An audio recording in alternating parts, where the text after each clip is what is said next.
Good morning, ladies and gentlemen, and welcome to Day 2, CPAC 2025. America is back on track. Please rise for the Pledge of Allegiance, led by Pastor Joshua Navarrete, and remain standing for the national anthem, performed by Daniel Irby.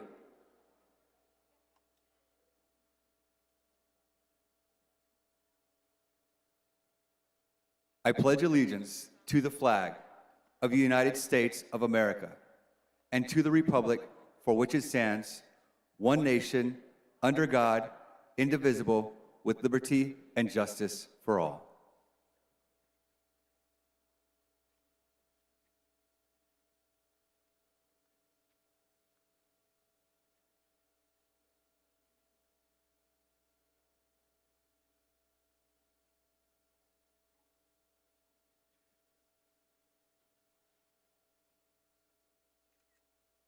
Good morning, CPAC. My name is Daniel Irby. I am a 13-year Army veteran. And I am here to represent everyone who has served our great country.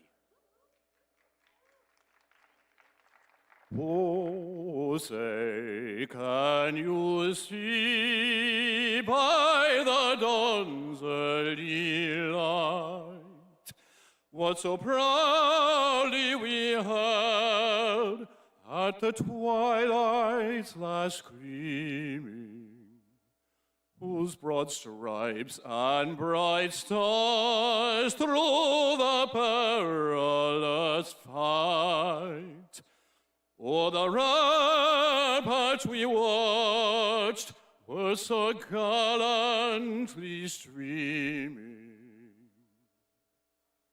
On the rocket's red glare, the bombs bursting in air, gave proof through the night that our flag was still there. Oh, say does the star-spangled banner yet wave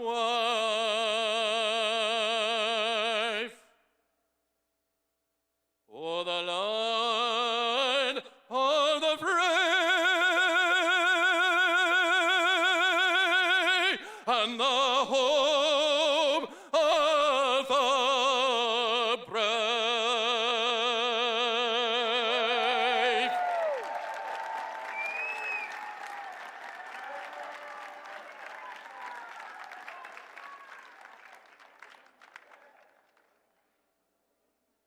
Ladies and gentlemen, please welcome back Pastor Joshua Navarrete with today's invocation.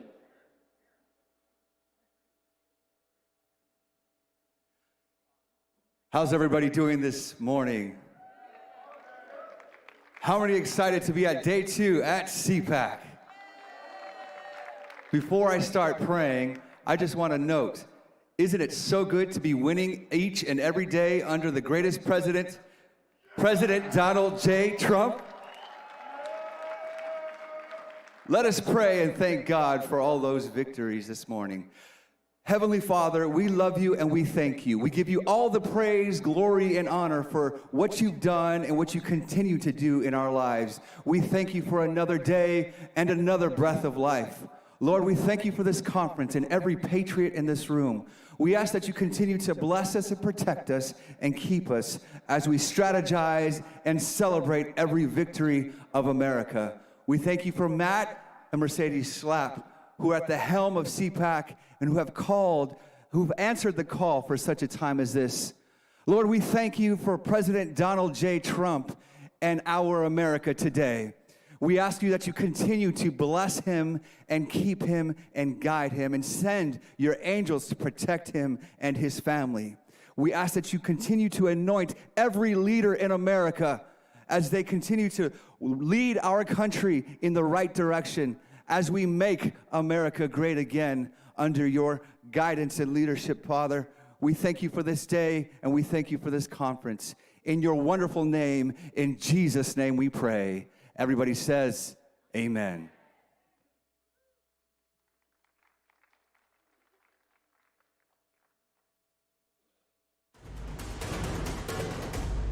Newsmax has been terrific. President Trump is right. Millions are switching to Newsmax. It's the fastest growing streaming service in America. You don't need those woke streaming services anymore. Just get Newsmax Plus. Watch the best shows like Greg Kelly, Rob Schmidt, Greta Van Susteren, and Rob Finnerty. Greg Kelly over at Newsmax. The Newsmax people have been really terrific. Gain access to exclusive documentaries, series, and special briefings. It's free to start, so go to NewsmaxPlus.com now to sign up and watch Newsmax anytime, anywhere. Tucked away in the Blue Ridge Mountains of Lynchburg, Virginia, you'll find us, Liberty University. Here, we pursue excellence in all of our academic endeavors, from anywhere. We fight for victory in our athletic programs and fan the flames with a mighty roar. We equip students with a Christ-centered perspective that changes lives. We are creators, problem solvers, and world changers. But above all of this, we are champions for Christ. Freedom, sovereignty, prosperity.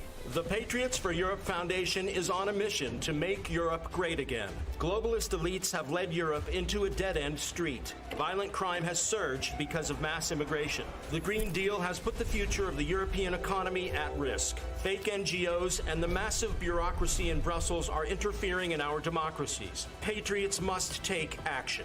We bring analysis, we organize debates, we build the network of patriots to challenge the woke narrative head on.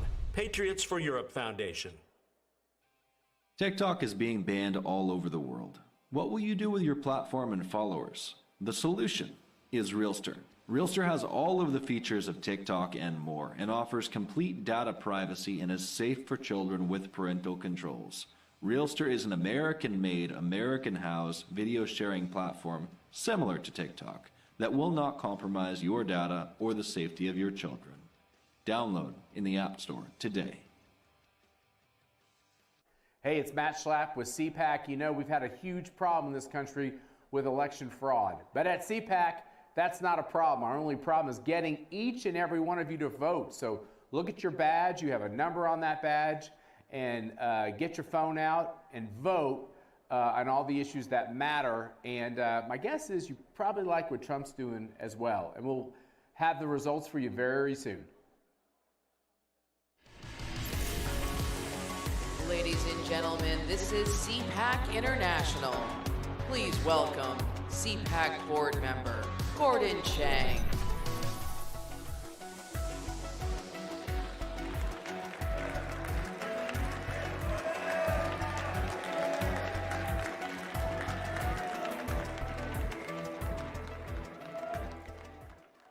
Hello, Patriots! Hello, Freedom Warriors! Last year at CPAC, when we were here, dangerous regimes, China, Russia, Iran, North Korea were on the march. They were infiltrating and subjugating free societies. The world was aflame and peace seemed unattainable. At home, we had leftists, communists, globalists, wokers. We had deviants. Evil itself were taking over. But now, all of them, at home and abroad, are in retreat because we have had enough. We are taking over our societies. One school board, one town council, one country at a time. And our movement is global. It's here and it's around the world. Freedom is back because America is back. And America is back because President Trump is back.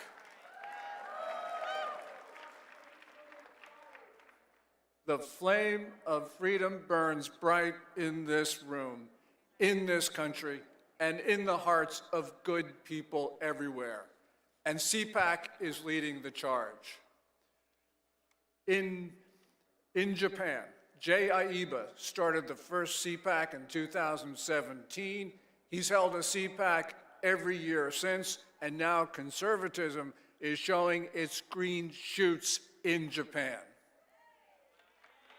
In Australia, CPAC Australia was instrumental in protecting freedom of expression, and it was protecting equal rights. In 2023, it defeated an amendment that would have treated different citizens different ways. And clearly, this was racial prejudice. This referendum that CPAC Japan defeated, it would have made sure that different races were treated unfairly. CPAC Korea is defending the most fragile democracy on the face of the earth. In South Korea, leftists are trying to seize the government by removing President Yoon Suk-yeol. And the only thing that is stopping this from happening is conservatives on the streets in the cold confronting leftist forces. And we are seeing in Mexico, their CPAC Japan is attacking leftism everywhere, which is embedded thoroughly in Mexican society. So far, CPAC has been to Japan, it's been to Korea, Hong Kong, Australia, Mexico, Brazil, Argentina, Hungary, and Israel. And we are going to other countries soon because CPAC in this country stands shoulder to shoulder with free people everywhere. Freedom warriors, we are now in a fight. We're in a fight between democracy and tyranny, between freedom and oppression, and between good and evil. And freedom warriors, we stand our ground, we do not yield, we are civilization's last line of defense. And yes, we will prevail because the Almighty is on our side. May God protect and bless all of you. Thank you. Fight!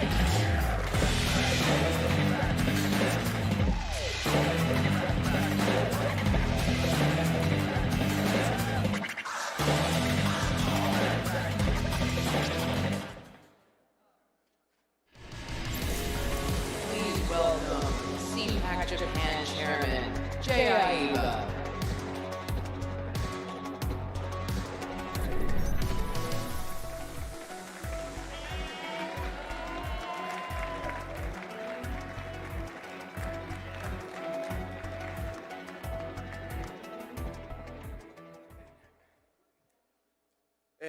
I'm here today to congratulate and thank you all. ここからは日本語でいきます。I'm talking in Japanese from here. まず今回の大統領選の勝利、心からお祝い申し上げます。本当におめでとうございました。Once again, the congratulations on your victory in the presidential election. Thank you. Congratulations from bottom of my heart.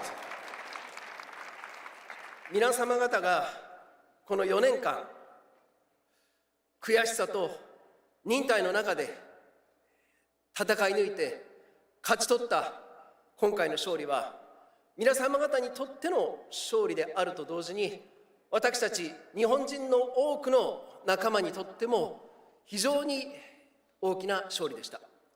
Your victory you got after the 4 years of struggle, endurance, is not just your victory, but victory of ours as well in Japan. 今回その日本の仲間が何人かそこに来ています。Some of those our friends who are delighted by the victory are also here, all the way from Japan. With.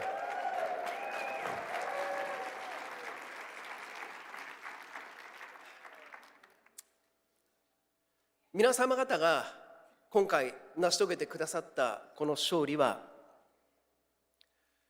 アメリカ人の勝利ということだけでなく、今申し上げた日本人の勝利、そして世界の人々にとっても非常に大きな勇気と希望を与えてくれる勝利でした。Your victory here in America is not just for American victory, but victory for us in Japan, and all the people around the world. Thank you. なぜならば、我々国民の力でディープステートやグローバリズムといった巨大な権力に勝てるということを皆様方が身をもって証明してくれたからです。You've proven for yourself the people's power you just displayed can defeat the enormous power of the darkness of deep state and globalists. Your power matters. That encouraged us hugely. だから、ありがとうございます。だから私は心から御礼申し上げます。本当にありがとうございました。Therefore, I'd like to thank you once again from bottom of my heart. Thank you very much.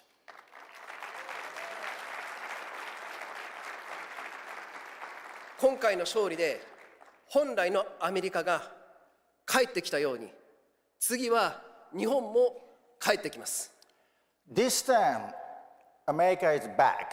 The real America is back.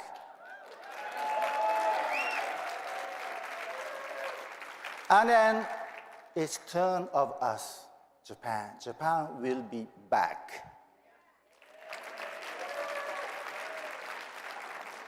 ご存知かどうか分かりませんけれども、日本もそれはひどい状況なんですね。ディープステート、グローバリズムに侵された大変に惨めな状況に実はあります。Not sure if you are aware or not, but Japan also in the terrible, miserable situation being inundated by the global rift and the deep state. It's been so hard. なぜなら、数十年に及ぶ不況、そして世界一高い増税、さらには世界一の死亡者を出したにもかかわらず、政府がコロナのワクチンを押し込み続けている状況、さらにはオールドメディアにある偏向報道など、もう非常にまずい状況が日本でも続いています。We've been suffering from the decades-long recession, the biggest tax increases, the imposition of deadly vaccines that caused the largest number of casualties, and all the media's biased report fake news. We've been in a very, very hard situation right now.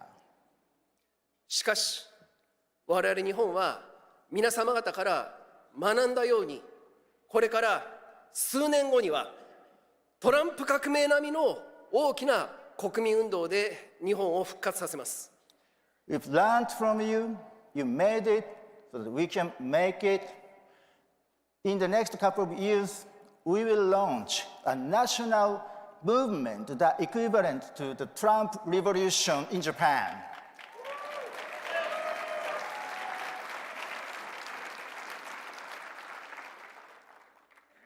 自分たちの国を、そして世界を変えていくのは、政治の力、政治家の力だけでなく、国民の力、草の根の力なんだということを、私たちは改めて皆様方から学びました。You taught us that the power, the real power to fight against the evil, the globalists and the deep states is not just the politics or politicians. That is the people, you people's power and grassroots. Thank you for teaching us that. この CPAC の動きをこれからも世界中に広げていき、そして皆様方と一緒になって世界の闇を打ち砕いていきたいと心から願っています。I hope sincerely from my heart that we should and we can spread this CPAC movement across the world, and we get back the world full of freedom and peace together with you. 皆様方にますます神の恵みがありますように、そしてアメリカに神の恵みがありますように、世界中に神の恵みがありますように、心から願って私の挨拶とさせていただきます。ありがとうございました。 God bless you, America, and us all. And thank you very much. And this is it for me, from me.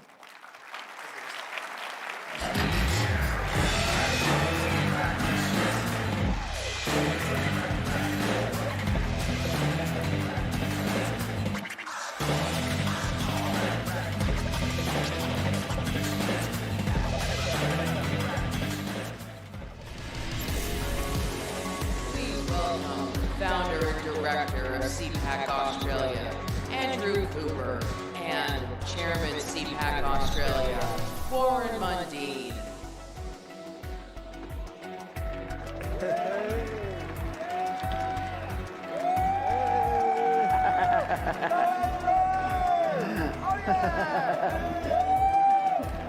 Hello, CPAC. Oh, no much for that. Oh. Well, Warren, here we are on the big stage. Yes. Elon and JD, they were just there. They were just there. They're the B team. We're the A team now. We're Now, Warren, you're a former president of the left Labor Party in Australia. right. One of the things I find exciting here is seeing, former leftist Democrat supporters like Elon and RFK and Tulsi, even Zuck. Can you believe it? Zuck is even flirting with free speech. It's amazing. Tell us about your journey from left to right. Well, as I said, I was national president of the Australian Labor Party for a few years. And then, but I've always had this basic belief in capitalism and freedom, liberties, freedom of speech, freedom of religion and that. And I saw the Labor Party moving very quickly to the far left. They were left, but they've gone so far left it's not funny. They're almost spinning around in a circle. And then I said, I can't stay in this party, so I left. And then I left, and then I was asked by a Prime Minister, a Liberal Party Prime Minister, to come and work for them. And I did. That was the John Howard years. And then I went on to Tony Abbott and I found my ground. It was fresh air for me, the idea of freedoms and liberties that we've got to fight for. And it reminded me of the conversations I read about with Margaret Thatcher, where you've got to, liberty and freedoms and that you've got to fight, you have a battle for. And every morning you've got to get up and fight the same battle again. And so that's what I committed myself for. And this is when I met this great man, the founder of CPAC Australia, and he convinced me to join, and let's take up that battle.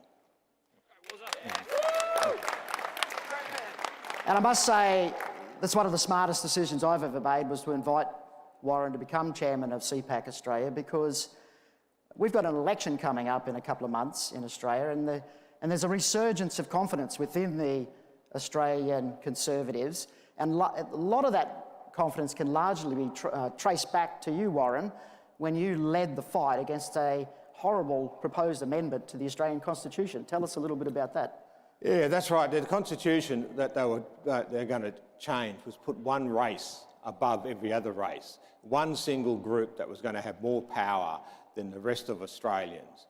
And yet Australia is like America. We're a country of, yes, Indigenous people, like the Native Americans and that, well, our Aboriginal people, but also we're a large country of immigrants, people who are coming to Australia looking for a better life, looking for the freedoms and that we offer.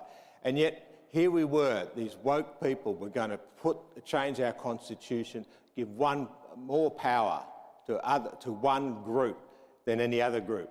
So I stood up, and of course I was with the great Senator Jacinta Nampijinpa Price. Good on her. So we got up and we fought this battle. And what we knew was that Australian people had been so beat up, had been so crushed by the wokes and the cancel culture that they were scared about voting. In fact, when we kicked off, it was something like 80% were going to vote for this change in the Constitution against 20% no. But within 4 to 5 months, we flipped it. We gave the Australian people a voice, that they could stand up against this cancel culture, that they could stand up for equality and that everyone is equal before God. We are all God's children. And we won. We end up winning 60-40, and we destroyed that attack on our constitutional freedom. Yeah. And that was really the beginning of the resurgence, as I said, in confidence for the Conservative parties in Australia. And that, of course, has just been compounded so much more with the election of Donald J. Trump. It's been fantastic, hasn't it? It has been brilliant to see Donald Trump come back and help us in this resurgence, in fact, leading it and making the world feel more confident about standing up for their rights and freedoms. And having him there has just, we're so proud to be at CPAC here. We're so proud, to see J.D. Vance and the people who have been working so hard with Donald Trump to make the world free again. The other thing too, we are coming up with an election. We have the election. We're having an election coming up in a couple of months. And for the first time in nearly 100 years, it looks like a government will not have a second term, that we are going to slay the Socialist Labor government and bring the Conservatives back into power. And you know what, Warren? They're going to win, or we hope that they'll win, not because they're pandering to the other side. They've found their voice, haven't they? Peter Dutton, the leader, has found his voice. He's standing up for the values and principles of which we hold dear. And wouldn't you believe it? People are responding. Who would have thought? Who would have thought that people love the idea of having freedom? But having the idea that people are treated equal. Wouldn't you find it really weird that they love the capitalist system where you can run your own businesses and employ people and do things? He's standing up and fighting against the left. He's making it to be proud to be Australians. In fact, he's put up that we all should stand under the Australian flag, like you all stand under the American flag and be proud of it and be proud of your country. And it's just amazing how people are responding to this. And as I said, it looks like for the first time in 100 years, the possibility of a government being tossed out in its first term. And that is going to be an incredible time for us. Now, we have a CPAC in Australia. Who wants to come down under to Australia? All right, we need a bigger room, Warren. Well, we need a bigger room. We're going to get a big room. So CPAC in Australia is in September 18 to 20. We'd love to see you down under. We're a pretty friendly bunch.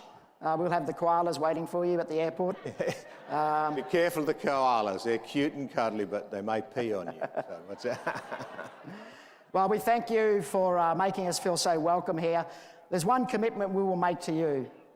Your president has committed to you, and you have enabled your president to have the opportunity to make America great again. I heard Nigel Farage say yesterday that he is going to make Britain great again. We will commit to you that we will do everything possible to make Australia great again. Thank you. Thank you.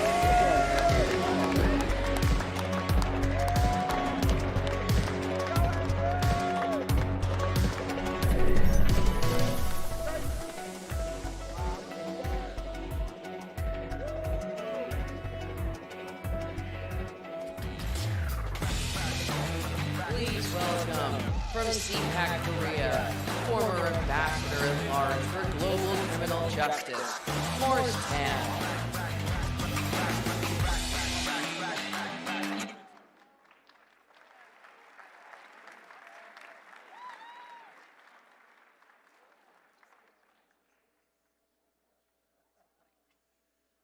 Good morning, CPAC.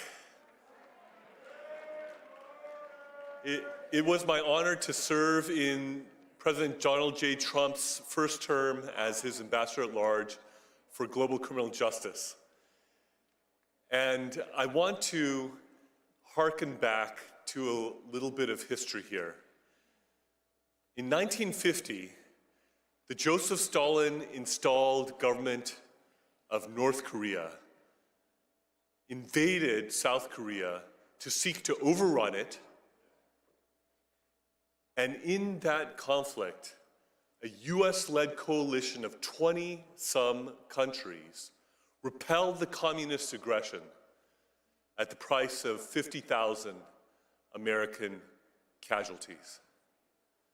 I honor the blood that was spilled by American soldiers to keep the whole peninsula from being one big North Korea, which is the most oppressive, darkest, most unjust place on planet Earth. And believe me, I know of many such places around the world, and it is number one in that regard. Now, South Korea stands on the edge of a cliff. The democracy in South Korea is in a danger that it has not been in for decades.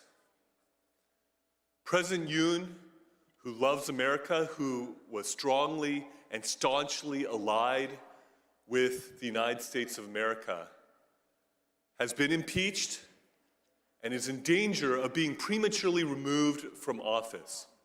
Why? Because he had the courage to stick out his neck and say that there are things that are amiss in South Korea because there have been many indications of election fraud. We know something about that, I think, here in the United States. And there is a parallel situation going on. President Yoon, indeed, has been called the Donald Trump of Asia. And he declared martial law in order to try to seize evidence in regards to the election cheating that he believes has run rampant and has given the Liberal Democratic Party in South Korea an overwhelming supermajority in South Korea that they have used in legislative tyranny to overrun the country, to give a haven to North Korean spies, to welcome the influence of the Chinese Communist Party. And they are rushing through a conviction process potentially before the Constitutional Court that if 6 justices on that court vote to remove him from office, he will be prematurely removed from office even though he was the duly elected president of Korea by the people of South Korea. They are rushing this through because his chief political rival who wants to supplant him as president, Lee Jae-myung, who has allegedly sent millions of dollars over to North Korea against US sanctions and against the UN Security Council sanctions, who has aligned himself with North Korea and with the Chinese Communist Party, is himself accused of various crimes that if he is convicted, he would be disqualified from being a candidate for president of South Korea. So there is a legal and political race going on to try to convict and remove President Yoon before Lee Jae-myung is disqualified for running for president of Korea in the emergency election that will ensue if Yoon is removed. This is an issue for which freedom-loving, democracy-loving Americans should not be neutral. This is a situation where our government and our people should stand with our allies in South Korea and with President Yoon and stand up and be counted and let the world know that the robbing of democracy and the destruction of democracy, that we spilled blood to the tune of 50,000 casualties in the Korean War, will not be in vain, but that the democracy in South Korea could flourish and the people's elected president, President Yoon, who loves America, who is closely aligned with America, would be able to be vindicated in the Constitutional Court and restored to his rightful office. Thank you.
I, Donald John Trump, do solemnly swear. President Trump is back in the White House. Donald Trump won the presidency. President Trump is back in the White House. Is back in the White House. Donald Trump has taken back America.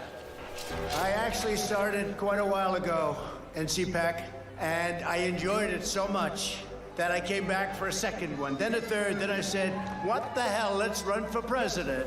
Matt said, it's like 5 years ago, 6 years ago. He says, you should run for politics. He's the one, he said, you should run for the presidency of the United States. It is my honor to introduce to CPAC 2017 our president, Donald Trump. First of all, I want to thank Matt Schlapp and his very, very incredible wife and boss, Mercedes, who have been fantastic friends and supporters, and so great when I watch them on television defending me. Nobody has a chance. I love this place. Love you people. You never stop fighting for America, and I will never, ever stop fighting for you. We know that there are still more records to be shattered, new summits to be scaled, more triumphs to be realized, and more amazing history just waiting to be written. The American adventure has only just begun. God bless America, and we will see you next year. Thank you very much. You never stop fighting for America, and I will never, ever stop fighting for you. Hey, it's Matt Schlapp with CPAC. You know, we've had a huge problem in this country with election fraud. But at CPAC, that's not a problem. Our only problem is getting each and every one of you to vote. So look at your badge. You have a number on that badge. And get your phone out and vote on all the issues that matter. And my guess is you probably like what Trump's doing as well. And we'll have the results for you very soon. Everything they said about him has been wrong. I don't know how he does it. It has always been a battle against Donald Trump. Puts a very bright light on the two-tier system of justice that only seems to go after President Trump. The reason why we want him as president is because he's not stuck in this kind of bureaucratic machination.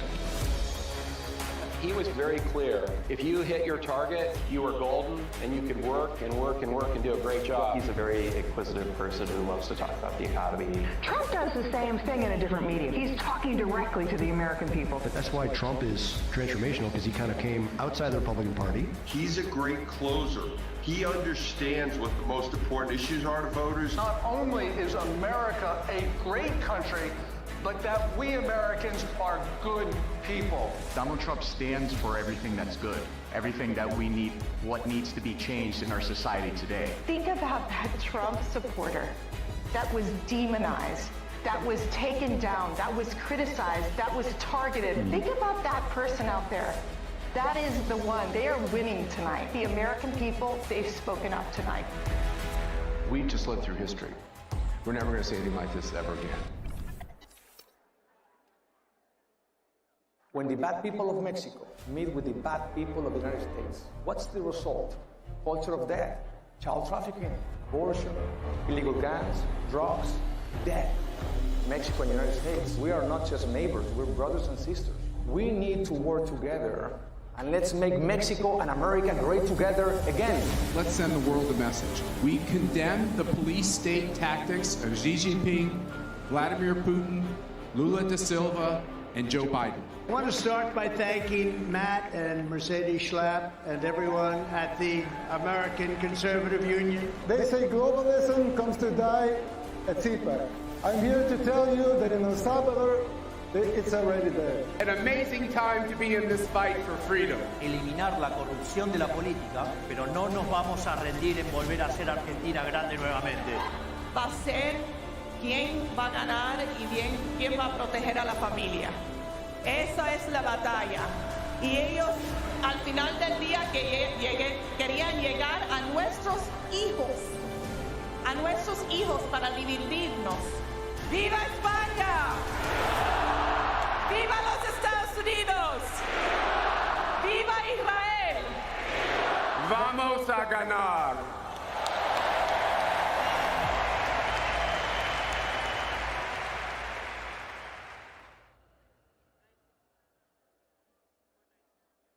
Before the cabinet room, you saw Donald Trump's next cabinet make waves at CPAC.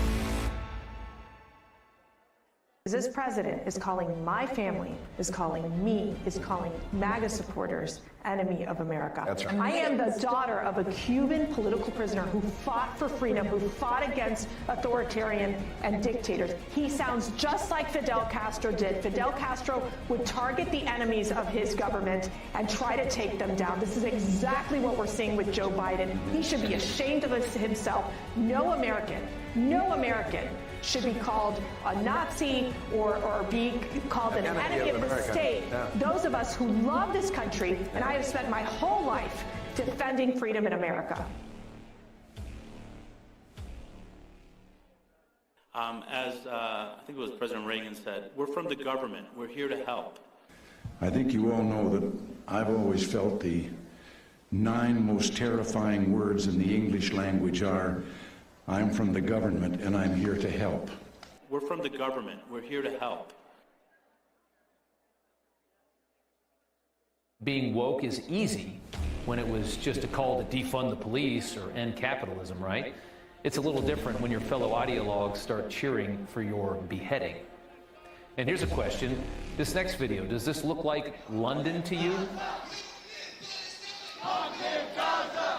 The pro-Hamas protests making for a very interesting political moment at Harvard. A university recently ranked the worst school for free speech in America.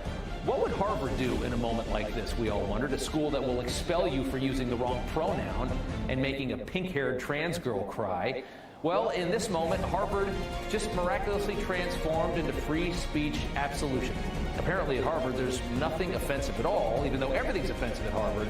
There's nothing offensive at all about celebrating the murder of 1,000 people, including a whole bunch of kids.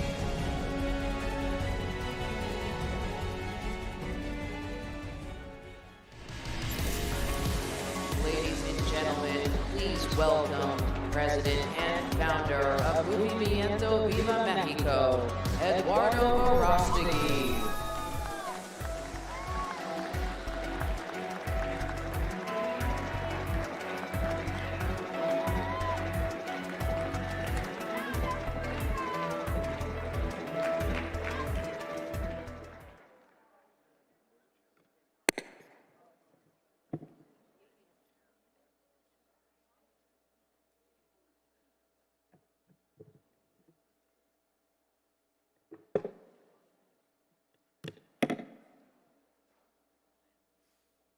Buenos días.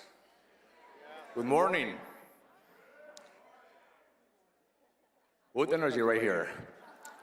So, dear friends, brothers and sisters in the fight for life, family, and freedom, it is an honor to stand before you today, not just as a Mexican, not just as a conservative, but as a fellow soldier in this great battle for our civilization.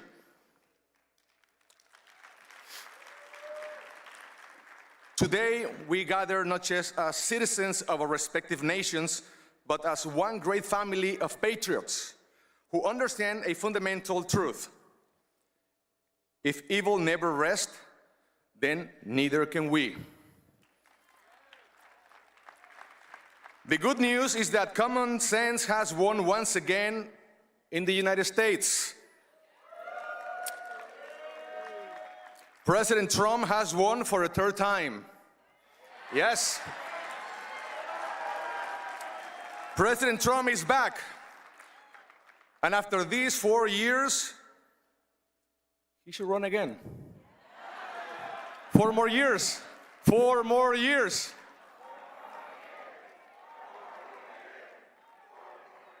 There you go. I agree with you. We are living in a defining moment in history. This is not just another political cycle, not just another ideological struggle. What is at stake is the future of our nations, the future of our children, and the survival of Western civilization itself. A civilization built on truth, justice, and liberty.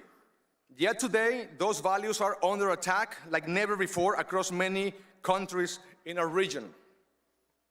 The enemies of freedom are advancing in Latin America. Communism, Marxism, woke ideology, narco states, and globalist elites who seek to enslave our people. So I ask you, are we going to let them take over the rest of the world? Of course not. Are we going to sit back and watch as our nations fall to corruption, tyranny, and moral decay? Of course no.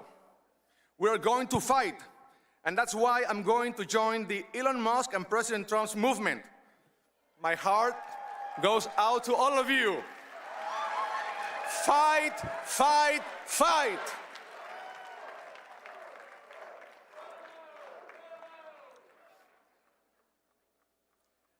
And that's why the work that CPAC is doing around the world is crucial. Because only when we fight together can we win. Thank you, Matt and Mercedes, for your leadership. And thank you for your invitation. And I'm happy to announce that CPAC Mexico will be taking place in Mexico City in September. Please follow our social media, CPAC Mexico on Instagram and X.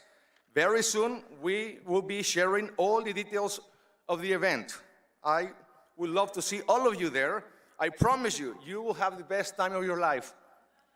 Great food, great margaritas, with moderation. With moderation, it's okay. Freedom fighters, are you ready to keep fighting? Here is a call to action on 3 principles.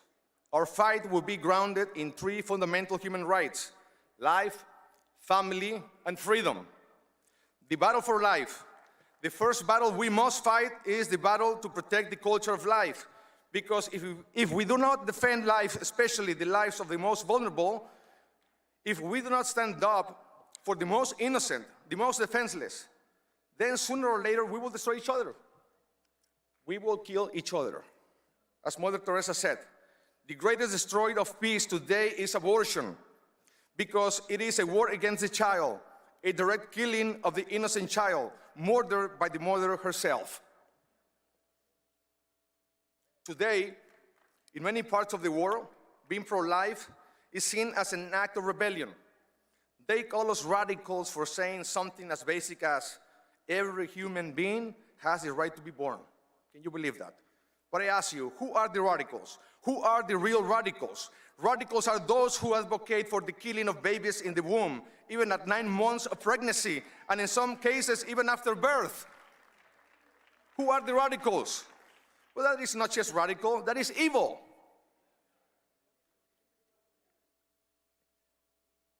They tell us abortion is a right, when in reality, it is the greatest genocide of our time. They tell us euthanasia is an act of compassion, when in truth, real compassion is protecting every human life, because every human life matters. But we will not remain silent, because evil triumphs when good people remain silent. And when good people remain silent, they're not good people anymore, because they are part of the problem. We will continue to expose this culture of death and promote a culture of life, because a nation that kills its own children has no future. The second front of our fight is the defense of the family. The family is the foundation of society. It's the first government, the first church, and the first school. And that is why the enemies of freedom want to destroy it. They seek to impose ideologies that confuse our children, strip away their innocence, and attack marriage and motherhood. Because a country without strong families is a weak country, very easily manipulated and controlled. We will defend God's design for the family and protect the innocence of our children. Finally, we will defend freedom. We live in an era where those who speak the truth are persecuted, where censorship and political oppression have become the tools of tyrants.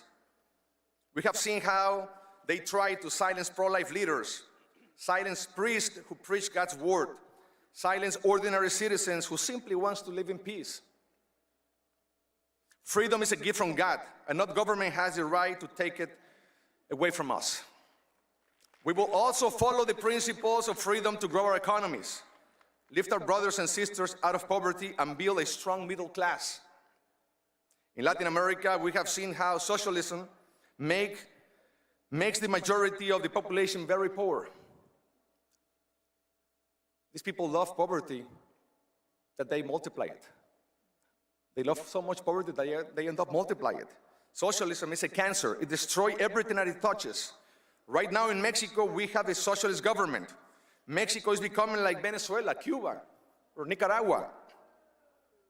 If we don't react soon, tomorrow is going to be too late. And for all these reasons, I'm here. I joined the fight for freedom many years ago when I was working in Hollywood as an actor. I made a promise to God that I will never use my talents again to do anything that will offend my faith, my family, or my Latino culture. And after I made that promise, I ended up not working for 4 years. Be careful what you promise. So I opened a production company and I became a film producer. We started with Bella, Little Boy, Sound of Freedom, Cabrini, and in December, the new one, The Massacre of the Holy Innocents. I'm not a politician. I'm an actor, a filmmaker, and a human rights activist. But I learned that in politics, there is no empty seats. There's always someone occupying those spaces, making decisions that will change the destiny of our nation. If not forever, then at least for a long time. And those decisions will affect our families for good or for bad. So after our movie Sound of Freedom was released, my eyes were open on many fronts. And I made a promise to God that I would not rest until we eradicate human trafficking, child trafficking, end abortion, and protect our Christian values. But I knew I had to start in my country. That's why in 2023, I wanted to run for president of Mexico as an independent candidate. But the system wasn't built for outsiders. The same corrupt politicians blocked me from competing in the 2024 elections. They were afraid of outsiders. In Mexico right now, there is no real opposition. There is opposition. The majority of the Mexican people do not have political representation. And the majority of Mexicans are tired of corruption, tired of lies, tired of politicians who serve the cartels instead of the people. And that's why it is so important to continue the fight for freedom. We will never stop. We will never give up. We will give our lives for this mission. It's not about us. It's about using our talents to make this world a better place. It is about glorifying God in everything that we do. It's about fighting for something bigger than yourself, bigger than ourselves.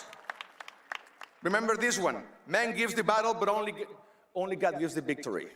Man gives the battle, but only God gives the victory. But I have hope, I have faith, and I know that very soon everything will change in Mexico. Very soon we will receive official approval from Mexico's Electoral Institute to begin building a new conservative political party. I am proud to announce that very soon Movimiento Nacional Viva Mexico will officially be underway. And Viva Mexico is not going to be just another political party.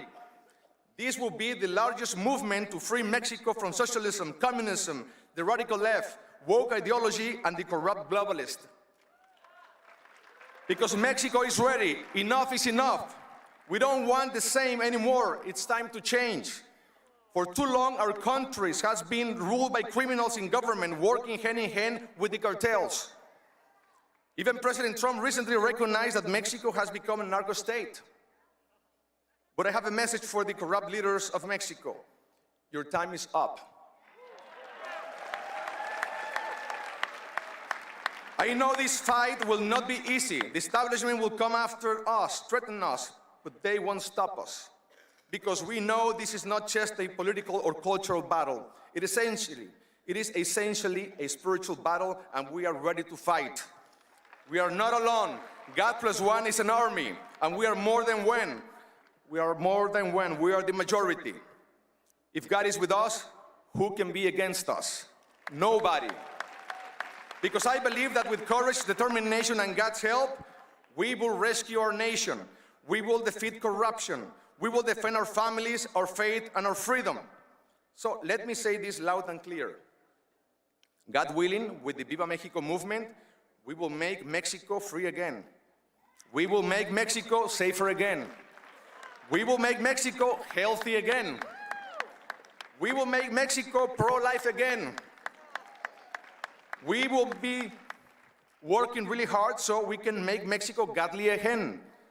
And we will make Mexico great again. And we will do this together, because together we're stronger. We are not just neighbors. We are brothers and sisters. What happens? What happens when the good people of Mexico work with the good people of the United States? What is the result? Sound of freedom. A movement that is designed to end child trafficking in the world. Good things happen. Now, what happens when the bad people of the United States work with the bad people of Mexico? When they work together, what is the result? Fentanyl, drugs, human trafficking, child trafficking, illegal guns, terrorism.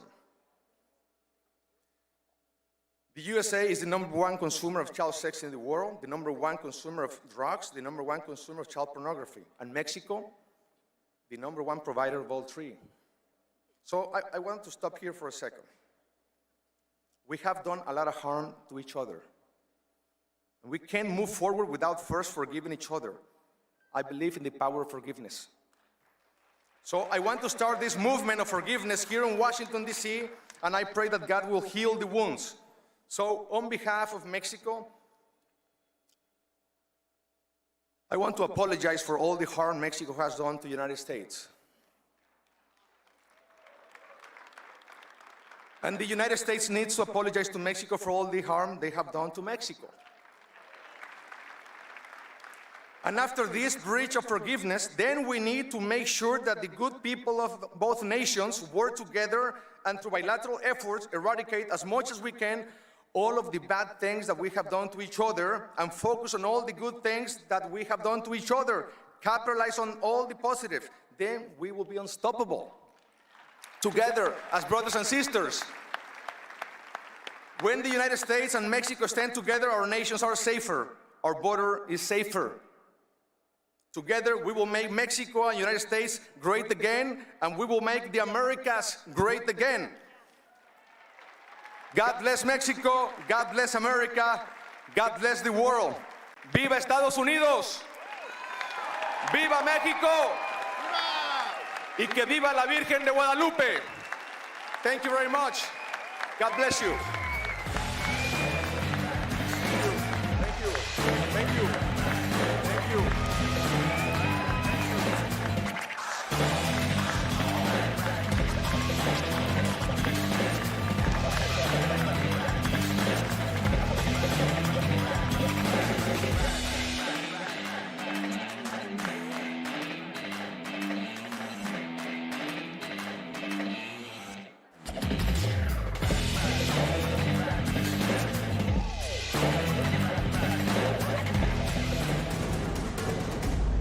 Newsmax has been terrific. President Trump is right. Millions are switching to Newsmax. It's the fastest growing streaming service in America. You don't need those woke streaming services anymore. Just get Newsmax Plus. Watch the best shows like Greg Kelly, Rob Schmidt, Greta Van Susteren, and Rob Finnerty. Greg Kelly over at Newsmax. The Newsmax people have been really terrific. Gain access to exclusive documentaries, series, and special briefings. It's free to start, so go to NewsmaxPlus.com now to sign up and watch Newsmax anytime, anywhere. This lunacy will end on my first day back in the Oval Office. I promise you it will end immediately.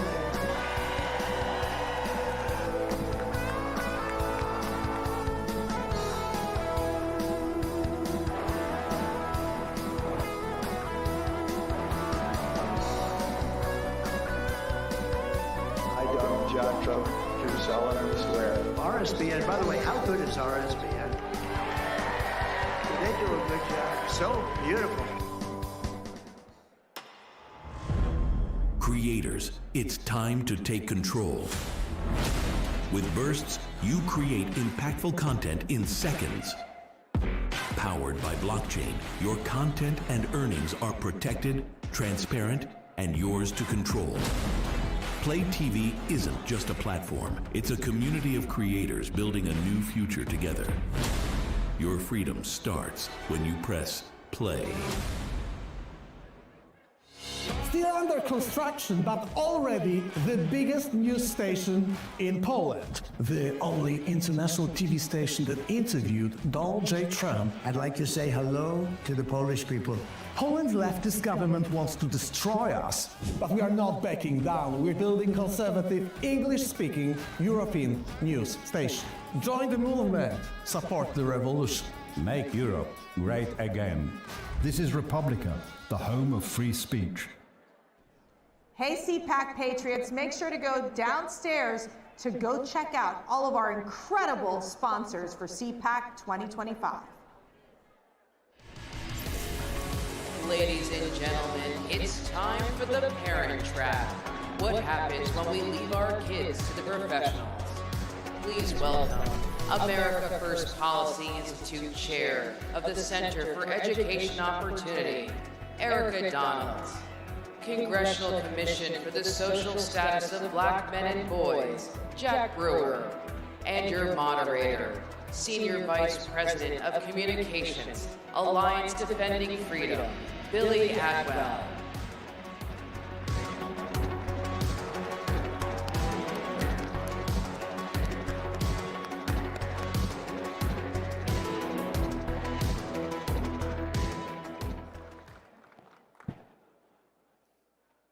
Well, I want to start by thanking Matt and Mercy Schlapp for making this panel possible, and I'm so grateful for you two for giving up your time. Again, my name is Billy Atwell. I'm the Senior Vice President of Communications at Alliance Defending Freedom.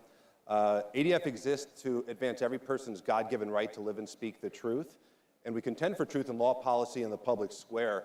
For those unfamiliar with our work, our attorneys are attributed with 15 Supreme Court victories, and we have an international team that's doing work throughout the world. They just came back from ARC. Thank you.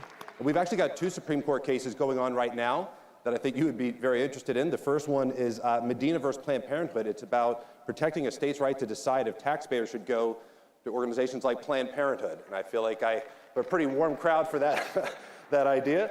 And the other is about education, which relates to this topic here. It's Oklahoma Statewide Charter School Board versus Drummond. It's about defending the decision to defund a religious charter school and fight for equal treatment of religious organizations in education.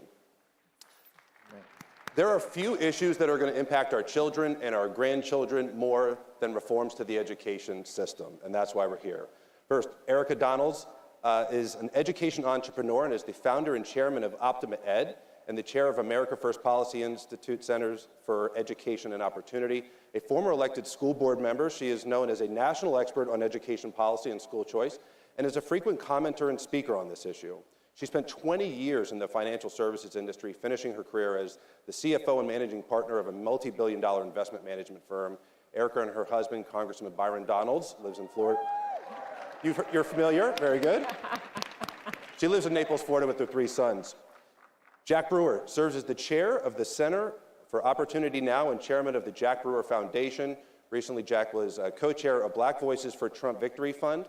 He is a White House appointee on the Congressional Commission for the Social Status of Black Men and Boys and is currently the lead independent director for the GEO Group. He was the team captain for the NFL's Minnesota Vikings, the Philadelphia Eagles, who you may have heard of recently, and what I find to be the pinnacle of his career at the New York Giants. So I'm born in Brooklyn, I can't help myself. All right, let's lay a foundation, if you don't mind, for this topic. Erica, talk about what you see as the current state of particularly the public education system. Well, the public education system in America has literally failed the American people. It hasn't lived up to the promise where we parents were told if you send your child to this school for 8 hours a day, we're going to teach them to read and do math and achieve their own American dream. That was a lie. We just found out a few weeks ago that only 1/3 of our students are doing reading and math on grade level, according to the National Report Card, the NAEP. And we are spending billions and billions of dollars not to teach our kids how to succeed and how to carry forward this republic that we all so value, but we're teaching them about victimhood and oppressors and the wrong history of the United States and the world, and to hate themselves and to hate our country. And so we are taking the education system back, though. We're here in the golden age of America, right, at the cusp of that. President Trump has promised to not only dismantle the Department of Education, but enact school choice and support universal school choice in our states where education belongs. So there's reason for hope, even though the education system has been failing for the past 100 years.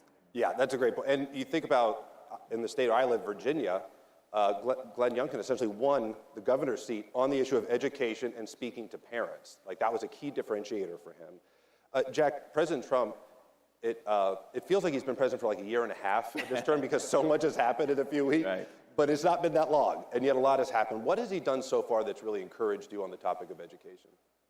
First off, I want to look at the American people, whoever's watching, and speak to your kids for a second. And just tell your child, if no one's ever told you this, Jesus Christ loves you. Amen. You are not a victim. You have victory in Christ, and He is the ruler over your life.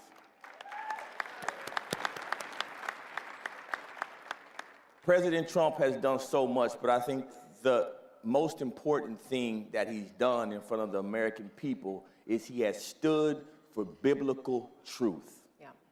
When he sat in front of the nation and said, God created man and woman, and that's it. That's right.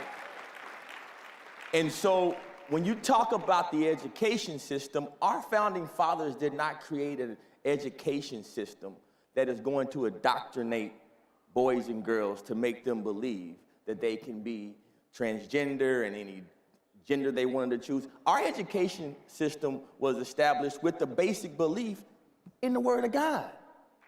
And so anything else throws us off. And I think President Trump has taken a stand. I think you've seen more and more companies coming back and back him. More and more employers in America have backed him.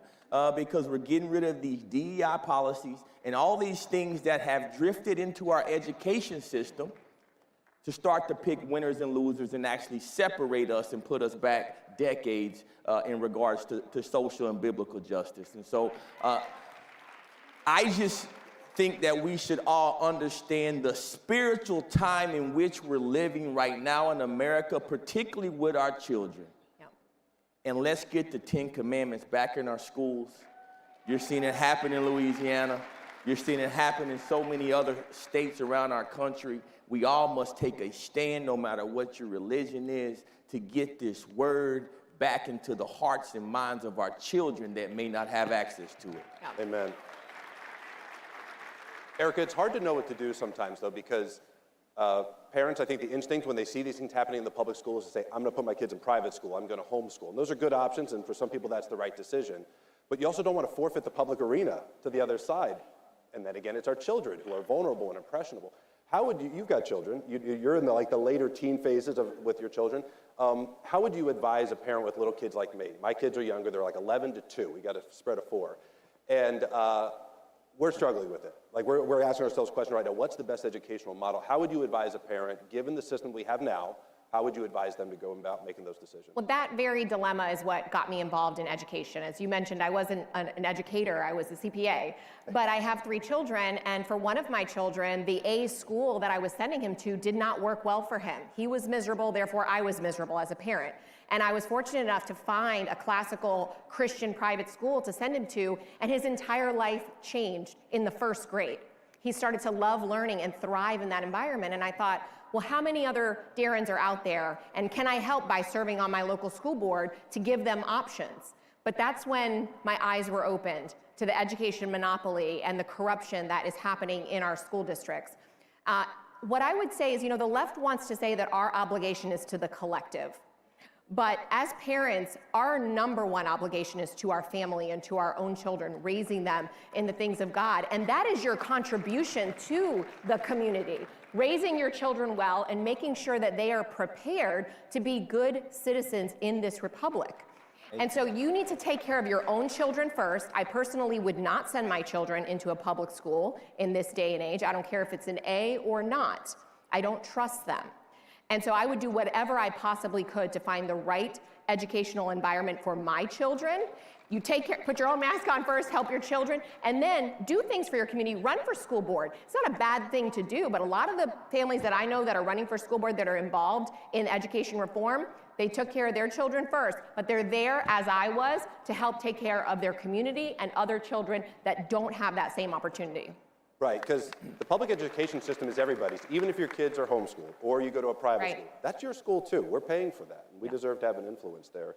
We're seeing a huge shift in the country with regard to DEI. It's been unpopular for a long time, but we're seeing major institutions and politicians starting to come on board and get with it. Alliance Defending Freedom, we've got a corporate engagement division that's been working, and part of the product of that work was what we're seeing with Walmart. Shareholders are speaking out, and they're saying, we're tired of this. We don't want it, and Walmart's making good decisions. There are also corporations that are not making the right decisions, but they're feeling the pressure. Jack, talk about, because you've worked a lot with young black men and boys. You've dealt with the issue of fatherlessness, which we can get into in a minute too. But talk about the impact of DEI and that general mentality on the education system. First off, the devil is a lie, and DEI is a lie. That's right. All right? So I want to start off by saying that I'm a black man, and I happen to be the lead independent director of a multi-billion-dollar public company. And so America does have opportunity for people just like me.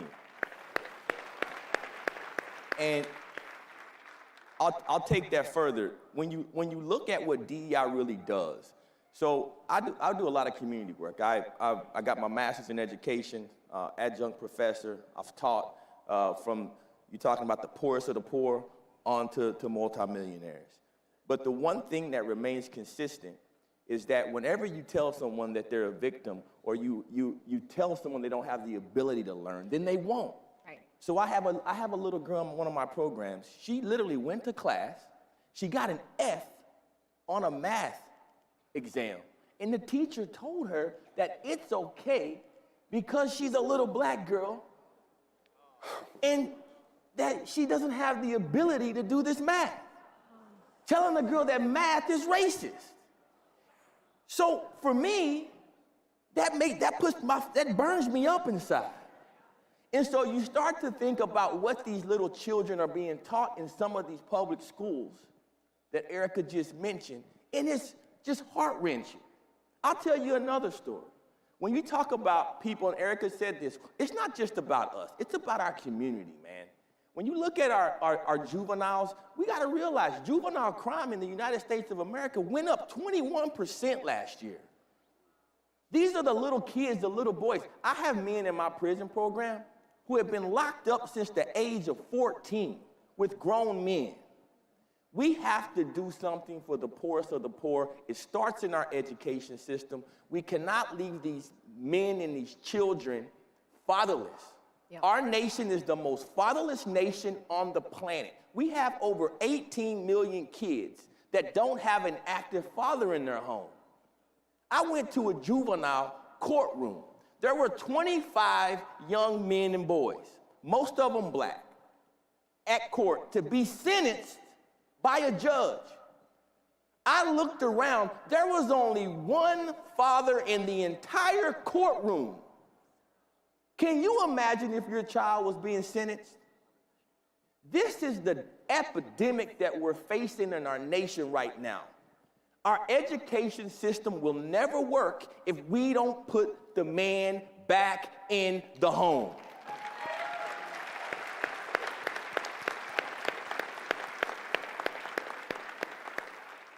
It's a basic Christian concept. Children deserve a mother and a father. Amen. Every child deserves a mother and a father. I mentioned a minute ago that we're seeing shifts in DEI and public perception of it. Erica, you and I were talking about this earlier. How do we take what we see as a public opinion shift and make institutional change out of it, right? We can all like the ideas. We can be at CPAC and be excited about the ideas that we've gotten, that we're seeing some progress. But how do we influence institutions? So how do we get from where we are to where we want to go? Well, that's so important for this audience, right? Because these are the people that believe as we do and have believed as we do, but now the rest of the country has also come along against DEI. People, it's an 80% issue. It was the #1 issue for President Trump, saying there are only 2 genders. We're gonna get men out of women's sports. And now he got elected with such a mandate and is enforcing Title IX and the protections that provides to girls in their spaces and in their athletics. And he's gonna plow forward. You gotta elect the right people. That's one way to institutionalize it. But look at something like school choice. School choice now enjoys over 70% support across the country, including 67% of Democrats support school choice. But you also see 100% of Democrats voting against school choice in our state legislators. Why? Because the teachers union and the funding behind them are controlling those electors. But then you look at a place like Texas, where also rural Republicans went against it, and you had organizations like AFC, Donald Trump himself, America First, Policy Institute come get rid of the majority of the Republican incumbents that voted against school choice last year. And this year, in just a few weeks, Texas will pass a school choice bill and spend $1 billion on giving parents options. So that's how you do it.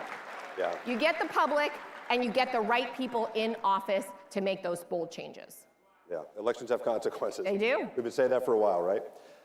Jack, I want to go back to what you were talking about a minute ago with the fatherlessness issue and the education gap. What can the rest of us do? So if you're the average person in the pew, so to speak, you see this epidemic, you don't know what to do. I can't impact, I may be able to impact one child. I can't fix the whole system. But what can the average person that just cares about the public education system, they care about these kids that don't have a mom or a dad in the home, what can we do? What would be your advice?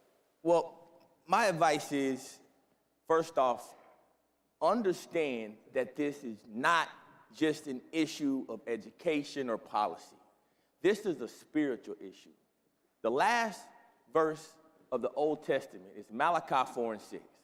That verse says that he shall turn the hearts of the fathers to the children and the hearts of the children to the fathers. But the end of that verse says something that's so powerful, and it's the times that we live in. He said, if we don't do it, he shall come and smite the earth with a curse. Our earth is feeling the curse. No matter if you go to Guatemala or Central America and see that all of their men and fathers are leaving their homes trying to migrate to America illegally. Or you go over to Africa when you see these societies that have gone from a patriarch society to a matriarch society. Or you come here in America where you can have a generation like mine that was raised to believe that having a baby mama is okay and cool. Those things are generational curses that we must break. The only way you bind up a curse is by the blood of the Lamb and the word of your testimony.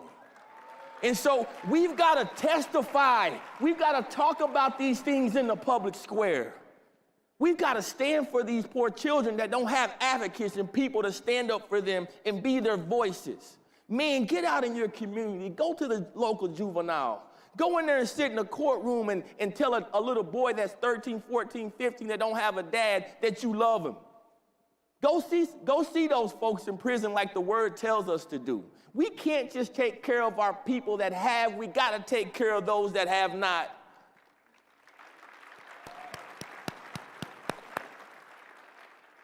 Church, it's our job. Church, let's do what the church does. Donald Trump can only do so much. We need the church to take a stand. Churches start schools. Yep. Churches start daycares. Churches empower organizations like Erica's to go in and push for school choice. Let's take our country back. Yes. But we can only do that through God. There is no replacement for a Christian witness. Ladies and gentlemen, that's all the time we've got. If you want to learn more, ericadonalds.com, the Jack Brewer Foundation.org, and adflegal.org. We'll be around. You'll see us throughout the conference. Please stop us and say hello. Take care. God bless.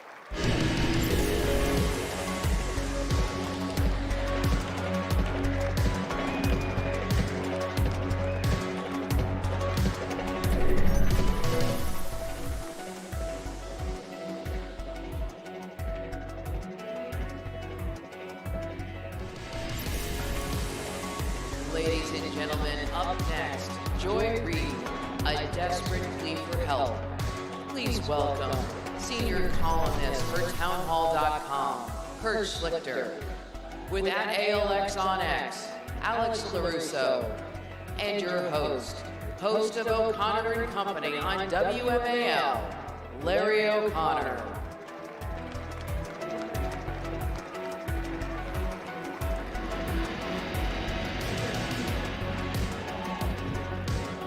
Thank you, thank you, thank you. We got real big names waiting back. Hey, good to see you. We got super big names back there waiting to come out, so we're gonna get right to it. How about these guys, right? I'd be remiss if I didn't tell you that I just wrote a book about the media. It's called Shameless Liars. Can we get a close-up on that artwork there? It's got an incredible foreword by a real thought leader. Forward by Kurt Schlichter. But the subtitle is How Trump Defeated the Legacy Media and Made Them Irrelevant. And that's sort of where I want to take this, because for years, ever since the great Rush Limbaugh and Brent Bozell at Media Research Center for the last 35, 37 years, the late, great Andrew Breitbart, who brought Kurt and I into this world, we spent so much time fighting the media and exposing their lies and exposing the propaganda, and it all reached a head this year with Donald Trump leading the charge, and he won. I mean, they are meaningless now, and so I want to start with that. And Joy Reid kind of is the namesake for this panel, because Alex, she's been reduced to being obsessed over big balls. Correct. And I need you to sort of explain this to us. Yes, so like the media... Explain Joy Reid's obsession with big balls. Obsession with big balls. So she's going on media right now, and she's demanding that Congress subpoena a guy named Big Balls and Elon Musk with a straight face on. So we've reduced them to a point where they're just looking at social media for people like me who post on X, and they're getting their talking points from online. And no longer do they have a mind of their own. There's like a whole supercut. I think it was like Media Busters who did it. And there's just like all of these people on CNN, MSNBC, and they're just repeating big balls, big balls, big balls over and over with a straight face. So it's like you look at Well, they've got to get to the bottom of big balls. So Yes, and they brought on Kara Swisher, the noted expert on the topic for that. But yeah, that's all over an intern at Doge, who was hired by Elon Musk. And of course, we have tens of thousands of people in our government who have access to all of your personal information, including your social security number. But when Elon Musk has a small team of genius interns that are probably like smarter than everybody else on that whole panel or on their entire network, it becomes the biggest deal that they all have access to your personal information. So they just set the standard to like dox all of these government workers for some reason, because tens of thousands of people that are not elected, by the way, have the access to your personal information every single day and have. And they've all been reduced to a punchline, these media personalities. That's why we're laughing at Joy Reid, because that's what we should do. We should mock them and make fun of them. And of course, all this talk about Joy Reid and Big Balls brings us to Don Lemon, Kurt. Another gem. He's my special friend. I'm gonna connect the dots, I promise you. Because, Kurt, it was during the presidential election December 22nd, 2015, I get this call. Can you come on CNN real quick? Just a video hit. I get on, and Don Lemon's outraged because, it's the worst thing ever happened. Donald Trump said Hillary got schlonged in the 2008 election. She did. And I don't care at all. And we're going back and forth. He said, you should be more upset. And I said, look, his opponent shilled for her husband who treated his intern like a human humidor. Fact check true. And he said, you can't say that. So I said it again. And he kicked me off. And what we're saying here is the media used to be something that hit us. Now we use it for a punching bag. Everybody knows the JD meme. Right. Okay? I don't really care, Margaret. They go on her show to humiliate her, and she's too stupid to know it. They don't know they're the joke at this point. How excited is National Security Advisor Mike Waltz right now, knowing that he's coming out after this panel? Well, he's an Army colonel too, so.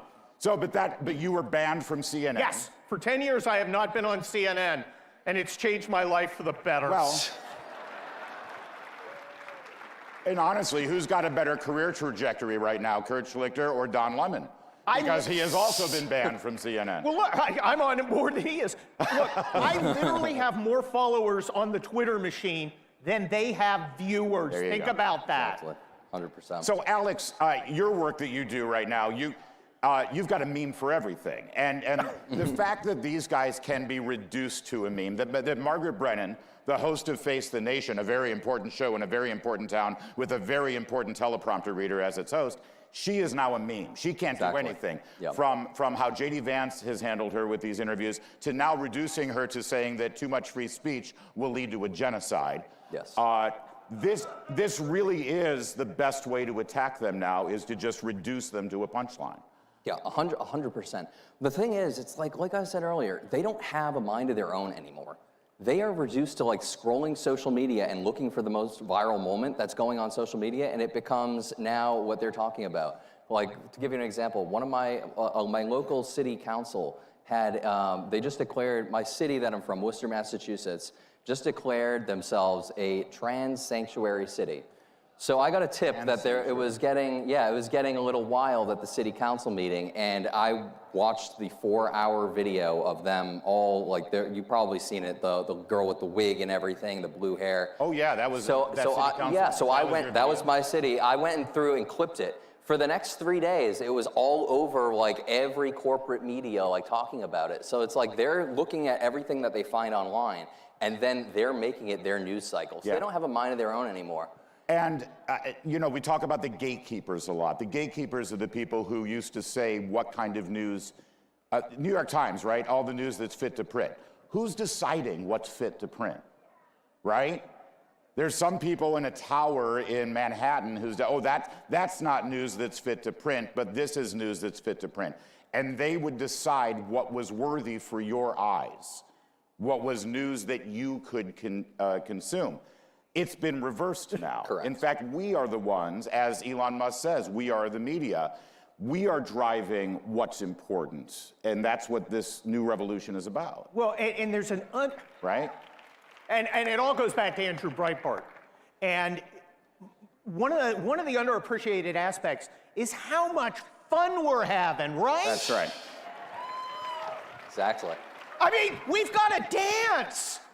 They're eating the dogs. There we go. They're eating the dogs. They're eating the cats. We are having fun. We're laughing. And Kamala Harris says, my message is joy. As she's screaming.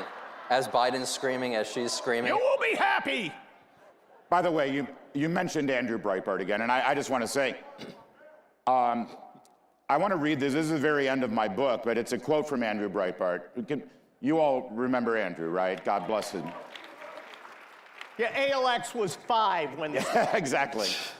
Elon Musk is now saying we are the media, and he's right. We are the media, using social media platforms, using X, which is now a free platform.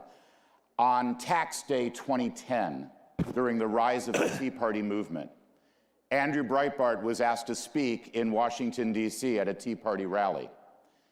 And you should look at this video, it's out there. He asked everybody in the crowd there at the Tea Party rally to hold up their phones. And he said this, "It's time for a new media revolution, and you are it. You are the media. Hold up your phones, hold up your cameras. This is the future of media. This is how we're going to fight the lies, the misinformation, and the propaganda of the mainstream media. We are now the media." Yeah. Andrew Breitbart, 15 years ago, said that. And Alex, I mean, you have inherited this legacy now, and you are the media. It's really interesting too, because a little bit about my story too. In 2020, I was really gaining traction, and I was about to hit 100,000 followers on Twitter 1.0 at the time, and then I was just banned for like 3 years nearly until Elon Musk brought me back, and I'm now almost at 1 million followers on X. But yeah, hold that thought. He had 100,000 followers, and they banned him because he was so. Look at how dangerous he is. Elon Musk buys it, opens it up for free thought and free speech, and now you've got 1 million followers. Yep, nearly. I'm 30,000 from 1 million, so if you want to get me there before I leave the stage, go for it, at ALX. But yeah, so to your point, it's just like, you know, you are the media because you have a phone and you have the platform on social media. And one of the things that's ironic about this whole, moral panic around misinformation, disinformation, all these people can go on their shows, like, for 4 years they talked about the Russia propaganda hoax and Russian collusion hoax. So they were allowed to say that unchecked. They got to have their own guests on there, and that, like Adam Schiff saying he has inside knowledge about all this crap. On social media, no, it's a blood sport. You say something wrong, you're going to get ratioed or community noted. That's right. So you're the media, and you're also the checker. Like you're the fact checker. There's not like independent fact checkers like Meta used to have. You are the fact checker, and what actually? Well, because the independent fact checkers weren't independent. Exactly. And yes, they weren't based in fact. Correct. And this is an important point that I want you to pick up on, Kurt, because this whole idea of needing fact checkers and needing to moderate what you say, and it's all coming from this arrogant presumption that you're too stupid to understand what's true and what isn't. You're too stupid to discern from a hoax and what's real. I'm not sure that they think we're stupid. I know they say they're stupid because it justifies their existence. Yeah, that's okay, true. They want to be the gatekeeper. They want to be making the decision. And you don't need a gatekeeper if you are an individual, if you are an independent American citizen with your camera and computer who goes out and makes his or her own news. We don't need them. It terrifies them. Yeah. That is why Never Trump exists. Yeah. Because we didn't need them. That and they got mad. That said, the platform and the technology and the freedom is there, and it's opening up more. Mark Zuckerberg suddenly is red-pilled, right? And that's amazing. But it all starts with this fist thrust in the air. It all starts with him yelling, "Fight, fight, fight," right? Because he has shown us how to fight. Suddenly you see Republicans on Capitol Hill are channeling Trump because he's contagious. And I think I'll give you a perfect example. George Stephanopoulos last year lied about Donald Trump. He said that he was convicted by a jury of raping somebody, and he said it 7 times in a 6-minute span. What did Donald Trump do? Did he do a Mitt Romney thing? Did he do a George Bush thing? Did he do what Republicans have done for our lifetimes, which is just be the better man and say, oh, well, you know how they are, tut, tut, let's walk away? No, he fought, he sued, and he won.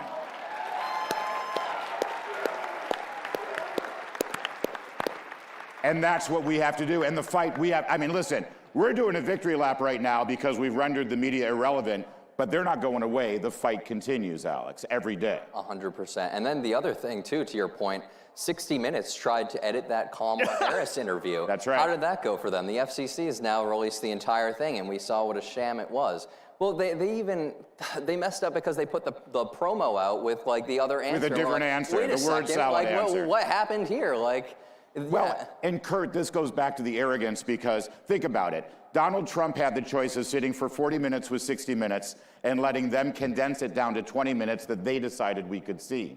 And they do that, by the way. They edit these packages because they think you have a short attention span. They talk down to you all the time. Instead, he said, no, I don't need freaking 60 minutes. I'll sit for 3 hours uninterrupted with Joe Rogan and oh, and by the way, 50 million of you watched that. How's that for short attention span?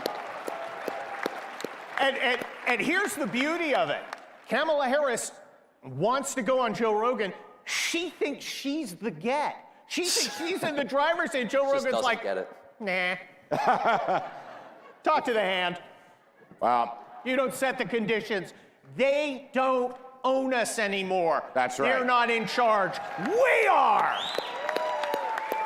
Well, I think we've recovered from our big balls opening, and I think we'll Yeah, quit that while was we're nuts. ahead. You guys, thank you. Keep fighting. Follow Alex, get him to 1 million, and buy my book. Hey, chopped liver.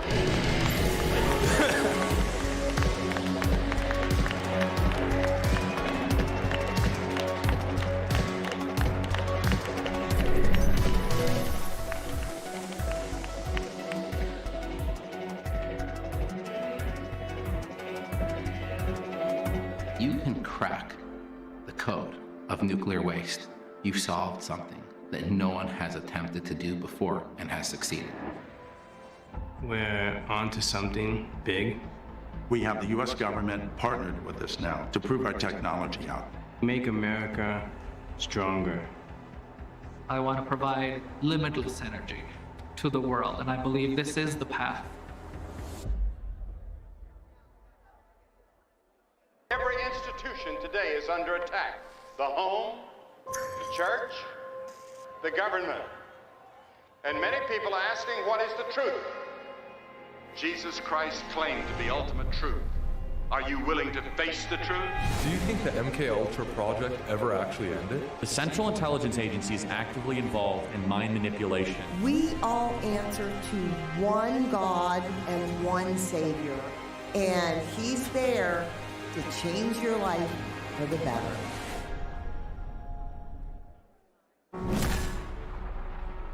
During my second term, we will fight for Alaska like never before.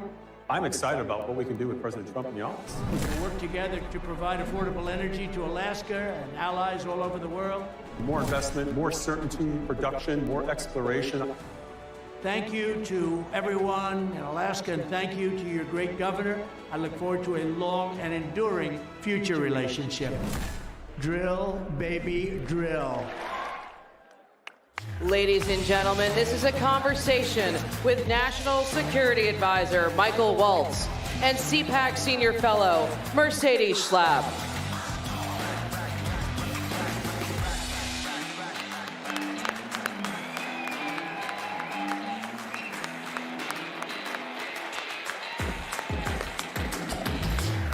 All right. Woo, good morning, CPAC. Mike, are you ready? Oh, Born for this. Okay, good. Let's go. I don't have a chainsaw for you. That's the only thing I couldn't get on the stage. Elon Musk came in with the present. As a Green Beret, I left the belt-fed machine gun at home. There you go. Thank God the Secret There you Service go. Secret Service But you know is what? okay. Maybe next time just bring it if you'd like. Yeah, but how are y'all doing this morning? Okay, so how amazing was it yesterday? Seriously. I don't know how we can top it off, but we're going to top it off this morning with just one of our heroes right now in the Trump administration, someone who CPAC, someone that Matt and I admire so much, our National Security Advisor, Mike Waltz. So let's jump right in. Obviously, you've just come back from Saudi Arabia. You were meeting with Russian officials on really looking to find a solution to end the war in Ukraine between Russia and Ukraine. Tell me first how those negotiations are going. Any insight that you can give to our CPAC family here in terms of progress that's being made? Well, let me make one thing clear. We would not be in this position, not even close, if it weren't for the leadership of Donald J. Trump. Period. Right? I had the honor of sitting in the Oval Office and listening to President Trump speak with President Putin of Russia and hearing both Putin and then immediately Zelensky both say only under President Trump's leadership, say this to him, and only he could drive an end to this war. So under Trump, this war will end. And it will end soon, and he is the president of peace. And it amazes me how many people in this town are clutching their pearls and having conniption fits over what? Because President Trump's ready to stop the killing, stop the hundreds of thousands of people that are dying per year in Europe, the largest war in Europe since World War II. And you see the same voices that are demanding a ceasefire in Gaza post-October 7th, then what? Oppose peace in Europe? It makes no sense. But with his leadership, we've now opened negotiations. We're sitting down with our host, the Saudis, and talking to the Russians, understanding what they are going to need, and then understanding what the Ukrainians are going to need, talking to all of the Europeans. You can't end a war if you don't talk to both sides, and that's what we're doing. Thank you. It's kind of common sense, history of diplomacy. It is common sense, but you do find those in the media and the critics basically saying, how can you all be talking to the Russians? This is insane, right? They criticize the efforts that the administration is doing. And with that being said, President Trump has expressed his frustration with President Zelensky, trying to get to the point that we're dealing with how can we get a deal on the raw minerals? The United States has given over $175 billion to the Ukrainians. It seems like the Americans, there is that war fatigue. It's time to move forward. How are we going to get President Zelensky, to cooperate? Yeah. Well, so first, and this is the part that the media just wants to ignore, it was Zelensky last September, as part of his victory plan, it was Zelensky that proposed, hey, let's go into a partnership together. Right. If the United States will invest in us, we have aluminum, we have gallium, we have tritium, we have all of these rare earth minerals that the modern economy needs. A lot of them are not fully developed. They need investment. President Trump's a deal maker. And so now President Trump proposes the deal, right, and sent our Treasury Secretary all the way out to Kyiv to propose it. And then we get this rhetoric in the media. Well, look, here's the bottom line. President Zelensky is going to sign that deal. And you will see that in the very short term. And that is good for Ukraine. What better could you have for Ukraine than to be in an economic partnership with the United States, number one? What better could you have for Ukraine to stop the killing, number two? And you know what? We have an obligation to you all, the American taxpayer, to recoup the hundreds of billions of dollars that have been invested in this war. Because you know what? You know what Europe's contributions are? Europe's contributions are in the form of loans. And they're often paid back on the interest, by the interest on Russian assets that have been frozen. So Europe gets paid back, but the American people don't? I don't think so, right? And so that's the deal that we're putting in place that's good for everyone. And yes, you have to talk to the Russian side to understand how we're going to get both sides to the table. And that's what we're doing. Look, this is the common sense presidency. This is the presidency of peace. He's going to end the war in Europe. He is going to end the wars in the Middle East. He is going to reinvest the United States and our leadership in our own hemisphere, from the Arctic to the border to Panama, all the way down to our good friends in Argentina with Milei that you saw yesterday. And you know what? By the end of this all, we're going to have the Nobel Peace Prize sitting next to the name of Donald J. Trump. And who opposes peace? Like, I mean, how do the Democrats oppose peace? You bring up a great question, which is who opposes peace? Yet you've seen the European leaders under President Macron trying to bring the Europeans together in dealing with the Russian and Ukraine situation. They have been unable to move the ball forward. How are we going to bring our European leaders on board? Well, President, you know, and all, the other narrative you have in the media is, well, we're not consulting with our allies in Europe.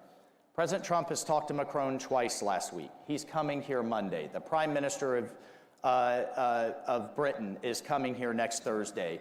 We are engaging all of our European allies, absolutely. The NATO Secretary General and I just spoke. You establish peace through strength. And we have been demanding that the Europeans step up and contribute to their own defense. And as of now, a third of our NATO allies still are not contributing the minimum, which is 2% of their GDP that they committed to a year ago, or I'm sorry, 10 years ago. So that's unacceptable. And if, you know what, the Europeans want to take a bigger role in their own security, that falls in line with America First principles as far as I'm concerned, as far as President Trump's concerned. So, you know what, he's kind of rattled their cage a bit. And now they're saying, you know what, suddenly they've found more. And they're coming to the table with more. Fine by us. We've only been asking for over a decade now. Shifting gears here to Iran. We've got Ambassador Mark Wallace with us, basically one of the biggest fighters in terms of ensuring that we can see change in Iran and leading the efforts incredibly here in the United States and across the globe. But I've got to ask you right now, what is this maximum pressure campaign going to look like in terms of Iran? How are we going to stop Iran from exporting terrorism into Israel and killing innocent lives? Well, first, thank God that Prime Minister Netanyahu, that Bibi did not listen to the Biden team and did not listen to Kamala Harris. And as a result of his leadership and Israel's leadership, Hezbollah in Iran is now decimated. I mean, the pager, beeper, and walkie-talkie operation is going to go down in history. And as a Green Beret, I appreciate a good covert operation. That was one of the greatest ones in history. So you have Hezbollah largely decapitated. You have a real opening in Lebanon that you haven't had in a generation. You have Assad gone in Syria. You have the axis of terror from Iran all the way to threaten our partners, Israel, essentially disrupted, and we need to keep our foot on their neck in that regard. And then from a maximum pressure campaign, the president just signed that executive order returning to maximum pressure to start keeping a foot on the neck of the Iranian economy. And look, just a few years ago, we were seeing that all of Iran's proxies were out of cash, that the Houthis, Hezbollah, Hamas, the militias in Iraq, none of them had the funds and the cash to continue their terror. We're going to get back to those policies that work, but key to it all is that Iran can never have a nuclear weapon. And why does that matter to everyday Americans? Look, if Iran has a nuke, there's a real question of whether they're a rational actor. And they can take out our ally Israel, they can launch against the world, they will have that nuclear umbrella to launch all of these other attacks. They cannot have a nuclear weapon, and under President Trump's leadership, we will ensure that does not happen. Israel. We just got word from the Israeli Defense Forces that they have returned several bodies. This is the Bibas family, the two beautiful children, the redhead children, and what was supposed to be the body of Shara, the mother. Apparently, that doesn't seem to be the case. IDF is saying this is a serious violation of the ceasefire. What's your message, one, to the hostages, their families, from the United States, from President Trump? And two, how can we ensure that we bring all those hostages back home? My message, President Trump's message to those families is we are with you. His heart breaks and he is horrified by these scenes coming out. And if anyone thinks that Hamas is some type of quasi-benevolent, not so bad, kind of something less than the just despicable terrorists that they are, what more convincing do you need? Hamas is of the worst kinds of terrorist groups out there. They are no different than ISIS. They are no different than Al-Qaeda, and they absolutely must be destroyed. And only under his leadership, remember the Biden administration was trying to do some type of deal. They were obsessed with a ceasefire, but their approach was concession after concession after concession and putting more pressure on Israel than they did on Hamas. Only when President Trump came in and said, look, there will be all hell to pay, the credible threat that only he can deliver, did we see this deal come into place, still under Biden. And we saw our people starting to come out, including 2 Americans, with more to go. So this is only happening because of this election. These are the kind of consequences this election has had. And we will continue to get out everyone that we can. But remember, just 6 months ago, 8 months ago, you had college campuses, you had students, you had faculty, you had protesters celebrating Hamas, talking about from the river to the sea, having the worst kind of anti-Semitism, and now we've seen, and we just saw yesterday, the despicable people that they are and why they can never be allowed to run Gaza and why we can never allow another October 7th again. And there is a lot of talk about two-state. You know who doesn't want a two-state? Who will never allow a two-state? Hamas. And this is why they can never, they just cannot exist going forward. China is one of our biggest threats. We have seen how China has infiltrated our institutions, has brought fentanyl into the United States, has stolen our intellectual property, have basically made so many deals with many Latin American countries, African countries. They're trying to be strategic in ensuring that the U.S. does not get involved in some of these regions. This has significantly changed under President Trump. Walk us through how we're going to deal with this threat of China. Well, remember, President Trump is who pivoted us, pivoted the whole national security apparatus back in 2017 and 2018 to deal with the threat and the competition that China is. But he firmly believes we can win this economically, we can win this through our supply chains, we can win this through our markets and fair trade deals, and at the same time rebuilding our great military under, how about our Defense Secretary Pete Hegseth, right? Getting them focused on being the most lethal and most badass military in the world and projecting that strength. But at the same time, he appreciates the infiltration that's going on, and we just had Panama say, you know what, we're done with Belt and Road, we're done with allowing China to infiltrate critical strategic assets like the Panama Canal. And again, it's only been a month, folks. We've still got it. We told the president, you said, you have a full 4 years. We don't have to get it all done in 4 weeks. And just final thing, because you mentioned fentanyl. We are going to unleash holy hell on the cartels. Enough is enough. We are securing our border. And the cartels are on notice. You've seen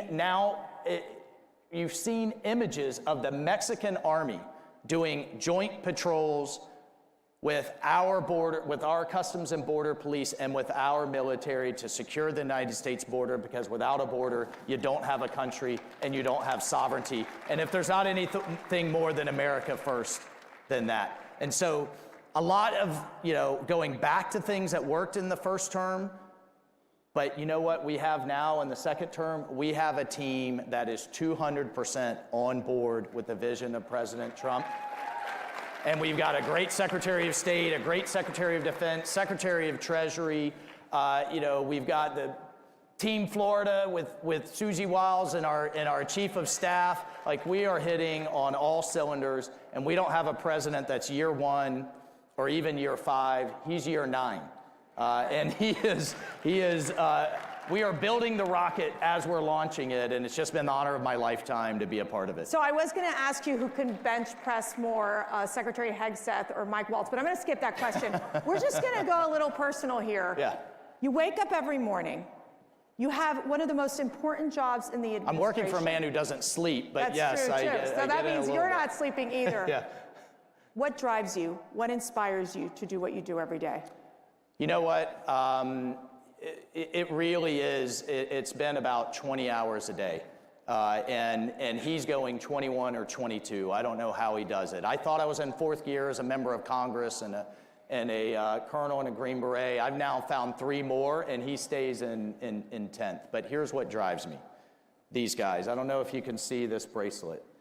This is one of my Green Berets that I lost in combat. And every morning I get up, I look in the mirror, we get ready to go, and I tell myself to be worthy.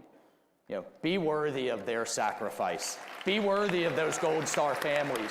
Be a citizen that is worthy of this blessing that we all wake up with, breathing free air in the greatest country on earth.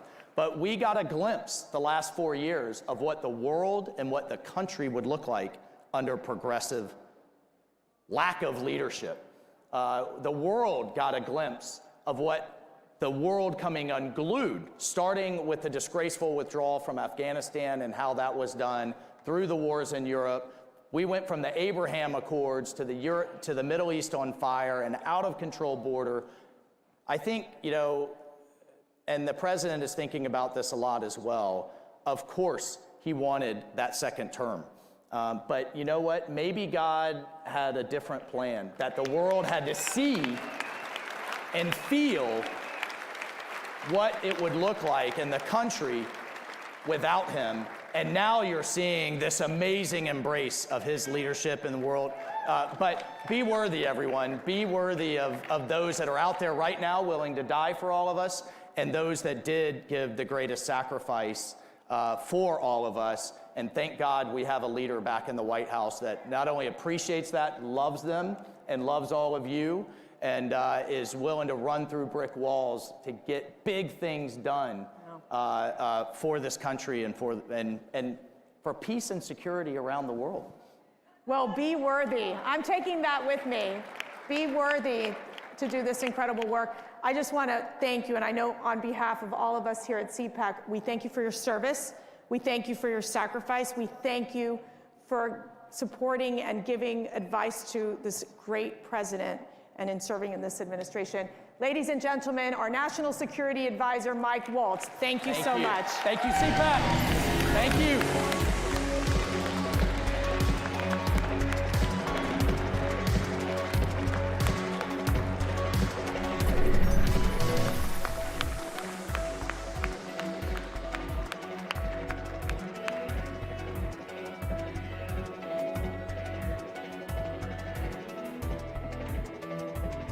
The 47th President of the United States of America. And, I wouldn't say Fox has been exactly perfect. Fox has been a big difference of Fox between now and what it was 4 years ago, as you know. But we have others that come along, and they're doing well, and Newsmax has been really good, and, others are coming along. And people are seeing that they're watching these conservative networks. President Trump is right. That's why millions of Americans are tuning into Newsmax for the real news they can trust.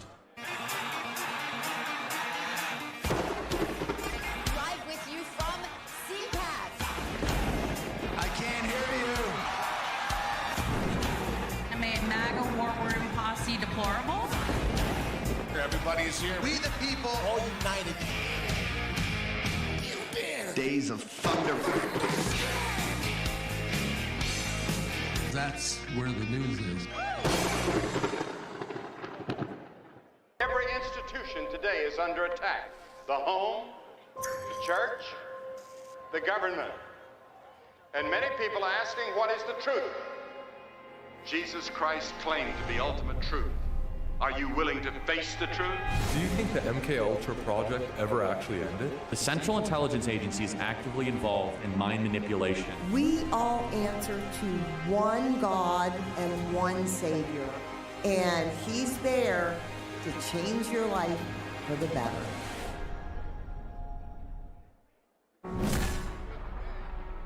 During my second term, we will fight for Alaska like never before. I'm excited about what we can do with President Trump in the office. We'll work together to provide affordable energy to Alaska and allies all over the world. More investment, more certainty, production, more exploration. Thank you to everyone in Alaska, and thank you to your great governor. I look forward to a long and enduring future relationship.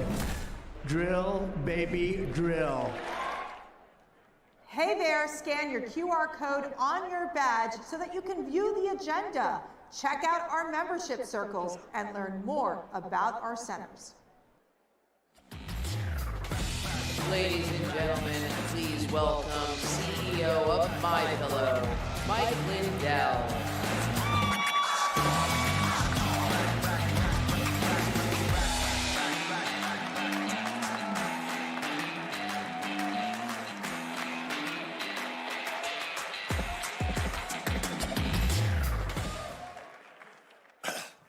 Thank you, everybody.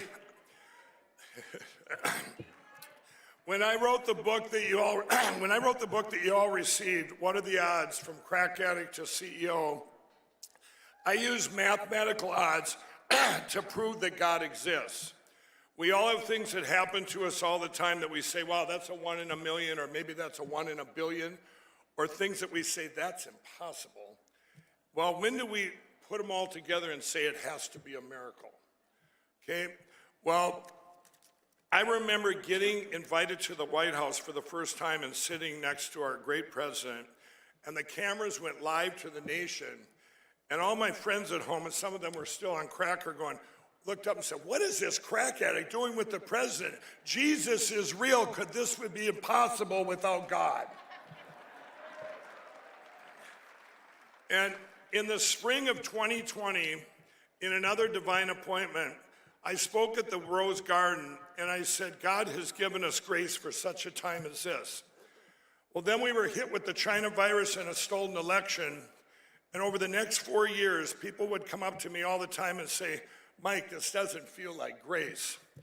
And I would say, oh, but it is. God uses all things for good for those who believe. And the president and I were talking one day, and I was saying that, we were talking about how our country was getting completely destroyed everywhere. And I told him, I said, Mr. President, these bad things are actually helping. They're opening people's eyes, and it'll end up being a good thing. And he said, well, Mike, they're destroying our beautiful country, and it's going to take so much to fix it all. And I said, sir, with God, all things are possible, and God working through you, you'll get it fixed faster and better than ever. Well, hasn't this first month been a miracle, huh? Thank you, Mr. President, for getting so much done in such a short period of time. It actually is a miracle. I said it before, and I'm going to say it again. Everybody loves our president. Some just don't know it yet. True. This has all been on God's timing, and I believe our great president, if he was put in right after the stolen election, we would have lost our country forever. It would have been too soon. There were so many things that we had to find out over the last 4 years, and especially there was one thing that was important. We had to get our voice back. On January 7th and 8th of 2021, those 2 days are historically important. 1.2 million people were deplatformed and canceled on Vimeo, YouTube, Zuckerbuck's Facebook, Jack Dorsey's Twitter.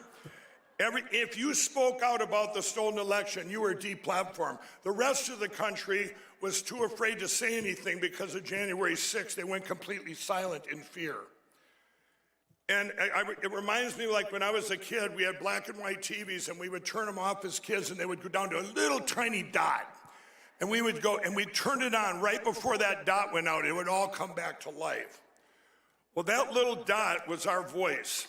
And if our voice would have went out, it would have been just like Ronald Reagan said, we're like a beacon of light on a hill. If the lights go out here, they go out everywhere. It would have been over. But our voice did not go out. We turned that back on, and our voice has gotten bigger and brighter than ever before. And this is, we never gave up. People started forming their own platforms, and this is where CPAC came in. How important is CPAC that gave us a platform? I couldn't speak anywhere back then except for CPAC. So important is CPAC. I and many of you were giving a world stage for our voice when almost every other platform had either blocked us or given up. We never stopped speaking out, and our voice has grown to the biggest it's ever been. We have beaten, there's two parts to this. We have beaten the biggest cover-up of the biggest crime in history. The uniparty, the deep state globalists, and the media tried to completely bury the truth about the 2020 election. 4 years later, evil has failed. Everybody knows the truth. I told people before the 2024 election, if they tried to steal it again, just like if they'd have tried to give us China virus 2.0, we would not have stood for it. We would have said, open up those machines. And we would have said, no, we're not going to sit out in snowbanks wearing masks and be banned from our own houses. We would not have tolerated another stolen election. And evil knew this, and they also knew that it was too big to rig, as the president likes to say. If they would have done it, it would have been one of the biggest deviations in history, and we would have said, we're on to you now. Well, that's their tool to steal elections. By the way, and the media will like this, the fake news, they did steal 4 senators and 9 congressmen that my teams know of in this last election, just so you all know that, okay? 132 countries have banned electronic voting machines, and they've done it for a reason. More than 100 countries have banned early voting and mail-in voting. The United States of America has the worst election platforms in the world. We now have to make elections great again. We need to go to paper ballots, hand-counted, same-day voting, precinct level, and voter ID just the way our great president wants us.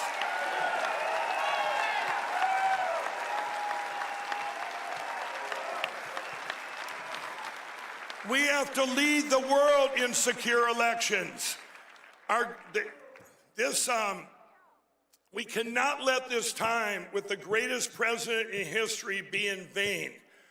This must be the time that God triumphs over evil. We have to have our voices stronger than ever, and we will never, ever stop until, with this critical timing, we have to get to paper ballots. We will never stop. We have to get there now. I encourage all of you to go to LindellTV.com. This is my voice. We have the greatest mayor ever, Mayor Rudy Giuliani over there. We have Emerald Robinson and many other hosts in our 24/7 TV lineup. We were granted, what a blessing, we have White House reporters right at the White House right now with Lindell TV. You have live reporting every single day.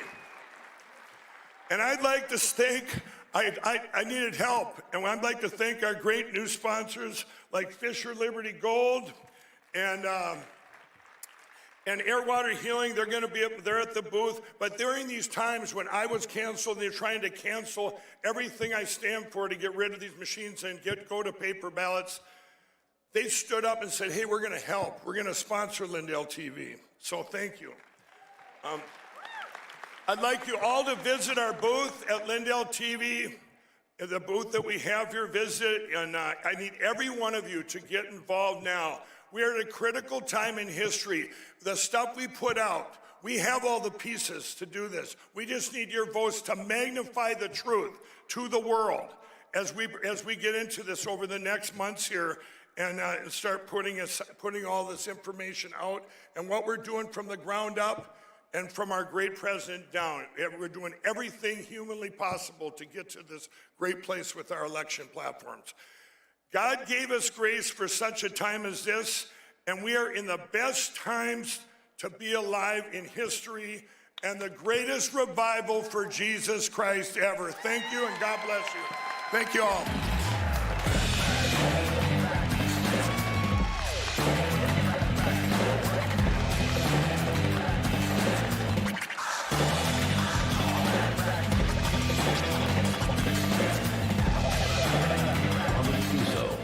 Four-time Prime Minister of Slovakia, a small, proud country in the heart of Europe. In May last year, an opposition activist tried to assassinate him for his policies. For politics based on the ideals of fight against fascism. For wanting an immediate end to the war in Ukraine. For the return of common sense and the barrier against wokeness when he endorsed constitutional definition of marriage as the unique union of a man and a woman. For his grasp of reality when he vetoed the compulsory redistribution of illegal migrants among the European Union member states. For pursuing a sovereign Slovak foreign policy to all four cardinal points. For treasuring freedom of speech and rejecting the politics of single correct political opinion. For the first time, Prime Minister of the Slovak Republic is coming to CPAC.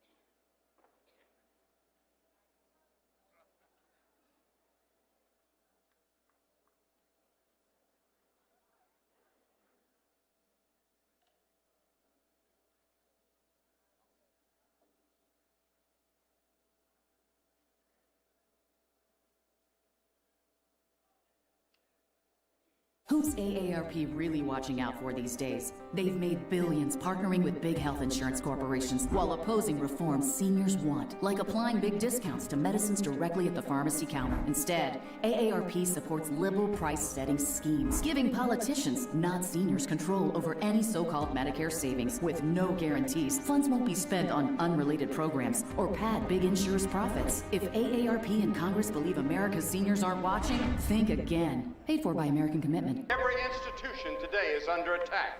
The home, the church, the government. And many people are asking, what is the truth? Jesus Christ claimed to be ultimate truth. Are you willing to face the truth? Do you think the MKUltra project ever actually ended? The Central Intelligence Agency is actively involved in mind manipulation. We all answer to one God and one Savior. And He's there to change your life for the better.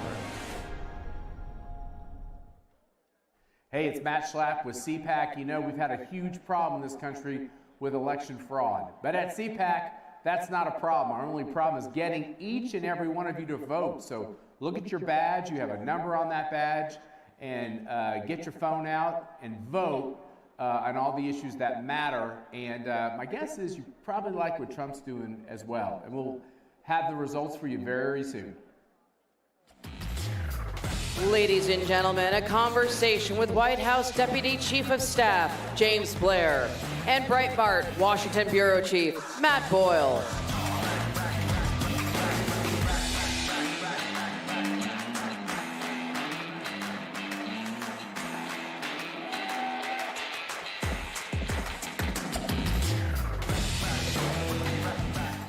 James, how are you, sir? Good to see you, Matt.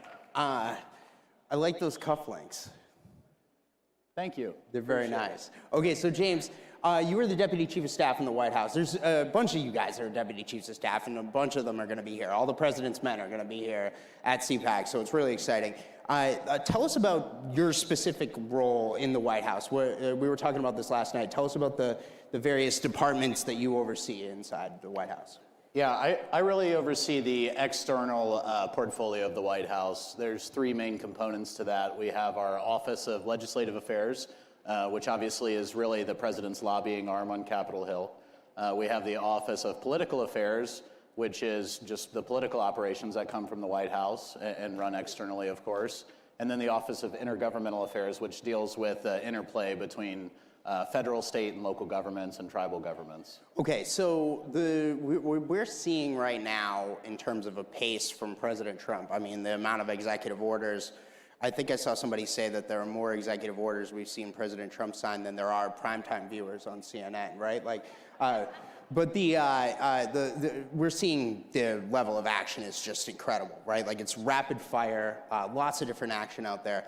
I'll tell you, the person that I think would really, and I know a little bit of something about this because I work for Breitbart, that I think would be absolutely loving this is the one and only Andrew Breitbart. And at CPAC, of course, we got to give Andrew Breitbart a shout out because Andrew Breitbart was CPAC, right?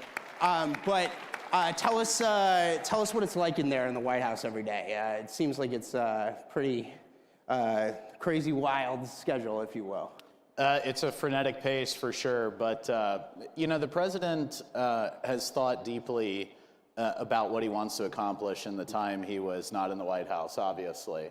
And he's been spending a lot of time planning and obviously asking his team to plan the actions that we've executed so far. So I get asked a lot, was all this planned? And obviously new ideas come up every day, but a lot of it, if not most of it, was planned. He's thought deeply since he left the last time around, and he knows that he wants to accomplish a lot in a short period of time. So really, it's all of us just playing catch up with the president. It's great to have an energetic leader. He runs circles around all of us. He doesn't sleep. He works all the time, and he's really committed to making this time in office very useful for saving the country. I mean, he's just going to do what he said he was going to do, and that's it. All right, so James, one of the major departments you oversee is the political affairs, obviously. You were the political director for the Trump campaign. One of the reasons why we are where we are today is that President Trump was able to, in this last election in 2024, pull off arguably one of the greatest political transformations in the history of mankind. I mean, we are seeing, lifelong Democrats, frankly, vote for President Trump. A lot of black voters, Hispanic voters. I think I saw him put on his Truth Social recently a list of all the counties he flipped from Democrat control. Tell us, you're the nuts and bolts guy of how this happened, right? Like, so tell us, how did you guys pull this off from the Trump campaign? And then we'll get into how we hold it together, because I think it's important that we hold this together for the long term. But walk us through how you guys did it. Yeah, well, so they say success is where preparation meets opportunity, right? Obviously, we had a plan, but the plan primarily was to capitalize on opportunities that existed within these, different populations of voters that maybe have not traditionally voted Republican. We've really seen, the last 10 years, really since President Trump came into office, has been a slow-moving realignment politically. And a lot of significant demographic shifts are coming with that that are good for Republicans writ large if, really very simply, Trump voters can be converted into Republican voters. And that is, I think, the main thing that everyone has to focus on for the midterms and going forward. And I think the reason for that is issues. Good policy is good politics. President Trump is not like every Republican politician, as we all know, for the last several decades, particularly cuts against the mold of Washington. And I think that's really important. I think the number one thing, and just to put some stats on it, President Trump gained more popular votes than any Republican ever has. It was the first popular vote win. It was the first popular vote win for a Republican president in 20 years and the first non-incumbent since 1988. The House Republicans won more popular votes than they ever have, and he swept the Senate majority into office. And really, President Trump performs above all other Republicans. And that's because a lot of these voters that are with him have not come over to the party. And the way we solve for that going forward is to pass the agenda that he campaigned on. That's what they voted for. And I think that if we give the voters what they paid for with their vote, they will reward us with a long-term political realignment. One thing I like to point out is only because a lot of people say, well, presidents always lose the midterms. Often true, but not always. In the last 100 years, there's only 2 midterms where a president has added seats to both chambers of his party. One was 2002, and obviously that was post 9/11, kind of a unique time for our country, very patriotic, rallying around President Bush. And the other was 1934, which was after the New Deal passed. And that really set in motion a 100-year realignment of politics. And it came out of what they did. And I think that needs to be the model we're looking at, where we're not looking for incremental change, and we need our Republicans in Congress to help us with that. We need to look for big change. And I think if we enact big change, which the president campaigned on, we'll be rewarded politically for a long time. Couldn't agree more. So it feels like we have a different look. I've been doing this for a long time at Breitbart. I've been at Breitbart for 12 years. I've been reporting in the conservative movement for 15. It feels like the Republican Party is a different Republican Party now. And this is in large part thanks to President Trump and his endorsements. We've got new incoming exciting senators, people like Jim Banks from Indiana, who I think we heard from yesterday, Bernie Moreno from Ohio, Dave McCormick from Pennsylvania, Tim Sheehy from Montana. I mean, these are exciting young voices that are, 8 years ago, President Trump had a rough time of getting his cabinet through. This time around, he's actually beating with a smaller majority of his party, Barack Obama, from 2009 when he was confirming his cabinet. The Trump's cabinet is almost all confirmed now. How has the party changed in a better way that is reflecting this transformation that we're talking about? Because it's bigger than Trump, I think. I think it's happening in the Senate. It's happening in the House, too. Absolutely. I mean, frankly, I think our Republicans in Congress are getting on board and seeing that we can do things differently. Look, with the cabinet, President Trump selected a cabinet that reflects the diversity of the coalition that swept him into office and the diversity of thought, and that was important to him.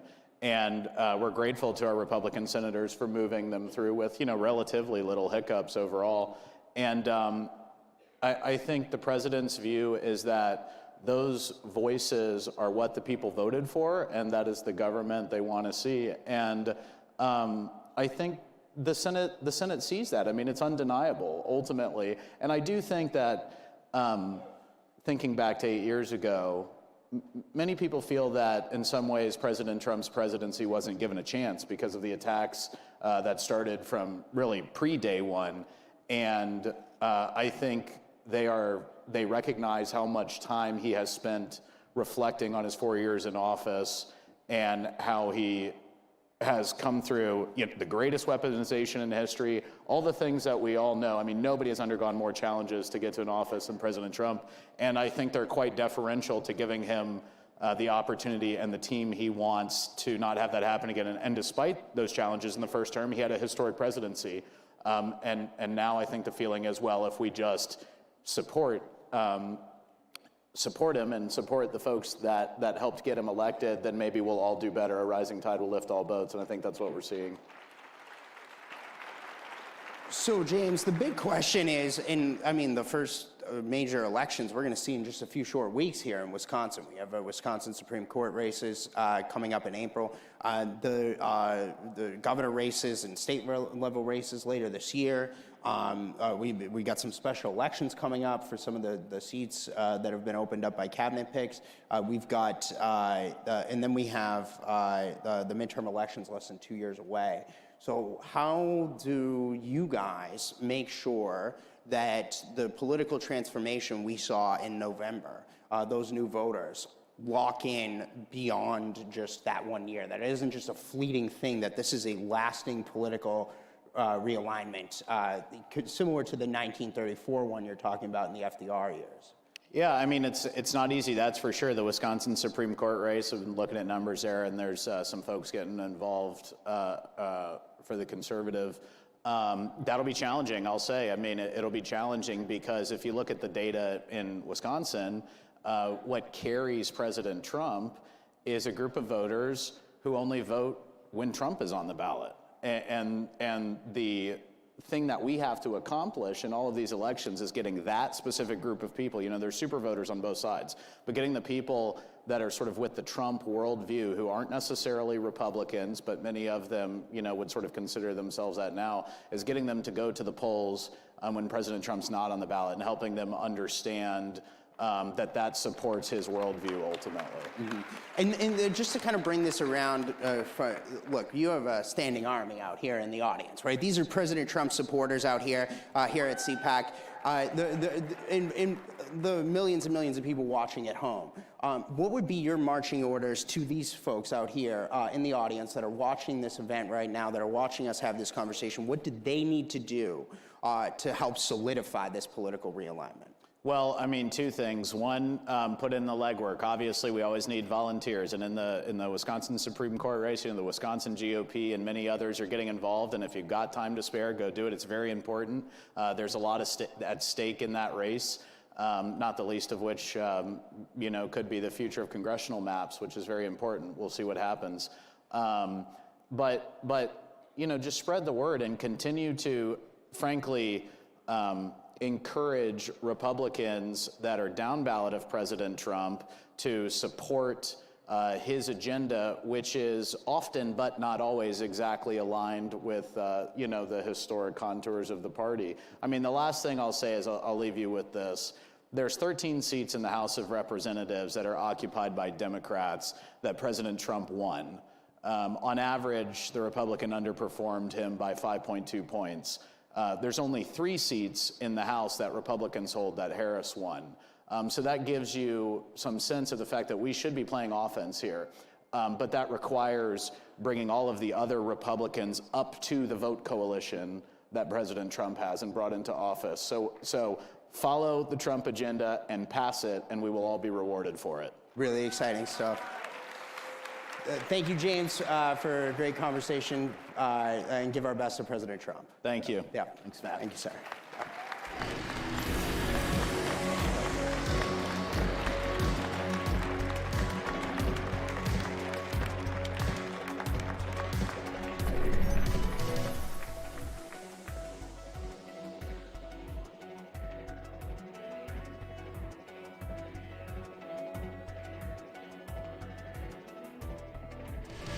Ladies and gentlemen, it's time for Fannie, Letitia, and Jack, the Legal Evils. Please welcome Senior Fellow at Claremont Institute, John Eastman, and partner at Tactic Global, Barry Bennett.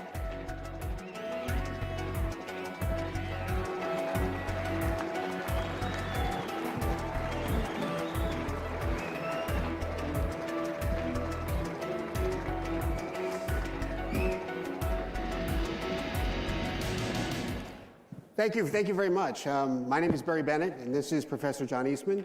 The professor is a brilliant legal scholar, and I am a fan of, just watched the TV show Lincoln Lawyers. We have a lot in common. But what we do have in common, unfortunately, is that we were both made victims of our own government because we dared stand with Donald Trump. For me, I ran Ben Carson's campaign back in 2015, 2016, Great American. And I became a senior advisor to the Trump campaign in 2016. Within months of working at the Trump campaign, Obama's CIA director, John Brennan, gave my name along with 25 others to the Five Eyes to ask our so-called allies to spy on us in the Russiagate. That led to me being bumped by both the UK and Australia and endlessly grilled about Russia and Hillary's emails and all this other crap. And then that, led to, the FBI taking my phone and my emails, the emails of my 9-year-old kid. They took my Uber Eats account. They got a lot of information there. But, one of the things, unfortunately, that John and I have in common, we both had to spend millions of dollars to defend ourselves. And John, I mean, I'm further along in the process. John is still in the fight, and he needs our help. But anyway, I want to be quick and tell you who I was and what I've gone through, but John's case is really happening right now. So I want him to have 7.5 minutes, and I'll take 2.5.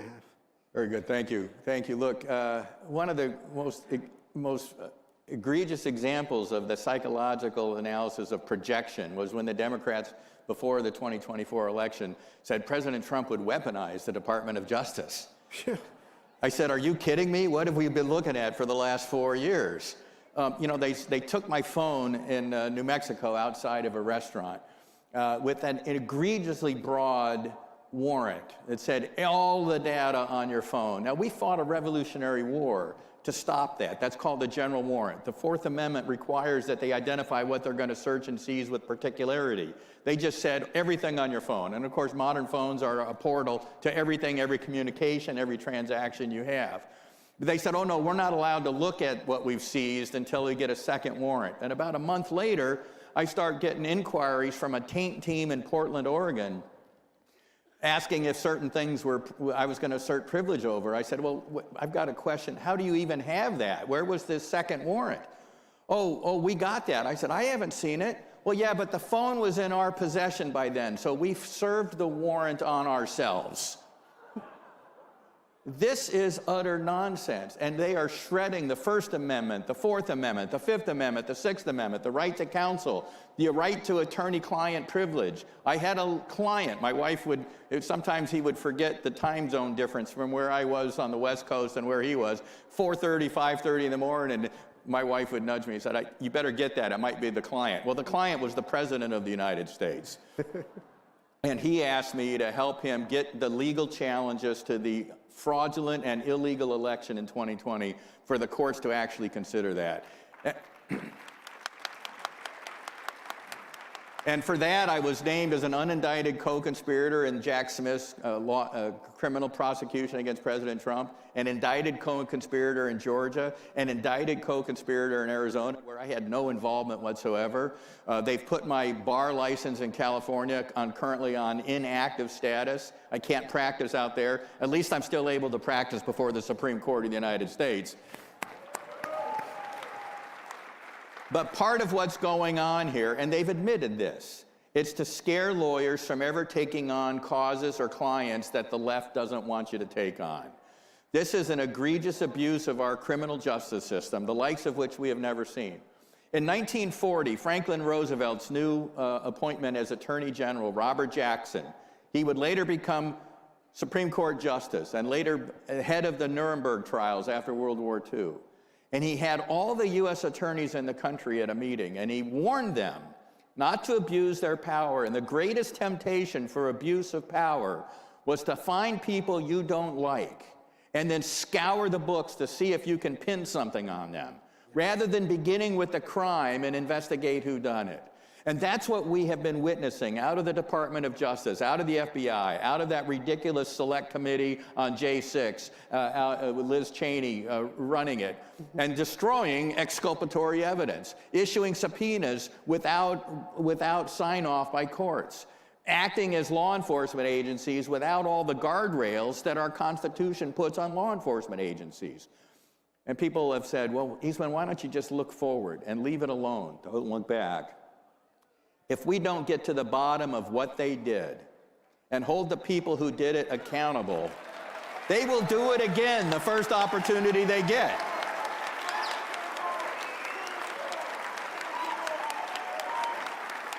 So I have been thrilled with all of President Trump's nominees, but I think the one that is going to be most relevant to this fight is the one that got confirmed yesterday, 51-48, Kash Patel. Because in my view, what we have been witnessing is a nationwide conspiracy to deprive political opponents of their constitutional rights to free speech, to assembly, the right to petition the government for redress of grievances. And if you don't hold people accountable for what they did for that, that's a federal felony, by the way. There's a group called States United Democracy Center. They filed the bar complaint against me in California. They're a rabid anti-Trump organization designed to go after all the lawyers that were trying to help Trump. They were the ones that were hired by the Attorney General of Arizona to prepare the prosecution memo for the electors and me and unindicted co-conspirator Trump in Arizona. And I've told media, I said, that's a little like hiring the fox to do the safety memo for your chicken coop. It's utter nonsense. And the people that are doing that need to be held accountable. And you know, if they spend some time in prison, maybe the next time they get power, they'll be a little bit hesitant about taking on this kind of lawfare against us. Amen. Amen. And we'll never get our privacy back. We may never get our reputations back, but this must not happen again. That's right.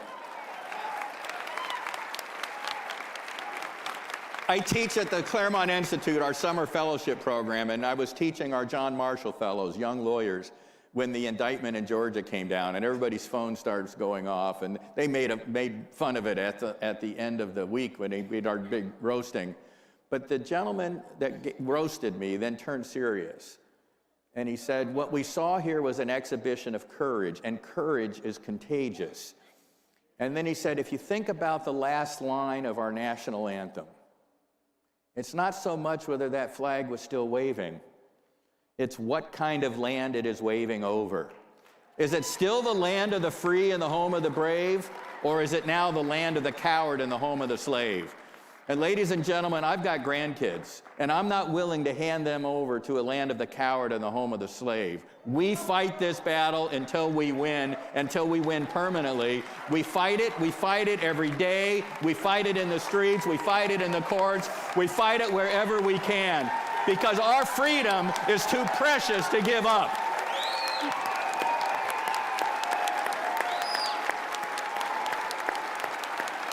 Thank you.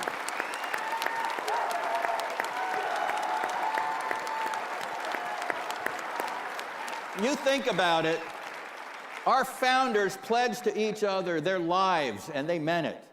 Their fortunes, and they meant it. Just ask Robert Morris, who funded the Revolutionary War largely. But most importantly for them, more important than either of those, they pledged their sacred honor.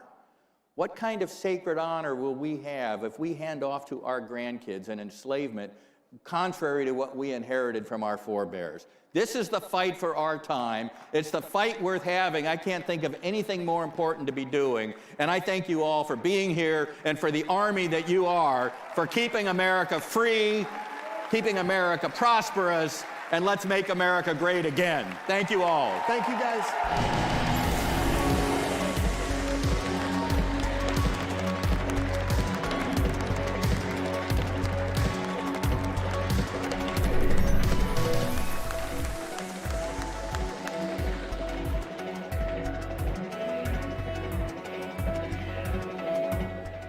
It's our America. We conquered it. We built it. Great values like honesty and fairness. Great courage. A great nation needs a free press. Newsmax is it. 30 million Americans regularly go to Newsmax when they really need to know. They watch Newsmax TV at home. On the free Newsmax app, they go to Newsmax.com. Start today. Newsmax is real news for real people. Wherever human freedom is under attack, in courtrooms, legislatures, and the public square, we stand ready to defend it. This is why Alliance Defending Freedom exists. Supreme Court victory for a Christian woman who was taken to court for standing firm in her beliefs. The First Amendment follows a golden rule. If we want to protect speech for ourselves, then we need to protect it for others. A video released this week by ADF International has attracted over 34 million views and even attracted comment from Elon Musk. It concerned a pair of Swiss parents who have had their child taken away from them because they objected to her gender transition. We're not just here to stop the erosion of liberty for this moment alone. We are here to keep the door open for the gospel. And when the gospel does its work, truth doesn't just hold its ground. It advances. It sets people free for generations to come. This is our mission. at Alliance Defending Freedom.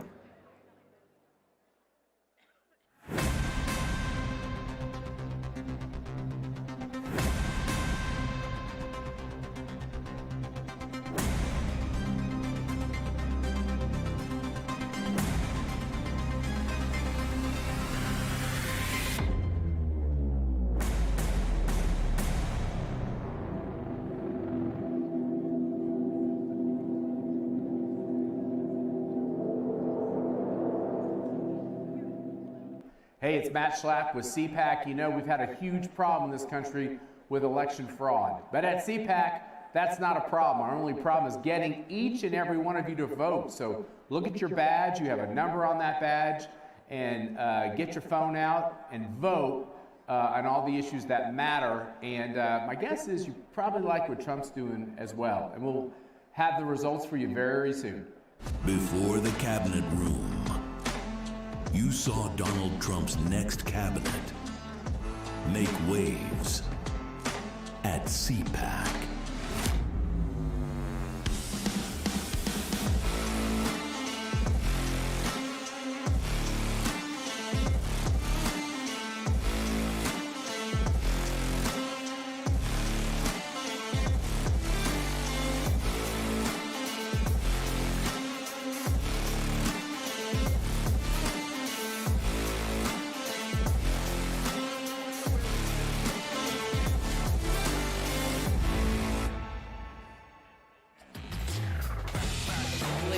Gentlemen, please welcome nominee for Director of Voice of America, Carrie Lake.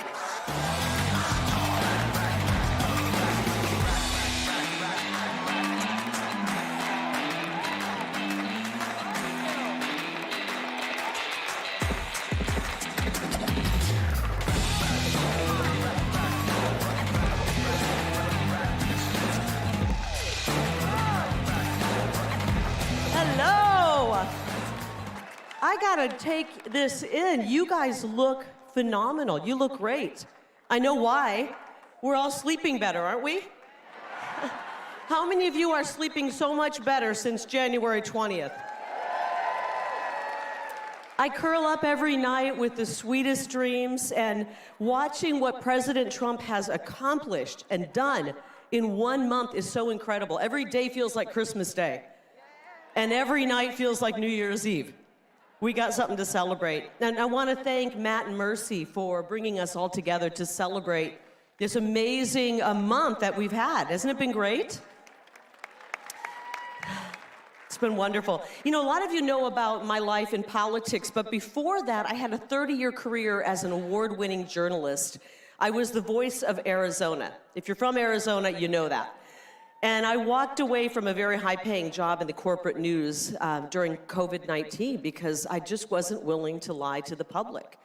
We had such lies going out toward the public. And I had to ask myself the question, was this huge paycheck that I was earning worth the cost of my soul? And the answer was no. And that is a question that a lot of people in the media right now and the bureaucrats in DC should be asking themselves at this moment. How much is the paycheck? How much is the money worth it? I'm very, very cynical when it comes to the government. It's just how I was raised. I grew up with Ronald Reagan as my president. Anybody else as a kid have Ronald Reagan? And remember his warning? His warning was the 9 most terrifying words in the English language are, "I'm from the government and I'm here to help." And boy, was he right. But now the tables have been turned. And the 9 most terrifying words for the government are, "We're from Doge and we're here to audit you."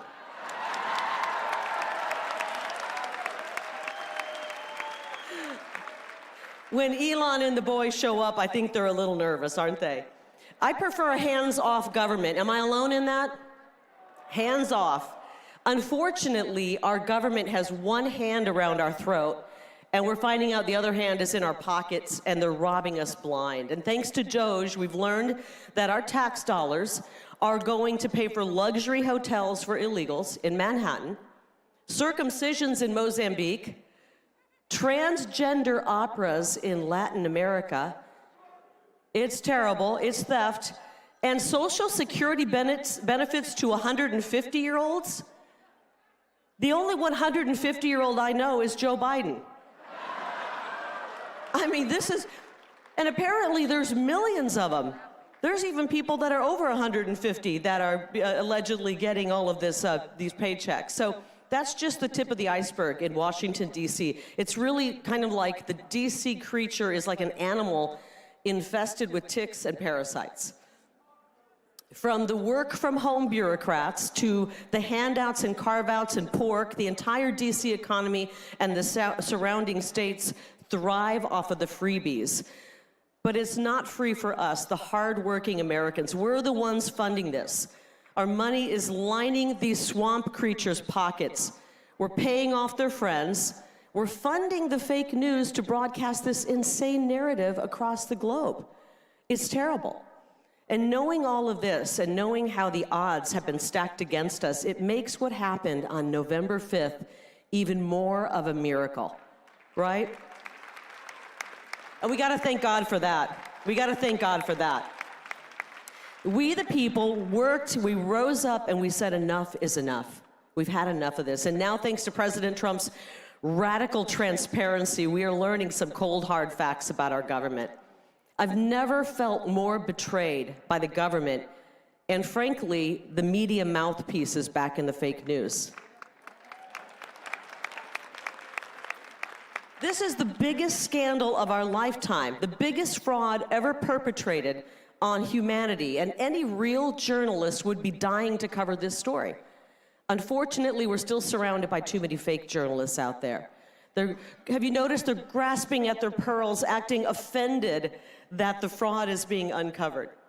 They're offended that we would question the bureaucracy that spent money trying to perform sex changes on monkeys, while claiming that FEMA is too broke to help Americans. I'll tell you, the purpose of the mainstream media is no longer to inform us, it's to manipulate us. Have you been following the AP drama? Have you heard about this? It's known as the Associated Press. I kind of think of them as the anti-American propagandists. They're very, very mad about the renaming of the Gulf of Mexico. Now, they had no issue with swapping out Kiev for Kyiv or switching the spelling of a country named Turkey. I didn't even know it was possible to spell that another way. But they have just been horrified by this name change. Remember, these are the same people who didn't want to call riots riots. They wanted to call them mostly peaceful protests. But they will die on the hill of refusing to call that big, beautiful body of water between Texas and Florida the Gulf of America, which is what it is, by the way.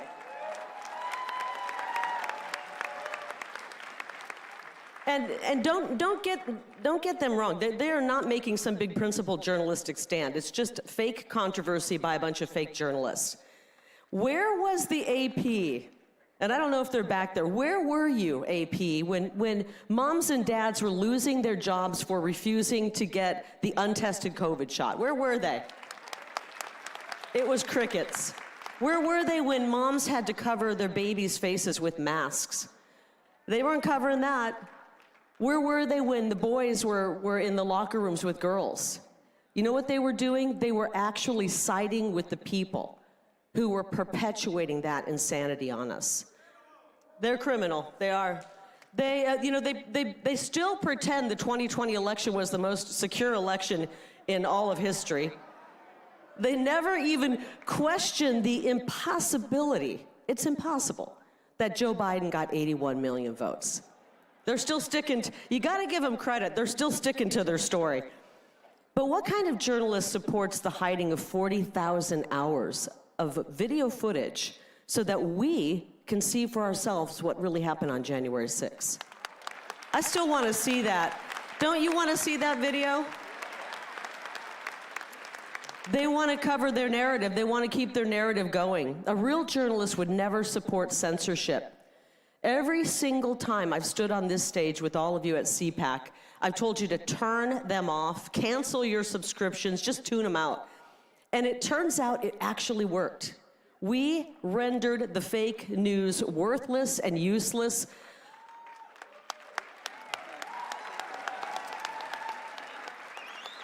only to find out that our government has been propping them up, keeping them alive with tens of millions of dollars of our tax money.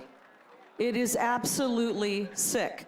They propped them up. So the mainstream media is really just kind of a zombie media right now. There are a bunch of zombie media outlets who can only make payroll if our government funnels millions of dollars to them. It's obscene. Last week, these media zombies mulled around the idea of boycotting covering the White House to support the AP. Did you hear about their idea? They're gonna boycott the White House to support the AP drama. That means no more CNN, AP, MSNBC in the press pool.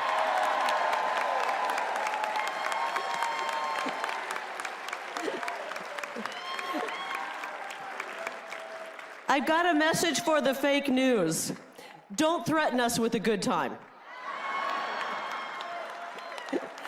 We will not miss your stupid questions, okay? Real journalists recognize it is a privilege to cover this moment in American history. It's a privilege. We are witnessing the return of our government to we the people. It is a historic moment with monumental consequences for America and the entire world. It's a golden age in America, and damn it, we deserve a golden age in journalism. And that is why I'm honored that President Trump has appointed me to lead the Voice of America. VOA has been telling America's story to the world for 83 years this Monday. Now, sometimes the coverage has been incredible, and sometimes it's been pitiful. We are fighting an information war, and there's no better weapon than the truth, and I believe VOA can be that weapon. I told President Trump when he called me and asked me to lead the Voice of America that we will focus on accurate and honest reporting. It won't become Trump TV, although I think the ratings would be very high. It won't become Trump TV, but it sure as hell will not be TDS TV. You can find all the Trump derangement syndrome that you want over on CNN, MSNBC, CBS, 60 Minutes, The Washington Post, and The New York Times. The VOA is a soft power for America. Some people have suggested shutting it down. And with all of the corruption, I get it. I totally do, with all the corruption we're seeing. But I believe it is worth trying to save. With a relatively small budget, along with honest reporting, we can spread the values of freedom all over the world and prevent trillion-dollar wars. I'm for that.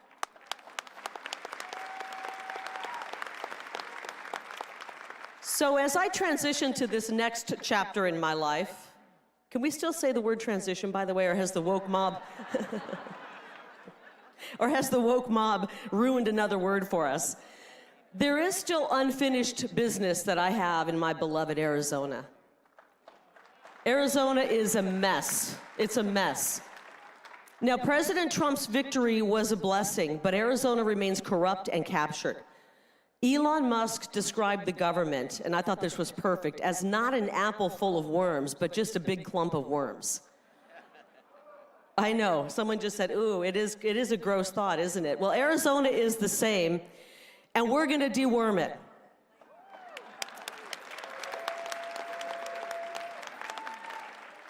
For the past 4 years, we have been in a fight, fight, fight mode.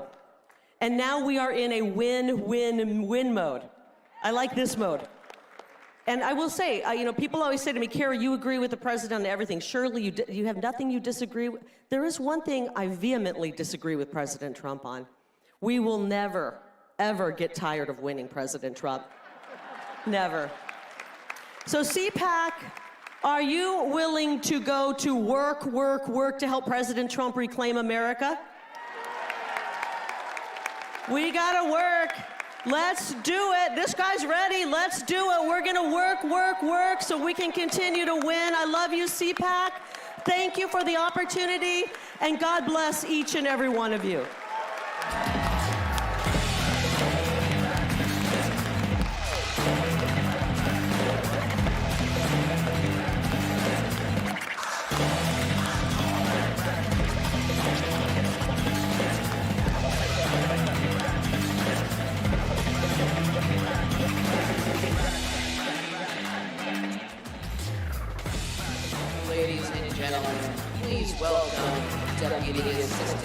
President and Senior Director for Counterterrorism, Sebastian Gorka.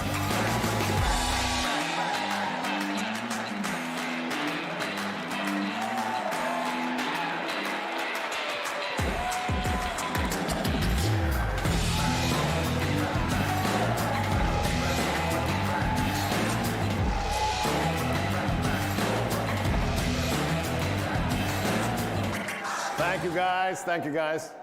At ease. At ease.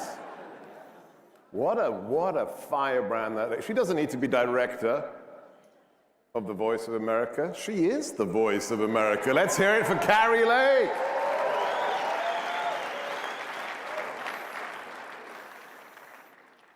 I'm going to do something dangerous right now. I'm going to rely on technology. What did she say at the end about the one thing she disagrees with the president about? When I left my radio show 30 days ago, I asked my engineer to do one thing for me. And he said, yeah, I can do that. Do you want to hear my ringtone on my phone? We're going to win so much, you may even get tired of winning. And you say, please, please, it's too much winning. We can't take it anymore. Mr. President, it's too much. And I'll say, no, it isn't. We have to keep winning. That's my ringtone.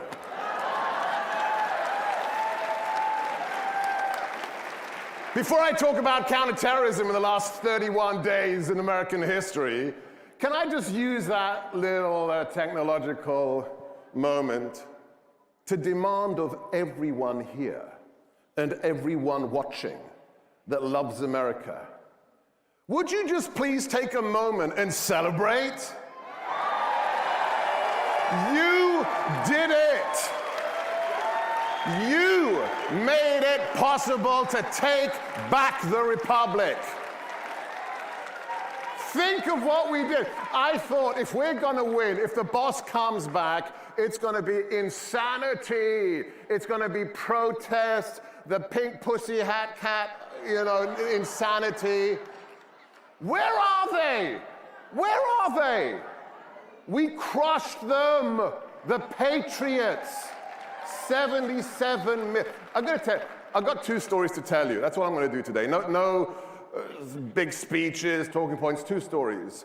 One on how much we're winning, and then one about what it's like to work for President Trump. I was in Yale yesterday. The belly of the beast. And I went there to give a speech on counterterrorism and artificial intelligence. And next to me were two panelists. I won't mention their names, but they're not of the 77 million, okay? One of them was an Obama appointee, okay? I spent the last 8 years, because I love America, because I chose America, because I am a legal immigrant to the United States. Me and Elon Musk, me and the First Lady, we chose this country. And for the last 8 years, they called people like me, who voted for President Trump, who worked for President Trump, fascists, Nazis, white supremacists. For 8 years. I kind of at the end, you just laugh about it.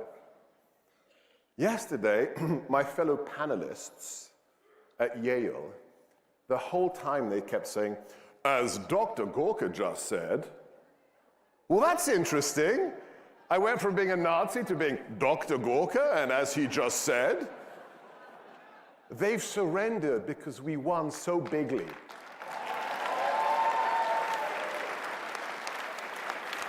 So celebrate, smile every day, enjoy it, revel, revel, revel in what you have done. I was at Fort Bragg on Tuesday. This time is just like, I think I've been at work for about 3 years already. And I was at Fort Bragg, and indeed. And I was there to see our operators and the commander of Joint Special Operations Command. And the naval officer who was looking after me, I asked him, so when are we renaming the base? Because Pete, Secretary Hegseth. And he showed me his phone. Sir, I drove in, dark 30 this morning, and the brag sign was already taken down. Winning, winning, win. And Pete, if you're watching, Mr. Secretary, I want to be there with the screwdriver when we put it back, okay? Always brag, forever brag. Okay, so let's get to the real meat of this discussion. Wherever I go, I do a lot of public speaking, at least I used to, before I'm in a skiff for 12 hours a day working for the greatest national security advisor ever. Another Green Beret, oh my gosh, how cool is that? Mike Waltz is the first Congressman Green Beret national security advisor. But wherever I used to go to speak publicly, I was always asked the same question. Wherever I was in America, whoever the audience was, whatever the topic they gave me, sooner or later, they always asked the same question. What's he really like? What's President Trump really like? Well, let me tell you a story of what he's really like. Second Thursday of the new Trump administration, we're less than 10 days in. National Security Advisor Waltz and myself and a military member of my team on the National Security Council are waiting to see the president to tell him something rather shocking. We walk into the Oval Office, we present, this is all declassified now, you can read about it, there's a big article in the Daily Mail. We presented him a map and some intelligence intercepts. And we said, Mr. President, there is an ISIS terrorist enclave, a cave complex in northern Somalia, which our government has been surveilling for more than a year and a half. And the president looked at me and Mike and said, what do you mean? We've been watching jihadis. And Mike said, well, yes, the former administration and Joe Biden didn't want to kill them. President Trump looks up from the Resolute desk and said, kill them.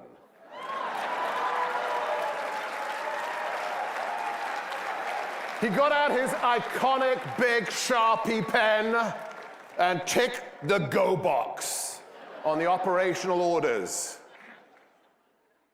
And then we left the Oval. Less than 30 hours later, I am back with my boss, Mike Waltz, with my team members, underneath the West Wing in the Situation Room. It's like I'm in an episode of 24 or a Jason Bourne movie. And we were watching this video, play video.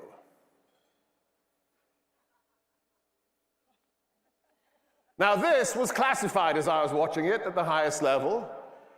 That is a leader of ISIS responsible for training, recruiting, financing, and deploying jihadis across the world to kill Americans and our friends and allies. Hiding out in a massive cave complex in northern Somalia. We are watching this live, but remember, ladies and gentlemen, this is not a movie. This is real life, and this is what President Trump did to him.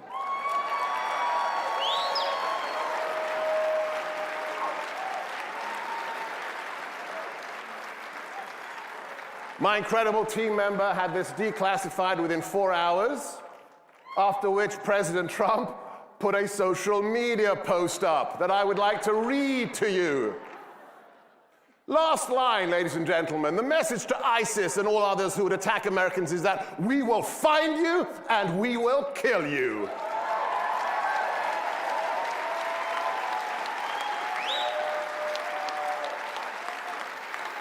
For 4 years, we placated our enemies. We gave billions of dollars to Iran. We opened our borders to anyone who wanted to come in and kill Americans. 100,000 fentanyl deaths in 1 year.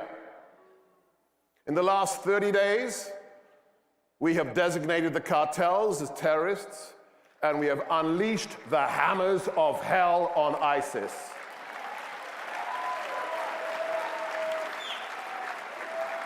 So, all I want to say to you is President Trump's only motivation, the one he communicates to his National Security Advisor, Mike Waltz, and to the whole team in the White House, is protect America. And that is exactly what we are doing. Whether you voted for him or not is irrelevant. He is such a patriot. He wants you to be safe and he wants you to prosper. That's the real Donald Trump. So, please keep the president in your prayers, his family, but also smile and be happy. You won. All right, guys, let's get up.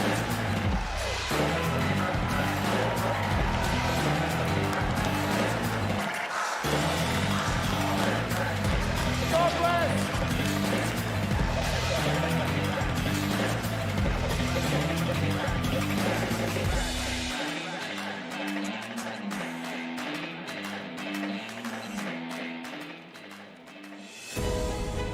We have been lied to, we have been deceived, and I've been saying for years, the moment that moms find out what's going on behind closed doors in their children's schools, there's going to be a national revolt, and that is exactly what you're seeing.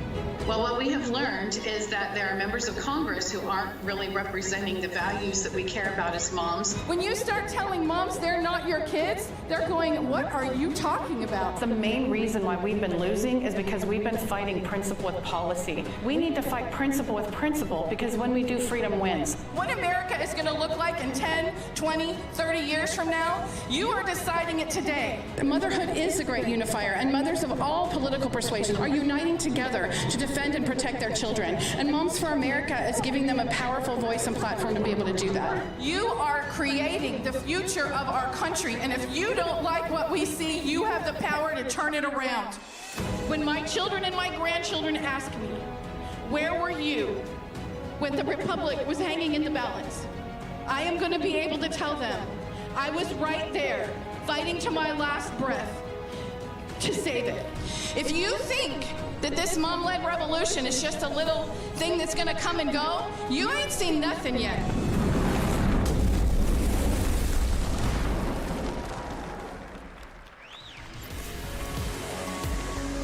Ladies and gentlemen, please welcome President and founder, Moms for America, Kimberly Fletcher.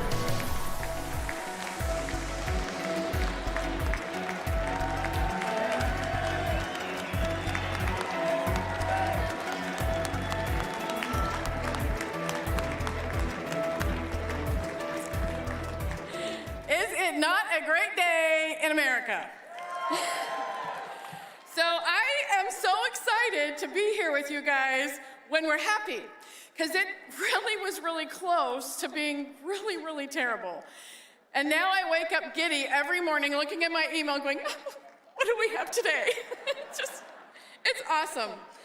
But there's some things that we definitely should be celebrating. The confirmations, the gulag has been opened, the pardons have been done. Women are women again. And I was so honored and thrilled to be with the president and 47 of our moms and their daughters when he signed that, we should not have to say historic, executive order protecting women's sports and our safe spaces. Everything that we asked for, we're getting. And I am so grateful to be living at this time. But I want to make sure that we do not forget 2020. Because those 4 years, if the President of the United States, I love saying that, if he had gone from one term to another, he would not be anywhere near as effective or on target as he is now. And the things that he's getting done, he knows. We don't have the luxury of time, but he cannot do it himself. The calls that you made to make sure that the confirmations went through, that made a difference. And I have to say, I was thrilled to be able to get the text from RFK that said, we made his day when he came out of the hearing and went in and out of the hearing and had all those moms out there in their purple shirts and Moms for RFK, and it was awesome. So these guys are there, things are happening, children are being rescued, but there's a lot that we have to do and we have to do it together because they cannot do it alone. I do want to make sure, though, and take a moment to thank Elon Musk, because prior to him taking over X, we had been permanently suspended from Twitter. No way to get our account back.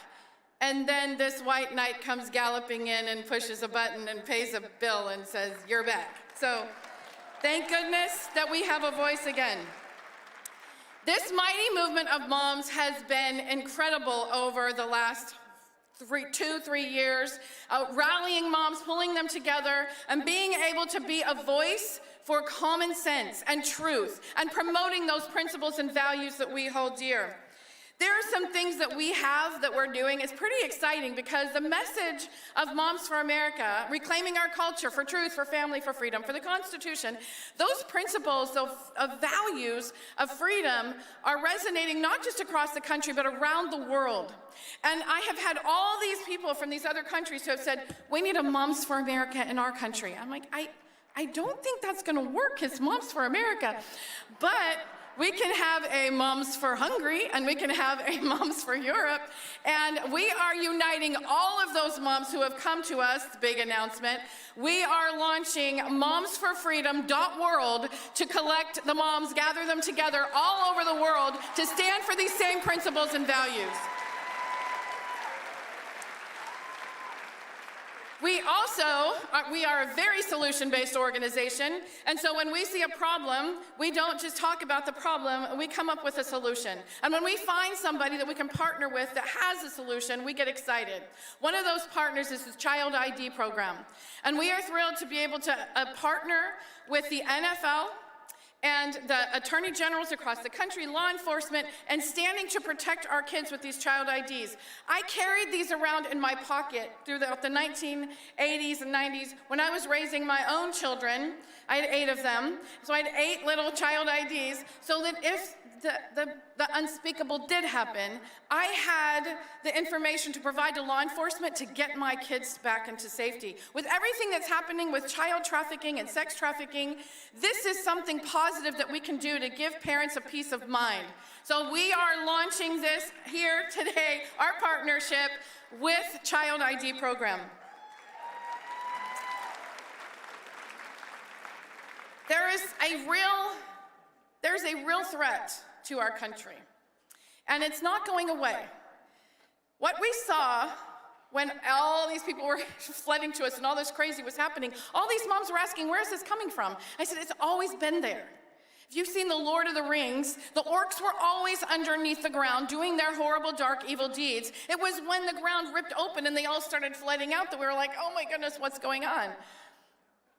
Do not think that the devil sleeps. They have just gone back underground. And this is our opportunity to make sure that ground never opens up again. So we have things that we can do, uniting and standing together. So the greatest weapon that we have right now in our arsenal is moms.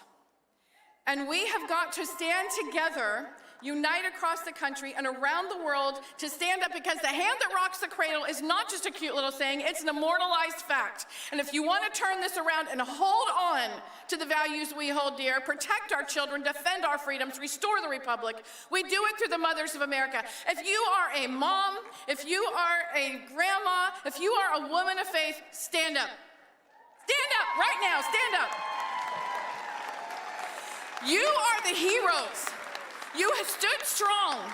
You went out and you voted.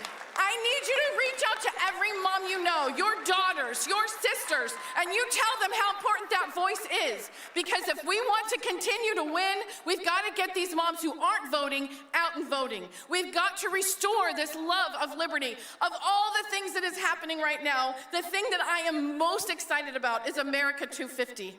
I was 10 years old in 1976, and I still remember what it felt like that year. It was like an explosion of patriotism, and everyone from Jack Daniels to Avon created some kind of commemorative piece, which now sits in my living room. That's okay. And I think I own stock in eBay. Anyway, but we can do this again. We have an opportunity to light a flame and start a resurgence of patriotism across the country. This is like a 50-year opportunity. We won't have it again. We need to share the story of America. We need to be celebrating everything that makes us unique and exceptional, because the world, I can tell you, as I'm talking around the world to these different countries, these people are coming and saying, we're looking to you. And I just spoke in Europe at Make Europe Great Again. And what every single representative from those countries said was, now we have hope. It is changing around the world.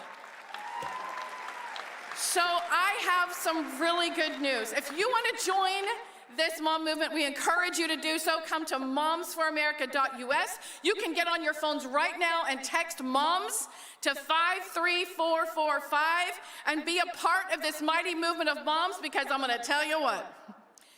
We have the Air Force. We have the Space Force. And now we got the Mom Force. And we're not done. Thank you.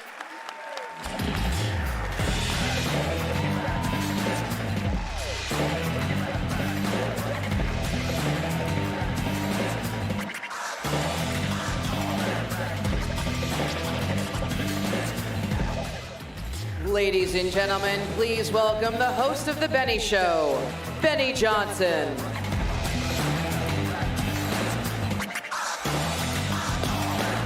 What's going on, CPAC? Woo! What's happening? Welcome to the golden era. Look at these crazy Australians. Who let them in?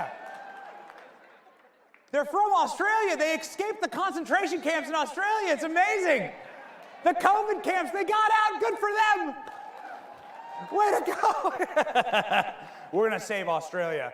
But we're having a great time saving America, are we not? Let's frickin' go.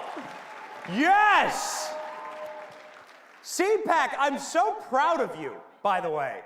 Can we give you all, can you give yourself a hand? This is what CPAC looked like in 2020 versus 2025, right up here. Check it out. Oh yes, baby. Oh yeah. We call that a glow up on the internet. Who's more in favor of the chainsaw than the warmonger? Yes. I'm allowed to show this because Mercedes Schlapp tweeted it, okay? All right? Freaking love them. Matt and Mercedes doing an unbelievable job, all right? Capturing the energy of the moment. That was so awesome with Elon. Was that a real chainsaw? Did it work? Did you actually do it? Okay, great. All right, fantastic. The golden era. Just a reminder, you live in a red country. You live in a red country. Ladies and gentlemen, that's getting redder. This is the 2024 election. Look at that. This is the directional arrows of how much more red the country went. And it is so amazing to actually have this moment to celebrate with you. Because you know why the country went this way. The country went this way because we finally had a candidate that kept his promises. And here's a big one that was made at CPAC 10 years ago. From our boy, Donald Trump, standing right on this stage, right in this location. And Donald Trump said something remarkable. Check this out. This is a 10-year-old clip.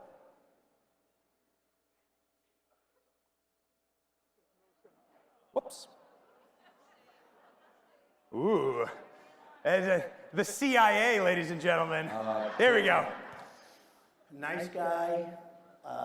Got a lot of problems coming up, in my opinion, with the famous island with Jeffrey Epstein. A lot of problems. Ooh. Donald Trump. Is there a way to play that clip from the beginning? Can we do it one more time? Let's go. Bill Clinton. Nice guy.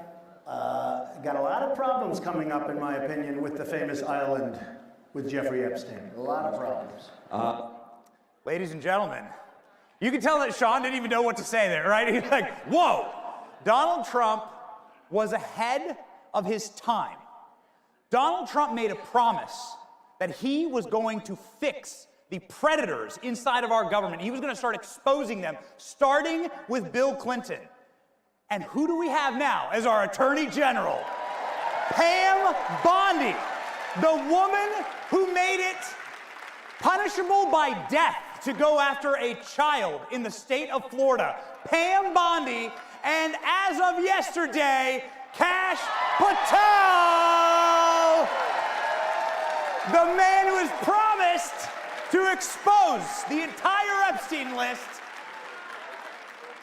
Woo, baby! We are cooking. You know who are the most scared people in America right now? Right there. There you go. Oh, yes. We're going to have some fun. You want to know? This is why they tried to lock up our boy, okay? This is why they tried. Can we have some fun? Are we allowed to have fun? Is that legal here? Okay, all right, let's go. This is why they tried to lock up our boy. But here's what we say as Christians. Any Christians out there? Any Christians? This is what we say as Christians. What do we say? We say what man intended for evil, God intended for good. They tried to lock up our boy, but what they ended up giving him was a rap album. The hottest banger of the summer. Rappers actually got this tattooed on them. When I saw them making murals of it, I knew it was game over. Okay? It's game over. Who knows somebody with a Donald Trump mugshot t-shirt? Who knows somebody with a Donald Trump mugshot tattoo? Trump's got the mugshot hanging in the White House. That's what you call a backfire, all right? What happened to the, speaking of murals, what happened to the Kamala murals? Oh, I'm sorry, Kamala.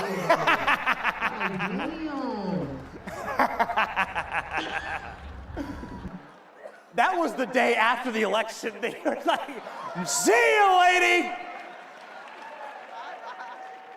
What man intended for evil, God intended for good. And we're making some new art, by the way, in the White House. We're switching up some of the paintings in the White House. You know, after they sent out the photographers, Joe Biden was sitting there like this. You know it. You know, it's like the guy. Good time to try. I mean, it's like, you can't stop him. Joe Biden called us garbage. Did you hear that? Joe Biden called us garbage. What man intends for evil, God intends for good, right? That's right. Who's proud to be the garbage that backs President Trump?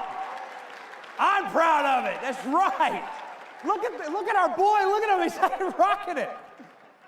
The story here is that his staff told him he can take the vest off. And Trump's like, I love the vest. I'm keeping the vest. Ladies and gentlemen, they tried to kill him. They tried to kill him. The most evil thing you can do to somebody. Who believes that this is the #1 most witnessed miracle in humankind? The most witnessed. Billions of people have seen this miracle, physically watched this miracle. And what happened next? Trump goes back to the Butler rally. He does a rally right on that spot. Brings in Elon Musk. Elon Musk does like the jumping on stage. You used to see it, right? Too bad he didn't have the chainsaw for that. God intended it for good, actually. And God saved us. And I believe that we witnessed the most seen miracle of all time. And then Donald Trump went back to Pennsylvania and did something else remarkable. He went to... Our boy went to McDonald's and showed us what salty servant leadership actually looks like. When was the last time you saw... Just call it Donald's at this point, right? It's might as well just call it Donald's. Just let it go. Who's down? Look at him go.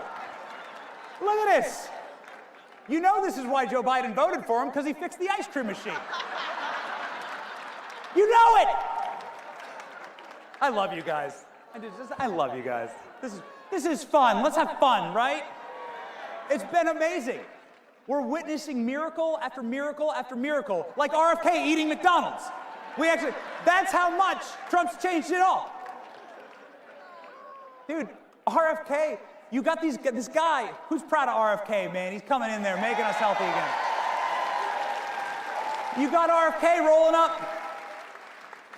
This is a dude who was campaigning against Donald Trump, whose wife was doing the same thing, and now he's serving in the administration. This is a miracle. It's so incredible to watch these moments. Tulsi Gabbard ran against Trump one election cycle ago. She was running for president against Donald Trump, and here she is doing the Trump dance on stage with Trump. What a timeline we're living in. Who's proud of Tulsi Gabbard, too? We got some Tulsi fans in here? Man. It's such a special moment. And so it's important to, like, center ourselves and remind ourselves what this is all about, all right? Any parents out there? Any grandparents out there? You grandparents, throw it up. Anybody? Any young kids who want to be parents out here? Any young people who want to? Look at this. Shout out to the young kids who want to be parents, right? They're like, we need you. And it's actually never been easier, right? Have you ever met a lib? Like, nobody wants to breed with those people. You know, it's like yellow teeth, purple hair, they smell bad, no deodorant, no showers, okay? They don't know what gender they are. It's tough.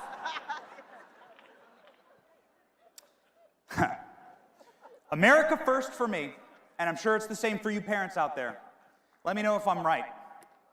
America first for me means saving this country for my children, my American children first. I'm going to fight, fight, fight for my American children, because a blessed generation is a generation that leaves the country better for their children, right? A cursed generation is one that destroys the country for their children and leaves them a mess. So that's what we're gonna do together, right? We're gonna save this place for our kids. That's what being really pro-life is all about, and that's what loving your country is all about. We just welcomed our newest fourth child, born on Inauguration Day, baby Whitaker, the golden boy. That's my little family, that's my motivation. Proud Christian, proud father, proud patriot, love this country so much. And ladies and gentlemen, Kamala Harris said she was going to run on joy. Yeah, right. In closing here, I'll show you what joy actually looks like. If you wouldn't mind, they were telling me backstage, they got some very fancy cameras. They said, feel free to use them. So I said, why not? If you wouldn't mind, if you feel compelled, I would like to show the entire country what actual joy looks like. I would love to do a big Trump dance with y'all. Let's go. What make me mad about those other guys and all the things they do wrong, the one thing that I will not forgive them for is they're trying to steal the joy from this country. Hold up. Wait a minute. Something ain't right. Trump's iconic dance moves are sweeping the internet and winning him a lot of fans across the globe. Look at this. Trump's dance moves were on show throughout and even after his election campaign. Yeah. And it seems like everyone wants to hop on the bandwagon.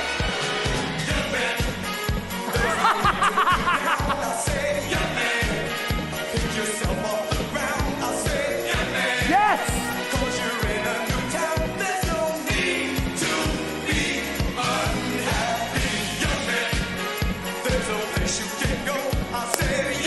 Thank you, CPAC!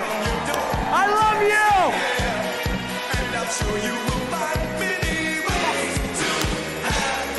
All right!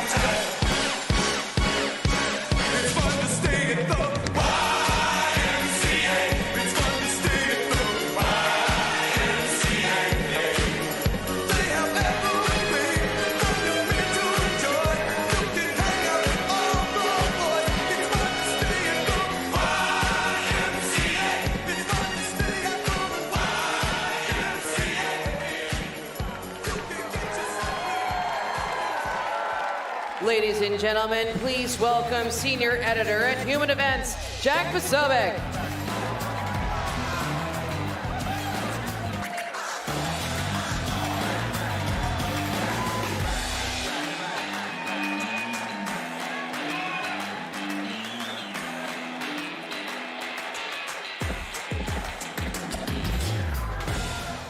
Ladies and gentlemen, welcome to the new American Republic.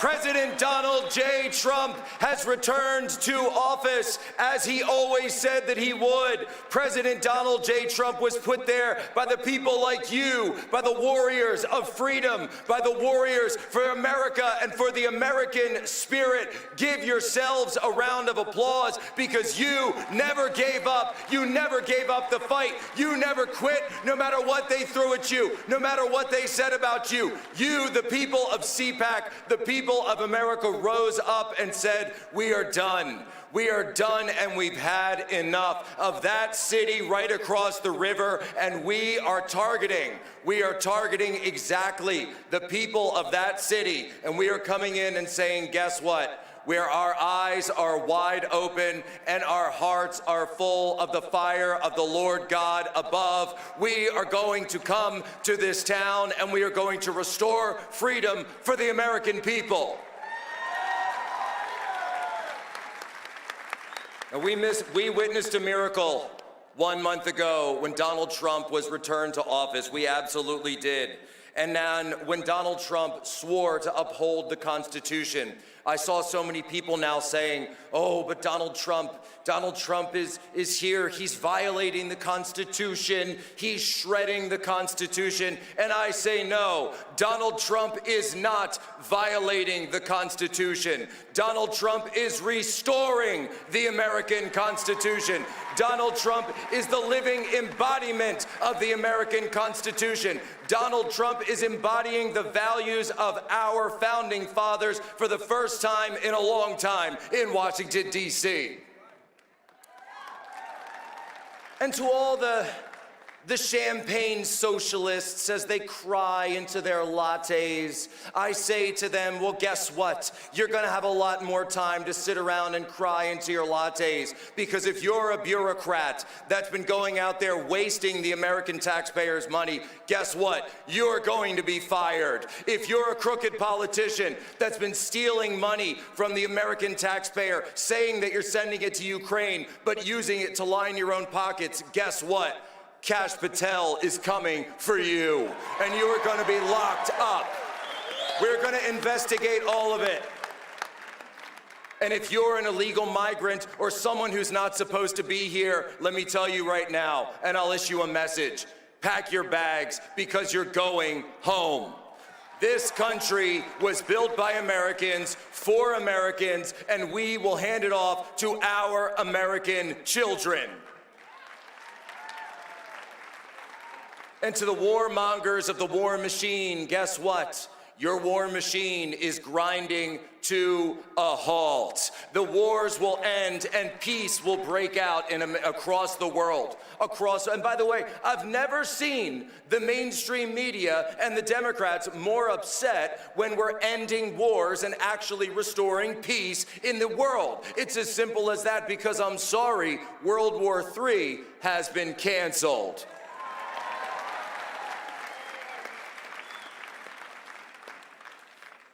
And just like the Minutemen at Lexington and Concord, just like the Patriots at Bunker Hill, and just like a Patriot at Butler, Pennsylvania, Donald Trump understands that we are in the tradition of those who fought for this country when this country was on the line. That's what all of you are. That's what this man has done. And look at the team that he's put together around him.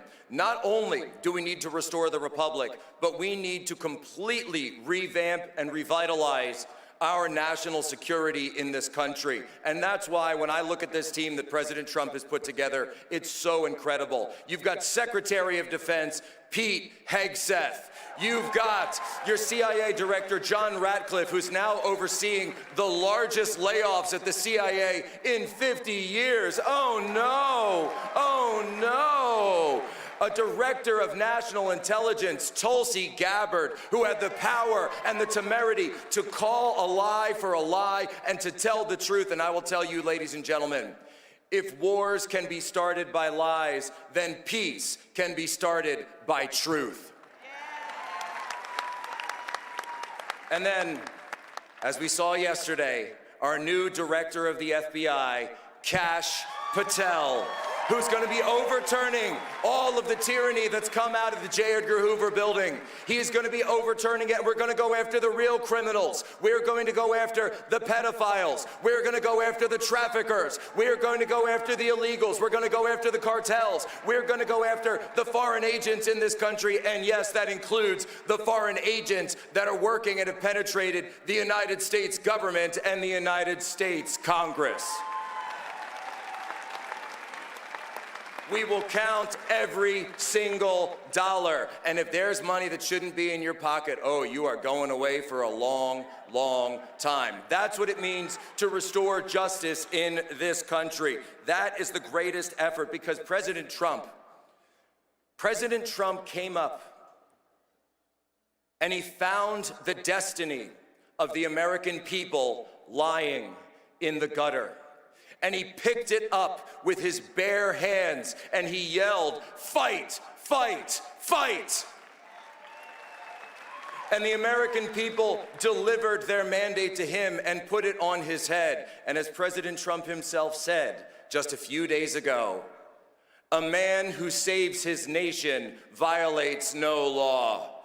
That is the way forward in America. We have to understand our Constitution gave the sole elected executive power to the President of the United States. And I say to these crooked judges out there, to these local judges who say that they can block the executive from controlling the executive branch, guess what? You are going to have a very rapid meeting at the United States Supreme Court, and all of your power will be struck down. And you know something else? We're going to take a look at that impeachment clause as well. Because we're done, ladies and gentlemen, we're done. And I'm here to deliver a message to all of you, because it's as simple as this: the American people are back. For my country, for my family, for your family. When President Trump was put to the test, to the ultimate test in Butler, Pennsylvania, we saw how he answered. Because the American people have woken up, and they've woken up for sure. Because, folks, it's as simple as this. President Trump said that when he was down behind that podium, and think of it, you've never seen President Trump like that before. You've seen him raise his fist before and punch it in the air and lead great crowds and great rallies. But in the moment just before that, what did you see?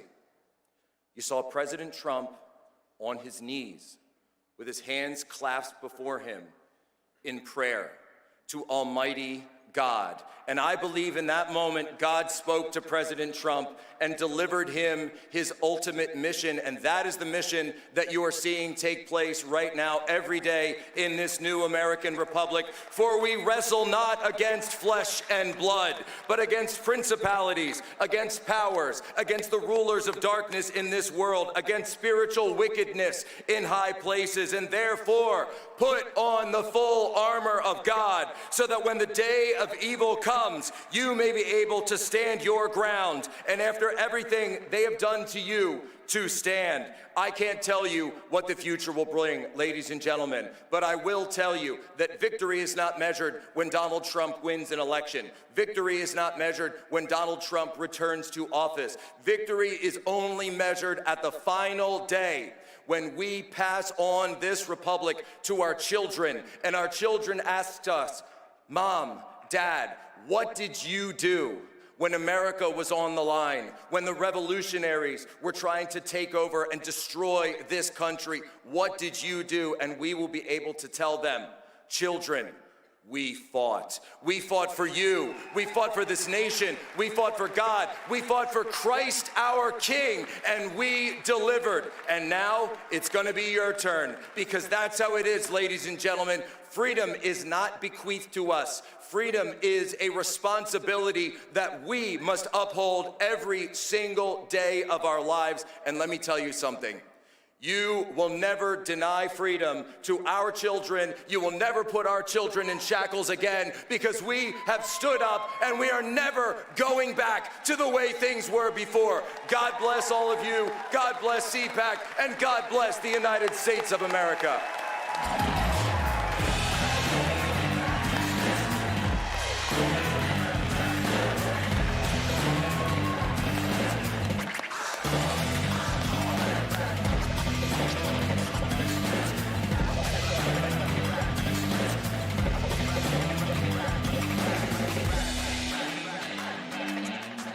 Robert Fico, 4-time Prime Minister of Slovakia, a small, proud country in the heart of Europe. In May last year, an opposition activist tried to assassinate him for his policies. For politics based on the ideals of fight against fascism, for wanting an immediate end to the war in Ukraine, for the return of common sense and the barrier against wokeness when he endorsed constitutional definition of marriage as the unique union of a man and a woman, for his grasp of reality when he vetoed the compulsory redistribution of illegal migrants among the European Union member states, for pursuing a sovereign Slovak foreign policy to all 4 cardinal points, for treasuring freedom of speech and rejecting the politics of single correct political opinion. For the first time, Prime Minister of the Slovak Republic is coming to CPAC.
Ladies and gentlemen, this is Declassified with Julie Kelly on Substack.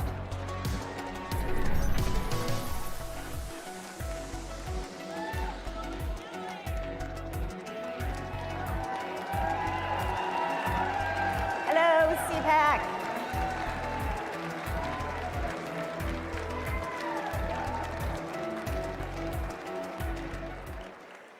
Hello, everyone.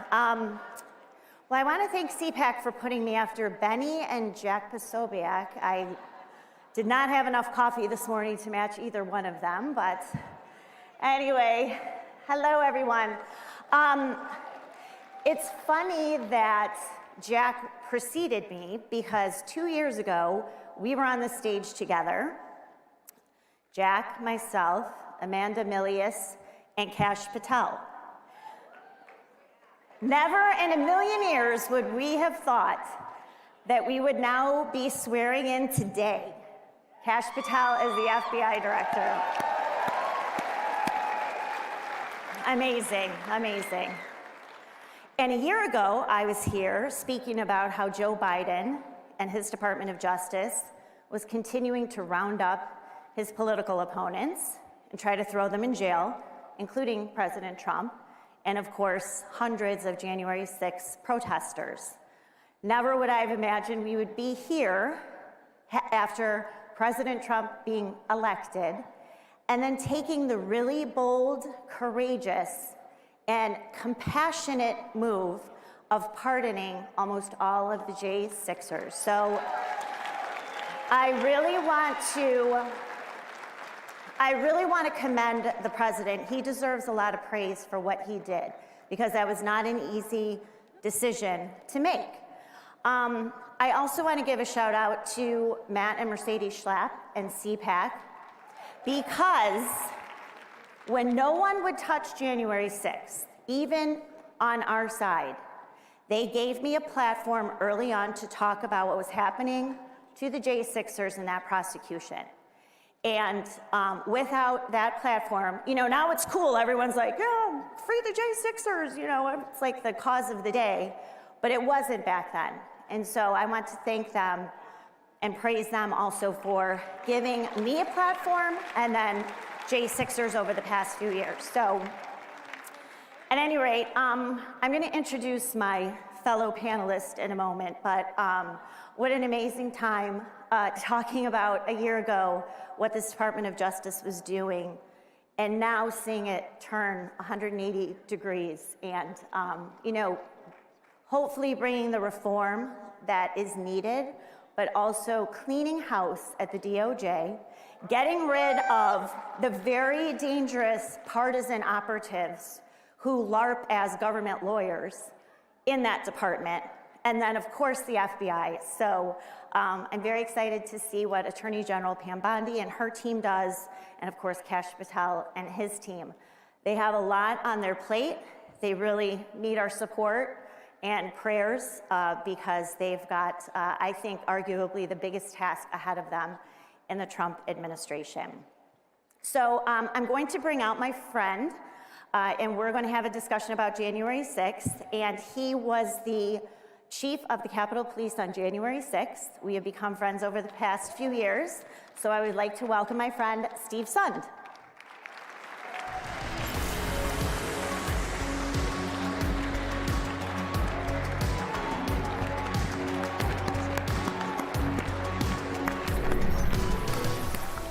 Want to go here? Oh, no, I got. Perfect. Thank you very much. Hi, Chief. Hi, How Julie. are you? Doing well. So Chief, why don't you tell a little bit about your background, and then we'll kind of talk about January 6th and your experiences. Absolutely. Great to be here. Thank you, everybody. Thank you, CPAC, for allowing me to be here. 30-year law enforcement veteran, 25 and a half years, a little over 25 with the Washington, D.C. Police Department, where I handled all the major events, 2001, 2005, 9, 13 inauguration, 17, when I was up at Capitol Police. Done a lot of major events, a lot of barricades, a lot of tragic stuff, but loved being a police officer up until January 6th.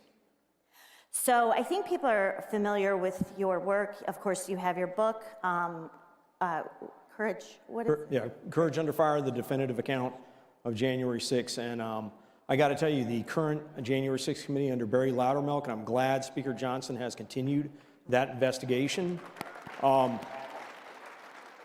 They refer to it as the definitive after action because there's just way too many politicized people's opinions, reports out there. I just want to provide the facts. It's much like I police. My thought on policing and politics is it shouldn't matter to you what political leaning I am, and it shouldn't matter to me what political leaning you are during a traffic stop, a First Amendment activity, or if you call 911 for help, you should get the exact level of service no matter what. And that's kind of how I wrote the book. Just the facts. So Steve and I started talking, I think, a few years ago, and we have become friends.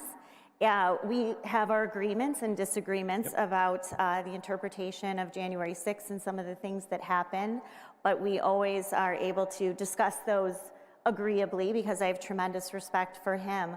But what happened to Chief Sund is, despite his constant pleas to add more security for January 6th, of course, those were denied.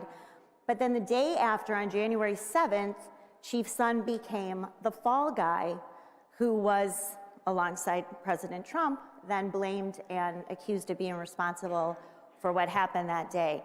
And so we could talk a little bit about that now, looking back 4 years ago, how that all transpired, how you sort of were, especially Nancy Pelosi's fall guy for that, and then what has kind of happened since then.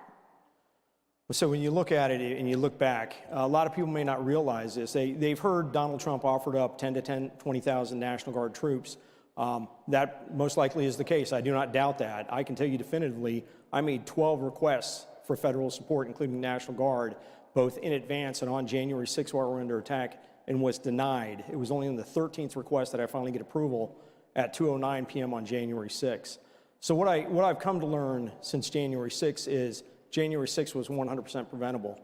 If security on Capitol Hill hadn't been so politicized, and when you hear Speaker Pelosi say she doesn't have a role in security on Capitol Hill, look at 2 U.S. Code 1970. Look at it before they changed it, because they changed it based on my testimony. It says specifically, I have to go to the Capitol Police Board. I'm the only chief of police in the United States of America that has to get permission to bring in support for my men and women. I went to the Capitol Police Board. They are required to then get concurrence. They have to go to congressional leadership. It's written in the law. Her responsibility is written in law. So when she said she doesn't play a role, she does. So when you look back on it, whether they had approved my request, and the latest report from Congress said if Chief Son's request had been approved, the perimeter most likely would have never been breached. One. Two, intelligence. I've done major events in Washington, D.C. for many, many years. I've dealt with the FBI, I've dealt with DHS. They'd put out joint intelligence bulletins, they'd have briefings, they'd have call the chiefs into the SCIFs, they'd do a conference call, they'd make sure everyone has the same intelligence. Intelligence was handled differently, especially even within my own unit.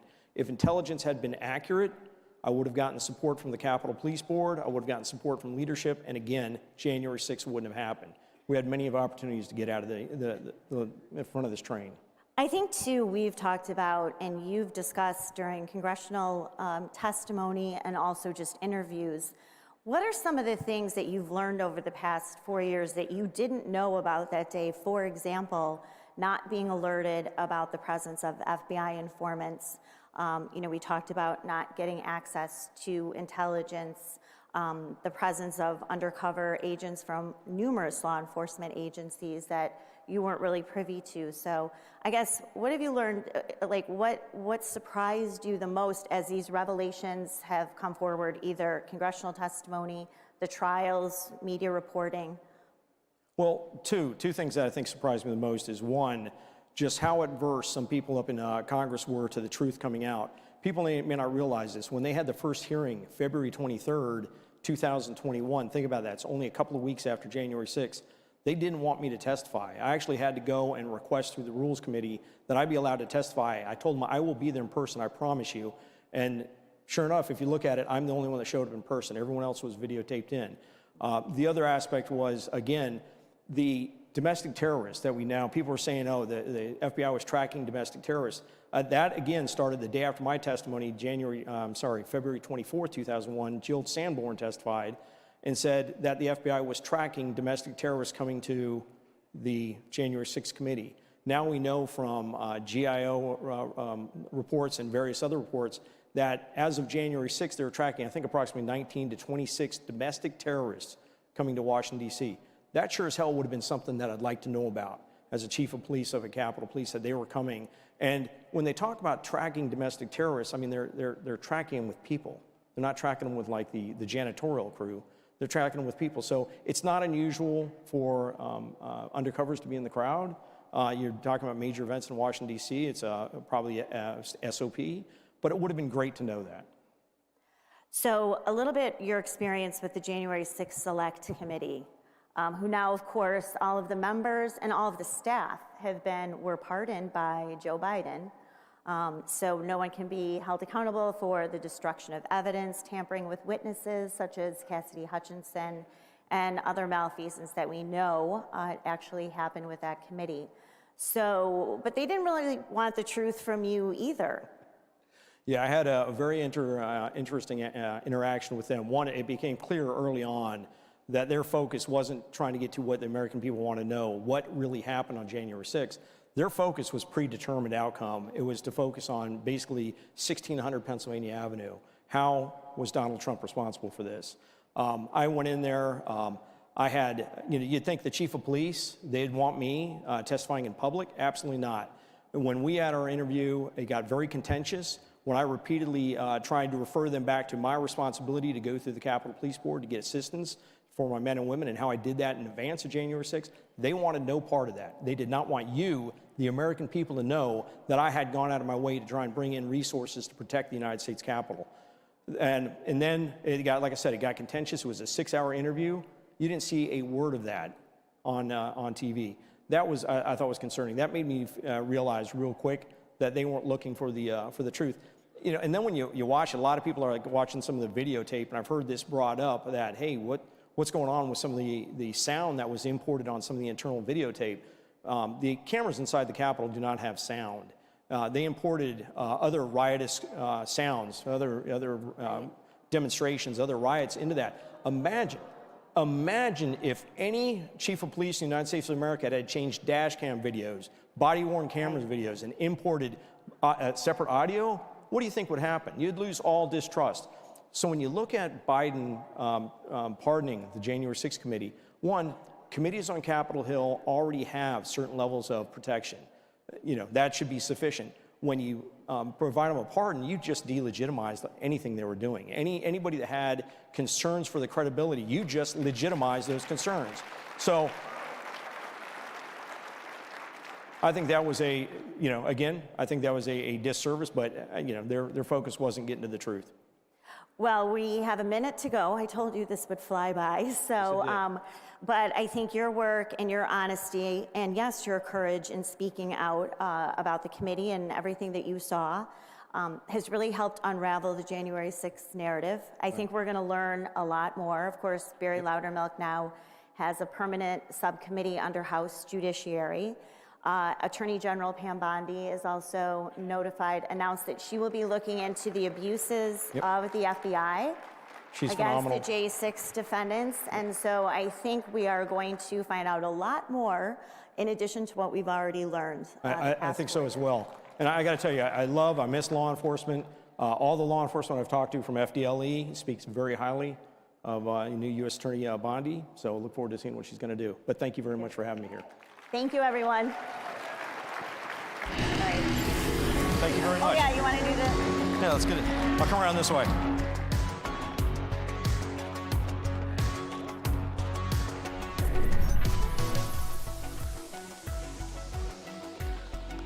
Thank you. Everyone, thank you.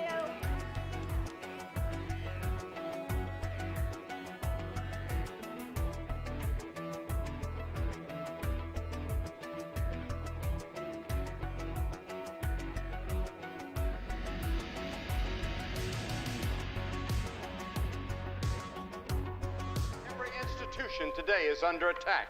The home, the church, the government. And many people are asking, what is the truth? Jesus Christ claimed to be ultimate truth. Are you willing to face the truth? Do you think the MKUltra project ever actually ended? The Central Intelligence Agency is actively involved in mind manipulation. We all answer to one God and one Savior, and He's there to change your life for the better.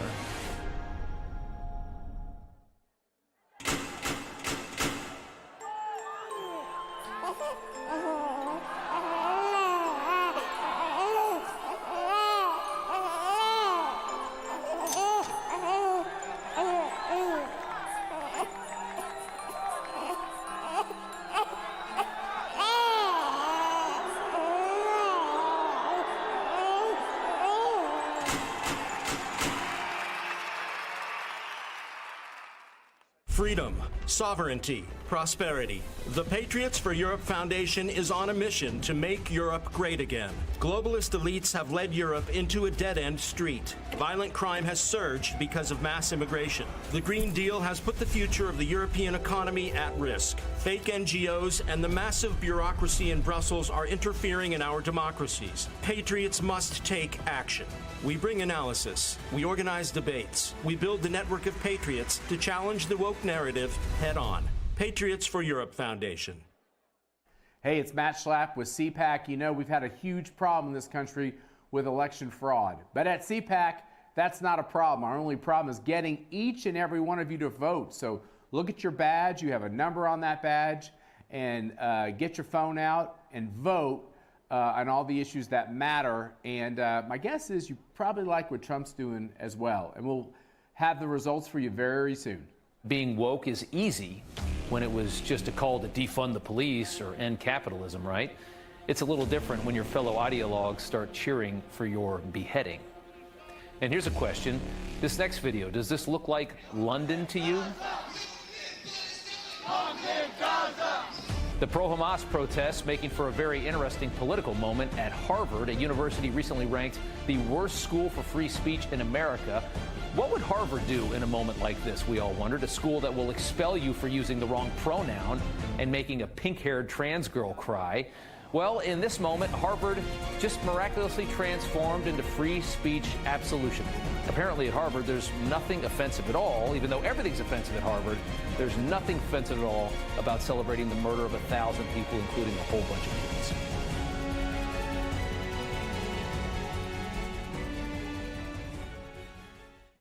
As I think it was President Reagan said, we're from the government. We're here to help.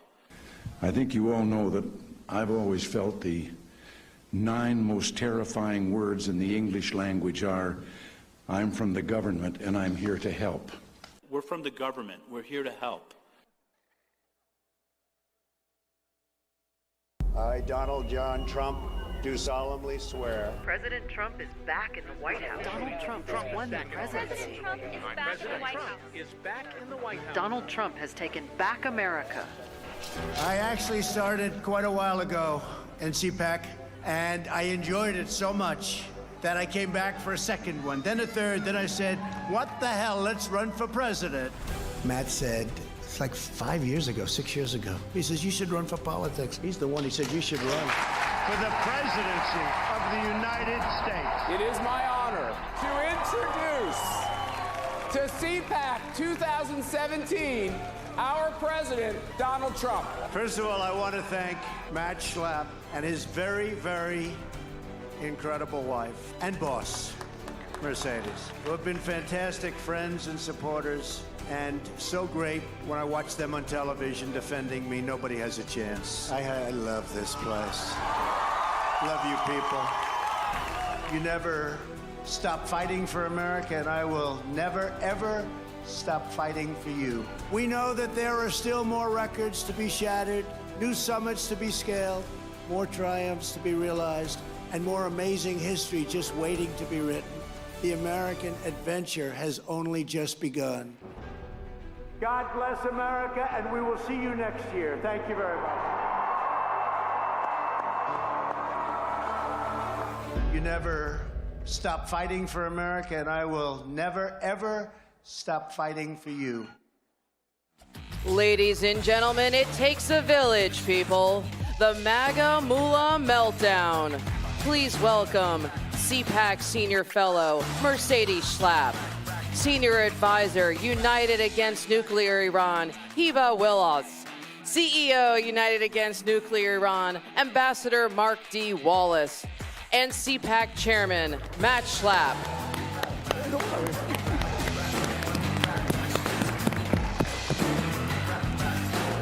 Where's Michael? What kind of music is that? I don't know. Is that Iranian music? No, but we should play one. Hey, was Benny Johnson not great? That's great. I saw some dance moves out there that were pretty. That was pretty good. Did you get to see that? Benny got the whole crowd dancing. I'm not surprised. I mean, he's such a charmer. And tonight, just so you know, I don't know where Natasha Owens is. She's probably she's getting another dress made. She's got a special dress. It was like she's got a special song for you guys tonight. So anybody who's going to the dinner, and if you're not going to the dinner, make sure you watch. I know C-SPAN's got this. X has it. Ben Shapiro was showing this, live streaming this on the Daily Wire yesterday. Right. So many ways to get this content, so you make sure you watch. Thanks for being here, guys. Thanks for having us. So I'm in a little bit of a vulnerable position today because I don't know if that's a good thing, Schlapp. I've known Mark. It's a good thing. I've known Ambassador Mark Wallace. I choke on that because, you know, when your friend has an august title like that, Never used it before. Ambassador, whatever. But, you know, it is kind of, I mean, ambassador to the UN, so that takes it down a couple notches, actually, when you say UN. But the, sorry, I got, it's just the way it is. You're vulnerable here, Schlapp. I just want you to know. I am vulnerable because he's known me a really long time. Priscilla O'Shaughnessy's here. I know she's going to be mad at me for saying it, from my hometown of Wichita. Priscilla's known me since I'm like 18, 16, 17, something like that. So you could probably learn some bad stuff from Priscilla if you Matt, you're decide really what's telling next your for her. age right now, okay? And Wallace is in the same position. But Mark, it's a great honor for Mercy and I to have you and your beautiful wife. You guys do such amazing work.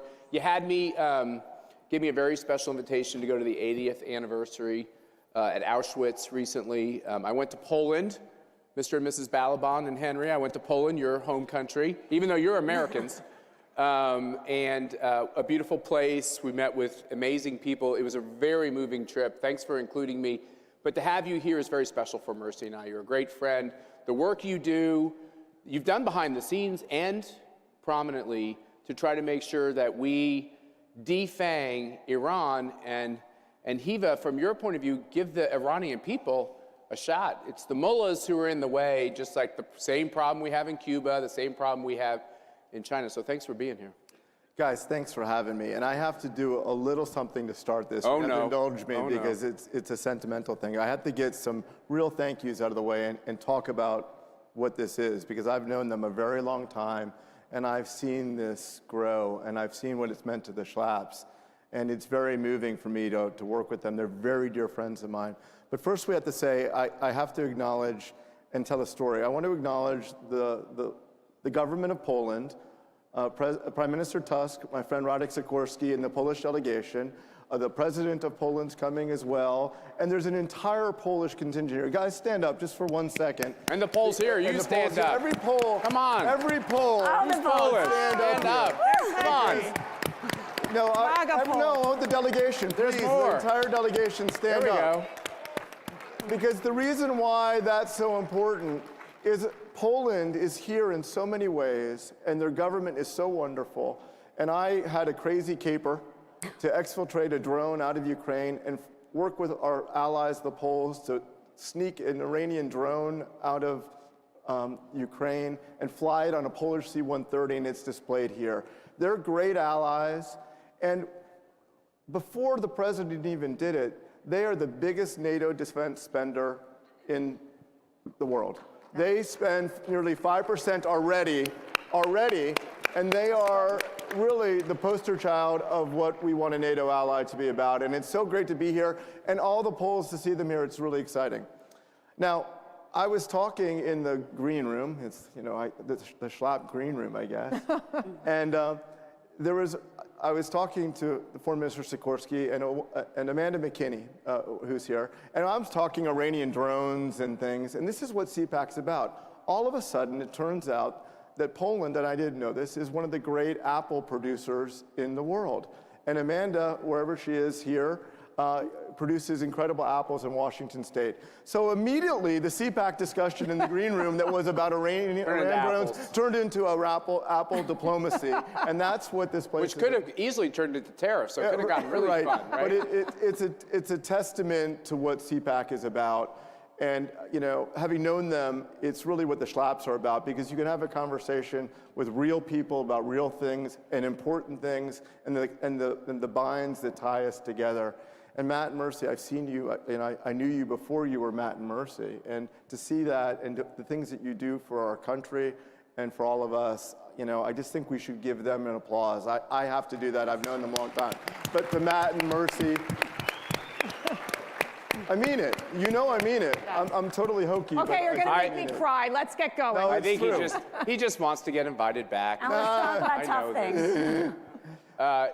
Hiva, you married this guy who is this anti-Iranian regime activist, anti-extremism activist. We have a lot of commonality. Your organization doesn't really get involved in politics. You're really involved in national security. We are. We get involved in politics, but there's a lot of crossover here. There's so much that we have in common, because at the end of the day, if it's not about human rights, God-given rights, what is it all about? And you must have this amazing experience of seeing Donald Trump's maximum pressure campaign that your husband had a lot to do with building, then this 4-year hiatus, which is everything to subsidize this radicalized regime. And now we're back to trying to bring the regime, not the people, the regime to its knees by depriving them of everything they could possibly need, including customers for their petroleum products. How does it feel to be back on the right track? It brings hope back. Let me tell you, the 4 years, it felt like a betrayal. It felt like a betrayal. All the money that President Biden gave back to the Iranian regime, not a single one of it went to the people to do anything good for this country. People suffered under, continue to suffer under this regime. This regime kills its own people, kills its young women, young men, that all they want is freedom, basic freedom of just not, how threatening is my hair right now to you? A young woman died, well, yeah, too. But a young woman dies on the street for just showing a bit of her hair.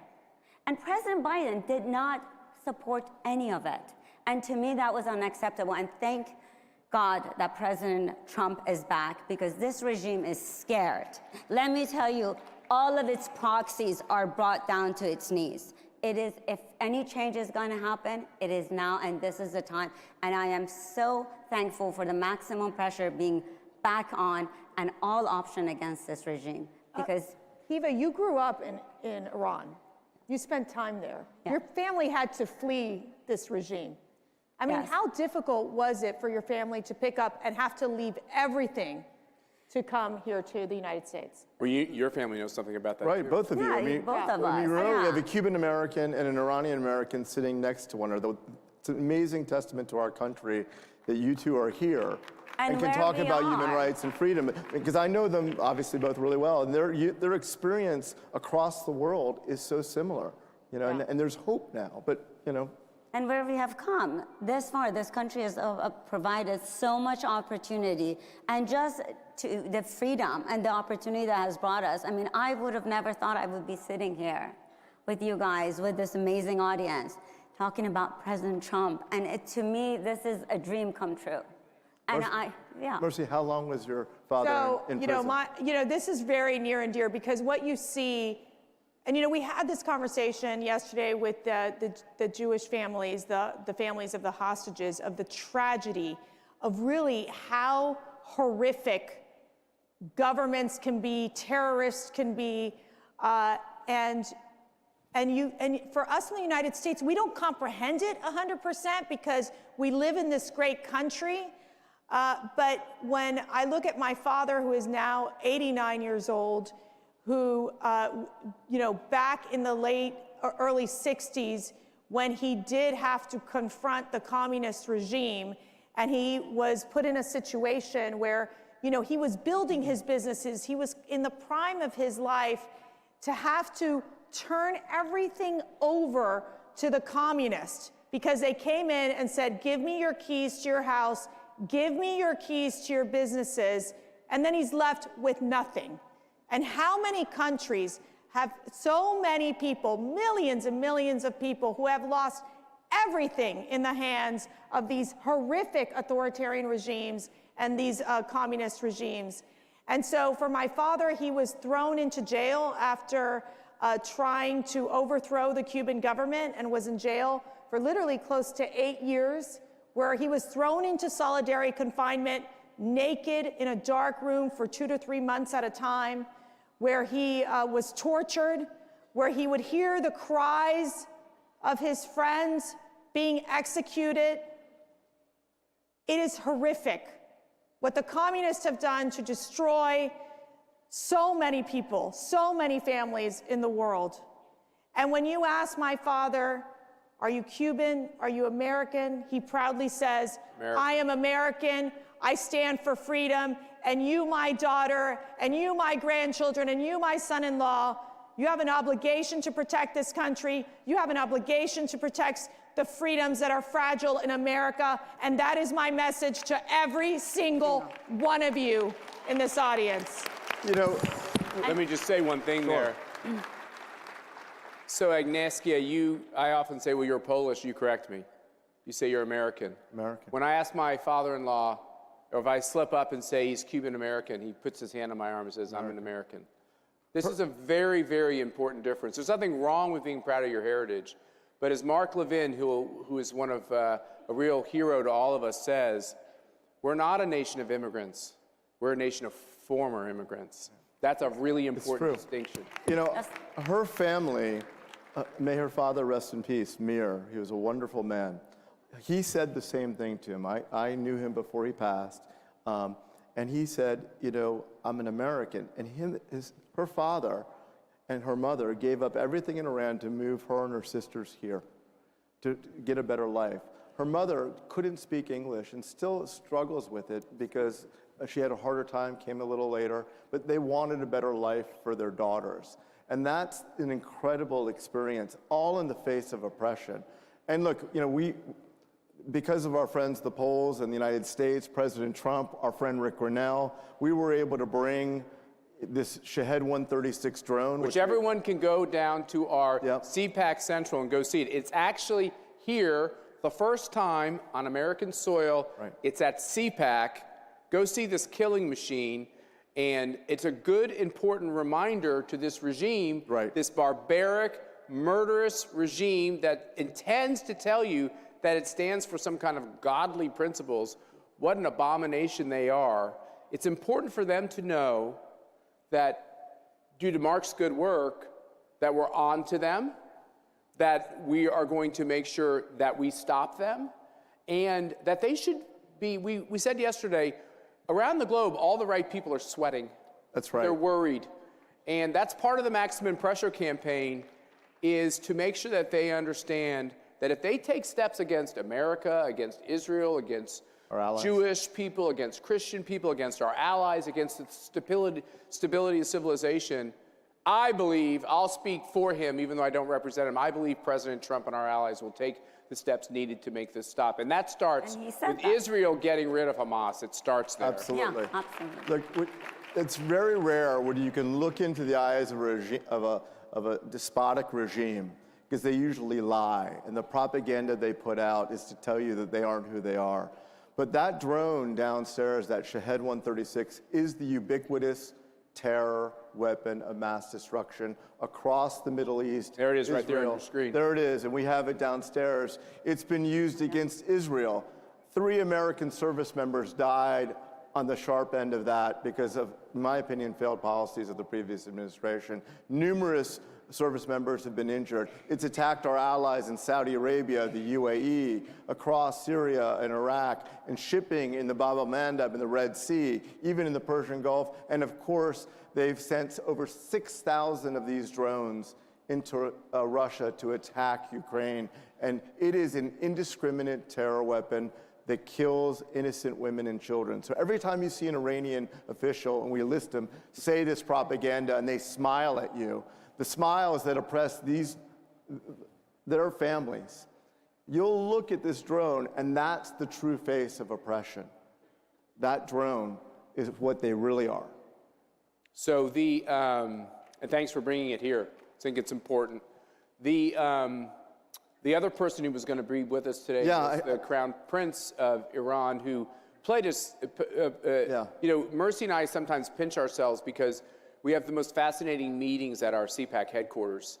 And he came to our headquarters, and we had this great conversation about his view for the government of Iran to be a secular government, and the government of Iran that would recognize the state of Israel, a government of Iran that would rid itself of this concept of fueling and feeding and funding terrorism.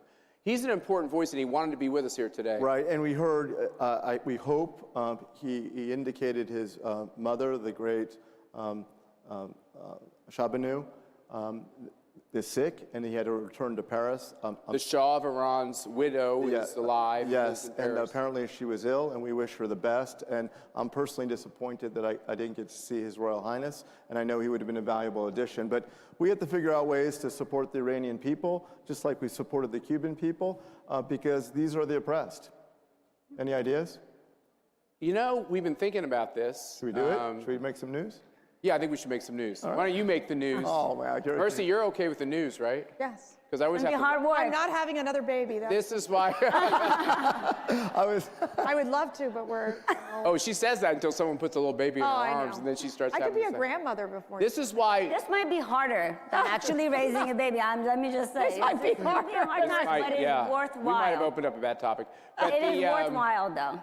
I will say this is one of the reasons why we're here as couples too, because I kind of saw how you guys operated at the museum that you're opening up on the corner of Auschwitz, at the corner of the camp where this horrible criminal lived, who was the camp Commandant. If you watch the movie The Zone of Interest, the Huss house, Rudolf Huss, we don't like saying his name, I'll only say it one time, but the man that institutionalized the industrial scale slaughter of Jews and other people, Poles, Romans. A lot of Poles. Yeah, a lot of Poles. But millions of Jews went to their death looking at that house. It is the true face of evil.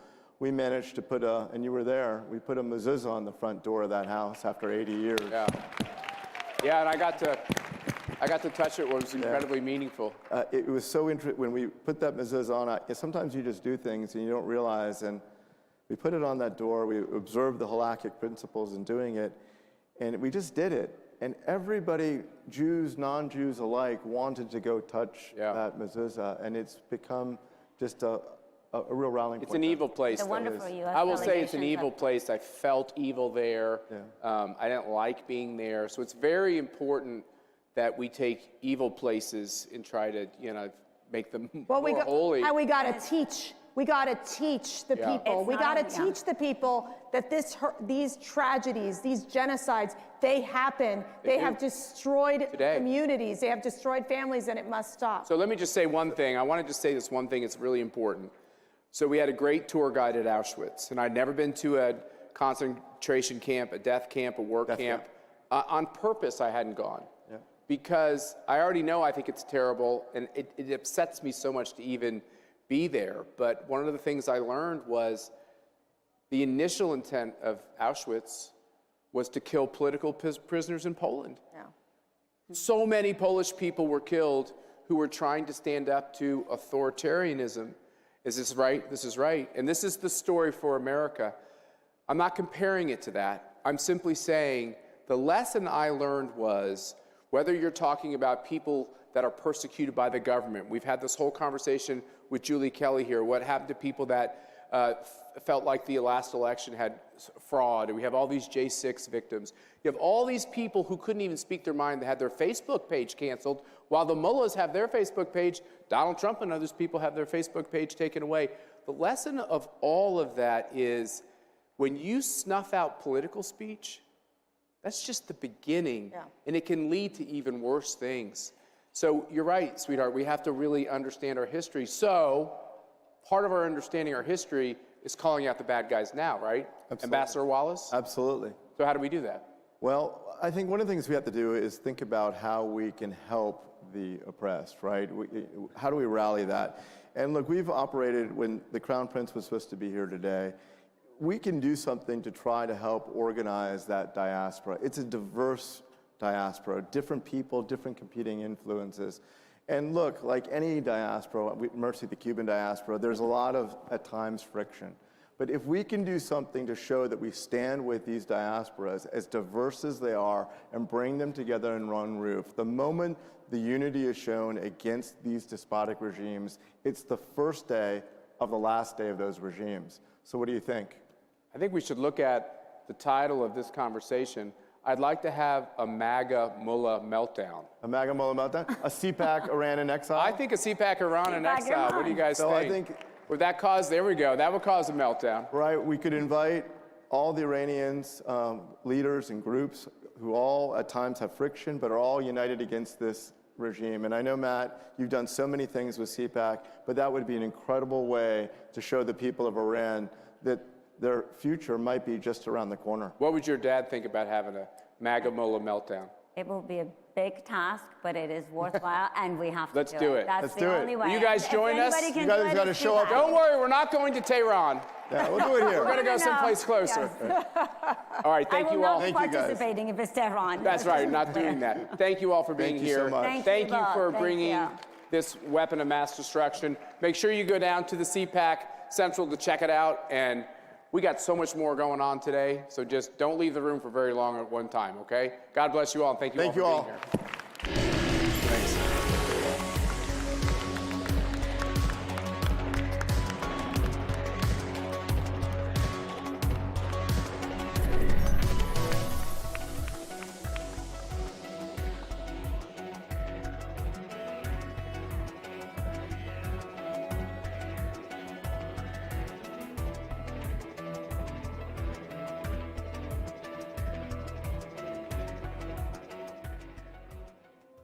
Welcome to CPAC. At Great American Media, we celebrate what matters most: faith, family, and country.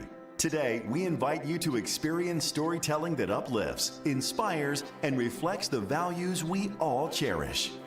PureFlix is your home for entertainment without compromise. With faith-driven movies and series, we bring you stories that strengthen hearts, uplift spirits, and honor what truly matters. And on Great American Family, where faith leads, where stories inspire. Welcome home. Whether it's Christmas all year long, heartfelt romances, or movies that bring families together, we are here to make you feel at home. At Great American Media, our foundation is quality. Our promise is to always deliver entertainment that aligns with your faith and values. Thank you for standing with us as we stand for faith, family, and country. Enjoy CPAC, and remember, when you choose Great American Media, you choose entertainment that lifts you up. Join us and experience the best in faith and family entertainment.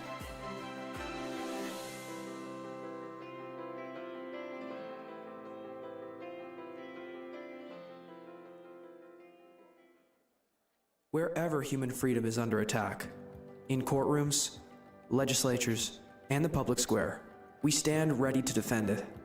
This is why Alliance Defending Freedom exists.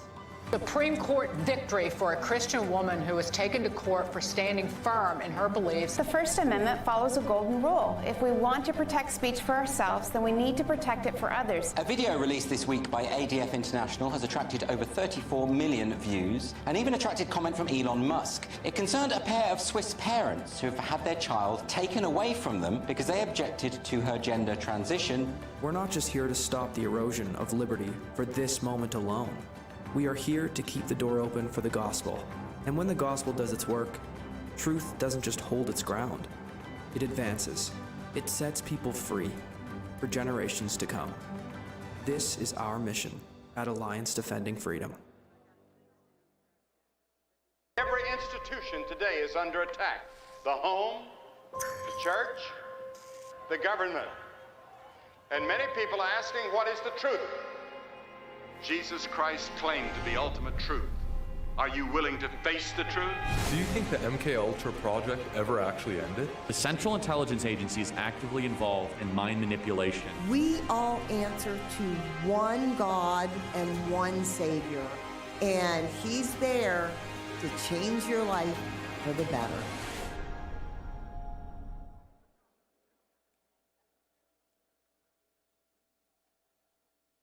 America is under attack. Our families are being crushed under the politics of a radical agenda. But moms have had enough. We are standing up and we are fighting back. This is our battle. This battle is every bit as important as the Revolutionary War because we fight for the same thing. Moms for America is a national movement of moms reclaiming our culture for truth, family, freedom, and the Constitution. I think Moms for America is exactly on track and is doing the right thing for the future of our country and our children. Like, Moms for America is going at the heart of the issue. I want to go on the record and say I'm for moms, I'm for America, and I'm especially for Moms for America. But I am honored to join Moms for America today as we speak out against the horrific mandates. With a national network of over 500,000 mothers, Moms for America is one of the fastest growing movements of women in the country. Well, the most dangerous place in all of nature is between a mama bear and her baby cub. We are the change. No matter what, no matter where, and no matter how difficult the obstacles are that are facing us and our families, we will not give up and we will not give in. So if not now, then when? If not you, then who? Welcome to the Momland Revolution.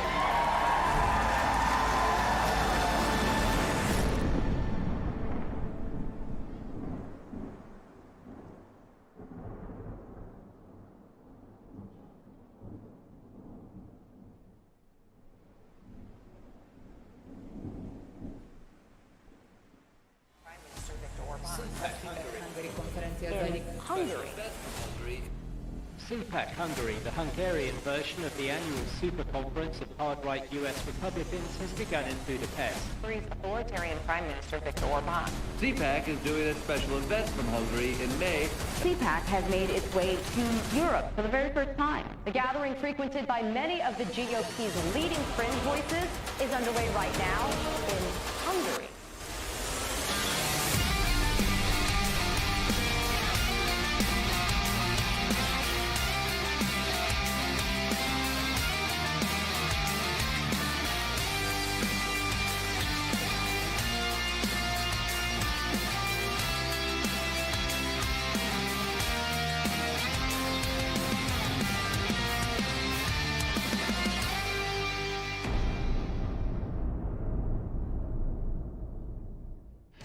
Ladies and gentlemen, please welcome Chairman CPAC Hungary, Miklos Santo.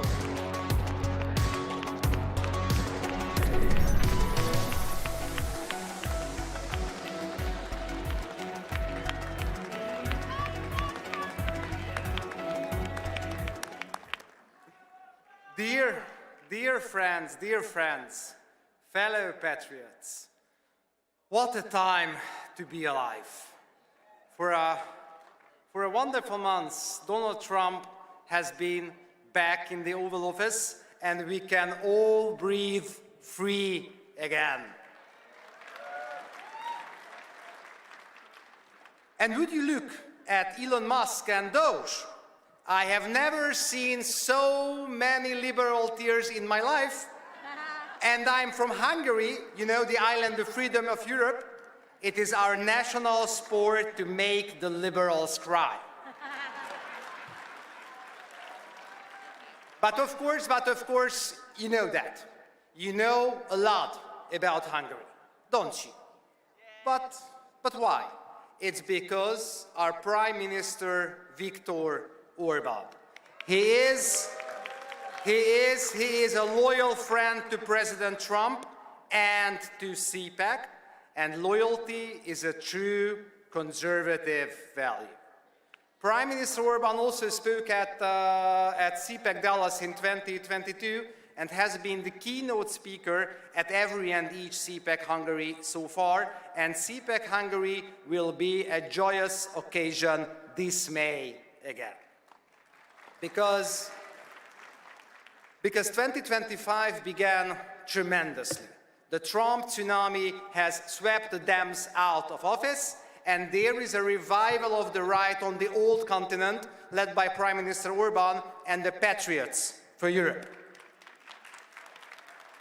But dear friends, allow me to recall a Hungarian saying. It is in victory that one must remain most humble and have a realistic view of the world, I would add. We may have won a famous battle in the struggle for the soul of the West, but the fight against the woke is far from over. Until Donald Trump came to your rescue, the United States hadn't had a strong leader for almost 2 generations. And sadly, the same applies to Western Europe. And the lack of leadership and vision has led to a systematic collapse on an economic, political, and security scale. The disease has spread to every and each level of our societies, but its roots are cultural, and culture is a matter of national security. When Elon Musk let the Doge loose at USAID headquarters, he was targeting the root cause: corrupt, malicious, Marxist propaganda poisoning the well of our civilizational greatness. But USAID was only one of the heads of the woke hydra. The left's geopolitical manipulation machine also operates through Hollywood, Brussels, the UN, the Washington Swamp, the big media, the Ford, the Gates, the Rockefeller Foundations, and of course, George Soros' Open Society Network. Just imagine that good old Georgie spent $1.4 billion to meddle in Europe. The woke machine assimilated bureaucracies and policy making at all levels of government. It launched a concerted assault on the family, Christianity, and the sovereignty of nations. And the establishment has been more than happy to play along as puppets of the globalist deep state network. So do you know why they hate Trump, Orban, or Milei so much? Because they refused to submit, wouldn't assimilate, and can't be destroyed. And now it turns out that they were right all along. Just one, but hugely important example. Both President Trump and Prime Minister Orban have been pushing for an end to the bloodshed in Ukraine, going against the progressive warmongers. And now, with the new sheriff, with your new sheriff in the White House, peace negotiations have finally begun, and it's really shocking to see supposed pacifists whining that the war might be over. So, you know, the lesson is strong leaders make peace, weak leaders make war.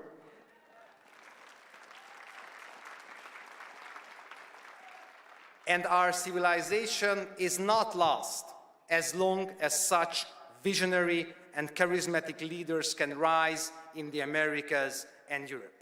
But in order to cut off every single head of the woke hydra and break the great geopolitical manipulation machine of the left, we must unite our forces. You conservatives, we respect the past, so we should write the future too, and so we will win, but we win so that we can fight for more. Fight for normality over green jihad, fight for the family, the best thing humanity invented so far, over wokeness, fight for political leadership over bureaucratic dictatorship, fight for national security over open society, and fight for peace, securing life for future generations over the ideology-driven bloodshed of war. You know, life is much more than a struggle for self-preservation. And what it makes it more is precisely what it makes it truly beautiful and meaningful to us. Our families, our children, our dignity, our freedom, our faith, and our country. That is the message I came here to share, and that is what CPAC and CPAC Hungary is all about. We really very much hope you join us again this May in Budapest at CPAC Hungary. Let us fight together, and the age of patriots will dawn. With a firm reliance on the protection of divine providence, let us be confident that the best is yet to come. God bless you, God bless America, God bless Hungary, to God alone glory. Thank you very much.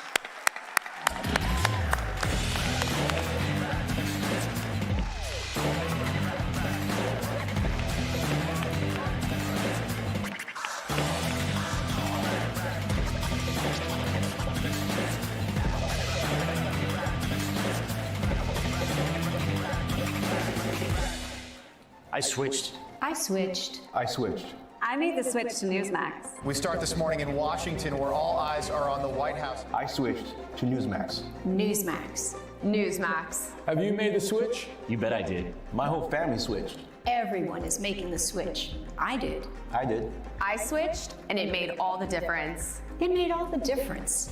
Have you made the switch? You should. Millions are switching to Newsmax. You should too.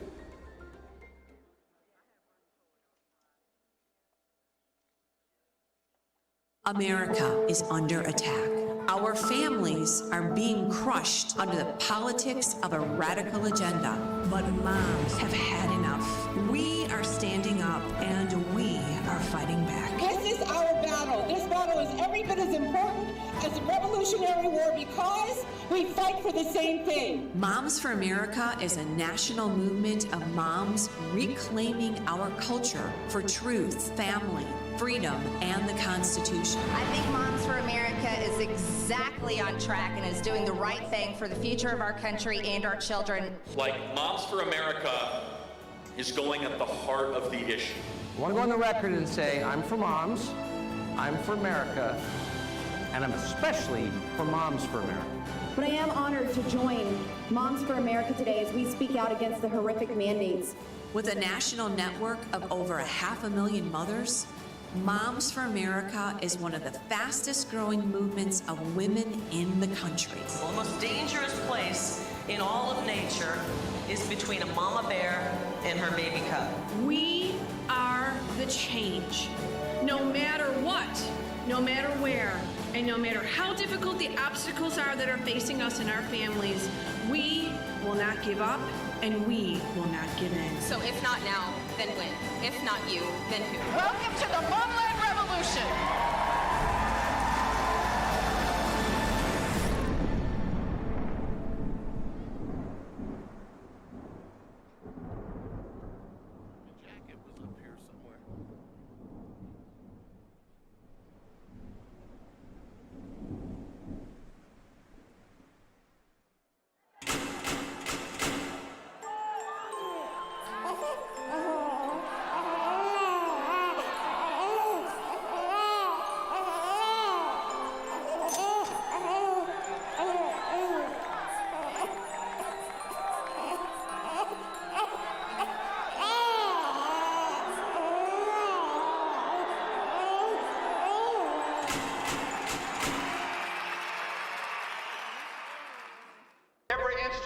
Today is under attack.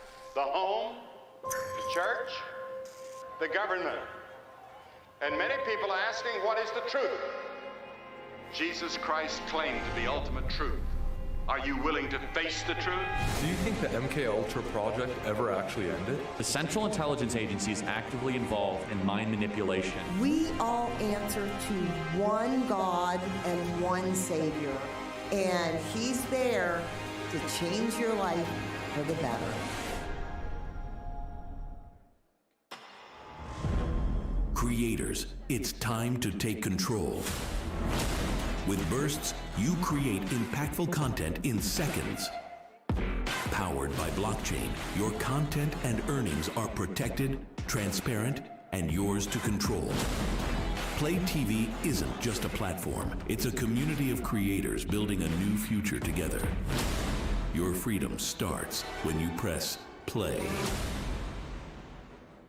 Hey, it's Matt Schlapp with CPAC. You know, we've had a huge problem in this country with election fraud. But at CPAC, that's not a problem. Our only problem is getting each and every one of you to vote. So look at your badge. You have a number on that badge. And get your phone out and vote on all the issues that matter. And my guess is you probably like what Trump's doing as well. And we'll have the results for you very soon. Ladies and gentlemen, this is Inclusion Delusion, Hollywood Survivors. Please welcome President and CEO, Great American Media, Bill Abbott, actor and filmmaker, Dean Cain, and your host, co-host of Morning on Merritt Street, Fanchon Stinger. Wow. Which one? That's her. I know I'm going in the middle. There it is. Well, hello, CPAC. Wait a minute. I don't know if I heard that right. Hello, CPAC. Well, we are delighted to be with you this afternoon, but there's one thing we're going to get started and declared right off the bat. CPAC, revival is here. Woo! Revival is here. I know so many of you, myself included, have been praying for revival. We have been praying for our country. We have been praying to return back to the Christian Judeo values that our country is founded on and those great freedoms that we all are blessed to enjoy. So today, we are delighted and honored to talk with you about where we've come, where we are, and what God has for this country in the future. Amen? All right, let's get started. Well, Bill and Dean, it's surreal to be able to sit here and have a conversation with both of you because both of you are so integral in terms of this journey we have all been on. Bill, I want to start with you. We know you have a stellar background. You have led the faith and media movement with your positions throughout the years. Now you're with the Great American Media Corporation. You're leading that. There's so many projects that you have now, more that are coming. But a lot of us have heard your name. A lot of us have watched your entertainment. We're so excited about what you're doing, so thank you for that. I want to start with something that I don't know that you have touched on in public. But we're among family, so we're going to do it right here, right now. You were previously with the Hallmark Channel, and all of a sudden one day you were gone. And you have not really given us the behind the scenes, the scoop, that's what our journalists like to get, in terms of what really happened. Would you like to talk about that for the first time right here publicly? Of course, sure. I'm dying to hear this story. I really want to hear this. Well, we worked together a lot at that time. Yes. And we will work together. At the Hallmark again. Channel, but amazingly, after you left, I didn't work at the Hallmark Channel anymore. Well, you're next. After he tells his story, your story's coming. No. Well, you know, so we had a great team at Hallmark that built an incredible franchise and a great brand and a network and a bunch of networks, actually. And we got to the point in 2017, we were #1, fourth quarter, with Countdown to Christmas, and very successful. And at that point, though, you could see the change in, you know, the chairman and the management at the parent company and the family to become much more woke and DEI driven, very DEI driven. And so, you know, they were in DEI before it was cool to be in DEI. And the reality of that was that we were serving an audience that was focused on family-friendly content and faith-based content, that they wanted traditions, they wanted values, they wanted to see that expressed on TV. And so there was tremendous pressure from the family to make changes. So at some point then you decided, and you stood up and had the courage to say, I'm not going along with this. I heard, and maybe this little birdie told me the right information or the wrong information, but there was an incident that happened with the White House tree lighting. Well, this was really the beginning of really seeing this become public or become evident to me. We were chosen to host and televise the White House tree lighting. It was President Trump's first time doing the tree lighting. And there was an article in The Hill that said, Trump White House partners with Hallmark Channel for Christmas tree lighting. And it was wildly successful. It was the president's first tree lighting. We had talent there. It did big ratings. It was a big part of our Christmas presentation. And the reaction was, at the time, that's not so good. And you're either with humanity or you're against it.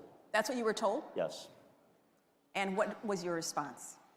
Well, at the time, you know, I was totally shocked. We had an incredibly successful business that was thriving, and we were, you know, by any measure, we were told for many years we could never be successful as an independent, that we were just, you know, in over our head. We wouldn't be able to survive, and we were hugely successful. So, you know, I kind of took it with a grain of salt. At the time, though, I was, you know, very shaken by that thinking, and then you saw it become more pervasive over the next couple of years. So, you know, and we had an audience that was so loyal, loved what we did so much, and they had nowhere else to go on TV. There are many places, any place you want to go, you're going to find different type of content that is not family-friendly and values-based. When you're faced with something like that, there had to be a level of heartbreak there, because you've poured your life, you've poured your career into that, you've poured your mission, your testimony, your own personal faith into that, and when you come to a moment like that. And reading notes from viewers who were just so disappointed with, you know, what the direction is heartbreaking. Wow. Dean, you were with Hallmark Channel as well. Of course, you guys have a history, and you left. Tell us a little bit about your personal experience. By the way, did I host that Christmas meeting? I did host that one. As a matter of fact. Did you know that was going on behind the scenes at the time? No, I was too busy working for him. I didn't know that was I didn't realize that was the feedback, which is amazing, because I remember it being a very successful event, and it was great fun. And, it's shocking to hear that. It's actually ridiculous. And, you know, when Bill left Hallmark, I was shocked as well, because I had been doing a lot of films for them, and I enjoyed them so much. I'm a single father, and I wanted to make a lot of content that my son could see and my family could see and be around, and that I wanted to watch. And you really built an incredible brand. Absolutely. And then all of a sudden, Bill was gone, and my phone never rang from Hallmark again. And I was like, wow, okay, whatever has happened with the sort of the wokeness, that wasn't going to be me on the other end of the line, which I was okay with. I mean, I had plenty of other things to do. But I found that shocking. I love what you've built. Congratulations again. But it's just that you've proven that what you're putting out there is what people want to watch. And that's fantastic. You know, as far as being canceled, they tried to cancel me in Hollywood so many times. If an actor speaks up on something, listen, and for actors, go ahead and speak up or don't. It doesn't matter to me. I would work with Robert De Niro. He's a great actor. I don't like his politics. You know, Rob Reiner, very good director. I don't agree with his politics either, but I would still work with him. And I don't think it works the other way around. Like, I don't think Rob Reiner, and I've met with Rob since, and he didn't hire me, but it could be for many reasons. But, you know, you just sort of wonder, you know, why it's so solid, such a solid wall on one side and not the other. So I don't think I've ever really been canceled because I continue to work constantly and I voice my opinion, and thank you. Well, absolutely. There is an element of courage when it comes to pressure from the world. And as Christians, we need to understand that we are called to be bold. We're called to be confident, and we're called to operate in excellence at all times. It's interesting because now there is a headline of an article in the New York Times that reads, "This ought to be good. The woke movies era is over." That was the New York Times. Absolutely. And I want to read this other, because I want both of you to kind of speak to this, because you have been on the forefront of leading by example when it comes to standing up. There is a cultural shift, this is a quote, and this cultural shift is not merely a trend.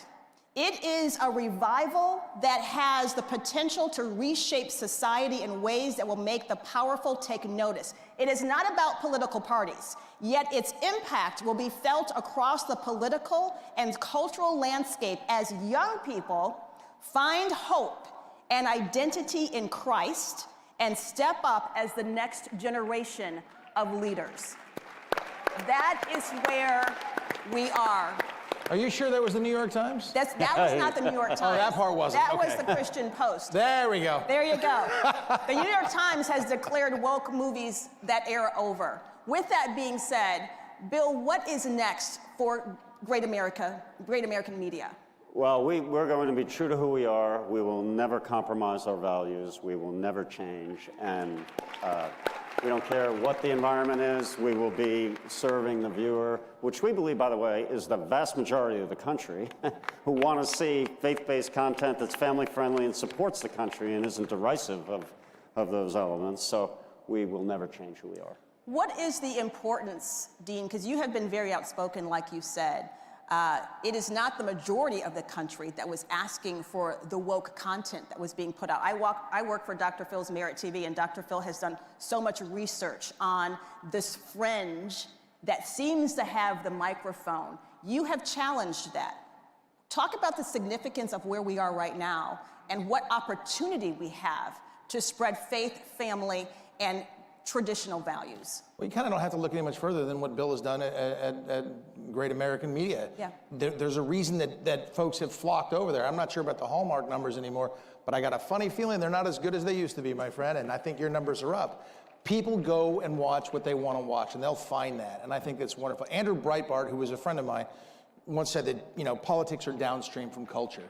When you're making content like Bill is making and putting out there, people want that, and they will come to it, and they will see it. And I think that's super important. I love making that stuff because I want my son to be able to, you know, watch this. Now he's 24 now, so he's getting into different things. But when he was in high school, he was at a Christian school, and I did a film called God's Not Dead. I did not play a nice guy in that. And everybody watched the film, and the school went to see it, and they're like, dude, your dad's a jerk. Like, no, he's acting. He's acting. But I mean, I think it's so important to have those conversations, and those kind of films and shows, they have the families have conversations because of them. When you're putting out this other content for just a fringe number of people, they'll die. And that's why, you know, companies like, I'm not going to pick on Disney, but Disney has not done a remarkable job with their franchises, rebranding, changing things, and look at the success that Bill has had, and I think it's wonderful. Having the courage to do that, though, is so incredible, because without talent like you in God's Not Dead,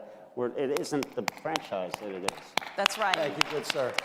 I've had the opportunity to be in 2 of the God's Not Dead movies. We met at the Dallas premiere of God's Not Dead, In God We Trust. If you haven't seen it, it's a powerful movie because it mirrors what is actually happening in our society today. It's the spiritual warfare that we all are watching play out.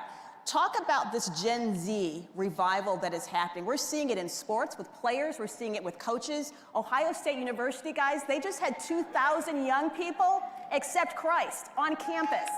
This is happening. So talk about how we're going to come alongside those young people and help catapult them into being the next generation of godly, faith-filled leaders. I think you talk about it openly and you have those conversations. I mean, if we had this conversation 3 years ago, oh my gosh, what a horrible conversation to have. But now it's okay to have this conversation. And they should. And my son's 24. Does that make him a Gen Z guy? Does that qualify as Gen Z? So. Does it? In that area. On the cusp, I was maybe. worried about our youth. I really was. Yeah. Until I started talking to him and some of his friends. And there's some common sense out there. Yeah. And I think it's wonderful. And so doing this, putting out content that they can watch and talk about and showing them, again, politics downstream from culture. Yeah. Put it out there and hopefully change the culture. And I think it's happening. How are you going for that audience? Because we know right now, looking at the statistics, Bible sales are up with Gen Zers. Young men are returning to church in droves. And there are young people who are really returning back to traditional values, faith-filled families. So now it's up to us to come alongside them and help them fly and shine. The woke left went so far in the other direction, and it was so offensive that it's moved people more toward, faith and family and country and supporting the values they love. Yeah. So I'm going to ask you, what are you working on? What do we need to be looking for? We have about 1 minute, 15 seconds left. What should we be looking from your company? And Dean, I'm going to ask you the same question. Wow. Well, we will. Give us the scoop. That's a big question. Spot, we want to work with him. We have two great. Our two biggest platforms. Our flagship is streaming and is PureFlix, which we mentioned, and Great American Family. Both are great and successful, and we're very pleased with both. We have a lot of original content on both, original series, original movies, and we'll keep doing that. Awesome. I hope to work for him for a long time. That's what I want to do. And I want to keep making content that gets people thinking and talking. Sometimes I'll be the bad guy, but you need a good bad guy with a good message in the film. So I hope to just keep making more and more content and putting it out there and having conversations like this that further our nation and our faith, and I hope it's successful. And all of us as believers, we are part of this. Each of us has a role to play. So quickly, in 10 seconds or left, what is your message to everyone sitting in here in terms of their role in making this happen and getting this out in their communities? Support projects and channels and platforms like Bill's. I mean, that's 100% it. I mean, I give great support to it, and that support means everything. And be proud of it, and never shy away from it, never run from it, and always be who you are. And we will continue to give God the glory. Let's thank Bill and Dean Cain, and thank all of you. God bless you, and God bless this great United States of America. Thank you, Fanchon. Thank you.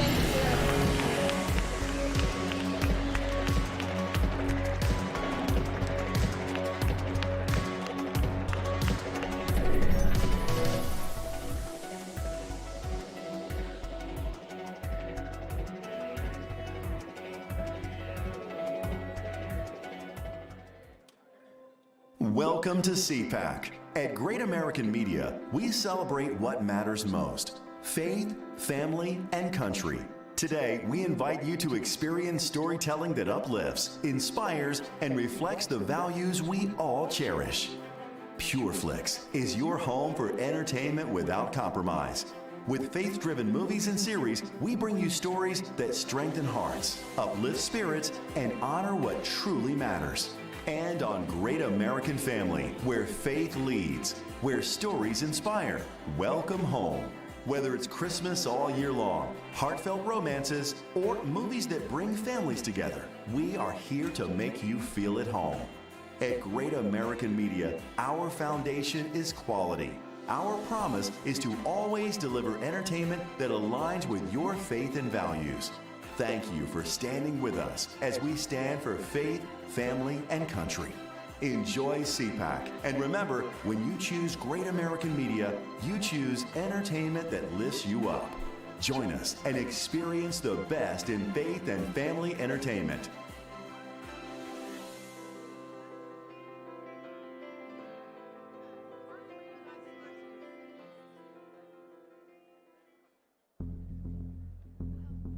The only homicide on January 6th was the unlawful shooting death of Ashley Babbitt. This major new lawsuit that Judicial Watch filed, a $30 million wrongful death lawsuit against the United States government. She was unarmed. There were no weapons visible. She was shot in the shoulder and killed by Lieutenant Byrd. He popped out and shot her dead. Ashley was shot in cold blood, and the rule of law requires justice for her.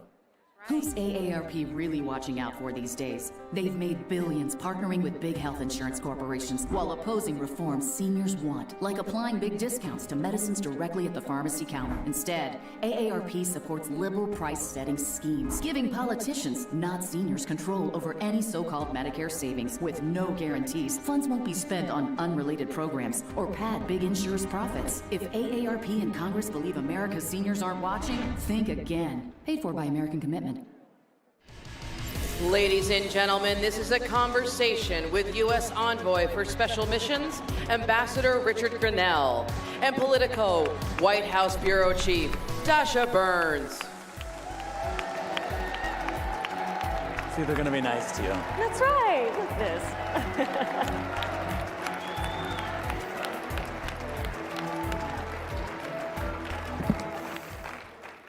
Hey everyone, it is his fault that a Politico journalist is on this stage, so don't get mad at me, get mad at the ambassador. All right, I have so much I want to talk with you about, but the number one thing that everyone's been asking me about you is a new hat that you're wearing at the Kennedy Center. Oh. What? What is going on? How did that happen? How big an art connoisseur are you? Walk me through the behind the scenes there. Well, we want to make art great again. And what does that mean? No, look, I think, I don't know for sure, but I think the frustration that President Trump had is that the Kennedy Center has no cash on hand, no reserves, and they have been paying for the salaries with the debt reserves while taking around $40 million of public money.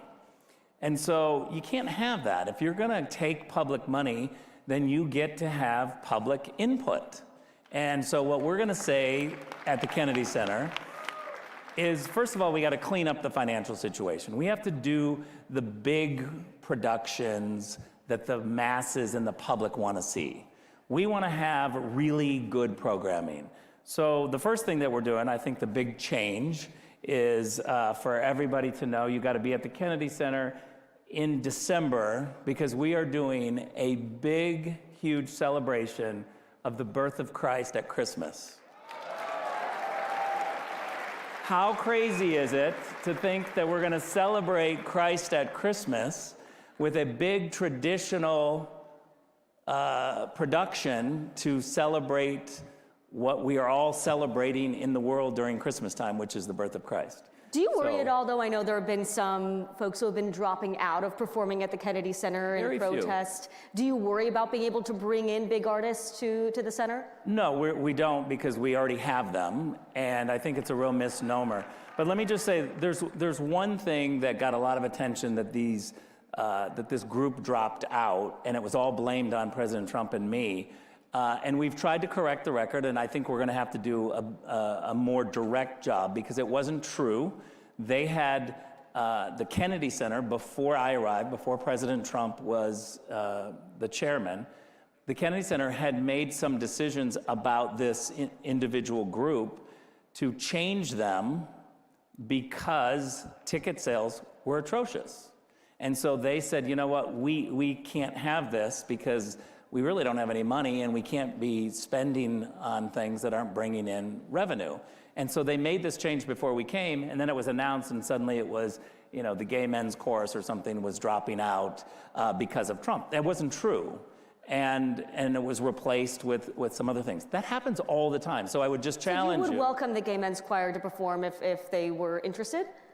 Well, first of all, right now, if you're going to take public money, you have to prove that you actually can bring in revenue. We don't have any money. The woman that had my job before me was getting paid $1.3 million a year, and we had no money. How much are you getting paid for this?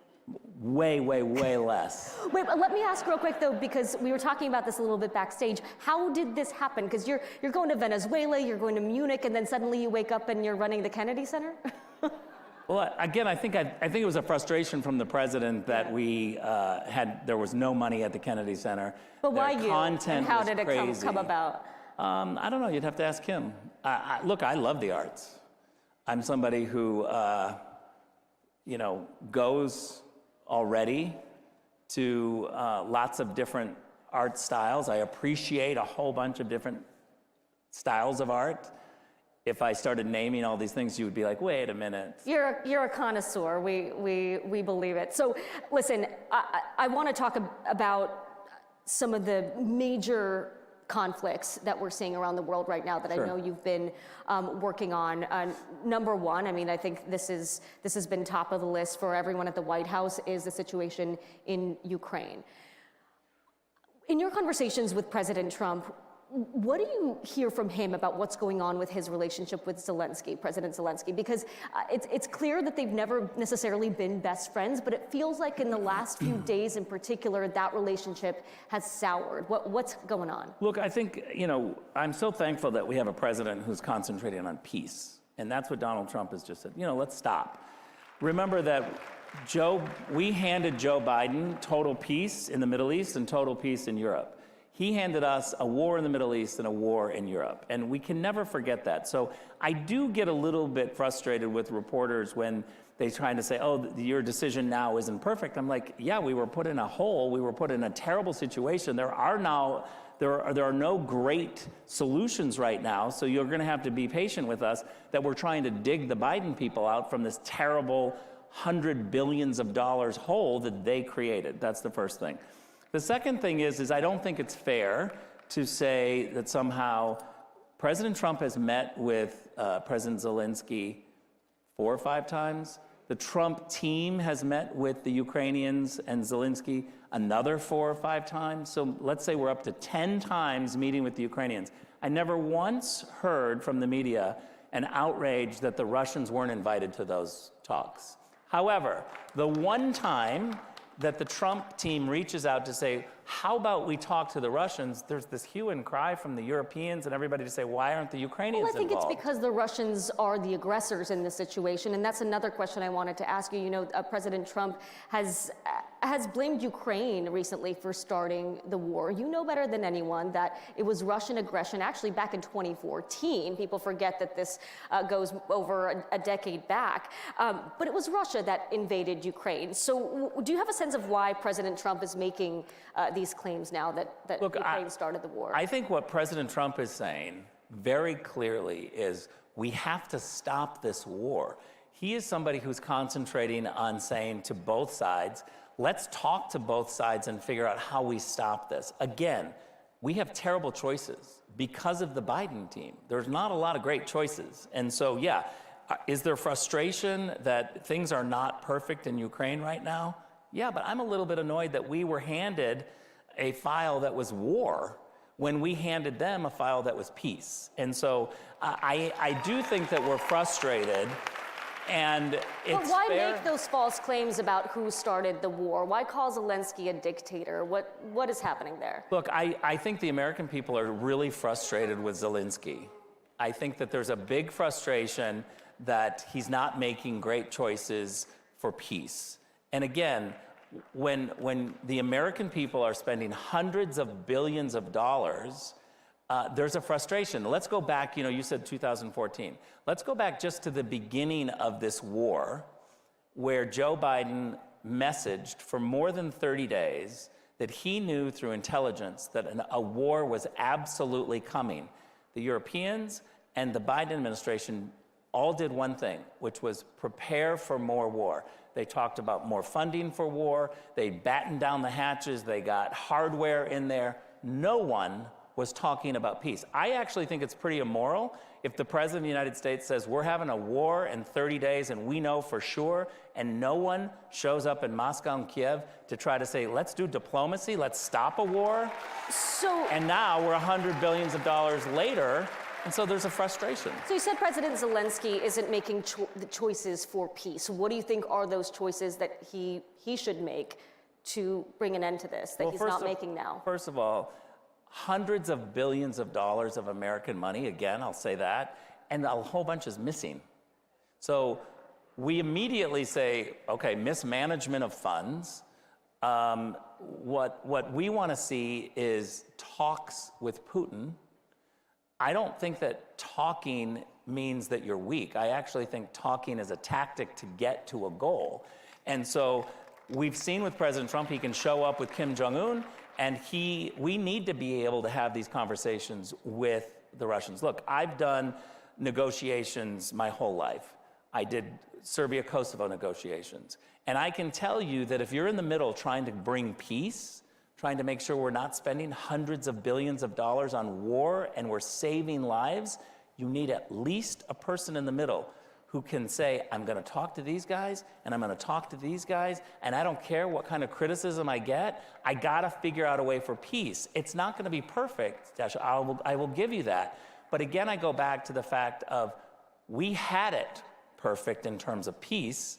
We were handed a war, and now we're being criticized of, well, how do you dig us out of a war and you're not doing it fast enough and you're not doing it fair enough? So we're a little frustrated. So the social media stuff, I mean, President Trump called Zelensky a dictator. Do you believe he's a dictator? Well, I think when you reject having elections and you're not moving towards that way, that people get angry about that. Is Putin a dictator? Of course. Putin is a dictator? Yeah, of course. So the stuff that we're seeing on social media. But I want to say one thing that's really important in this conversation. Donald Trump has done something different than Republican foreign policy leaders have done for 25 years. This is a paradigm shift, what he's doing. We articulate very clearly under Donald Trump, we don't do regime change. We are going to deal with the countries that are in front of us. And our criteria is not how do we make that country better, how do we make America better, stronger, and more prosperous for the people that live here? So I was in the East Room when President Trump held the presser with Prime Minister Netanyahu, and he announced the plans for the Riviera of the Middle East in Gaza. Is that art of the deal talk? Is that a serious plan? What is your sense of where President Trump is headed with that idea? Well, first of all, let's start from the fact that he's a great negotiator. So we know that he's negotiating all of the time. Secondly, I think, again, I sound like, I keep repeating myself, but we had peace there. We had peace agreements, right? The media and the intelligence agencies told President Trump if you moved the embassy, there would be outright war. We know the opposite happened. Peace agreements broke out. And so I think you got to say to Donald Trump, you know how to deliver peace. You certainly know how to negotiate Americans into a peaceful situation. And so my kind of attitude is let's watch and see how this plays out, because I have full faith that Donald Trump is a great negotiator, and he's delivered peace before, and he's going to have to do it again now because of the Biden regime. Regardless of what it looks like, us getting involved in Gaza, I mean, President Trump has talked about getting out of foreign entanglements. That's a promise that he made on the campaign trail. How does that jive with his promise? I think that's an incredibly fair question. Thank you. You hear that, guys? No, I do. I think it's a legitimate question to say, wait a minute, you've said this. Yeah. Again, what I think the thinking and the criteria is how do we deliver peace? And I've spent 8 years at the UN, and what's been happening in the Palestinian territories and in Gaza, we've been talking about for decades. We were talking about this. The U.S. still has a role to play and should play a role in peace in the Middle East, even with the America First agenda? Yes, but that doesn't immediately mean that we jump to boots on the ground. And I would say the other thing is, I'm a diplomat. You're going to hear me talk about diplomacy, not about war and the things of war. But I will say that as kind of a chastisement to the public debate right now, when you talk about security assurances, stop assuming that security assurances are just simply American boots or UN boots and guns. I can't think of a better security assurance than private equity folks on the ground. American businessmen on the ground trying to do deals and help rebuild or help bring economic development. If you've got a bunch of Americans or Westerners even that are in Ukraine, that are in the Black Sea, doing economic development, I can't think of a better way to have a security assurance. And I know we're running low on time here. I do want to talk to you about the wildfires in Los Angeles. I know you know people who have lost homes. I think anyone that knows anyone in LA knows people who have had tremendous loss there. How are the recovery efforts going? I know the president at the roundtable in the Palisades tasked you with some of that effort. How are things going with FEMA? We know Democrats and Republicans can agree that FEMA doesn't always work effectively and quickly. What are the bottlenecks and what are you doing there? Well, thanks for asking. I think the reality is that the federal response is mostly money, and so we are going to have strings on the money that we give to California. They've made terrible... There will be conditions, okay. There will be conditions. We're talking about those conditions now. As a Californian, I'm all for it because I don't have faith that if we went back and we just gave California hundreds of millions of dollars, they were gonna go back to their same old ways of not giving enough water, having dangerous situations on the ground when it comes to forestry. It's going to happen again. Yeah, what are some of those strings you're talking about? Well, I don't want to commit too much, but... Give us a little. But I will say this. Everyone who's involved knows that the California Coastal Commission is a disaster and it needs to absolutely be defunded. And from just a way to think about government, we already have local government making these decisions. Layering it on with the California Coastal Commission is a terrible idea. It's an unelected group of people who are crazy woke left, and one person can stop progress, and they've made California less safe. I think squeezing their federal funds, making sure they don't get funds, putting strings on them to get rid of the California Coastal Commission is going to make California better. While we're on California, since you have so many ideas for the state, are we going to see Richard Grinnell run for governor of California?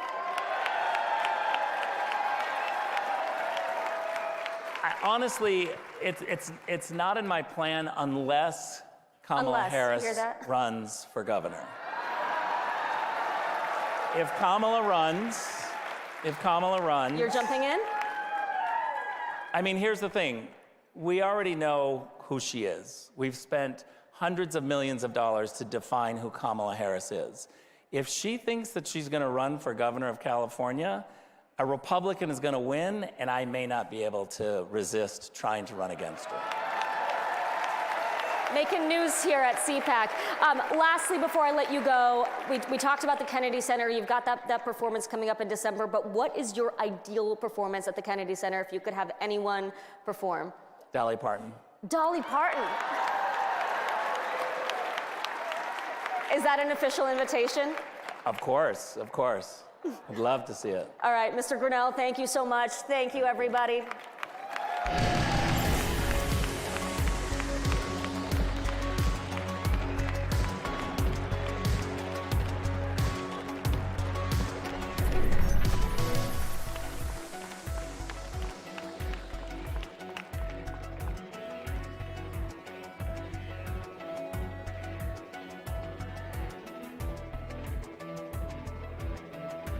Hey, it's Matt Schlapp with CPAC. You know, we've had a huge problem in this country with election fraud. But at CPAC, that's not a problem. Our only problem is getting each and every one of you to vote. So look at your badge. You have a number on that badge.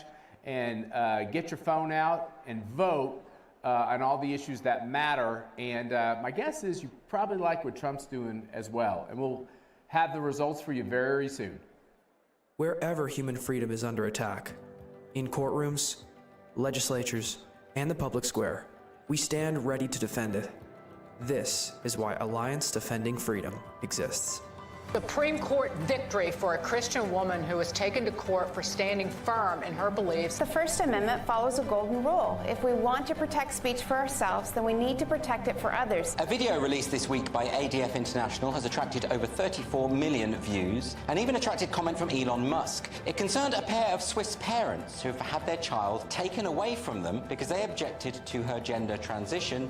We're not just here to stop the erosion of liberty for this moment alone. We are here to keep the door open for the gospel. And when the gospel does its work, truth doesn't just hold its ground. It advances. It sets people free for generations to come. This is our mission at Alliance Defending Freedom. Every institution today is under attack. The home, the church, the government. And many people are asking, what is the truth? Jesus Christ claimed to be ultimate truth. Are you willing to face the truth? Do you think the MKUltra project ever actually ended? The Central Intelligence Agency is actively involved in mind manipulation. We all answer to one God and one Savior, and He's there to change your life for the better.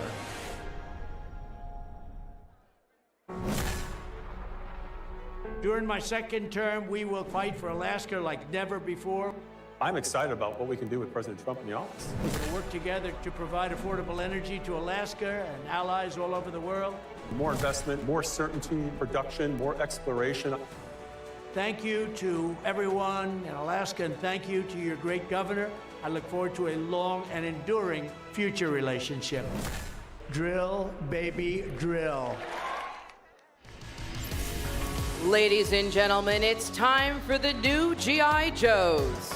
Please welcome former U.S. Navy SEAL Rob O'Neill, UFC fighter and Special Forces operator Tim Kennedy, and your host of the Carl Higbie Frontline on Newsmax, Carl Higbie.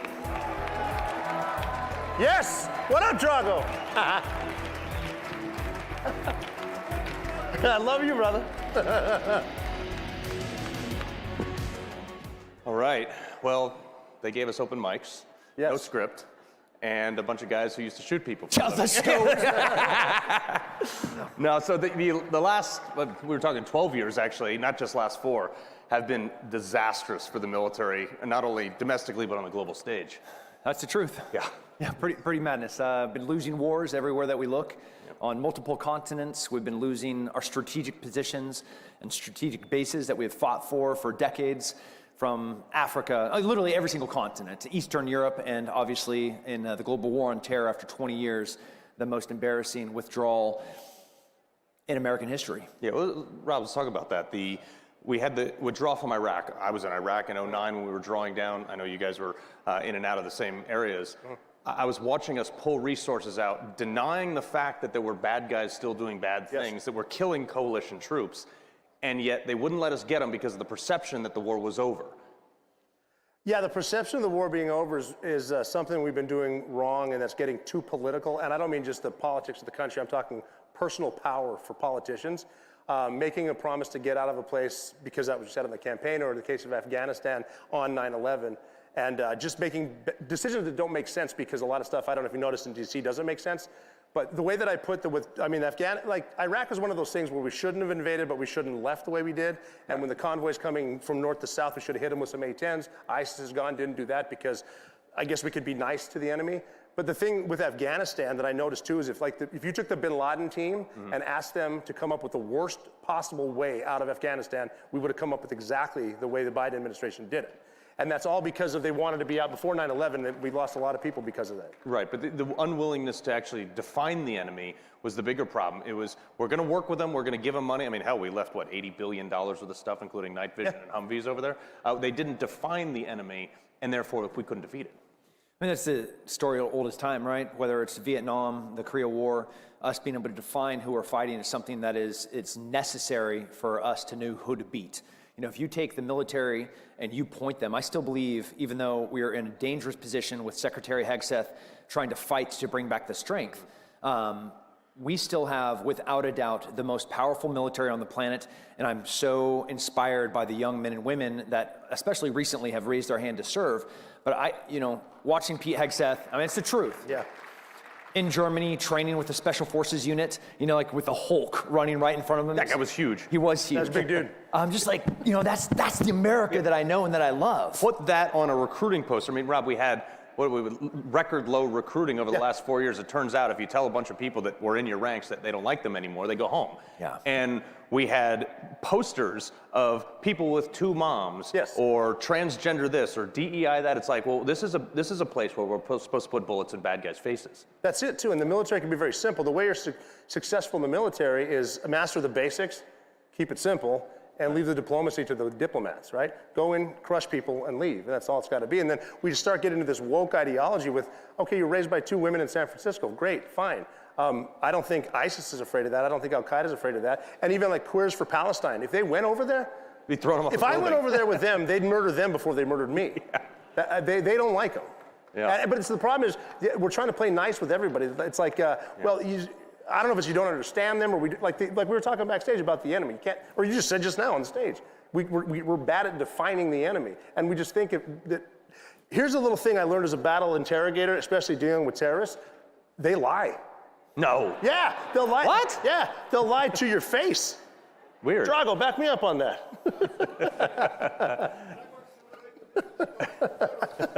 But. We can sit here and joke about this, but there's some serious work. And look, I actually talked to Secretary Hegseth this morning about it, was trying to get him to call in, but has this little thing like managing the whole country's, DOD. But he's got a serious job ahead of him. I mean, they've already increased recruiting in 30 days. Weird how if you put warfighters, you attract more warfighters. But in order to do that, I mean, you're talking about a massive deficit, not only from a financial standpoint, where we've spent 3 times as much on aircraft carrier budgets, where we've massively reduced the force. The COVID vaccine was one of the greatest reductions of good men and women, and we have to build that back. How do we start? It's a great question, and I think from the top down, seeing the Secretary of Defense out doing PT with the troops in the morning. Mm-hmm. It's not just the number in which we were failing to recruit for the past 4 years, but it's who we have been recruiting. We were recruiting, and I'm so grateful for everybody that raised their hand to serve. We want strong, fearless people that want to be part of the most lethal fighting force on the planet. Yep. That's who we want. We want them as a deterrent. We want the rest of the world and every single one of our peer-level adversaries to look at our men and women in uniform and be like, nah. Not freaking worth it. Yeah, exactly. Well, that's the other thing too, is Rob, you walked in a door, shot the world's most wanted criminal in the face, and didn't think twice about it. How do we get more people? Thank you. How do we get more people that want to join because of that versus college benefits, which are great, but also, pushing DEI, pushing personal growth, and things like this? How do we get more people that want to join because they want to do what you did? I think it starts with the recruiting, and it impacted me more to see the Marine killing the dragon with the sword. I really like that. Plus the movie Navy SEALs with Charlie Sheen. That was really, greatest movie really, ever. Really, That's greatest movie why I ever. became a SEAL. 100% accurate. But it's got to start with that too. And we're in a place too, and it's the generation with staring at your phone, not going to the gym, stuff like that. We just lower the standards. It's like, well, you can't do the set amount of pushes. We'll just cut it in half. And I think that, the good men and women are out there. We just haven't been focusing on them. They're great people. There always has been. The leadership has gotten bad simply because you get to a certain level, be it senior enlisted or a senior officer, you become political because you want the next job right down the street here. The way to do it is literally get back to the basics, which is forward defense, alliance solidarity, and deterrence. And we're just simply not going to deter people by being nice, but the military's job is not to be nice. Again, we do have public affairs, great. We also have infantry who will swim over the horizon at night and kill you, and that's what we need. And not to mention, we will complain about it the whole time we're swimming. Oh, yeah. Why do SEALs post-career don't like cold water, or they torture us with it? It's wet. The water's wet. I've seen dudes in combat go an extra mile just to not get their feet wet. Yeah, man. I'm not even making that up. America's finest, just keep me dry. Yeah, exactly. With recruiting, the standards have to be set. They have to be met. They cannot be moved. They cannot be bent. It has to be merit-based. If you're going to fly a helicopter, it's because you're the best person that can be on the stick. Absolutely. If you're going to be pulling down night vision to go on a mission, it's because you passed every single one of the standards to be there, and you deserve to be there, whether you're wearing a trident, a green beret, or you are proudly just running down, as every single infantryman knows, to shoot, move, communicate, and medicate. You met the standard, and you deserve to be there. Right. Well, that's the other thing too. A 7.62 doesn't understand the difference if you're black, white, blue, green, 5'7", 5'4", 250, 150. It doesn't matter. So why did we get away from a general standard? And now, if you're a 40-year-old woman in the military, you can get 24 minutes to run 2 miles. But if you're a 22-year-old male, you have to do it in 18 minutes. Like, how did we deviate? Well, I mean, again, we need to get back to we deviated just by, well, I mean, we saw when I joined in 1996, uniform, bad haircut, and all we saw was green or blue. That's it. But now we're to the point, because of a softer outlook, or because we're so connected, just be yourself. Express yourself. That's not the military's job to express yourself. You'll be fine. But again, too, like 16 and a half years in the Navy, with the men and women with whom I served, we never had a problem with sexism or racism, because it just didn't make sense. We knew each other. Even when I was getting out, don't ask, don't tell was the big thing. And I remember in Afghanistan, this is after the Bin Laden raid, looking at a bunch of Navy SEALs, like, I know damn well some of you are gay. I don't really care. And at the bottom line, what you do behind closed doors is your business. The big question is, can you carry me with body armor after I've been shot and bring me home to my wife? That's it. I agree with that. We had a guy in my first platoon who got out of the military, and he was like, guys, I got to tell you, I'm gay. And we're like, yeah, we know. We know. And we don't care. Nobody cared. Nobody cares. Sorry, man. Seriously, but that's it, too. He can do his job, and nobody cares. But then you get involved with the media, and they just want to spin it because they want the talking points to badmouth whichever Republican's running. So let's talk, Secretary Hegseth comes in now, 8% cuts across the board. A lot of people on the other side are saying, well, hey, this is going to diminish our fighting force. And I look at that, I'm like, look, we're still using floppy disks and fax machines. Sure. Like the DMV is more technologically advanced in some areas of the Pentagon right now. So, there's a vast, massive redundancy within the Department of Defense, and how do you get to the bottom of that without even slightly creeping on the mission of capability? And if you're trying to become effective and more efficient, the first thing that you do is you recognize fat and you cut it from it. So whether it's fraud, waste, and abuse, and in some instances we're seeing DOJ just come through with a battle axe to do that, which is awesome. Yeah. On the military side, I would definitely argue, and I know personally, as I think everyone else does, and if you've been in the military, that there are good redundancies, like a good PACE plan, primary, alternate, contingent, and emergency, and on the communication side, on like multiple routes in and out. But when it comes to bureaucratic regulation, and the military is not supposed to have that, what is called the kill chain. How effectively can I take from a decision to do something to the execution of it? How fast is that thing? And that kill chain has gotten so many bureaucratic steps in there. We have become ineffective and inefficient. Those have to be cut. Yeah, well, that's the danger of the big corporate mindset too. I mean, you guys know as well as I do. You get the green light to do an op, and you have to get it approved up the chain. And by that time, the guy's already left his house and fled the country. That's true. Yeah, and I mean, it comes back to the efficiency that they're doing right now. You need redundancy in place, like with submarine warfare. If one gets an order, another one needs it too in case it gets hit and no one knows. That stuff like that. But the Pentagon hasn't passed a budget. An audit. Hasn't done it. And you got to start with that and we see it down at the platoon level where they're like, well, here's our budget for the year and we have to spend it all or we won't get it next year. It should be the opposite. Right. If you're more efficient, maybe these guys are squared away. We can get them more work. We can get them more funding. Right. But it's almost like the free money thing where we're just going to get it again as long as we get rid of it. And it also seems if you cut even 8%, let's just round it up to an even 40 for good time's sake, and you will remove all those limitations, but you'll also remove a significant amount of processes that were put in place after World War II, a time where we have now quadrupled our number of generals, and now I would say effectively we lost the war in Iraq and Afghanistan because the enemy gets a say in that. How do you rebuild that within the ranks? I mean, there's obviously morale has already gone way up under Donald Trump, big time, but how do you rebuild that with generational support? So, right now with General George and the Sergeant Major of the Army, Mike Weimer.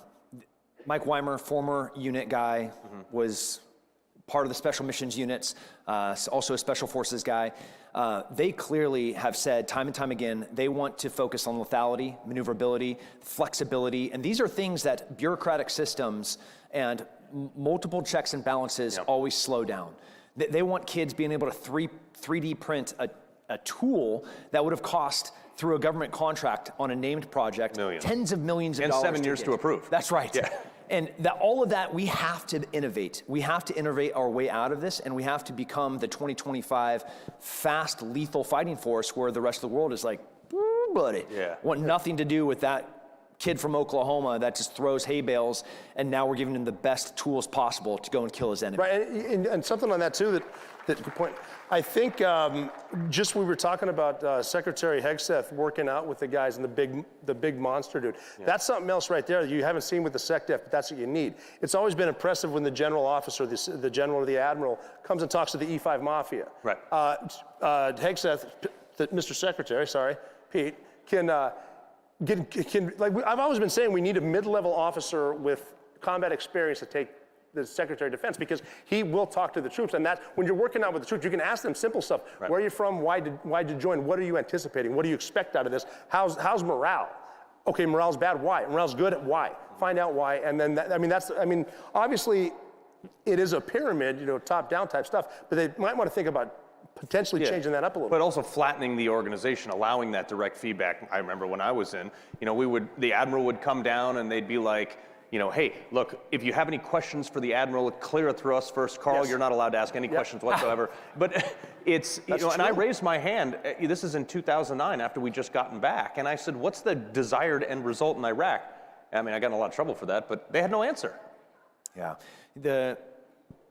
It was heartbreaking on the ground in Afghanistan, in August of 2021, all the way to the 26th at the Abbey Gate bombing.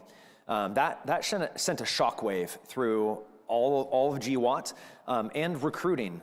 Nobody likes to lose. America's not built to lose. We're built to be the most powerful fighting force on the planet, the military is, and the country that's the strongest that's ever existed in the existence of our species. Greatest country ever.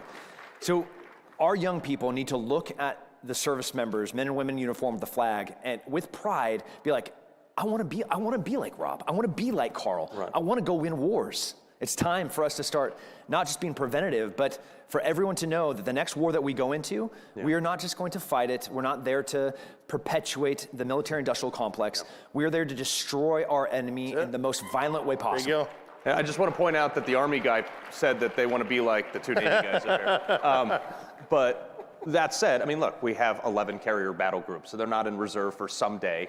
We're pretty much there now. Why do we care what Europe thinks? Why do we care what other countries think? Why are we catering, especially policy within the DoD, to what other countries think when we can do whatever we want because our aircraft carriers outrun their jet skis? Well, that's true, too. I mean, I remember seeing a recruiting poster with somebody's water skiing behind a carrier and people laughing at it. I was like, no, that could happen. That's the fastest ship we got. Yeah. And I can't tell you how fast it goes, but it's pretty fast. But talking about Europe, too, moving forward, every time we've left Europe, we had to go back.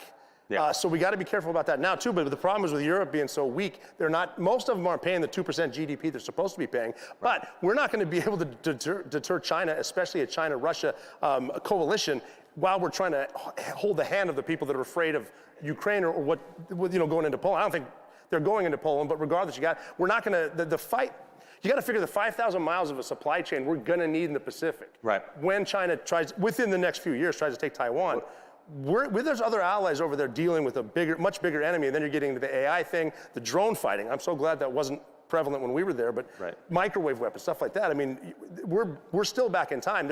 We do have smarter people than this panel. They're working, but they got to be smart about being. That's a pretty low bar, if you don't know, for us. But no, I mean that's 100% right. The technology is almost outpacing the need for some manning, not all. But how do you balance the technology versus the man on the ground? I mean, this is a question that we've asked every single war and every single conflict. Ultimately, it really does come down to the men and women on the ground. Yes. It comes down to the quality of the people, their integrity, and their work ethic. And I love this country. I'm so proud that I get to wear the uniform and the flag, and I get to look to my left and my right, and I am just so inspired by the strength of our service members and the men and women in this country. And I have total confidence that we have the best and the brightest in the world that are answering that question. And they are giving the best tools to the best men and women in uniform to then go and both prevent our next war and, heaven forbid, if we do have to fight it, win it. Yeah. Let's talk about kids. Rob, I know you got a new one. Yeah, I got a birthday on Sunday. Yep. My daughter Valor turns 1. Wow. So, congrats. So, I have 3 myself. And for the last 4 years, in the first time in my life, I come from a somewhat military family. I would not have advised my children to join the military. How do we make sure that no one ever wants to have that side of a conversation again? That's a tough conversation too. With again, the politics getting in, the DC swamp ruining everything. It's a tough conversation to have too, because a couple months ago, someone asked, are your children going to join the military? I don't know. Maybe you tell them, get straight A's, get an academy, and learn how to fly something. But the other stuff, I don't know. But now, it's turning the tide. But they got to maintain that. Right now, we're in the honeymoon phase still, even though it's Donald Trump's second term. You got to maintain that momentum. Yeah. And again, too, we have the great patriots in this country too. The problem is, we have X now, but a lot of the voices get shut down. I don't know if you know the shadow banning and stuff like that. The patriotic Americans have been shut down before, and we got to, hopefully, with some of the people coming over from the social media side, getting more conservative. We could hope, but we'll see what happens. Right? I kind of want to leave it at this: is as we move out of this phase. We got 3 years and 11 months left. I feel like a lot of countries have kind of said, I think we're going to win the next 6 elections. I sure hope so. But at a bare minimum. Yeah, minimum. Zero reason why we shouldn't have at least the next 12 years. We're fixing this country.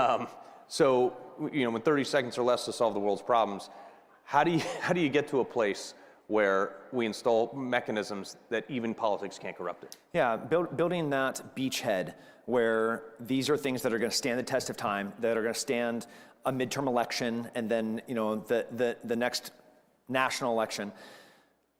A strong thing is harder to kill. Like this idea, to answer that question simply, a strong soldier, a strong military, they're just flat out harder to defeat.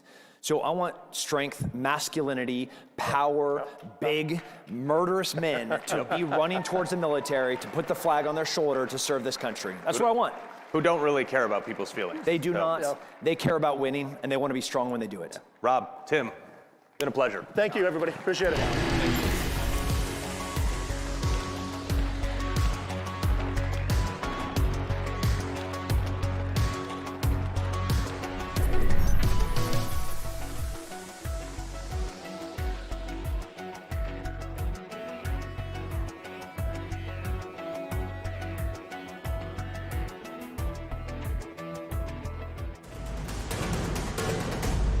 Newsmax has been terrific. President Trump is right. Millions are switching to Newsmax. It's the fastest growing streaming service in America. You don't need those woke streaming services anymore. Just get Newsmax Plus. Watch the best shows like Greg Kelly, Rob Schmidt, Greta Van Susteren, and Rob Finnerty.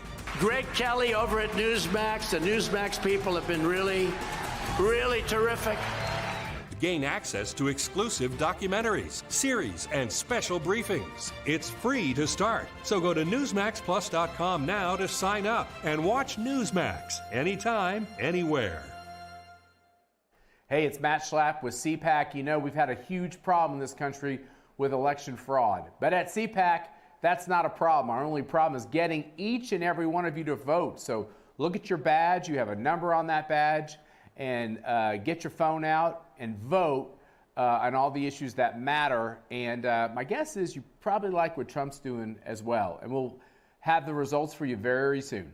This lunacy will end on my first day back in the Oval Office. I promise you it will end immediately.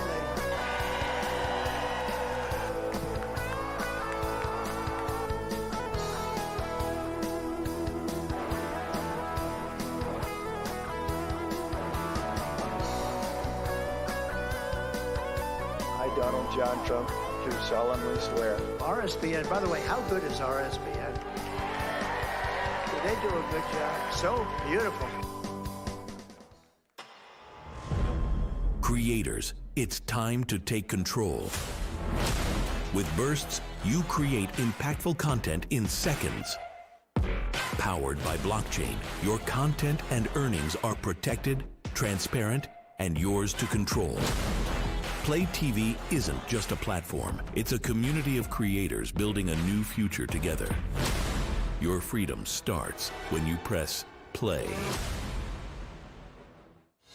Still under construction, but already the biggest news station in Poland. The only international TV station that interviewed Donald J. Trump. I'd like to say hello to the Polish people. Poland's leftist government wants to destroy us, but we are not backing down. We're building conservative, English-speaking European news station. Join the movement. Support the revolution. Make Europe great again. This is Republica, the home of free speech. Ladies and gentlemen, this is CPAC in action. Please welcome founder Detat Dose Group, Hobe Schabander, founder of Walkaway, Brandon Straka, CPAC chairman, Matt Schlapp, and your host of American Sunrise on Real America on RAV, Dr. Gina Loudon.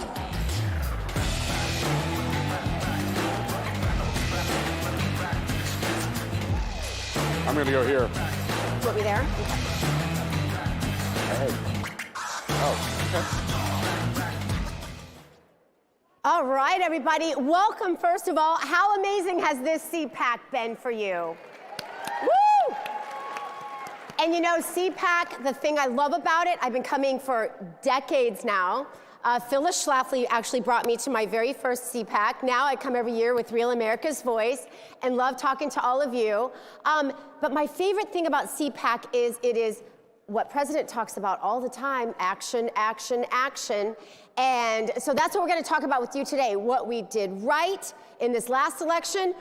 If the message that's coming through to you as really the actors in the action, right?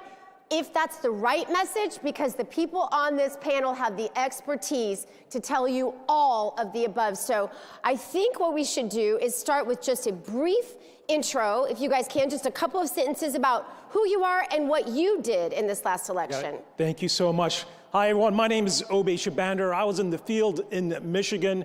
My group launched the Arab Americans for a Better America, or APAC. And thanks to a great deal of CPAC's support, we set up shop in Michigan early on in the campaign as an outside group, working very closely with our favorite ambassador, Rick Grinnell, to reach out to the Middle Eastern community, Muslims, Christians in Michigan, and we helped turn Michigan deep red with a lot of first-time voters who had never voted Republican ever in their life voting for President Trump because they knew that he was a president for peace. Hey everybody, I'm Brandon Straka. I'm the founder of the #Walkaway campaign. Don't get a big head, Brandon. We are the largest national movement of former Democrats walking away from the Democratic Party at this point.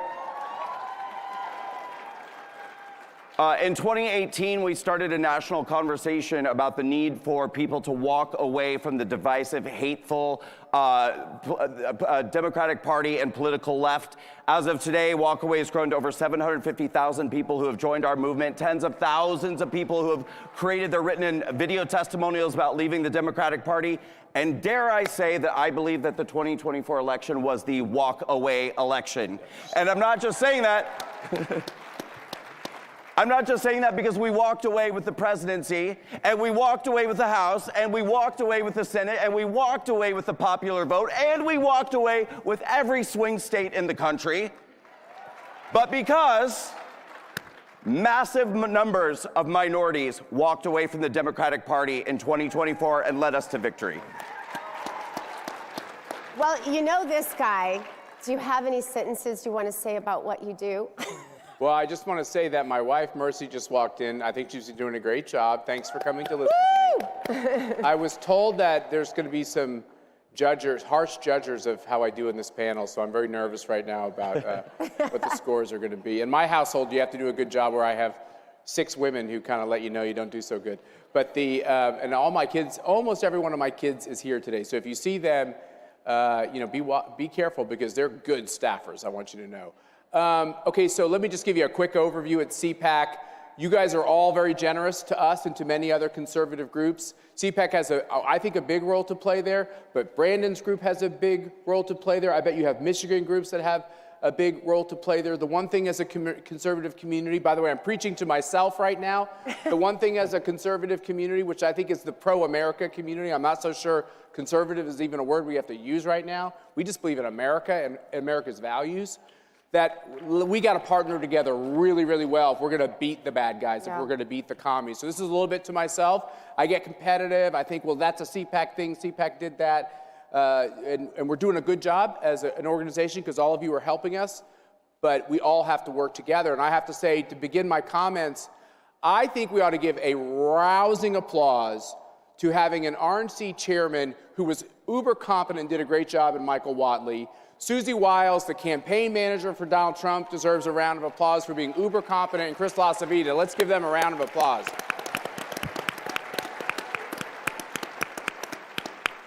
They're all friends of mine. They're all people I've worked with for a long time. Whatley and LaCivita, I don't even want to tell you how many decades it's been. It's a lot of decades. There's a lot of snow on the roof now. I know that. I have to comb it every morning, once a day. But beyond that, these entities, the campaign and the RNC, can only do so much. You got to have outside groups. You got to have nonprofits that will do a lot. Right. And I just want you to know, from a CPAC perspective, I have some of my board members here who helped me think this through. We tried to do what others weren't doing. Right. It was because the RNC was so competent and the campaign was so competent that I knew that they would do their pieces competently. And that's not always the case in politics. Sometimes they're not doing it competently, and then you're scared to death because you got to fill in. They did their job competently. And then we saw the seams, right? We saw the openings that we could spend time on. And for CPAC, we decided to focus on a couple things. We helped you in Michigan with Rick's direction. Right. Because we thought Michigan could be turned red. Are you here from Michigan, anyone? Wasn't that awesome? It happened. And and funny, when you look for the openings and the seams, it takes less revenue because nobody's playing. And so you play with smaller amounts of money. We still spent millions of dollars on this project. Mercy led the way on the Hispanic outreach. There, believe it or not, there was a lot of openings there. Thank you, sweetheart, for your great work and your voice on those things. And then we did something else. By the way, we believe that they cheat. I'm sorry if it's controversial. I'm never going to stop saying it. I'm sorry if I keep getting canceled. I believe they cheat.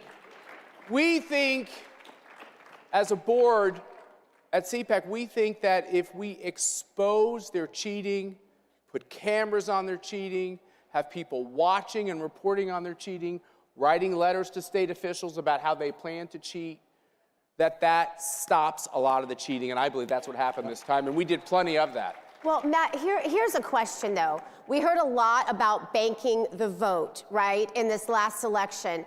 And the other thing about this last election that I'd like each of you to speak to is that, you know, we had Donald Trump. We're not going to have Donald Trump. Probably, well, I don't know, maybe we will. After yesterday, maybe we will have Donald Trump. But unless we change the Constitution. We had one George Washington, and I think there's one Donald Trump. I think there's one Donald Trump. But the question is, you know, we hear this message all the time of bank the vote, as if that was the only thing that needed to be done in this last election. What do you all see on the horizon as we look forward into the midterms and, of course, into the next election that we need to be preparing for already, at least in our minds? Yeah, look, there is a culture shift that we saw on the ground in Michigan. Look, we're talking about precincts where Arab Americans are a majority in the Detroit metro area, that Joe Biden, you know, won by over 80% in 2020, that Kamala lost by over 10% this time around. That is a sea change. You know, I mean, Kamala Harris was going around campaigning with Liz Cheney. You know what we did? We spent just, you know, a few $1,000s, put up a few billboards of just a picture of Kamala looking into the eyes of Liz Cheney, and we put, you know, war. You know, this is the war candidate. Ours is the peace candidate. Those are the simple messages that resonate with immigrant communities, with second-generation communities, these communities these were deep blue precincts that had flipped red from Dearborn Heights, Hamtramck, Yemeni Americans, Chaldeans, the Bangladeshi communities, both Muslim and Christians. This is historic what is happening here, and we have a real moment to build on flipping Michigan and that what I call a cultural sea change that President Trump inaugurated. And I think we have a tremendous opportunity to build on that victory in places like Michigan. And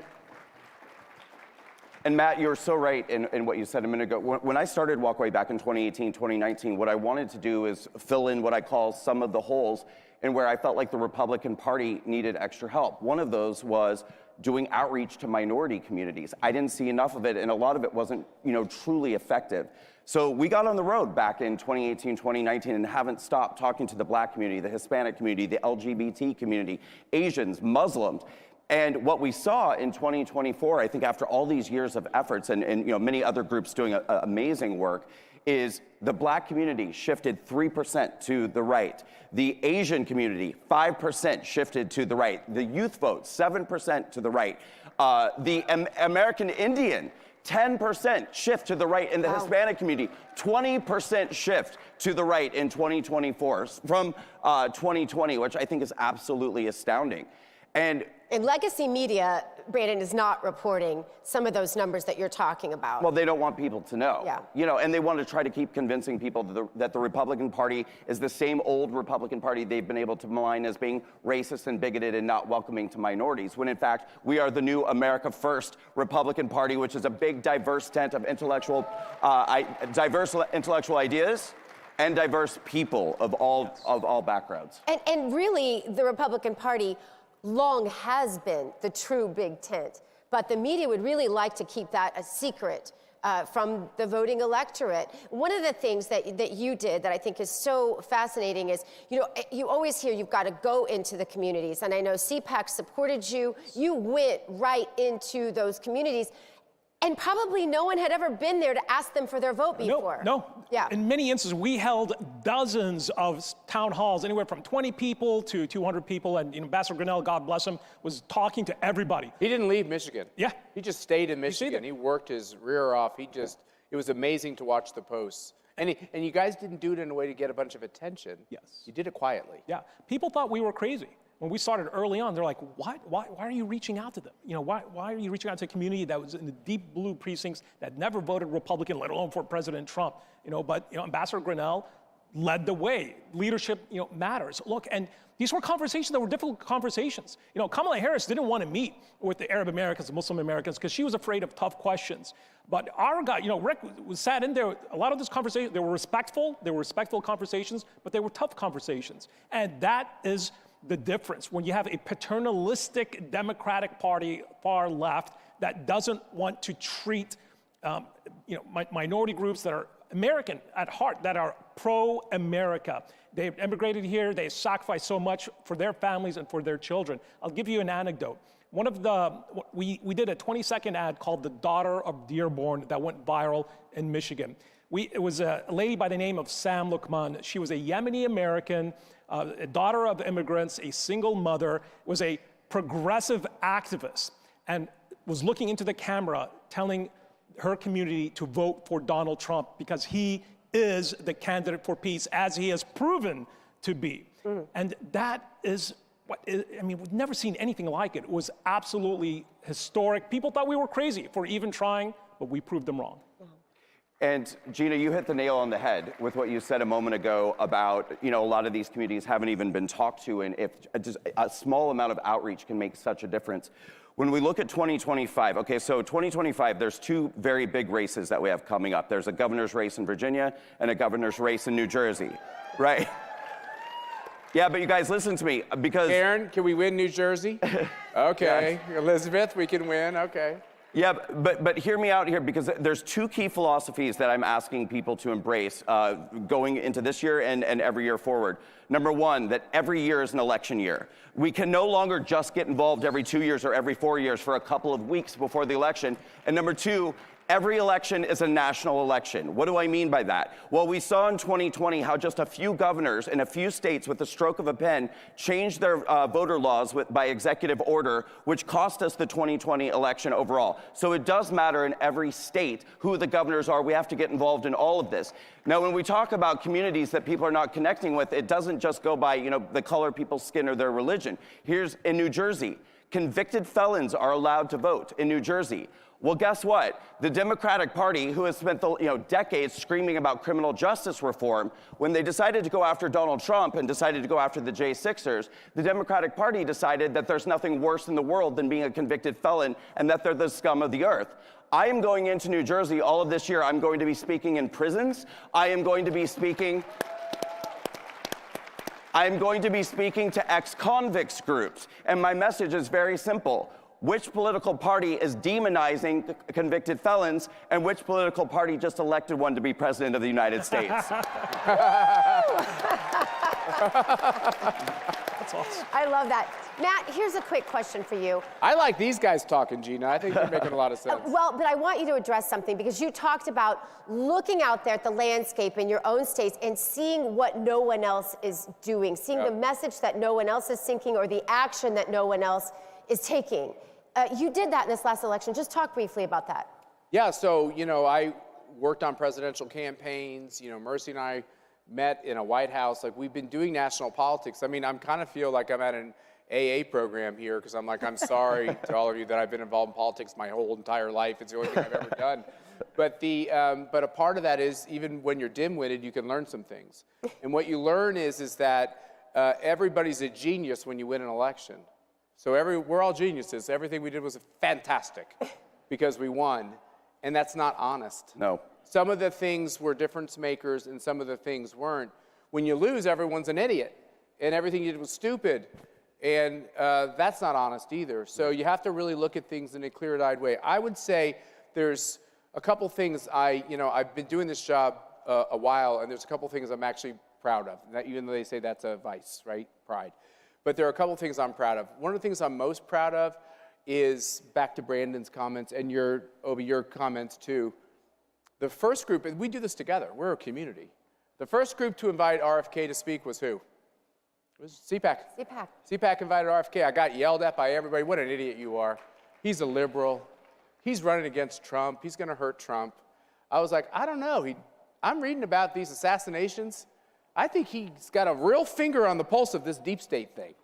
And by the way, I don't know if any of you've noticed, but I think I eat too many Snickers bars sometimes, and I don't think our food thing is working so good. And I go to all these other countries. I go to Hungary and Brazil and all these countries, and they all look so much better than the rest of us in America, who are a little porky and a little eating our processed food. So he might be right about this. So we let him come, and he spoke about this, and he hit it out of the park. Now he's in Trump's cabinet, okay?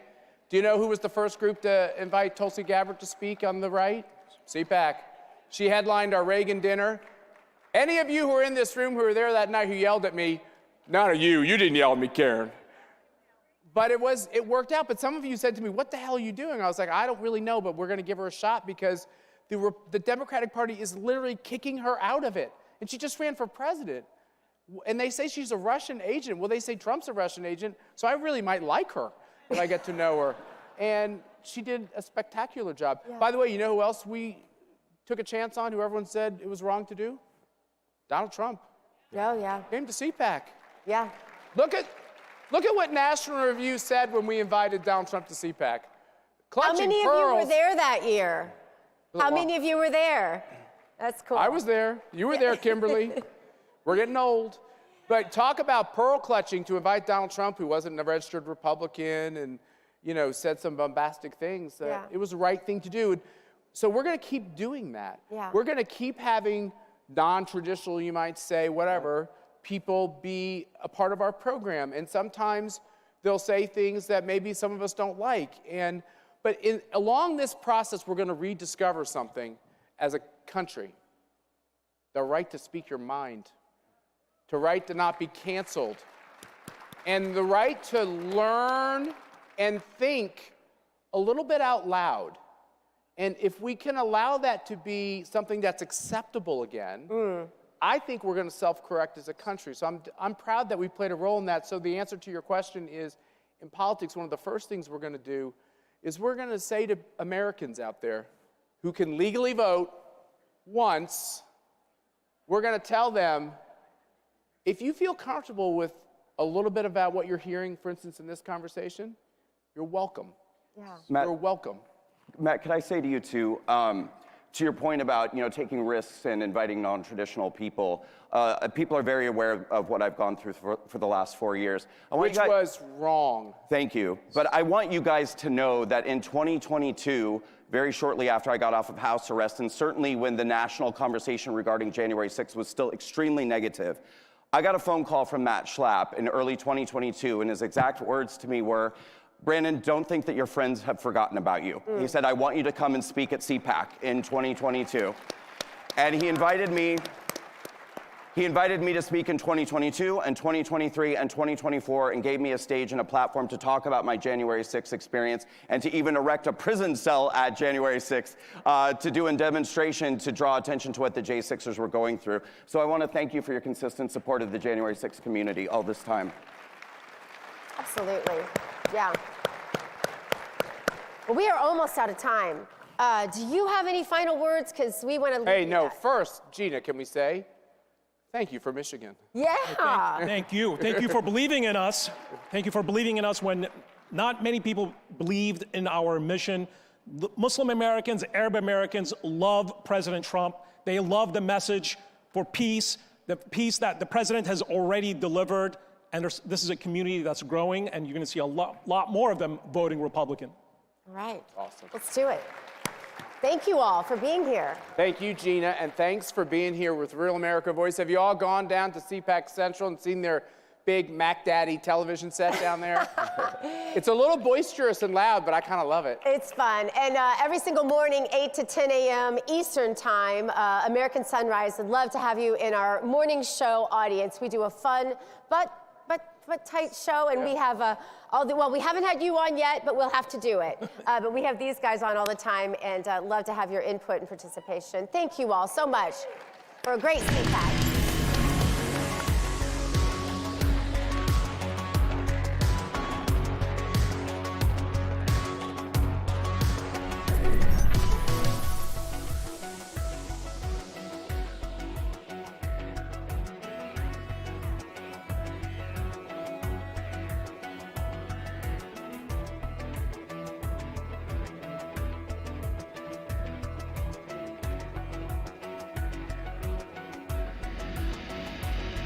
In 2025, we find ourselves in a pivotal moment where the call for unity, freedom, and a better future echoes louder than ever.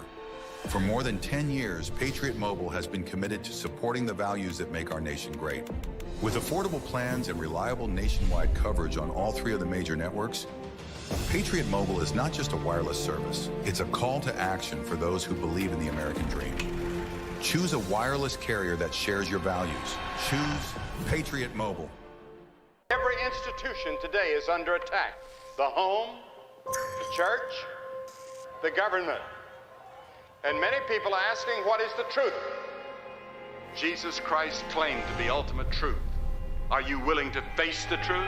Do you think the MKUltra project ever actually ended? The Central Intelligence Agency is actively involved in mind manipulation. We all answer to one God and one Savior, and He's there to change your life for the better.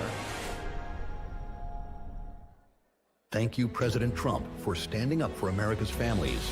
With the stroke of a pen, President Trump is shutting down radical gender ideology and racist indoctrination in our schools, protecting children from dangerous, irreversible transgender surgeries, defending the truth that there are only 2 genders and saving women's sports. They'll do anything to stop President Trump, but he's not backing down, and neither are we. Ladies and gentlemen, up next, the Great Expansion, a new energy economy. Please welcome CEO Curio 55, Ed McGuinness, Governor of Alaska, Mike Dunleavy, and founder and executive director of Power the Future, Daniel Turner.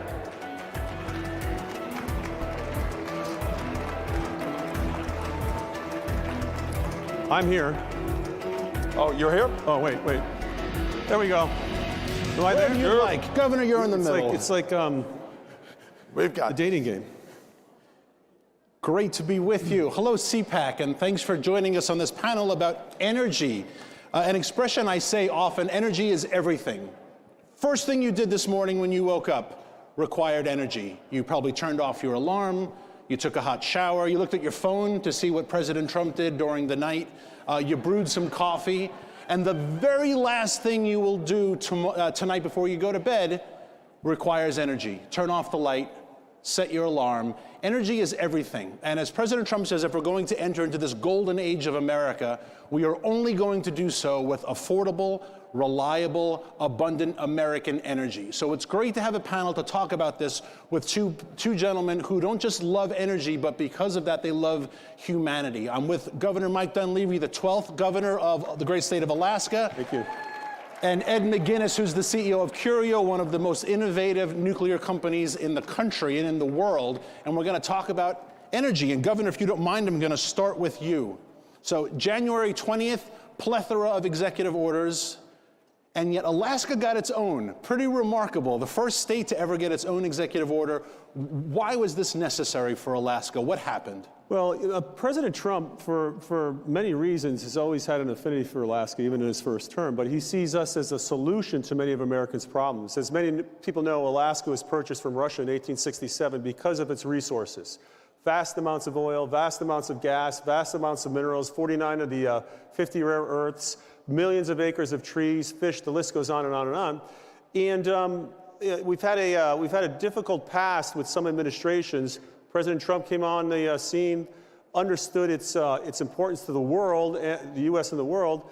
And when he came back here on November 5th, I got to tell you, November 5th, I don't know about you, but it was like Christmas for me, and I'm 63 years old. So, I mean, I was hopping all over the place.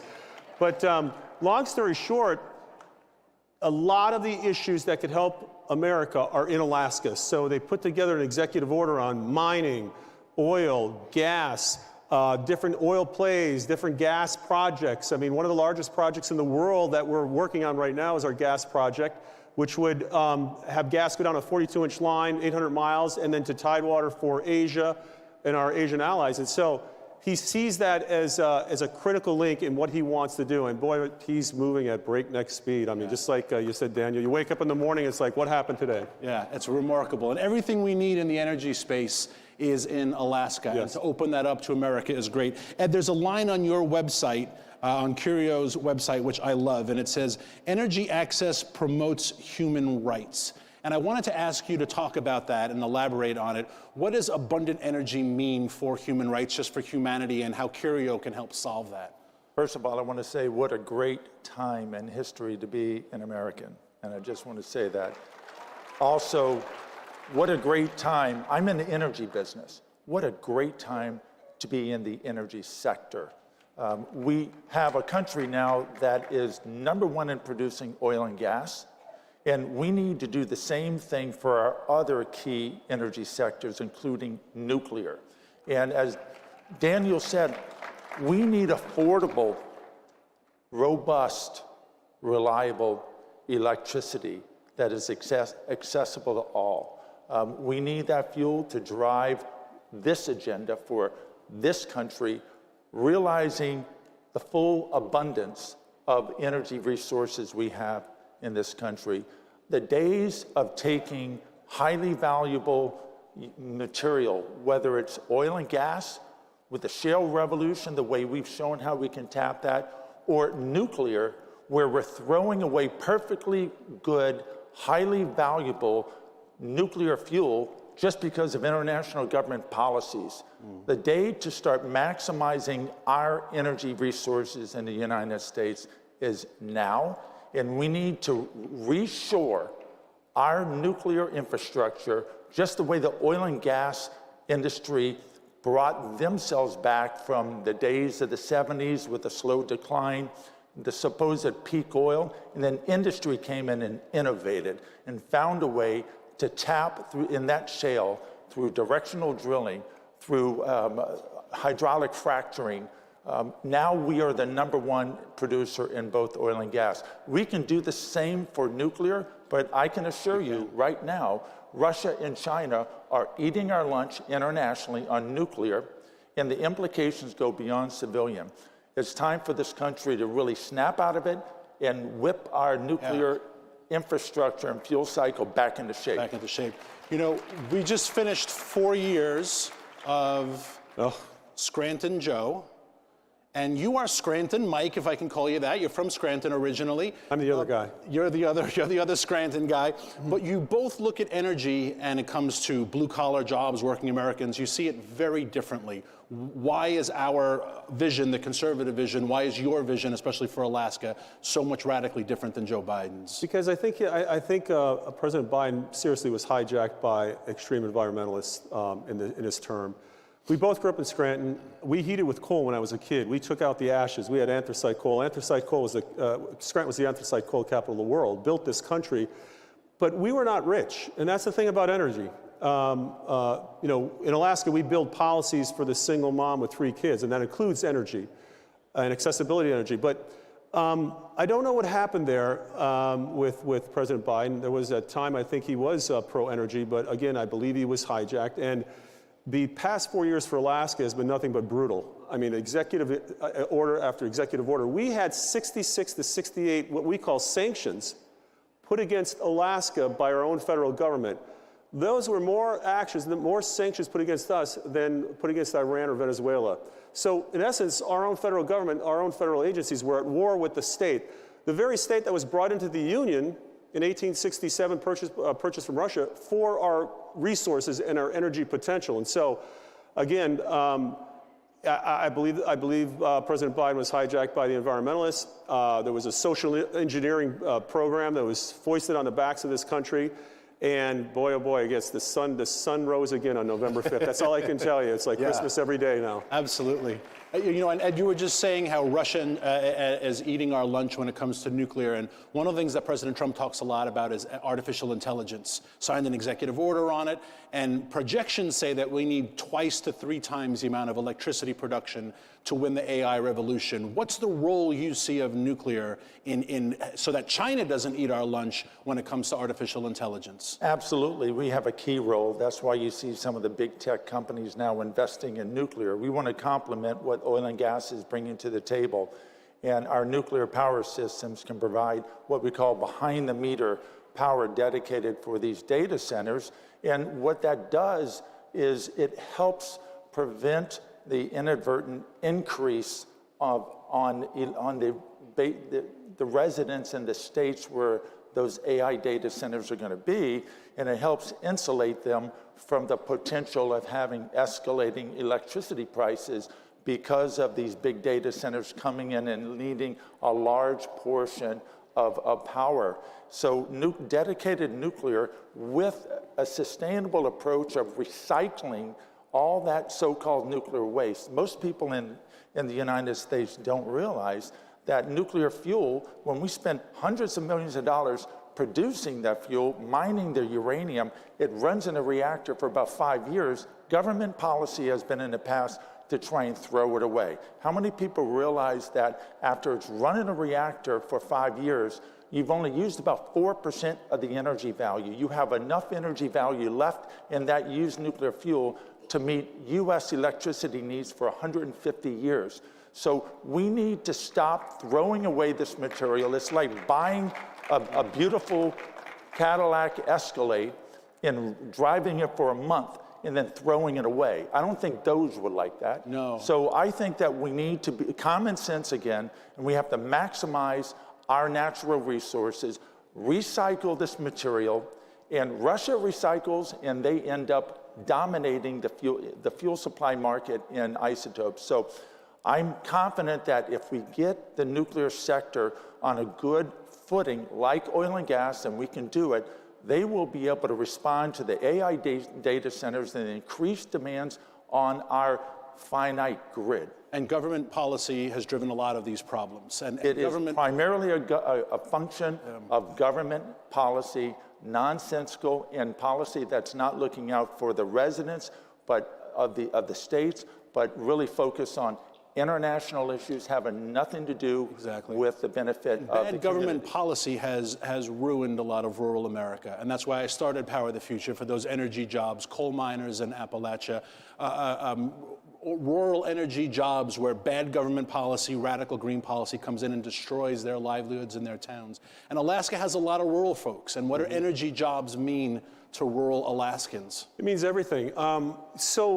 In Alaska, most of our energy plays and our mining plays are in the rural parts of the state where our indigenous people live. My wife is an Eskimo lady from north of the Arctic Circle. My 3 daughters work in the largest lead zinc mine in the world at Red Dog Mine, an engineer, logistics officer, and a buyer. So when you close down an energy play or a mining play in Alaska, what happens? Those people don't get the opportunity to work. The local areas don't get the revenue. You offshore that to someplace like China. You embolden child labor, you embolden dictatorships, you embolden really wrecking the environment, and America loses. We offshore everything, all opportunities. In Alaska, this is an interesting stat. Since oil production began on the North Slope, our Inupiaq Eskimo folks on the North Slope where the oil comes from, their life expectancy has increased by 14 years. In research that's been done. That is the greatest increase in life expectancy of any group in the United States of America, and that was due to oil production because they could then finance clinics, better runways, better schools, doctors, you name it. And so resource development, oil production isn't just good for us, it's good for everybody, and it's good for the entire world, to be honest with you. Yeah. And it's good for those jobs in rural communities that don't have alternatives. Absolutely. As we run out of time, Ed, a final thought that you think our audience, I mean, these are the people that get stuff done, right? If you want to leave a message with this audience, this group of patriots, what should they know about nuclear going forward? Nuclear is in a position to help us truly achieve energy dominance in the United States and globally. Just like oil and gas, nuclear is not just a domestic issue. When we develop our own independent capability in the nuclear sector, that has global implications. Right now, shockingly, we have almost all of our nuclear fuel provided by foreign suppliers. Which is insanity. Russia still, to this day, provides well over 20% of our nuclear fuel. We need to rebuild our domestic nuclear sector, and we know how to do it, and it's time now. And with this president, in this unique moment in history, we're going to do it. And how much of these materials can be found in Alaska? Same deal, Governor. A final word for this great audience of what your state can do for the country, for the world, for peace. So much more. I mean, we have uranium finds in Alaska that we can commercialize and assist with the industry. We have, as I mentioned, oil, gas, you name it, all of the critical minerals, all of the rare earths that we need to make sure that we have our technological approach, not offshore anymore, but kept here in America. And I would say this, I want to leave the audience with this thought. You know, George Washington founded this country. Abraham Lincoln saved this country. I think history is going to show that Donald Trump will be the most transformational president we've ever had. And the next 4 years are going to be a golden opportunity for the United States of America. Yeah, it really is. We don't need to buy oil from Venezuela or Iran. We don't need to buy it from the Saudis. We don't need to get critical nuclear materials from the Russians. We don't need to look to the Chinese for our cobalt, for our uranium, for our nickel, or so many of the rare earths and metals and minerals that are found in Alaska. We are entering this golden age of America. It's going to be remarkable. I marvel to think, with these last couple seconds to say, I marvel to think if we were here, but November had gone differently. The freak show of cabinet members we'd be talking about, the executive orders towards us, punishing you for just trying to bring Americans abundant energy. Yes, the entire nation would have entered, I think, a dark period of time. And really think about it, it would have been just 4 years, because if there was a re-election, we would have 8 years of this, and we probably would have never gotten out of it. So thank God the election went the way Thank God for November. Absolutely. Yeah, and thank God for our energy workers who are right now working in oil, gas, coal, and nuclear. They're powering everything. Energy is everything. And again, the last thing you'll do at the end of the day requires energy. And God bless the men and women who work in this sector tirelessly, that they have an advocate in President Trump, and they have an advocate in and a champion in these two great men as well. So thank you very much, and God bless. Thank you, sirs.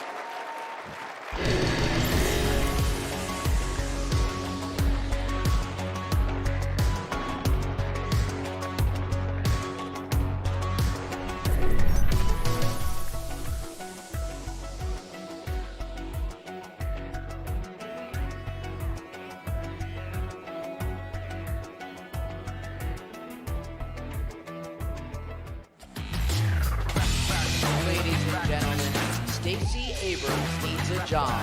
The people fight back. Please welcome Chairman of the Republican National Committee, Michael Whatley. Secretary of State of Ohio, Frank LaRose. And Vice Chair, Center for Election Integrity, America First Policy Institute, Hogan Gidley.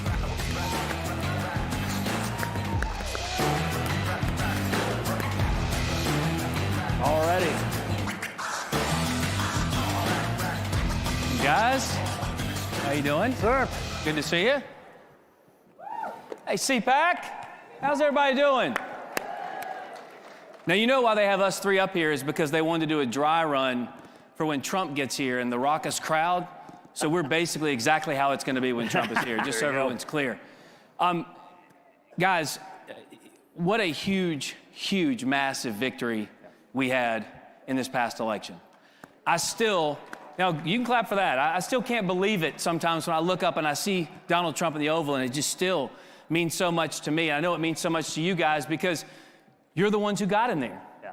You're the ones who did the work. You're the ones who went to the neighbors and explained to them why our policies made their lives better and how Joe Biden had been kicking us in the teeth if they didn't feel it already, for heaven's sakes. But at Palm Beach, election night, I'm down there doing all the media stuff, and Trump's about to come up.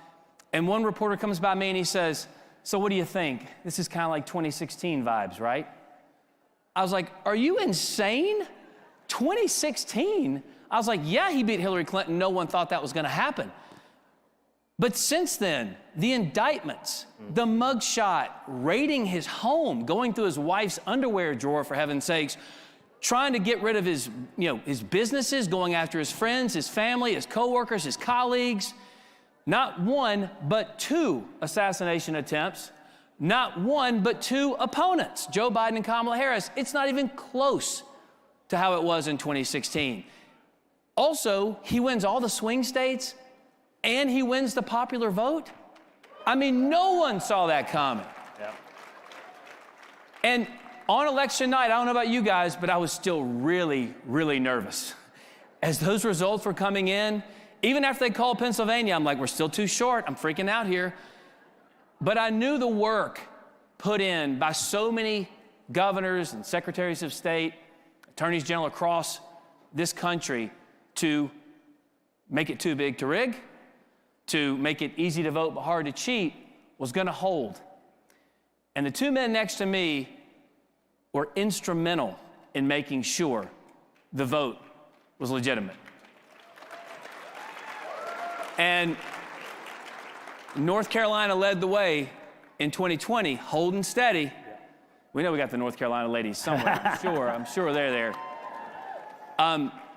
So Trump gave you a big directive on trying to make what you did in North Carolina a thing all over the country. Talk a little bit about what you were able to accomplish, what you saw from 2020, how you fixed it, and how we're going to keep it that way moving forward. Look, for you to win in a battleground state or a battleground district, you need three things.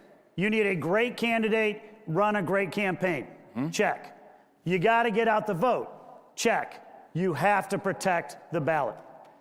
You have to protect the ballot.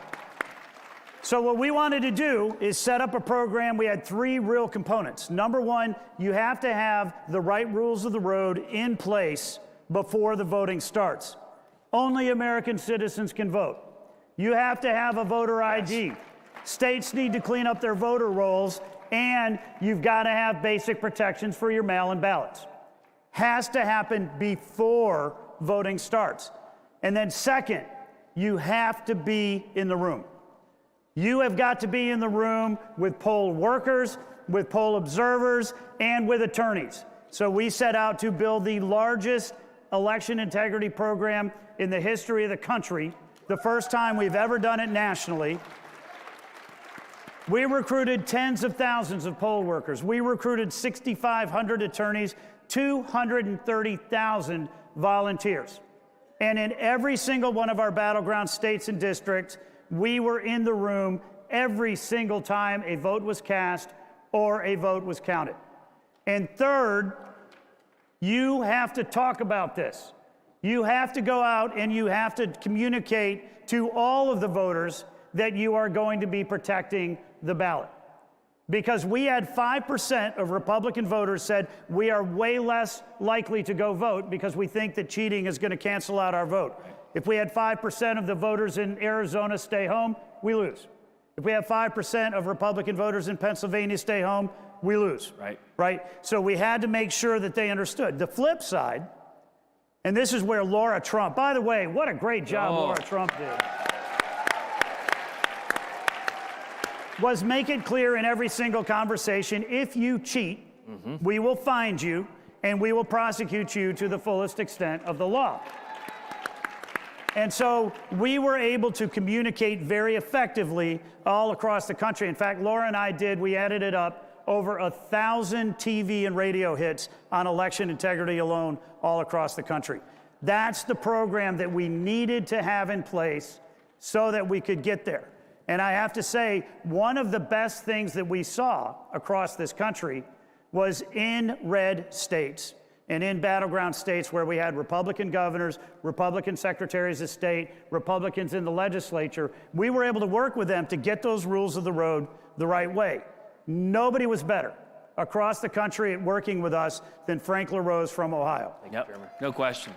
Now, thank you. He told me backstage I could call him Frank, but he said you have to call him Secretary the whole time. That's not true. Absolutely. So, Frank, you and I talked right after 2020. We had a meeting about this very topic, and you were talking about, even though we had won Ohio and it was really trending solidly red at this point, you still saw some problems. And as we know, doing things in a state kind of becomes the blueprint for other states. So you've led the way on some of the things in Ohio. Talk about what you found and how you worked to fix it there. Yeah, Ohio's emerged as a gold standard, but we don't rest on our laurels, right? And first of all, Chairman Whatley and his team, they knew the assignment and they succeeded at it. But in states across the country, we need to be working on list maintenance. That's like hygiene, like brushing your teeth. You do it every day. We remove dead people from the voter rolls on a monthly basis. That shouldn't be controversial, right?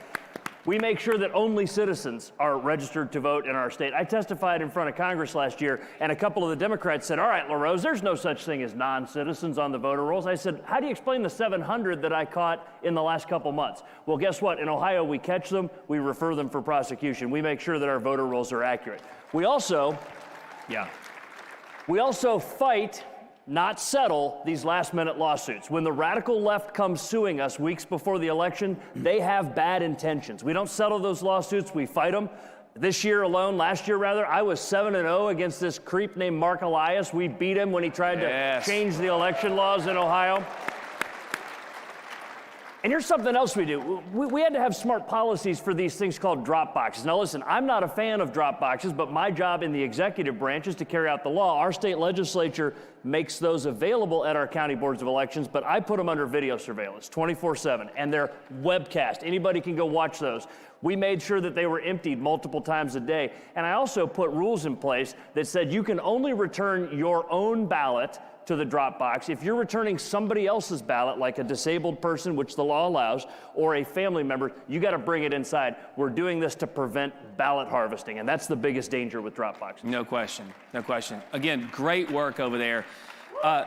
Chairman, with the Democrat Party, we are very aware of the fact that to them, their God is government.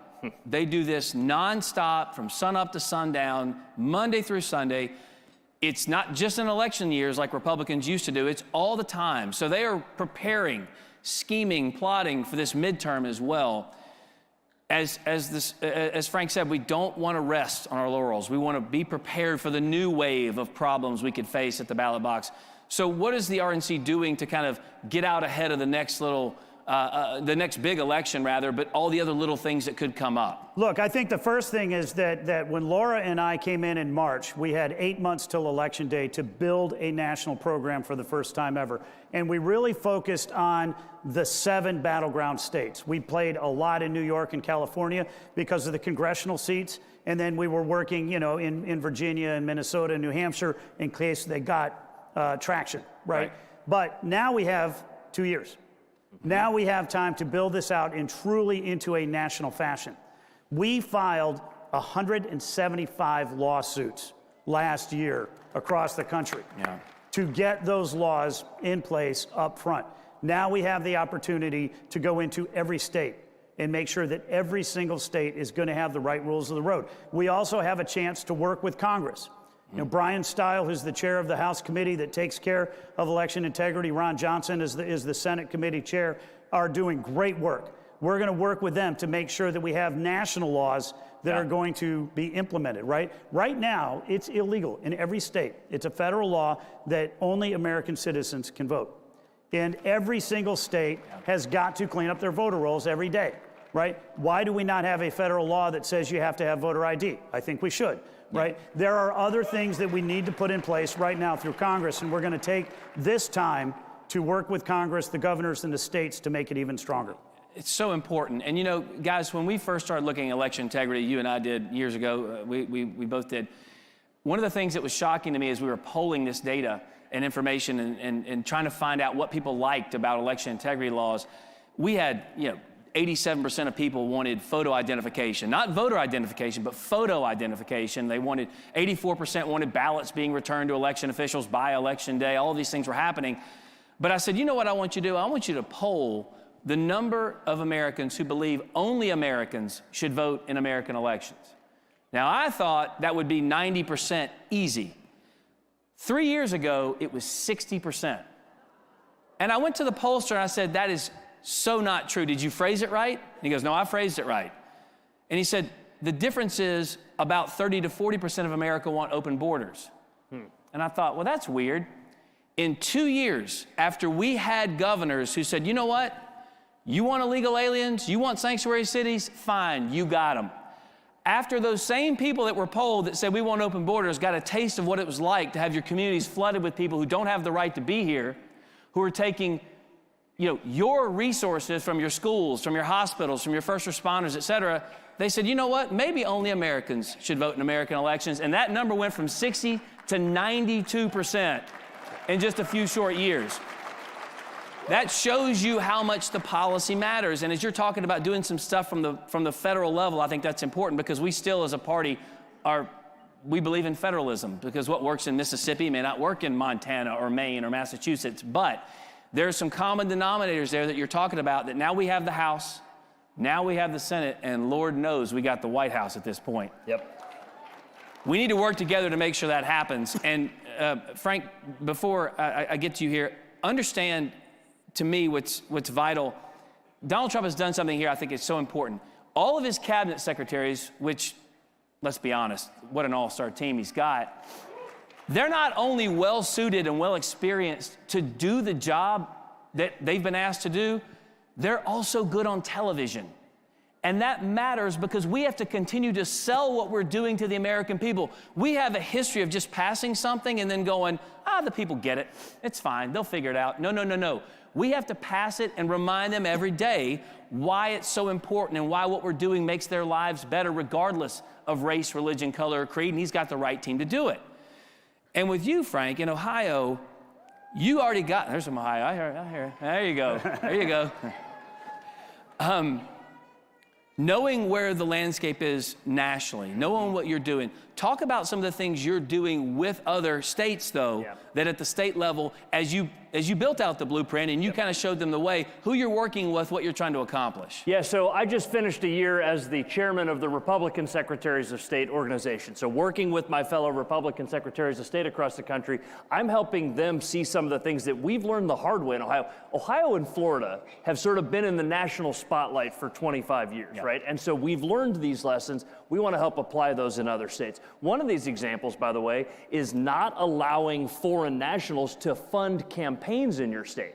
By the way, this is happening. Issue campaigns. We prohibited that in Ohio. It's hard to enforce, but I've got an investigative division that works to do this. I testified in the Kansas state legislature last week, and they just passed a bill saying that only American citizens can donate money to a campaign. That's just one example. But here's something else, and that's a great thing. The great thing about CPAC is it's a gathering of conservatives from all over the country, and we can get on message about how we talk about these things. So here's a couple things to think about. Let's put this idea to rest that somehow Republicans want to suppress the vote. It is utter nonsense. The left accuses me of wanting to suppress the vote. If that's my objective, I stink at it, because we've had massive turnout in Ohio, and guess what? Republicans have won in record-breaking elections. We don't want to suppress, but we do want to make sure it's honest, and integrity drives participation. People are more likely to vote in an election when they know it's honest. Here's something else on citizenship. Ask a group of new Americans, people that have worked hard to earn their citizenship, have stood there and taken the oath and raised their right hand. Ask them if we should callously give away something that they worked so hard to earn. Those new American immigrants would tell you, protect citizenship, make sure that only citizens vote, and so don't let the left get away for a moment in saying that it is racist to say that only American citizens should vote in our elections. Right. Nonsense. Yeah. That's right, absolutely. And as we kind of come up on the close of this panel, I'm going to put you on the spot, Whatley. If you could do one election integrity piece, either at the state or federal level, that you think would make the most difference in making sure that the trust and faith and confidence in our elections either returns or retains, either way, what would that be? I think a national voter ID is absolutely going to be essential. You know, and what I really appreciate is that Donald Trump is the first president, he's the first candidate who really truly made election integrity a core function of the campaign. You know, I had breakfast with him right when I became the chair, and he said, all right, Michael, what's the plan? How are we going to win? And I said, we're going to do two things, only two things. We're going to get out the vote, and we're going to protect the ballot.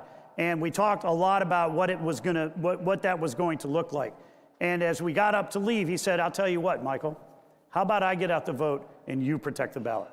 Our mandate across this entire country as a Republican Party is election integrity.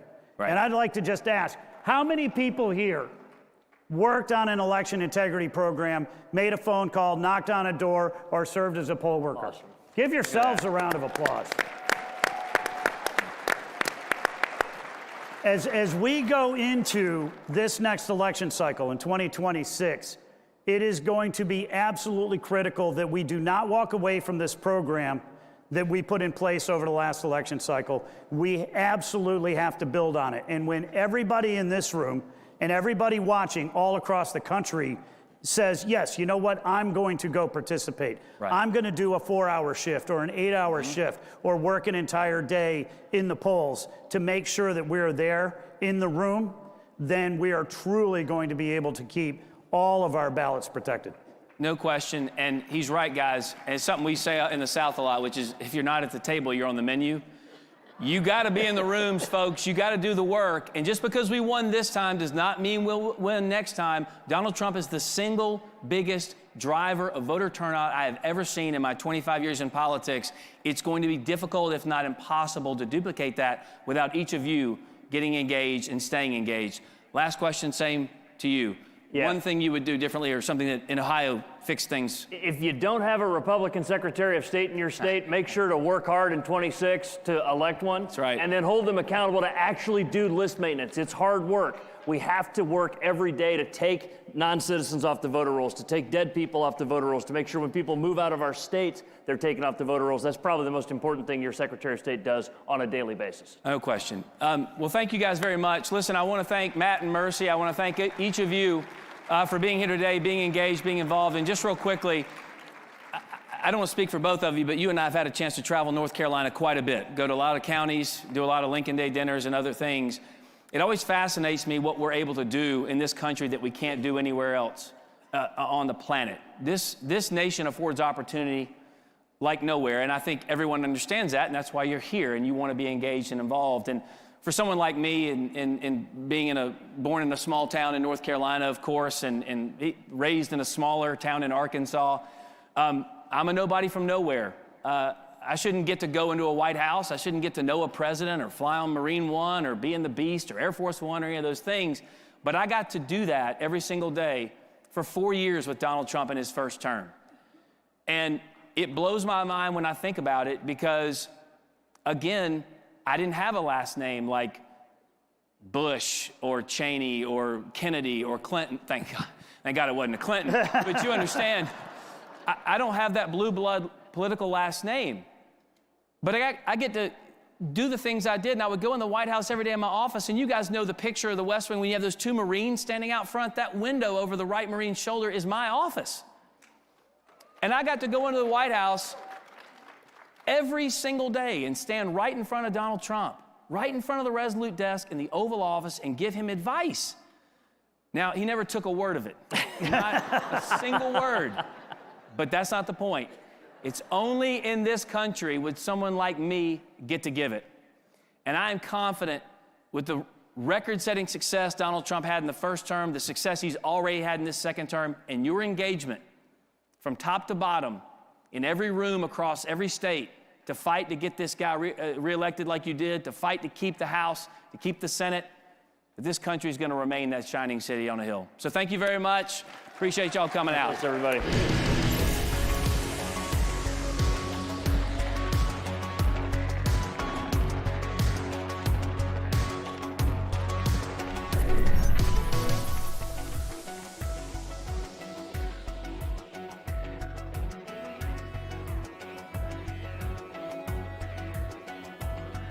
Robert Fico, four-time Prime Minister of Slovakia, a small, proud country in the heart of Europe. In May last year, an opposition activist tried to assassinate him for his policies, for politics based on the ideals of fight against fascism, for wanting an immediate end to the war in Ukraine, for the return of common sense and the barrier against wokeness, when he endorsed constitutional definition of marriage as the unique union of a man and a woman. For his grasp of reality when he vetoed the compulsory redistribution of illegal migrants among the European Union member states. For pursuing a sovereign Slovak foreign policy to all four cardinal points. For treasuring freedom of speech and rejecting the politics of single correct political opinion. For the first time, Prime Minister of the Slovak Republic is coming to CPAC. Freedom, sovereignty, prosperity. The Patriots for Europe Foundation is on a mission to make Europe great again. Globalist elites have led Europe into a dead-end street. Violent crime has surged because of mass immigration. The Green Deal has put the future of the European economy at risk. Fake NGOs and the massive bureaucracy in Brussels are interfering in our democracies. Patriots must take action. We bring analysis, we organize debates, we build the network of patriots to challenge the woke narrative head on. Patriots for Europe Foundation. We hold these truths to be self-evident, that all men are created equal. He will become the founder of a mighty empire. Founders talked about this providential experiment that God had ordained and intervened at this unique moment in American history. Most of them believed there were no accidents in history. Americans of today should regain our bearings, that our nation is no accident.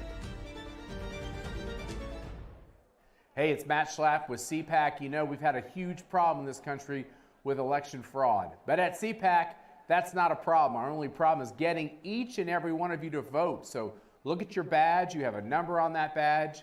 And get your phone out and vote on all the issues that matter. And my guess is you probably like what Trump's doing as well. And we'll have the results for you very soon. As I think it was President Reagan said, we're from the government. We're here to help. I think you all know that I've always felt the 9 most terrifying words in the English language are, I'm from the government and I'm here to help. We're from the government. We're here to help. Before the cabinet room, you saw Donald Trump's next cabinet make waves at CPAC.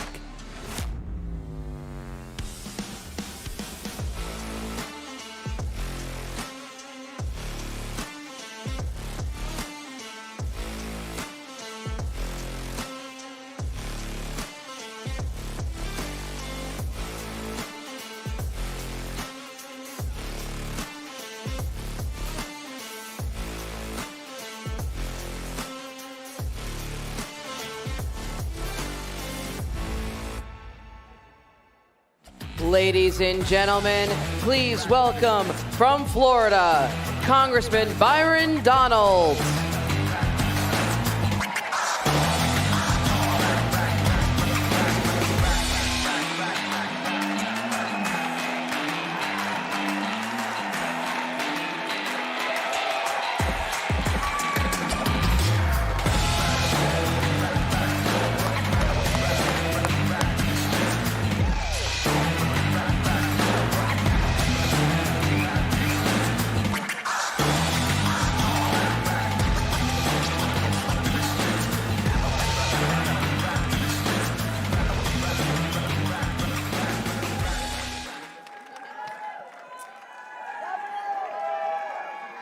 Has a pretty good ring to it, doesn't it? Yes, love it. CPAC, look, it's been an interesting 12 hours for me. A lot of things been going on. Hi, honey. My wife is here. Hi, honey. I love you. It's good seeing you. I want to tell you a little bit about the last 12 hours, and then we'll talk about the other stuff. But I want to talk to you about the last 12. Oh, thank you so much. I'm in an event, and my phone is ringing yesterday, and it was with my good friend out of Kentucky, Andy Barr, and I'm at an event for him in Naples, and my phone is ringing nonstop, and I'm like, what is going on? And I'm trying to pay attention to the event because I'm trying to be a good friend to my colleague from Kentucky. And I get a phone call, and it's from the president. And he talks to me about what he just put out on Truth Social. And I just want to say, Mr. President, thank you. And I will never let you down.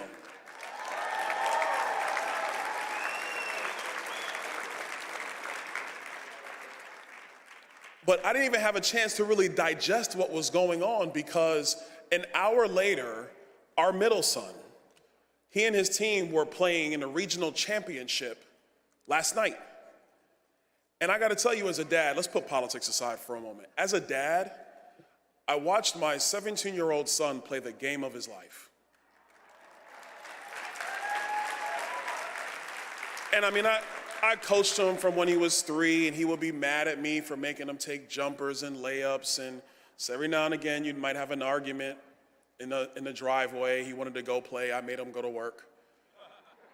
But last night, watching him really make key plays for his team, it all kind of came full center. So my phone is blowing up, and people in the gym are trying to talk to me about politics, but I'm watching my son just live that moment in time when all the work and all the preparation meets success. And they were down 5 points in the third, and they had to rally back. And then the thing that's iconic in my mind, and I know we're supposed to be talking about politics in the golden age of America and making America great again, but I will tell you, part of the golden age of our nation is the success of our children and our grandchildren.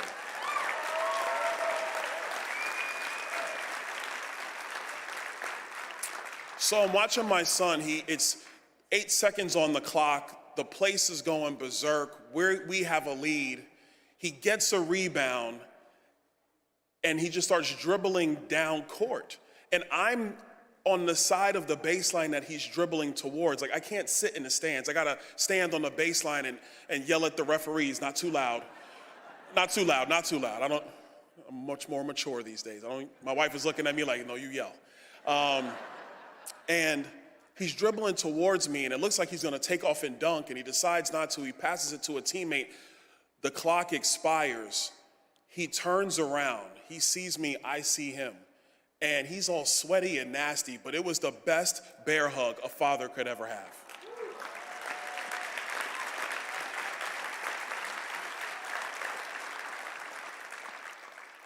My son was able to do last night the thing that we want all of our children to be able to do. To have the opportunity to truly excel, to find themselves, to work hard, and to deliver success, not just for themselves, but for the people around them. He and his teammates last night, they won a big game. They're going to the state Final Four next week, and I'm not gonna miss a game. I'm gonna be at each one of them.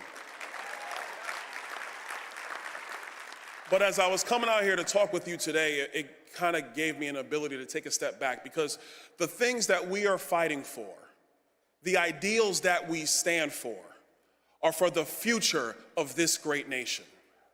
And so while the Democrats have continued to lose their minds, literally, yes, there were 5 senators who were standing at a podium all by themselves protesting the fact that Kash Patel is now the director of the FBI.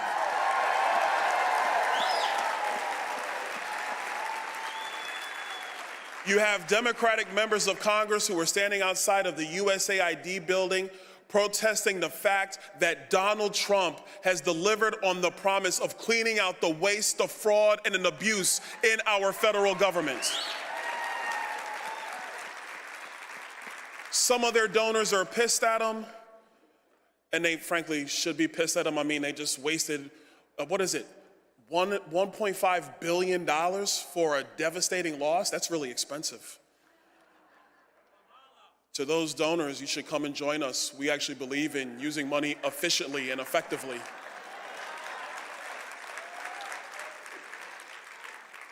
They're going to the courts, the last bastion of hope they possibly have, and they're going to the courts and they're now trying to sue President Trump because he's using the same discretion the Democrats have used for decades to build a leviathan of a federal government that is not responsive to you, that does not listen to what we the people desire, that ignores elections no matter the outcomes, but continues to build an albatross of a federal government. And now they are mad because we are committed to doing the thing we told you on the campaign trail for months.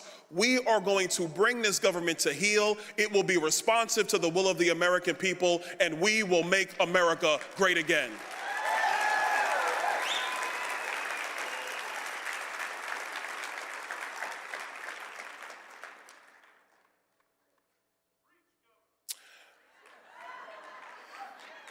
In my state,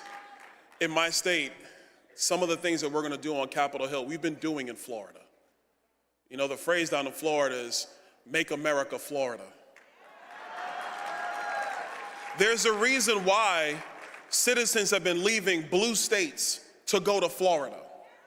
There's a reason why people who immigrate legally, and I stress legally, from some of the worst places in the world come to Florida. There's a reason why students in Florida and parents in Florida have choice at their fingertips to find the best solution for their children. And that reason is because we have leaders who have been committed to the principles of individual liberty and limited government. They have been committed to those same constitutional principles that are the very foundation of the America First movement. And our leaders, Governor DeSantis, and before him, Governor Scott, and all of the men and women who have served in our legislature, myself included, a long time ago. Well, not that long ago. I'm not that old. I'm 46. I'm not that old. We were committed to making sure that there was a state that people could go to chase the American dream, to realize the American dream, to be able to watch their kids do something fantastic like I had the opportunity to do last night. And that state's Florida. But let me tell you this, Florida's not going to stop leading.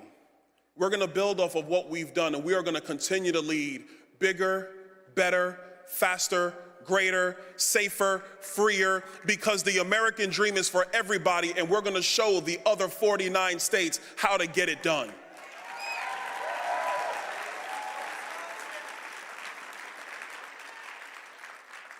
To my friend at 1600, who I know you guys are going to see tomorrow night, my friend, Mr. President, I already know they're not going to get you down. You just keep going. Because the forgotten men and women of this nation are grateful for your leadership.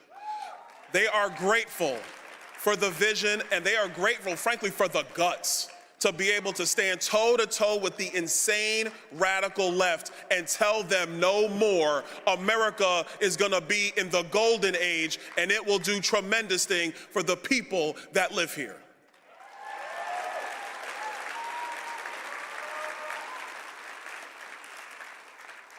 And as for me, stay tuned.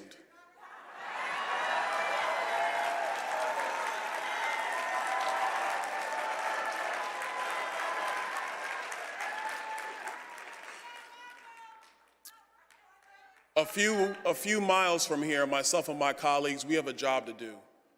And I want to tell you, we are going to deliver on the agenda that all of you worked for, that all of you knocked doors for, that you made phone calls for, that you got people to the polls for, that you might have been watching your polling location for.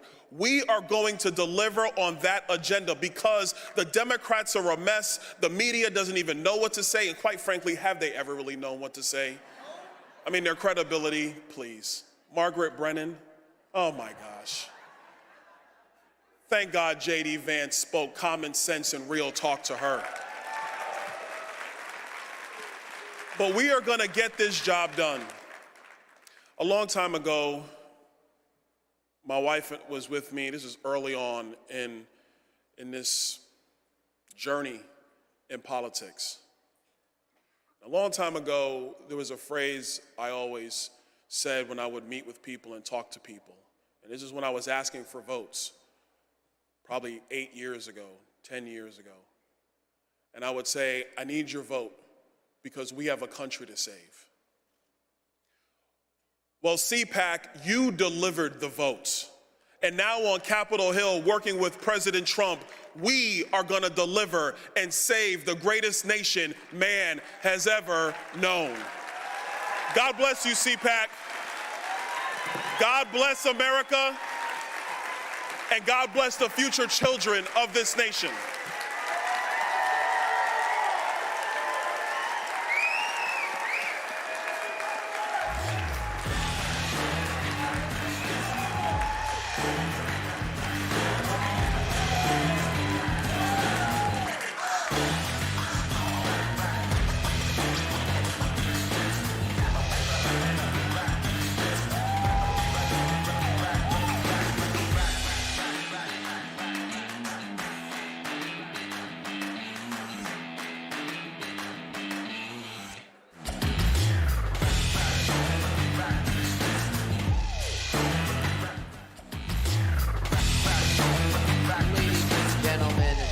Welcome Secretary of Housing and Urban Development, Scott Turner.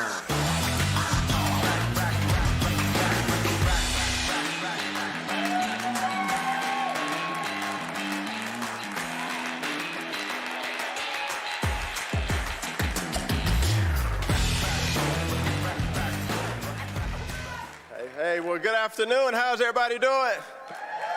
Hey, man, it's so good to see you here, and I want to thank you, CPAC, and thank you, Matt and Mercedes, for putting on this incredible event. Let's give them a round of applause for this wonderful event.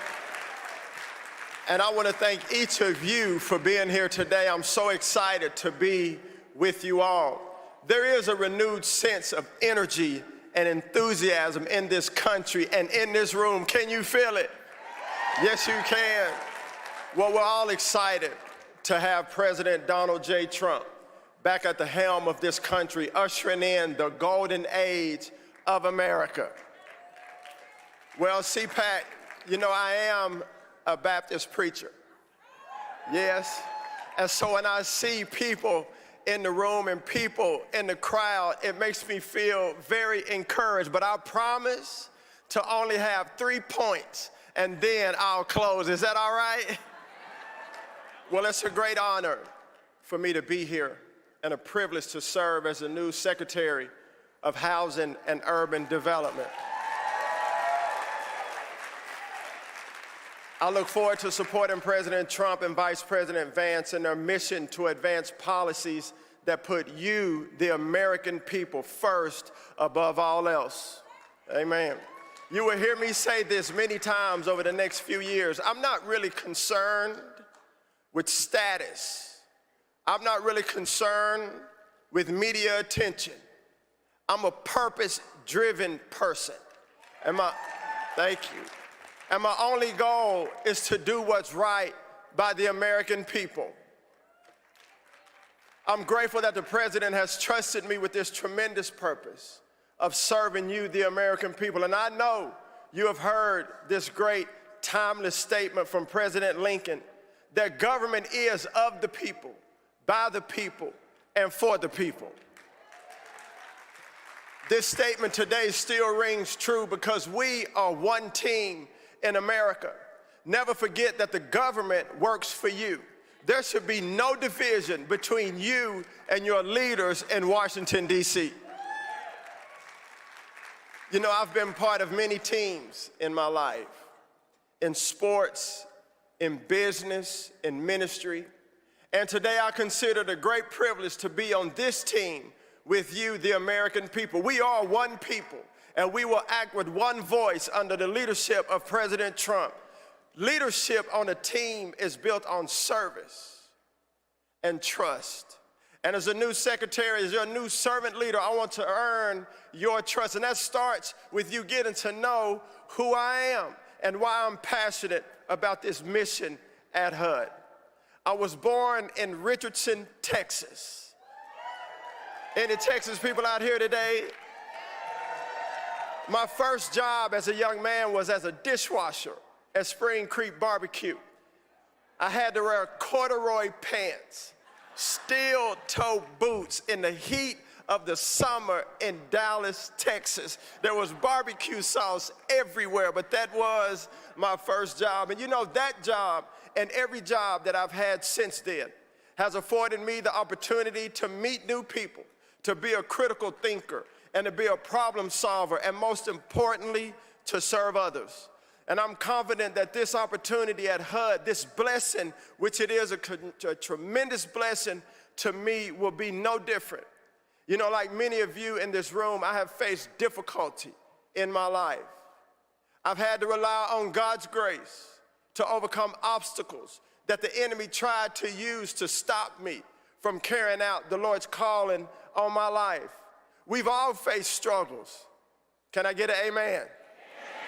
We've all faced struggles, family struggles, financial struggles, health struggles. We've all had the odds at some point in time stacked against us in our life. And if you have not faced struggle in your life, just keep on living. Just wait, because James says this: consider it a pure joy when you face trials of many kinds.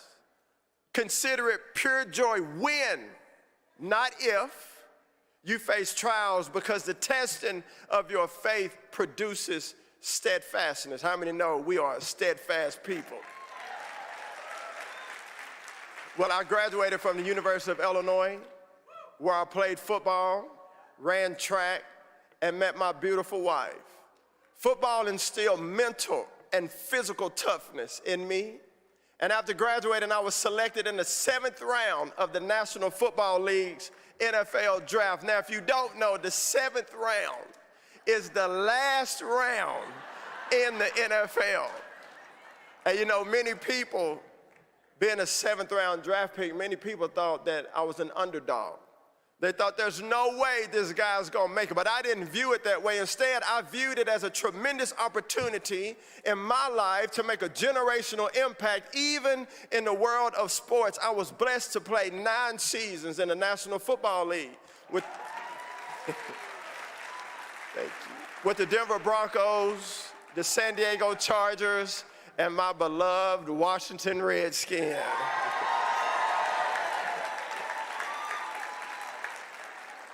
I went back to Texas, and since I've been back home, I serve as an associate pastor at Prestonwood Baptist Church.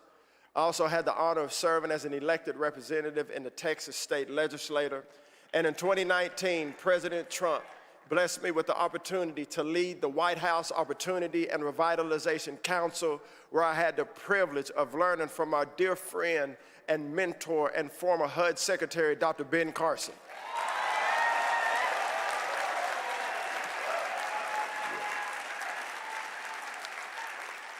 I was fortunate to travel the country and see firsthand the impact of opportunity zones, which provide forgotten Americans the chance to create a true foundation for themselves and ultimately allowing them to become self-sufficient and self-sustaining and unleash the potential that the Lord has blessed every individual in our country with. And I'm excited to build on the success of opportunity zones in this next chapter and to continue delivering growth, opportunity, self-sufficiency to the forgotten men and women and families of America. After leaving the White House, I felt the Lord calling me to continue this service in the private sector. So my wife and I started our family foundation, where we mentor high school and college student athletes. And we provide our First Kids program, teaching children how to become proficient readers. How many know that leaders are readers? You know, an interesting fact for you all. As of today, only 1/3 of 4th graders in America read at grade level. Only 1/3. That is unacceptable for our nation, and we are failing our children. We do not give them the tools they need to succeed in life. Our chief aim for the First Kids program and our foundation is to change the trajectory of these children in our country. All along the way, you know, I believe the Lord was preparing me. And I say this humbly. I believe God is a sovereign God. In Jeremiah 29:11 says, "For I know the plans that I have for you, plans to prosper you and not to harm you, plans to give you a hope and a future." And I believe that from before the womb of my mother that he was preparing me for this moment, for this day, for such a time as this. From washing dishes to graduating college, playing in the NFL, serving in the Texas House, building businesses, to now standing before you, the beloved people of America, as the Secretary of the Department of Housing and Urban Development. He was training me and preparing me, and I will say I am truly honored to be here today.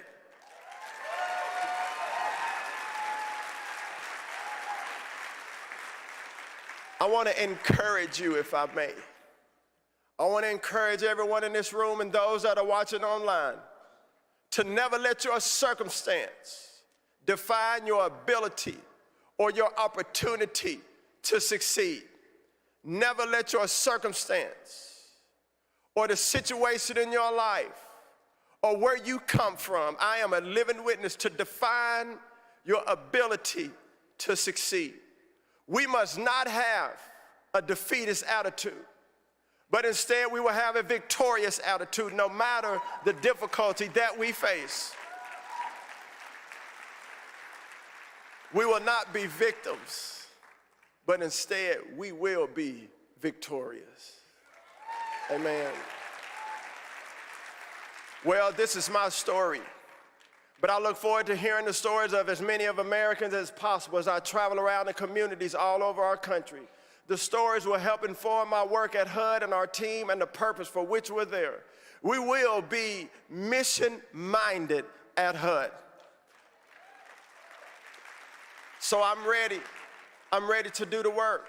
I'm ready to rebuild and to revitalize American communities and ensure everyone has the opportunity to achieve the American dream. As young professionals, you understand, those of you in the room, you understand that housing affordability crisis that we face in our nation, many people have felt this. I have a 24-year-old son who has said to me, how in the world am I going to be able to afford a home someday? The young men and women that I mentor in Dallas, they share these same sentiments and worries that the American dream is drifting further and further out of reach. But today, I challenge you to think of this not so much as a crisis, but instead as an opportunity to change course, an opportunity to uplift individuals and families and lead them down the path of self-sufficiency and self-sustainability, an opportunity, if you will, to decrease the cost and increase the supply of safe, quality, affordable housing in our country. An opportunity to enact impactful, enduring policies that build on President Trump's first day executive order to reduce housing costs in our country. At HUD, we've already created many opportunities for Americans to thrive. These opportunities are based on our 4 key principles that have been my North Star for many years: integrity, transparency, accountability, and efficiency. On my first day in office, I directed HUD to halt any pending or future enforcement actions related to the Biden administration's Equal Access Rule, which ensures that HUD funding providers, such as shelters, offer services based on individuals' sex at birth, male or female.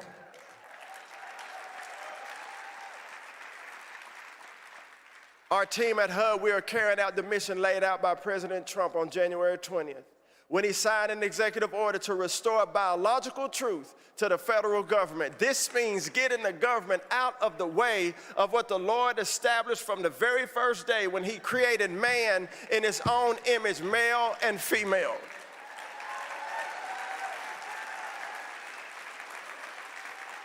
We're going to restore integrity at our agency. You've probably heard that HUD has established a DOGE task force to review how the agency is spending your hard-earned tax dollars.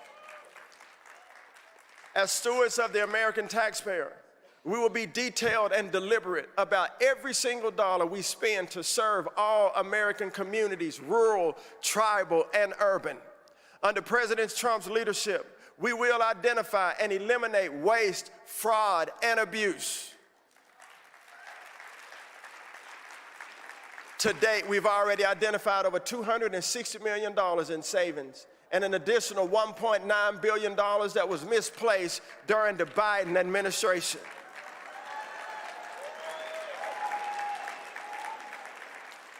We've moved very quickly. This is our second week, and we've moved quickly to fix this issue and return the funds that we found back to the Treasury Department for other federal expenditures for the American people. See, these actions will help us to return to the primary mission of HUD, finding long-term solutions that provide affordable housing, spur business creation, and rebuild a prosperous American communities across our country. HUD will partner with local leaders who know what their communities need, to rebuild their lives and livelihoods rather than imposing top-down solutions from Washington bureaucrats. We will also expand opportunity zones. Through these public-private partnerships, 1 million people in America have been lifted out of poverty. Opportunity zones have attracted $84 billion in investment, resulting in new infrastructure, housing, revitalization, and business creation. These are the type of innovative, results-driven solutions I plan on continuing at HUD. Now, finally, we're going to take inventory. How many know what inventory is? We're going to take an assessment and inventory of every program at HUD. Amen. When I was a little boy, my daddy worked at a grocery store called Safeway. Y'all remember Safeway? And at nighttime, when I would go to the store with him, I would see the men and the ladies taking all the stuff off the shelves. And I said, Daddy, what are they doing? He said, we're taking inventory to see which products work for our customers and which products do not. Well, you as American people, you are our customers. We will take inventory to see which programs that we have that are serving you and which programs we have that are not serving you. And while stewarding, y'all heard that word in a long time, stewarding the budget and the resources we have as well. Y'all, I want to close with this. I gave you my 3 points, now here's my close. Scripture says that the government rests on the Lord's shoulders. Hope in America does not depend on a man. Our hope is in the Lord Jesus Christ.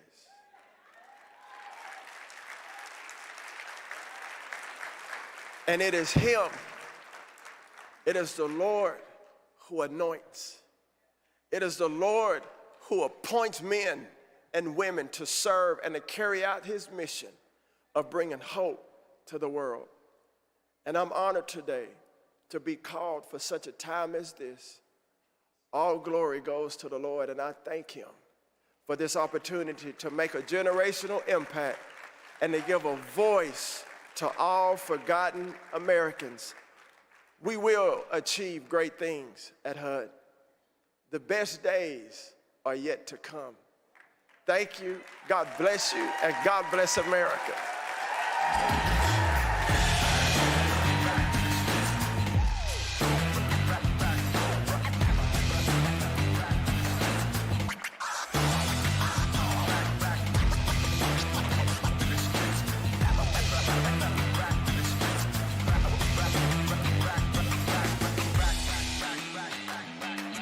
The 47th President of the United States of America. And, you know, I wouldn't say Fox has been exactly perfect. Fox has been a big difference of Fox between now and what it was 4 years ago, as you know.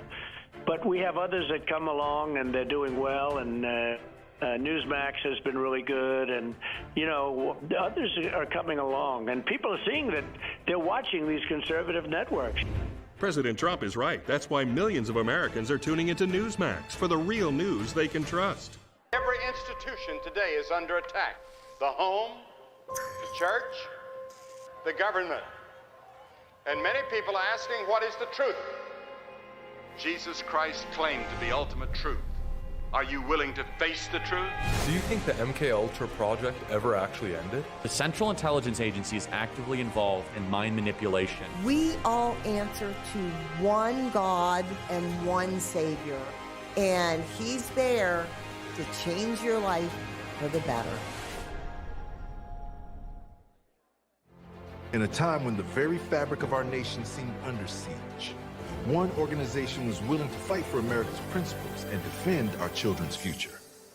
Joining me now, Terry Schilling, president of the American Principles Project. This is what happens when tolerance goes too far. It's a bit shocking to hear Democrats talk about them losing the culture war. After all, they started it. You're denying reality, and you're denying them the care that they need.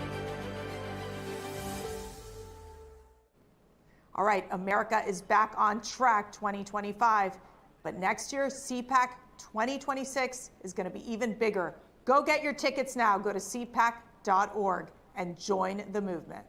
This president is calling my family, is calling me, is calling MAGA supporters enemy of America. That's right. I am the daughter of a Cuban political prisoner who fought for freedom, who fought against authoritarian and dictators. He sounds just like Fidel Castro did. Fidel Castro would target the enemies of his government and try to take them down. This is exactly what we're seeing with Joe Biden. He should be ashamed of himself. No American should be called a Nazi or be called an enemy of the state. Yeah. Those of us who love this country, and I have spent my whole life defending freedom in America. Ladies and gentlemen, a conversation with Prime Minister of North Macedonia, Christian Miskolski, and CPAC board member, KT McFarland.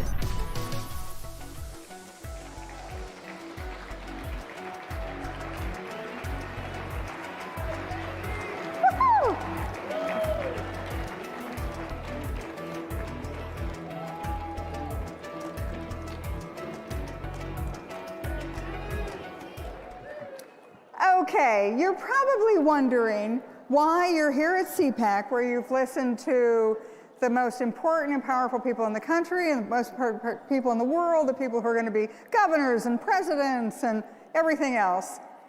And now we have the Prime Minister of North Macedonia. And you're probably scratching your heads and thinking, really? Who? Why? How? So I want to put you on the spot, Mr. Prime Minister, and ask you, give us a little history of Macedonia. And why is it important? And in the America First era, why does it matter to America? First of all, thank you for the invitation. I'm thrilled to be with you today. My country is a small country at the heart of the Balkans, which is a bit of door of Europe, southeastern door of Europe. And it's very, very important, especially because of one issue which was very popular a couple of years ago, and now it's very, very aligned with the new President Trump's administration politics, immigration, because we were at the front line fighting against the illegal migration, and we were protecting Europe from illegal migrants. But that is not the only reason why we should talk about my homeland, because Macedonian people are very traditional people. They love their families. We are maybe small, but Macedonian community here in the United States is a very important part of the life, and I know that they supported President Trump during the elections. They are conservatives, and they will continue to support President Trump, of course. Yeah. Isn't it great to hear about a European country that likes and supports President Trump? Feels pretty good.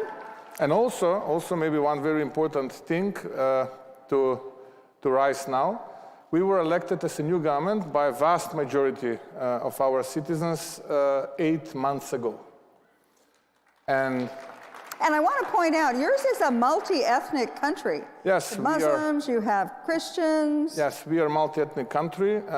Huge majority, about 2/3 are Macedonians, 1/3 are the others, Albanians, Serbs, Turks, Vlachs, Bosniaks, and the others. But 2/3 are Macedonians. And also, I said, a lot of Macedonians are living here in the States, in Canada, in Australia. We have a big diaspora abroad, which is with the equal number that is living at the homeland. So that's why my country is very important. So there are 2 million Macedonians in Macedonia and 2 million Macedonians abroad. here. Abroad. Also, my country is very, very important because there is one nice lake called Ohrid Lake. Okay. And lake is a lake, maybe is not that important for this conversation. But when we are talking about Ohrid Lake, we have to know two things. First one, that is the oldest lake in Europe, and that the first university in Europe was founded at the Ohrid Lake, called St. Cyril and Methodius University. Very important, and that might be very attractive for the United States tourists to visit Balkans, to visit my country, and to visit Ohrid Lake. That's why I consider this as an open invitation. So the Prime Minister is now the Culture Minister and the Tourism Minister as well, as you can tell. Actually, I went to Oxford. Isn't Oxford older? No. Oh, I don't like to hear that. St. Cyril Methodius University is much more older. Okay, all right, I'll give you that one. Look, one of the reasons that the Balkans is important, so North Macedonia is in the middle of the Balkans. The Balkans is where a lot of world wars have started from. As you said, it's ethnically, religiously, it's complicated. Macedonia, you guys get it right, but a lot of the other countries in the region do not. One of the things that's happened in the last several years is the Chinese are all over the Baltics.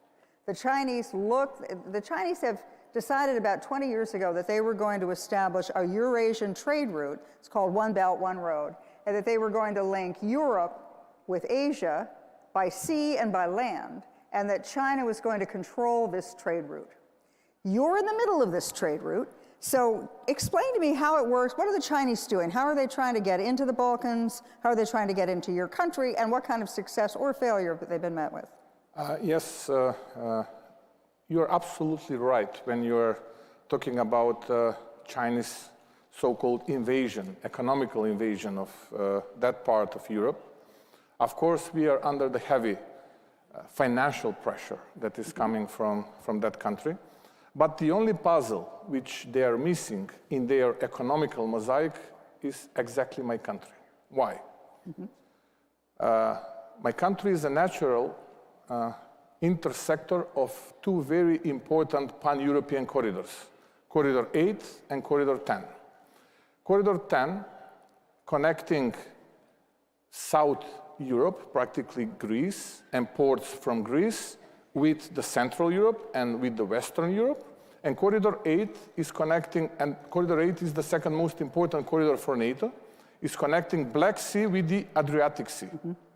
Practically both corridors are intersecting at the territory of my homeland. And this is, yes, like that. And the only puzzle which is missing for this Asian giant is territory of my country.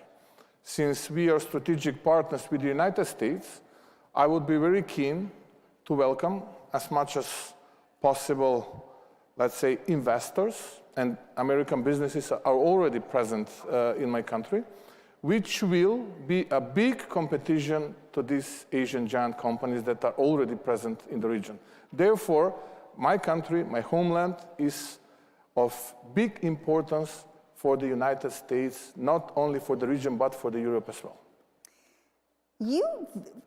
That's great, but you quickly went over it, but I want to get into a little bit more detail. You talked about the strategic partnership that you have with the United States. You also talked about, you're really in alignment with at least the Trump administration and the new wave that's going through America, and you're really alone in Europe when you're doing that. Last week, at the Munich Security Conference, I'm sure you may not know the name of it, but you remember Vice President Vance went to Europe last week. And he stood up before all the European leaders, the NATO leaders, the European leaders, all the guys in the generals, and he stood up, and everyone assumed that he was going to talk about NATO, about to the European and Canadian allies, spend more of your money, your fair share on NATO, or he was going to talk about Ukraine. He did not. He talked about cultural issues. And as I'm watching Vice President Vance, I see you in the front row, and you're the only guy going like that, and all the other ones were like, really, and then most of them walked out. So,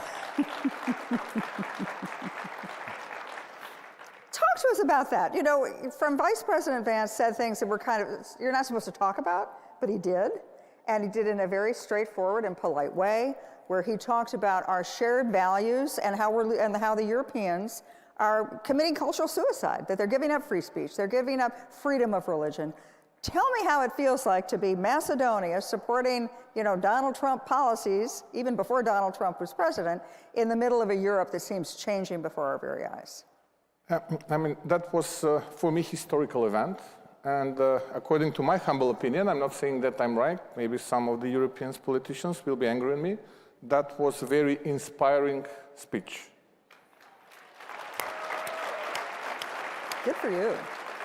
And I was not at the front line, I was in the second row. Yeah, but you were the only guy applauding. I want to point out, the only guy going like that. Yes, but what is important that after the speech, some of the audience criticized the speech, and some of the audience said that that was a bit of interference into the domestic issues of sovereign countries.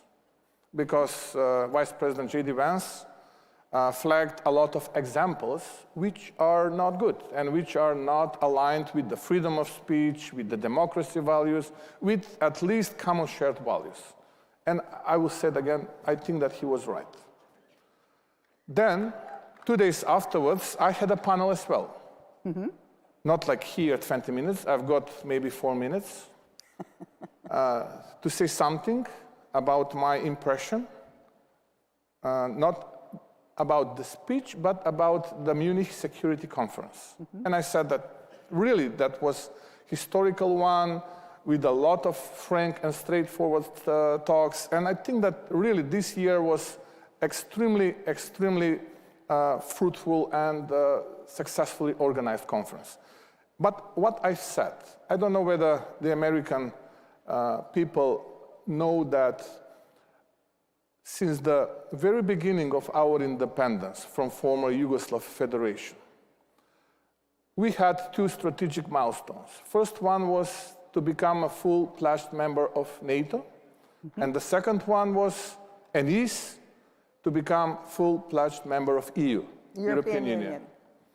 We've become a member of NATO, but prior to become a member of NATO, we changed our flag, we changed our currency, we changed our constitution, and we changed our name because some of our neighbors become a member of NATO prior to us, and they used or misused tool of veto to solve bilateral demands. If this is not interference into the domestic issues, then what is it? What we are talking about? So, if we are talking about double standards, and if we are talking about double standards that affects on the lives of humans, then it's not good. Then it's not good. Then we have to be honest and we have to talk directly and straightforward. If we ignore those type of events that occurred in the past and that is still occurring, for example, now we are not able to become a member of EU because now we again have additional hurdle to change our constitution again. If constitution is not internal issue of sovereign country, then I'm wondering what is it? And we've been asked to change our constitution again. Is it not fair? Is it not fair? And when we are criticizing when someone is criticizing the speech, which was, according to my humble opinion, again, I will say, very inspiring, then should point the finger to themselves and to see what they are doing. This is not fair. This is not fair for the small country which wants to become a part of the EU. And the EU values are everything but not bilateralization of EU accession process. I also want to point out that, as the Prime Minister said, that they had to wait a long time to get into NATO. And as one of the things that President Trump has talked about time and time and time again about NATO is that they want American money, they want American participation, but they're not willing to pay. They're not willing to pay their fair share. And I do want to point out that your country, small as it is contributing one of the biggest contributions per capita to NATO. So thank you very much. We are above 2%. We are completely aligned and supporting President Trump's politics. And I think that 2% should be floor, not ceiling. I think President Trump, if he's listening to this, will be thrilled to hear that. The other thing that I think he'll be very thrilled to hear is, you know, one of the big issues in Europe right now, well, one of the big issues in the world is energy production. And when President Trump talks about energy dominance, you know, doesn't say energy independence, he says energy dominance, says drill, baby, drill. What he means is the United States now has the ability, with our own natural resources, to get oil and natural gas. We have more of it than anybody else in the world. We can become the world's energy supplier, just us alone. We can replace Russia, replace the Middle East. We would be the dominant energy supplier to the world, and we would set the price at a very low price, which works for us, doesn't work for anybody else. You're a key part of this equation. Yes. Because if the United States exports liquefied natural gas, which we have in abundance, cheap, safe, wonderful, and it can go to Europe, it changes the entire strategic equation of Europe and really of the world. So explain to me very quickly how you're going to do that for us. That equation now is missing pipeline that is crossing over my country. Mm-hmm. And we are building that pipeline now. Practically, we are building our southern interconnector with Greece. That's great. We will start building northern interconnector with Serbia, and practically using the Alexandropoli terminal. American gas will be super big competition of existing pipeline, which is called South Stream. Maybe you are aware about Nord Stream, but no one is talking about South Stream, which is not on the top of Europe, which is on the bottom of the Europe. And there is flowing Russian gas. So American gas through this pipeline, which will cross over my country, will be a super big competition of the Russian gas to the Central Europe and to the Western Europe. That's why we are very important. And that's why we are strategic partners. So you may have walked into here wondering, what am I going to listen to somebody talk about North Macedonia? I can't even find it on a map. Now you realize it is, in fact, one of America's great allies and doing great things with us. So thank you, Mr. Prime Minister. Thank you for the invitation, and God bless American and Macedonian people. Thank you.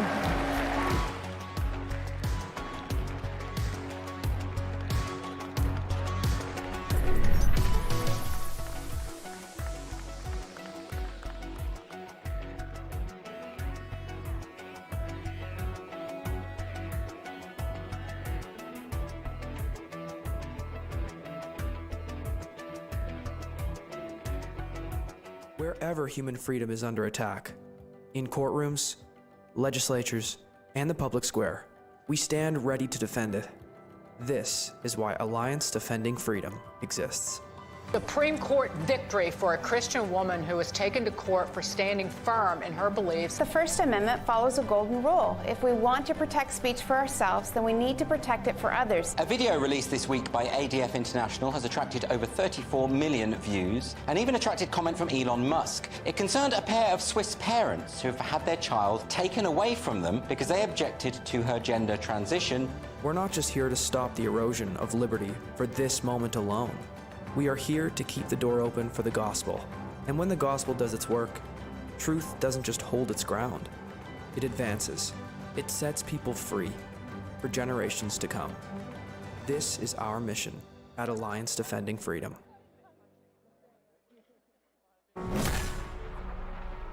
During my second term, we will fight for Alaska like never before. I'm excited about what we can do with President Trump in the office. We'll work together to provide affordable energy to Alaska and allies all over the world. More investment, more certainty, production, more exploration. Thank you to everyone in Alaska, and thank you to your great governor. I look forward to a long and enduring future relationship. Drill, baby, drill. Still under construction, but already the biggest news station in Poland. The only international TV station that interviewed Donald J. Trump. I'd like to say hello to the Polish people. Poland's leftist government wants to destroy us, but we are not backing down. We're building conservative, English-speaking European news station. Join the movement. Support the revolution. Make Europe great again. This is Republica, the home of free speech. Ladies and gentlemen, please welcome journalist and host of the Megyn Kelly Show, Megyn Kelly. Hey! Hi! Hey guys! How's everybody doing? Oh, it's so great to see all of you. Hello, CPAC. Love you. Appreciate it, guys. Gosh, you guys have been out there all day. God, this is amazing. I have to tell you, especially now that I do my own show in my own studio, I don't get out enough. And it's wonderful to actually get out there and see the people and actually glad hand with people who watch the show. Yes, it can be like a little heady because you're like people that at an event like this, they come over, they say the nicest things. And you can almost be in danger of getting a little too drunk on your own wine. Like, wow. Oh, God. I think you meant J.D. Vance. I think that's what you're, J.D., he's 48. So yeah, 49. So you can start to get a little drunk on your own wine. However, the good thing is God is always there to balance things out for you. God or my mom. And bring it down a peg when you need it. And this reminds me of the inauguration just last month. I went with so many great people they were loving Trump, they were loving just the rebirth of our nation. And this one guy came over to me and he was so excited to see me. And he was like, oh my God, I can't believe it's you. Can I please have a picture with you? I'm like, oh, of course, I'd be happy to. Took a selfie. He's like, I'm sending this to my mom. She's never gonna believe this. I'm like, oh, I think I'm a pretty big deal. I'm like really making an impression on this man. And he walks away and we hear him say, I can't believe I just met Carrie Underwood. So thank you, God. I appreciate that. It's important to remember who you are and who you definitely are not. But it was kind of a compliment either way. Anyway, speaking of big names you definitely will know, have you heard about what's happening with the Blake Lively, Justin Baldoni case? All right, I'm just gonna walk because I actually had all that. Can you hear me okay like this? Okay. Okay. Are you obsessed with this case? All right, there are millions of people who are obsessed with this case. I'm gonna give you a little background on it and then you will be obsessed with it. And I'll tell you, there's a reason why conservatives in particular are following this so closely. It makes sense to me. All right, so you know who Blake Lively is, right? Most people know her. Yeah, see, the people who are booing, they know. Then there's this guy, Justin Baldoni, who's not as well known.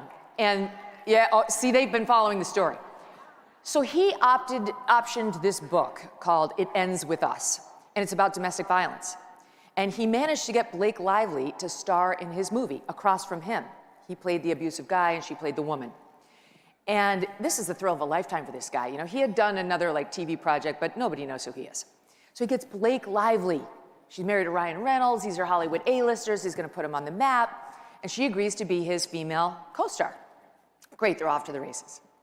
Well, shortly into production, Blake Lively is very dissatisfied with virtually everything around her and decides to allege that Justin Baldoni, forgive me, very effeminate, evolved, modern feminist man bun kind of guy, is like this virulent sexual harasser who can't stop harassing one of the biggest stars in Hollywood in front of everybody on the set. I've got questions. I'm not sure why he would do that, whether he'd have the guts to do that, or whether the man bun is the most likely harasser in general. But you never know.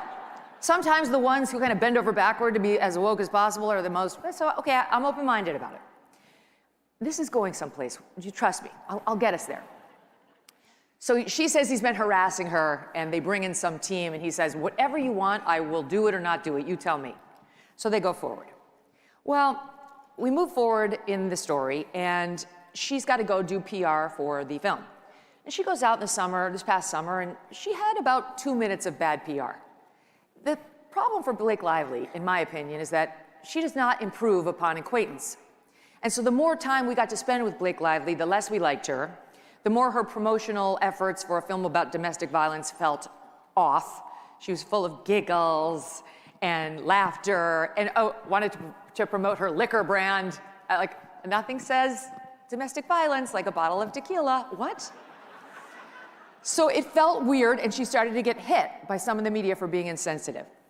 Then this one reporter re-upped a video in which she interviewed a then 8-month pregnant Blake, and kicked off the interview as you would do as a journalist if there's something obviously different about somebody physically by saying, oh, you have such a cute baby bump. And Blake was taken aback, even though it was obvious, and said, oh, so do you. The reporter was not pregnant. It was a nasty jibe at her for no reason. So normal people at home who don't care about this woman at all are looking at her like, I don't like her. She seems like a bully. She seems like somebody who punches down to somebody who's only trying to do something nice for her. So negative press swirled around her during this whole, like a month, right? Later, she would describe this as though it was the pile-on against Trump. Honestly, it's like most of us, especially in Republican politics or the news, this is called Tuesday for us. It's like, grow up. You're in the public eye. You've got probably hundreds of millions thanks to your husband. Just shut up. No one cares that you got a couple of bad articles about you in the Daily Mail.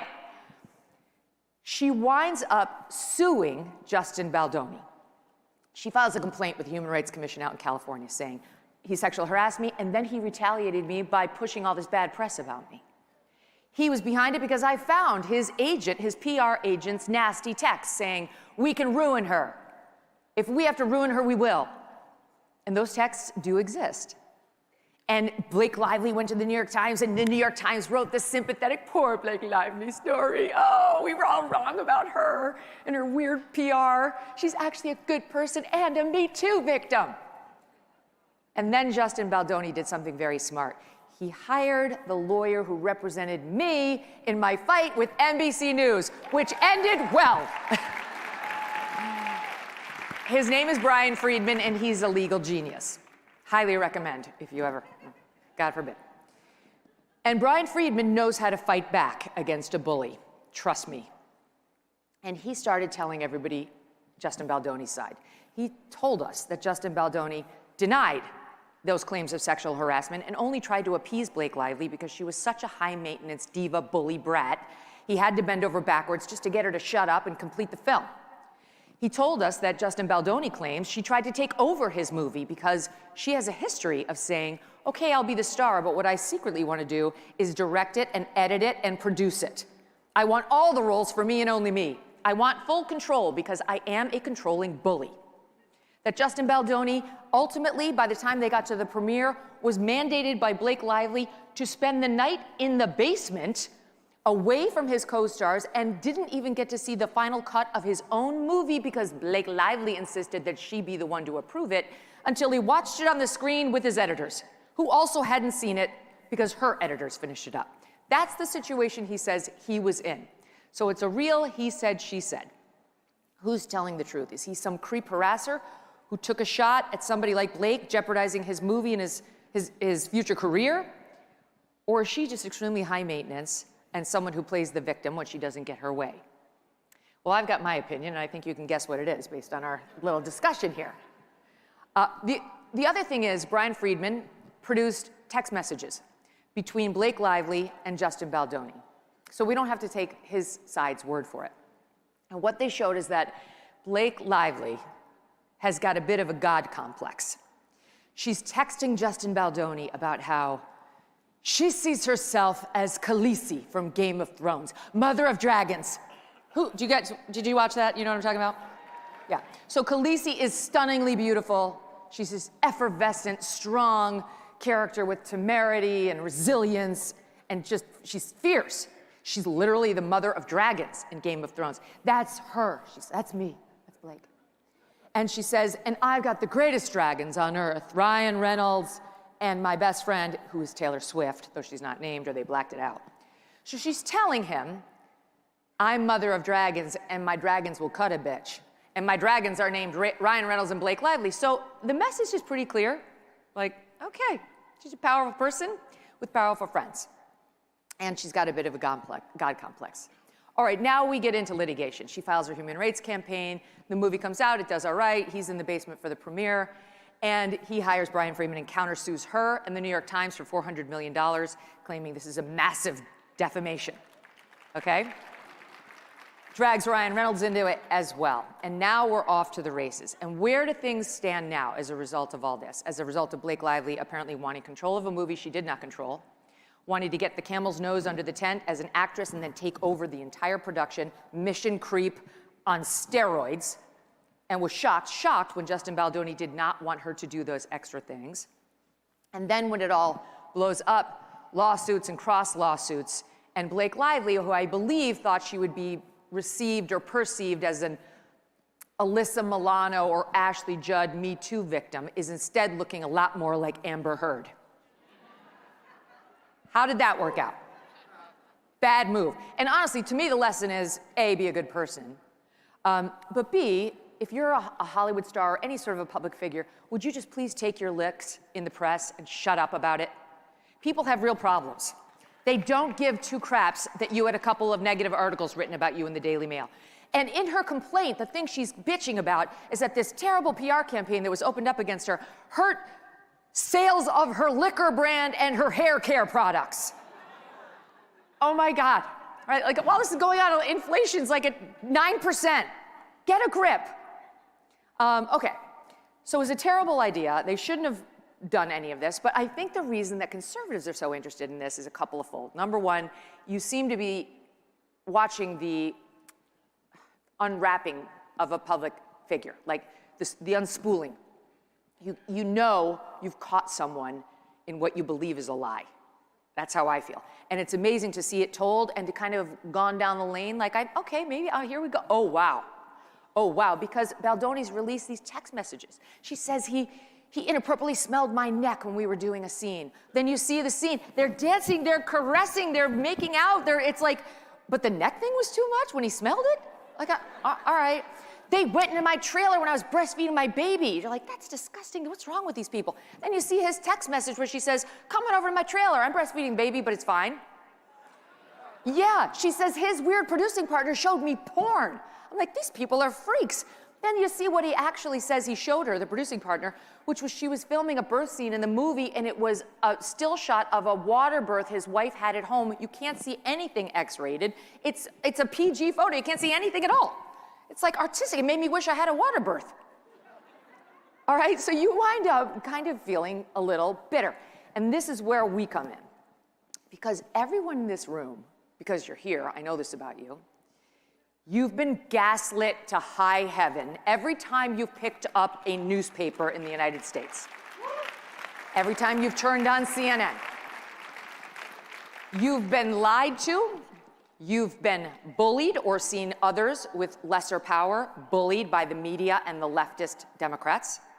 You have been the victim of overbearing and controlling leftists who think they are the final arbiters of what's best for you and your life.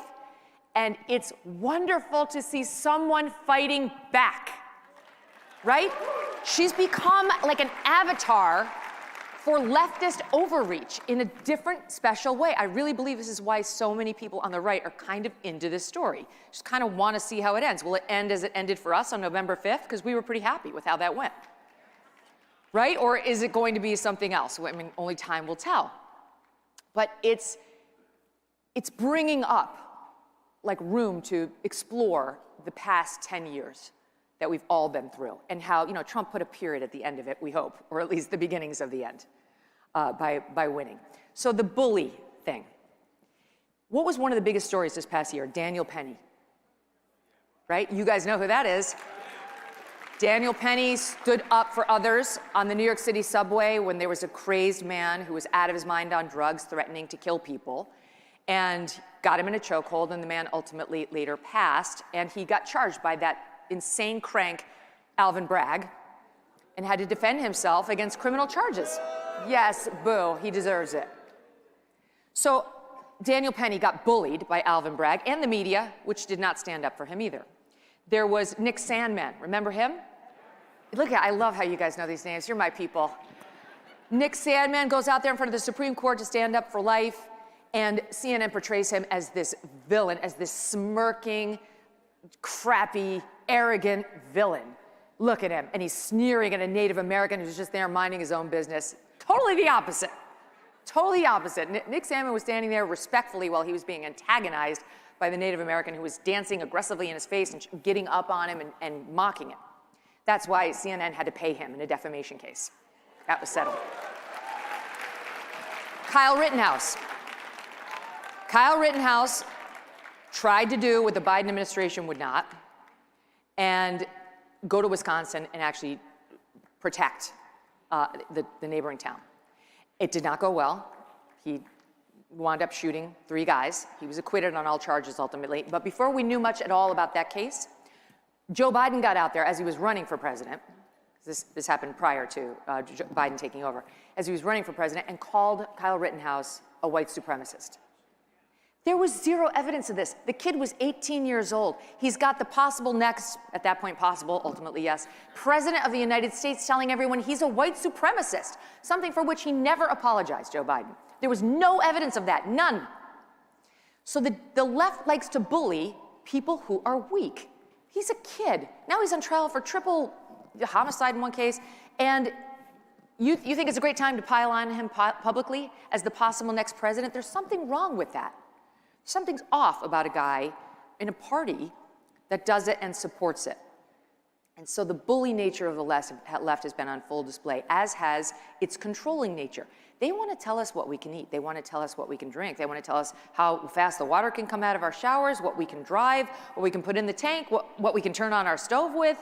I mean, it's over the top. What we can think, what we can feel, where we can pray, what we have to put in our arms, what we have to put in our children's arms, our babies' arms. It's a lot. They seem to be really drunk on their power. And we have to encounter this at every turn. And then we see that same camel's nose thing. Under the tent, you give them a little, and then they start exploiting it and taking it too far. May I remind you of a little thing called USAID? Right? There's a poll. I actually, you guys are going to talk to Caroline Levitt in a bit. I interviewed her for my show today. And we were talking about the CNN poll. It shows Trump's approval numbers. They fell a little, a couple points since he took office, because he's doing things that the left may or may not like. And his numbers were kind of down on the closure of USAID. Okay, well, let's look at the crosstab. How did they ask it? It was like, do you support Trump's decision to close the agency that is helping those suffering abroad in humanitarian crises? Right? Like, would you like the children to die as a result of what Trump did? Yes or no? It doesn't say, do you support helping African people prevent HIV/AIDS? Virtually every American would say, yes, we can spend some money on that. Yes, we do. And also, then we will take that money and we will divert it for trans operas in Colombia. Who the hell said yes to that? We literally spent $70,000 on DEI dance in Ireland. They already have Riverdance. I stole that from the Ruthless fellas. But it's ridiculous. It's too much. It's overreach. And then, inevitably, when you call them out on the nonsense, right, when you send Elon in there with Doge and the Doge tech guys and they start kicking the tires, they play the victim, just like Blake Lively. How dare you? I am subjected to all these stories, right? You're subjected to the stories because you did something wrong, and that's the way the media and the world works, and because you deserve it. So we're tired of their games. The games are outdated, the tactics are outdated, they're old and they're tired. And speaking of the Associated Press, the media. The media's days of pretending they are holier than thou are over. President Trump kicked them out, not of the White House, not of the White House press briefing room, but kicked them out of the Oval and out of the Air Force One seat they had because they refused to call it Gulf of America. Now, this is interesting because AP is an American company. They say we have to do it because we report in international countries. Like the people of Ghana are going to be upset if you start reporting on it as, folks in Somalia are really going to get upset. You're an American company. You're incorporated here. You're headquartered in New York. This is a stick in the eye of the president and nothing more. It's obvious. Trump knows it, and so do we. And the thing about the AP is they love word changes, name changes. They live for this crap. Just as soon as they were told they have to call girls who transition to boys, boys, they did it. Boys who transition to girls, they did it. They went with the pronouns, the whole thing. You can't even read an AP story about some trans thing without leaving utterly confused. Now there's no more somebody born male or somebody born female. It's assigned male at birth, assigned female at birth, like it was a sin committed by the doctor, and it still is very ambiguous. They love that name change. They did it right away. Illegal immigrants, we don't have those anymore if you read the AP. They got rid of that term. It's too offensive. Now you have to say undocumented immigrant. What does that mean? An illegal immigrant makes sense to everybody. Now undocumented, that's what. They got rid of the term crisis at the southern border when Joe Biden was president. Could no longer say crisis. As soon as the numbers hit 100,000 a month, the word crisis kept appearing. Not in the AP, we don't do that. That's not okay. Even though Jay Johnson, Obama's Homeland Security Secretary, said it's a crisis if you have 30,000 in a month. This time under Biden, it was 100,000. AP gets rid of the word crisis and didn't bring it back even when we had 300,000 crossing a month. Forgot that word. They won't say terrorist when they're talking about Islamic terrorists. All of these word changes they're totally in favor of, but Gulf of America is a bridge too far. So look, I'll leave you with this. Blake Lively had a point on one thing. Her time as the Hollywood it girl. The days of the left bullying and controlling us without much pushback. The days of the media pretending to be objective and independent and demanding to be left be owned. It really does end with us. And not a moment too soon. Thank you all for listening. Thanks for being here. God bless you, and God bless America.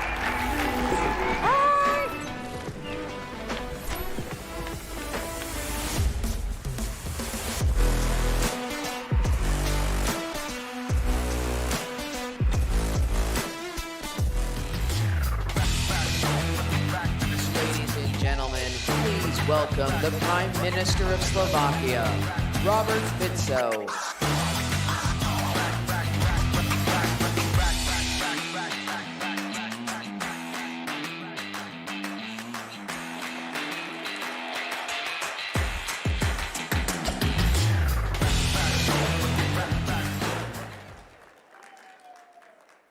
Thank you very much.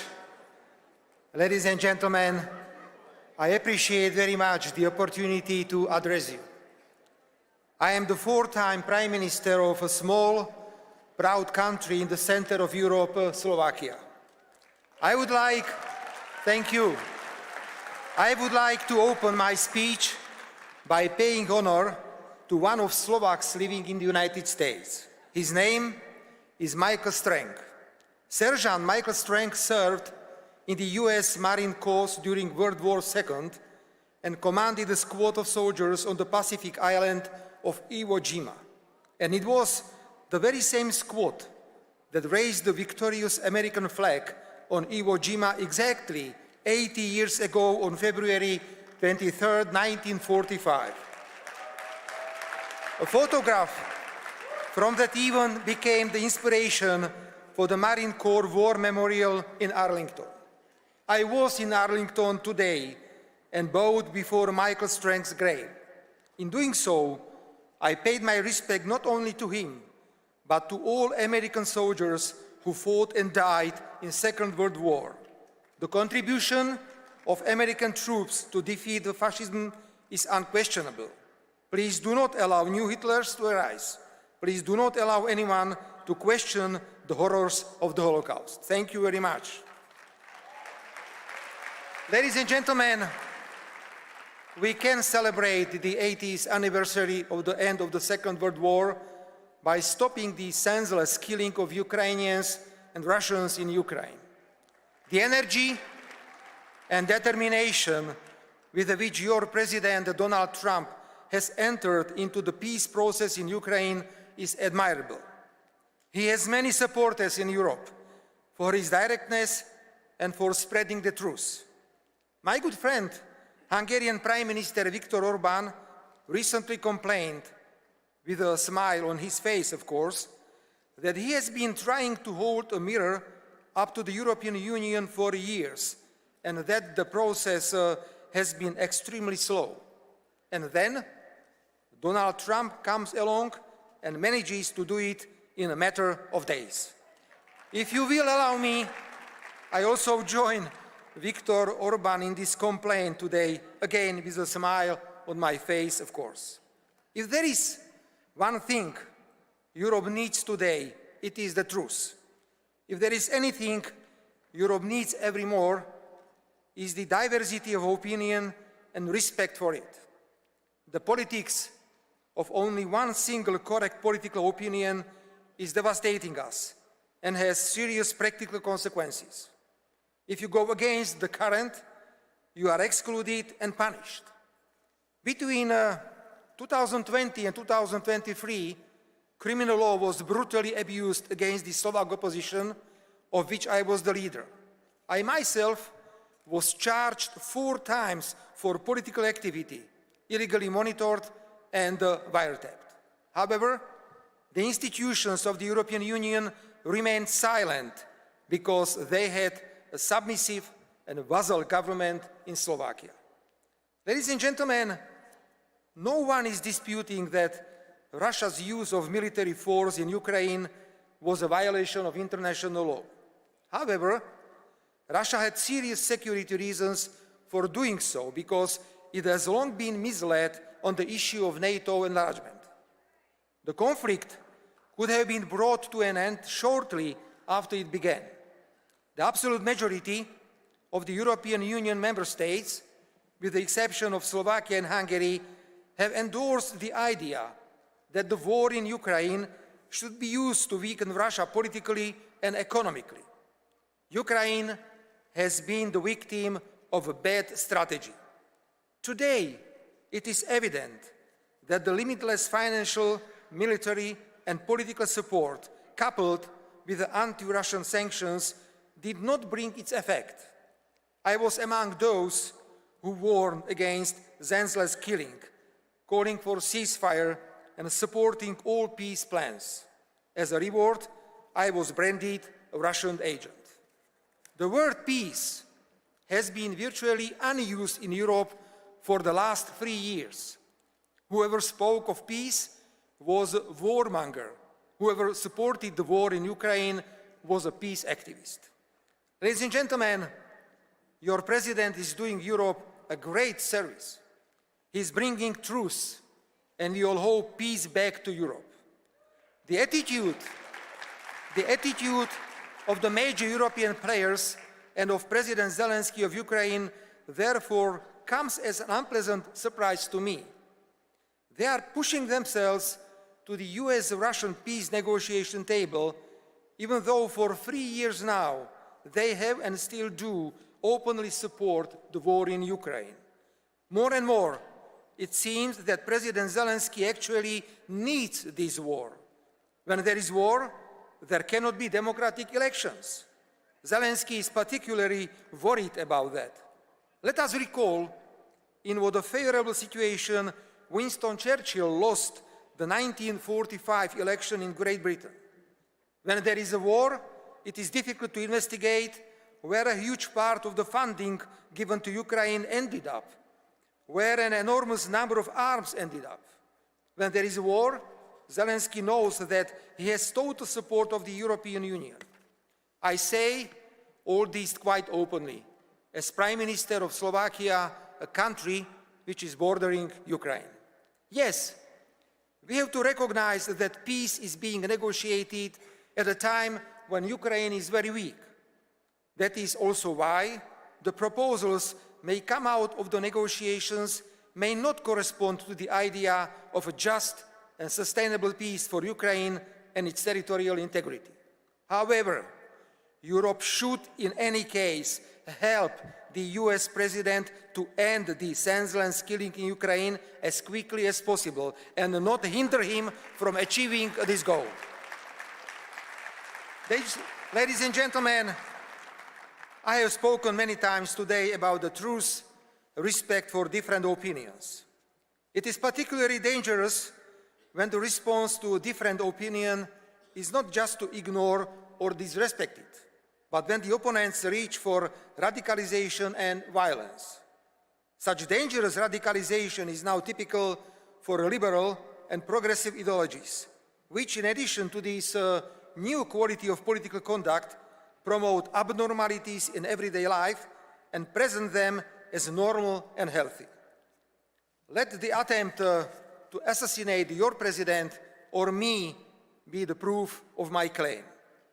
I grew up in a regular family where my father worked as a worker in a furniture factory and my mother as a shop assistant. Our lives were dominated by straight talk, common sense, respect and consideration for others. I brought a strong social sense from my family, and as an ordinary person, I openly espouse all the values associated with a common sense and a normality. As a politician, I add to this the respect for international law, for the principle of non-interference in the internal affairs of other countries, for sovereignty and strong national leadership. If anyone thinks that we will be intimidated by violence and that we will stray from this path of values, they are so strong. We used to say in Slovakia, what does not kill us, make us stronger. I intend to continue my efforts to amend the Constitution to improve the protection of fundamental values. When we adopted the Constitution of Slovakia in 1992, we had no idea that there might be a need to constitutionally define marriage in order to create a barrier to woke ideologies. The need arose, and we incorporated into the Constitution the definition of marriage as the unique union of a man and a woman. After all, marriage with this meaning has served for centuries as the cornerstone of Slovak families. We do not intend to question it because of external pressures or fashionable ideological trends. We are now working to recognize in the Constitution only two sexes, male and female, nothing else. Then, the conditions for adoption of children only by spouses, and the prohibition of teaching anything in schools that would contradict these constitutional definitions. With a great respect, we are also following your President's administration fight against illegal immigration. As Slovak Prime Minister, I too feel a strong commitment to protecting our borders and national sovereignty from external threats, foremost among which is the impact of illegal migration. That's why I blocked the redistribution of illegal migrants among the European Union member states on the basis of so-called mandatory quotas. Ladies and gentlemen, it is difficult to build a barrier against dangerous woke ideologies if they have substantial support in an entire network of NGOs and media. These, often financed from abroad, are turning into active political anti-government actors, of course, with no political accountability to the citizens. I recently sent a letter to Mr. Elon Musk about the role that organizations such as USAID have played in the unwarranted interference into sovereign internal affairs of other countries. I agree that we need to separate useful and beneficial projects from flagrant interference into Slovakia's internal affairs. The message I sent to Mr. Musk was very clear. We in Europe must oppose such interference and demand transparency and access to all information as the anti-government NGOs and media funded by USAID have been. We must protect our sovereignty, our right to choose our future, and to take decisions without external pressures. Ladies and gentlemen, in conclusion, may I say a few words about the powerful movements that have emerged in the United States and globally, MAGA and MEGA. These movements are not only simply slogans. They represent a vision that resonates urgently not only in the United States, but across the world. I know, ladies and gentlemen, dear friends, I know that you want fairness, reciprocity, and high-quality jobs. So do we. So let's talk. Let's work on it. Let's resolve our differences as friends and avoid pain of tariffs, measures, and countermeasures. I am known for my critical views on the European Union. At the same time, I am absolutely convinced that the European Union is our living space, which must be constantly fought for. For Europe to be great again, and for the European Union to be respected as an institution, that will require a lot of self-reflection, common sense, self-confidence, and money. So on behalf of my country, Slovakia, I openly declare that I am ready to work actively for such a renaissance of the European Union. Ladies and gentlemen,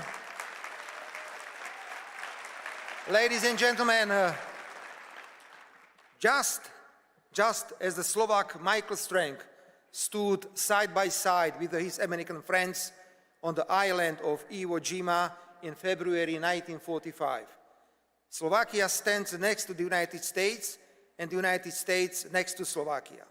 I appreciate President Donald Trump's pragmatic approach and his clear focus on American national interests.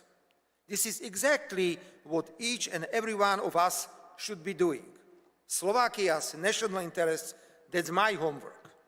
The United States are a key strategic ally and partner for us, and we are interested in deepening this partnership. I very much look forward to working with the new US administration, and on behalf of Slovakia, I guarantee an open and frank dialogue. Let us be proud. Let us be united.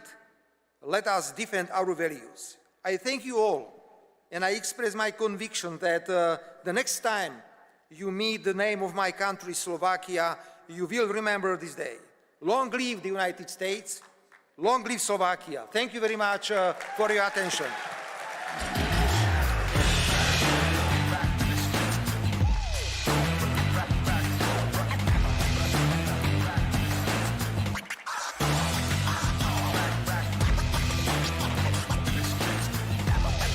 Hey, it's Matt Schlapp with CPAC. You know, we've had a huge problem in this country with election fraud. But at CPAC, that's not a problem. Our only problem is getting each and every one of you to vote. So look at your badge. You have a number on that badge. And get your phone out and vote on all the issues that matter. And my guess is you probably like what Trump's doing as well. And we'll have the results for you very soon. Everything they said about him has been wrong. I don't know how he does it. It has always been a battle against Donald Trump. Puts a very bright light on the two-tiered system of justice that only seems to go after President Trump. The reason why we want him as president is because he's not stuck in this kind of bureaucratic machination. He was very clear. If you hit your target, you were golden, and you could work and work and work and do a great job. He's a very inquisitive person who loves to talk about the economy. Trump does the same thing in a different medium. He's talking directly to the American people. That's why Trump is transformational, because he kind of came outside the Republican Party. He's a great closer. He understands what the most important issues are to voters. Not only is America a great country, but that we Americans are good people. Donald Trump stands for everything that's good, everything that we need, what needs to be changed in our society today. Think about that Trump supporter that was demonized, that was taken down, that was criticized, that was targeted. Think about that person out there. That is the one. They are winning tonight. The American people, they've spoken up tonight. We just lived through history. We're never going to see anything like this ever again. Being woke is easy when it was just a call to defund the police or end capitalism, right? It's a little different when your fellow ideologues start cheering for your beheading. And here's a question. This next video, does this look like London to you? The pro-Hamas protests making for a very interesting political moment at Harvard. A university recently ranked the worst school for free speech in America. What would Harvard do in a moment like this, we all wondered? A school that will expel you for using the wrong pronoun and making a pink-haired trans girl cry. Well, in this moment, Harvard just miraculously transformed into free speech absolution. Apparently at Harvard, there's nothing offensive at all, even though everything's offensive at Harvard. There's nothing offensive at all about celebrating the murder of 1,000 people, including a whole bunch of kids.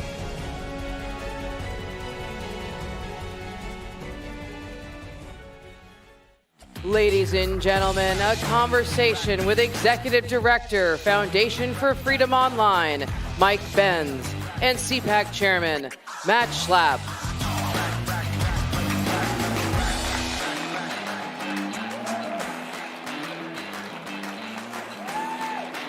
They like you, Mike. They like you more. I don't think so. Yeah, great to see you. So we get to talk to a lot of really interesting people on this stage, but nobody more important than you. Thank you for all your work, your courage.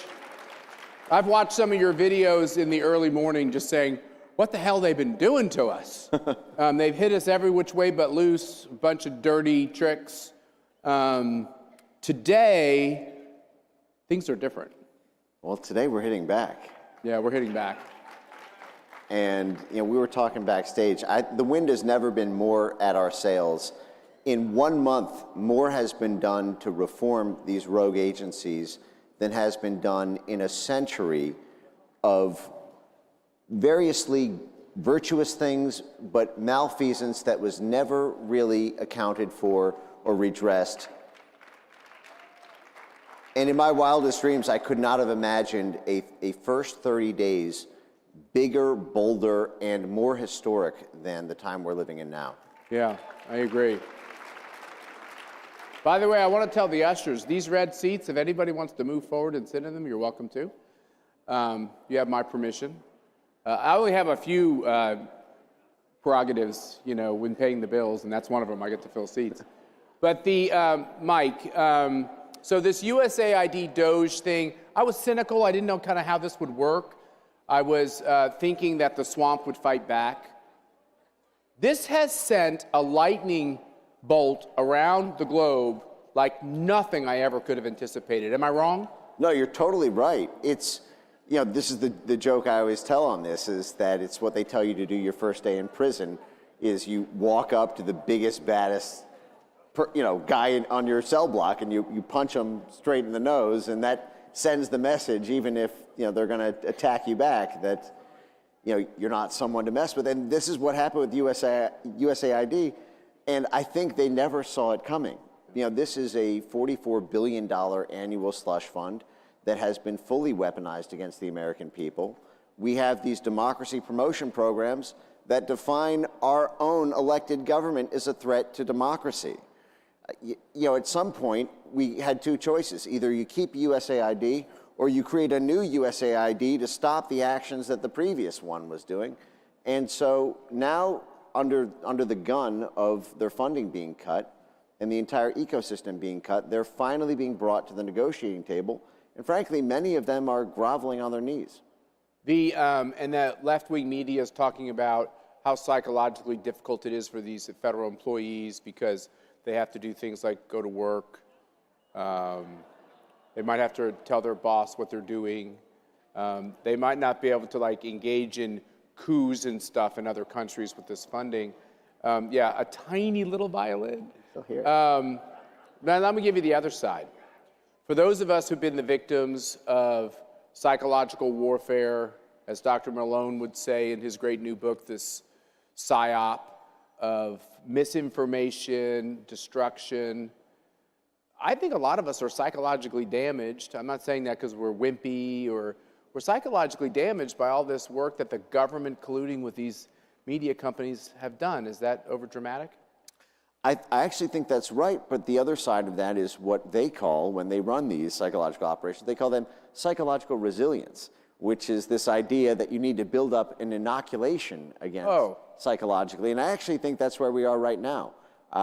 There are a lot of harsh realities that are dawning on the American people with the veil of covert operations and quasi-overt, USAID, covert activity cloaked under NGO work.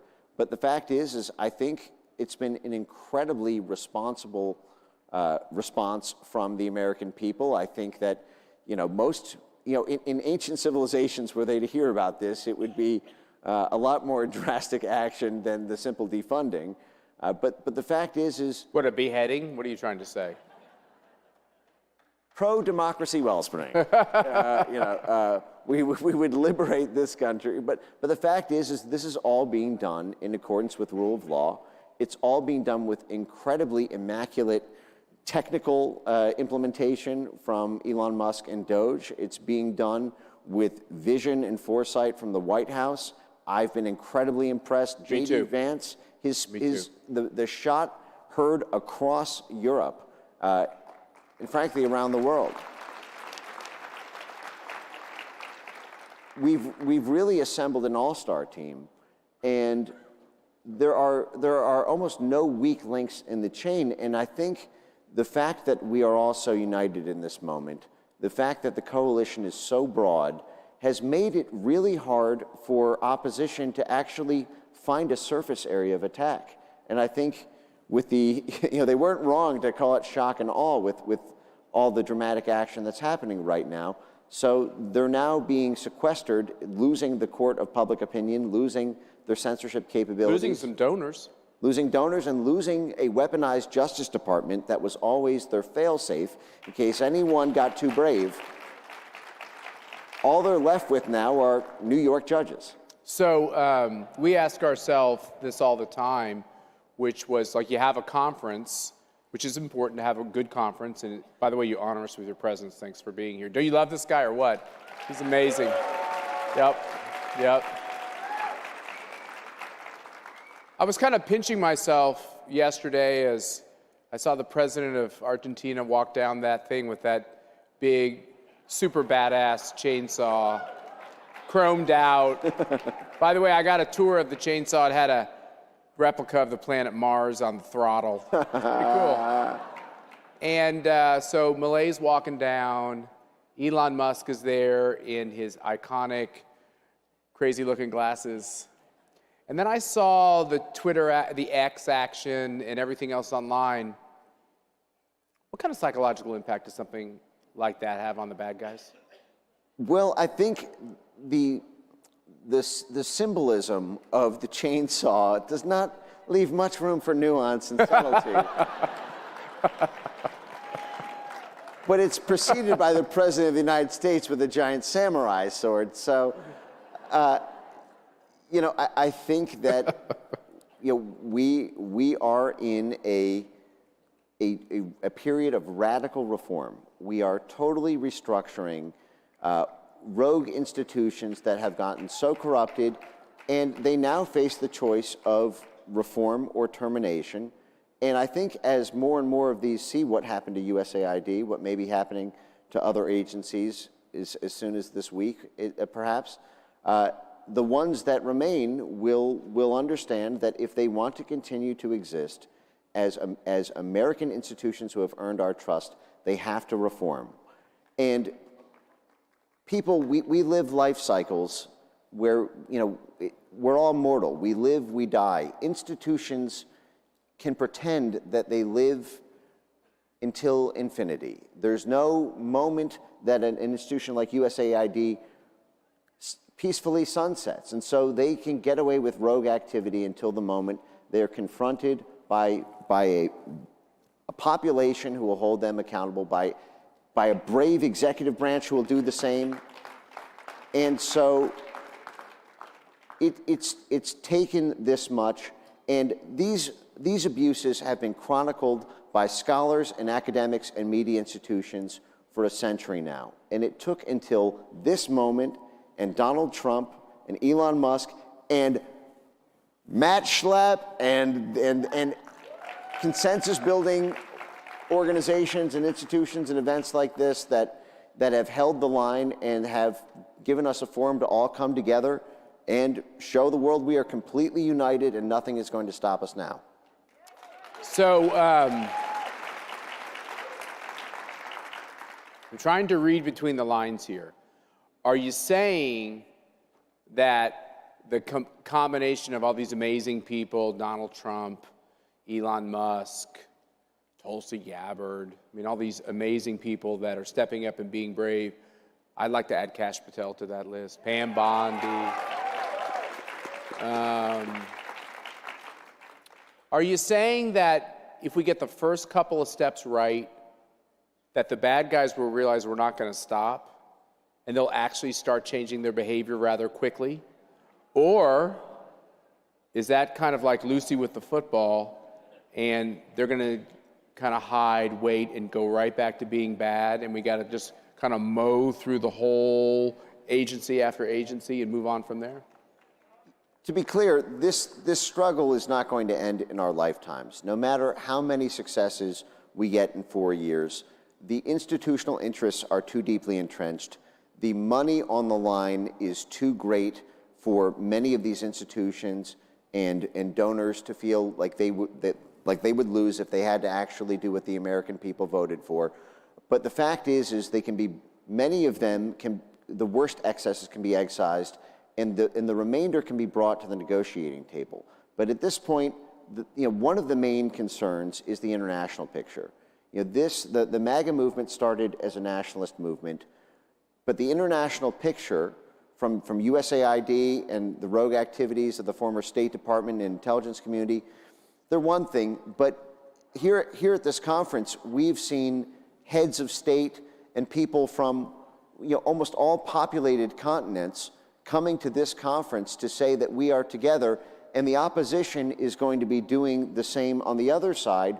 The censors in exile will be running to Europe, and the in-power governments with the UK Labour Party and in France, they will be forming a coalition to try to use the weaponized powers of foreign governments that they have lost over our Justice Department and our regulatory bodies here, which is why it is so important that this unity movement is international and takes that international lens, because one of my concerns is that while they've lost their grip over the Justice Department and potentially may lose that over the NGOs, the European Union, governments in Brazil, governments in Central Asia and Central and Eastern Europe will all try to band together. You ever see that meme of a minnow and a shark, and then the minnows all get together and they look bigger than the shark? And that's where we are right now. And the thing to watch for is what happens when the sharks all join together to form this super shark. And I think that's what we're seeing now with the forces against places like Slovakia and Hungary and the forces trying to destabilize their governments, as well as what's happening in the UK with people being, when they're rising to power, they get arrested for clicking the like button on a tweet. But we have to bring the whole world up with us. Yeah, that's right. And so I guess that would be my final question, which is, I don't know if we should all feel so happy and joyful. They said they had joy. By the way, I've never met a joyful communist ever, except for the guy who's in charge. They usually have at least some degree of pleasure. I don't know if it's joy. I would say sometime between 10 p.m. and midnight when they start drinking. That's when you yeah, start that's right. seeing. No, that's called smile. numbing. That's not really joy. But so I guess the question I'd have for you is, the more you read, the more you can get awfully depressed. The more you know, the more you realize this has been a giant struggle that you said for 100 years could go on 100 years. Yep. For a while here, I thought I didn't know if we'd have 100 years left because I thought they had folded up their pup tents. You talk about all these people here from overseas. You can't walk down these hallways without hearing all these accents, right? People from all these countries, people who felt so desperate in their own countries. And then Trump wins, which is your guys' win too, because you did a lot of the work. My perception is a lot of powerful people around the world are permanently turning away from a leftward drift and embracing this idea that you can be for freedom and be politically successful. Right. And there's a great political benefit to exposing all of this corruption, all of this propaganda, all of this lying. Is that too optimistic? Or do you think it's where we are? I think that's exactly where things are heading. I've heard the same thing, and I think everyone is inspired. Just as you said, I think we really were on the brink of losing it all, and maybe forever.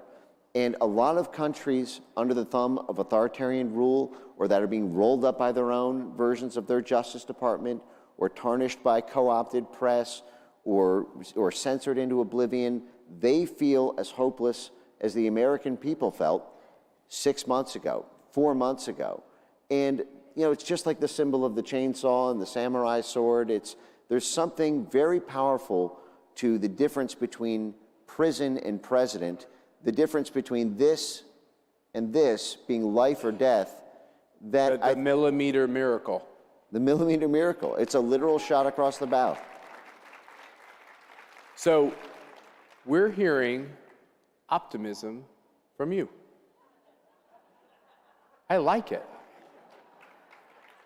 If I may defend myself. I wanted to give you one more shot to really clarify things. Vigilance is eternal on this. Take a vacation if you feel you need to. Drink your champagne. If you're an Eagles fan, do a little touchdown dance. But then get right back to work. Get right back to work. Are we going to do that? Are we going to get right back to work? Thank you, Mike. Thanks for being with us. We appreciate it. Yeah. Thanks, Mike.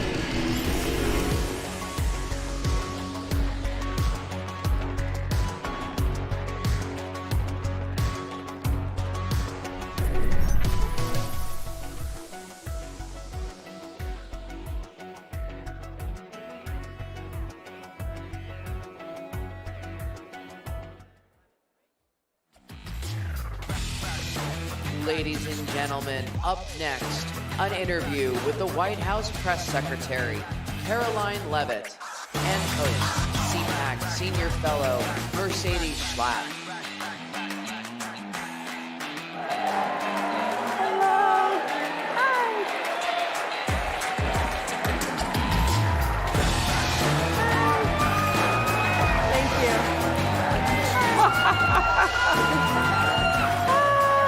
Thank you. Wow. Okay. All right, let's hear it for Caroline Leavitt. Thank you. Thank you. She's going to be doing the White House press briefing from the CPAC stage, right? No news. Sorry, guys. No way. All right. It's so great to have you here. Okay, so is this your first time at CPAC? This is not my first time at CPAC. In fact, last year when I was at CPAC, we were on the campaign trail with President Trump. Yep. I was doing Media Row, and I was pregnant with my child. I was wearing this big blazer, and now I have a 7-month-old baby, and we're at the White House. So it's been a good year. Well, for me, it's an honor to be with you and be able to interview you. I do feel you're kind of like my kid's sister. And I do know that blondes have more fun because my younger sister is also blonde. But, I got to ask you, we're 31 days into this administration, this historic Trump administration. What's the president's mood? Jubilant, excited, exhilarated, and defiant. And the president is not backing down. We've seen judges in courts acting like judicial activists. We have Democrats who are hooting and hollering outside of empty federal office buildings because we want to simply cut fraud, waste, and abuse from our federal government. And we are not going to be deterred. The president will not be deterred. He is going to continue moving forward, delivering on the promises he made. And look at 30 days, the golden age of America has begun, and we're just getting started. All right, give an insight into, when you walk into the Oval Office, President Trump is there, he presses his button to get his Diet Coke, which is one of the coolest things, and then he sometimes will ask you, do you want one too? And so, and you really don't say no, even if you don't like Diet Coke, guys, I'm sorry, you don't say no. But, true. when he comes to you and he says, Caroline, this is what we need to say, give us an insight as to one of those instances that you can recall that you were like, wow, okay, he's really in charge. We got to get this done. Yeah. I mean, every single day. The president, we joke. Every single day. He's the president of the United States. He's also the communications director of the White House because he dictates the message, he executes the agenda. You know, one of the things I love about President Trump, and I think what makes him such a great leader, is that he's so deeply involved in every decision that is made, every speech that is written, every executive order that is signed. Where most politicians, you just hand them the script and they read it. President Trump cares about every word he is saying and every action he is taking. He's our leader. To the point of putting the period or exclamation point, right? Or the capitalization of a random word, that too. Okay, that's a good one as well. You know, but I got to ask you because, you know, Mark Rubin, that guy who's, I don't know, he makes money or whatever. He said that he made that comment during the campaign about there's no strong or intelligent women around Donald Trump. Those strong and intelligent women, I think, are one of the most critical parts of the White House. Definitely. And how he listens to the women. Tell us about that. Absolutely. Look at the White House and look at the exceptional cabinet that President Trump has put together. Who loves the cabinet team that President Trump has put together? It's amazing. It's amazing. And while we don't care about identity politics, you brought it up, and it's true. The president has appointed Susie Wiles, who is our first female chief of staff in United States history. Brooke Rollins heading up the secretary, she's our Secretary of Agriculture. I mean, look across the entire cabinet. There are incredible women. Linda McMahon leading the Department of Education. You know, the list goes on. And the White House is full of working women. In fact, I was going up the staircase in the West Wing today and saw two of my female colleagues, both of whom are pregnant, having babies this year, and they're working and they're saving America because President Trump believes in the best people for the job, the brightest people for the job. That's right. So tell us, okay, that first day, because I remember we were like, okay, it's Caroline Leavitt's first press briefing. How many of you people were watching out there? So of course, as the older sister, I'm like going, I better start praying right now. And we're both Catholic, so I'm like praying to like Mary, the saints, everybody else, Jesus. I'm like, Jesus, come on, just cover. When you walked into that White House press briefing room, now you were there beforehand as one of the press assistants, but this is different. This is like one of the most important jobs of the administration. How did you feel? Yeah. And what was your focus? Like, how did you know, okay, I'm ready, I mean business? Yes. Well, there is extensive preparation that goes into each briefing, and I'm so blessed to have an amazing team at the White House who helps me prepare. I brought three of our big guns yesterday. We had Stephen Miller and Mike Waltz and Kevin Hassett join me at the podium to celebrate 1 month. And I lean on the policy experts in the building and, you know, to figure out what is fake news versus what is truth. So a lot of preparation, a lot of reading, talking to the president to understand his thinking. And then when I got to the podium, I realized the president is delivering on everything he said he was going to do, which makes my job as his spokeswoman easy because I'm not working for a politician who's lying and we have to spin. I'm working for a man who said things and he's delivering on those things every day. Now, I remember, because I worked in the first administration and the press secretary at the time, I was a strategic communications senior advisor for President Trump, and our press secretary at the time was now Governor Sarah Huckabee Sanders, who will be on stage with me tomorrow. But I remember those exchanges between Sarah and this guy, let me remember his name, wait a second, the CNN guy, Jim Acosta? Oh wait, he's not on CNN anymore. That's right. He was like, it was just so, I would say, you don't mind the aggressive questions, you take the aggressive questions, but it was just always to the point that it was like, how do you destroy Donald Trump? How do you destroy the individuals of staff? It was so, when they do say Trump derangement syndrome, and I do think that there's also Elon Musk derangement syndrome happening too with the media, because they don't know how to handle it. How do you view that differently from the first administration till now? Because it was a lot of dealing with Russian hoax at the beginning, special counsels, it was constant because the media was trying so hard to, and they never apologized, right? They didn't apologize about the Russian hoax. Yeah, that's right, they didn't. So this time around, it's a very different strategy that you all are taking forward. What is that strategy? Well, first of all, since you brought up Jim Acosta, he's been saying some not so nice things about me online, and I've resisted responding, but since you brought him up, I'd like to say to Jim, at least I have a job, Jim, okay? Just saying. Now, moving on, as far as the strategy, we are on offense. We are on offense every single day, and the president leads from an offensive mindset. We are not going to apologize for cutting waste, fraud, and abuse from our government. We are not going to apologize for mass deporting illegal immigrant criminals who have broken our nation's laws and terrorized our communities. And we are not going to apologize for slashing regulations and undoing the disastrous policies of the previous administration. That's what the president said he was going to do, and that's what the majority of our fellow Americans want. The latest CBS poll, 70% of Americans say that President Trump is delivering on what he said he was going to do. So we're not going to apologize. We're going to keep moving ahead, and we try to bring that approach in our messaging every single day.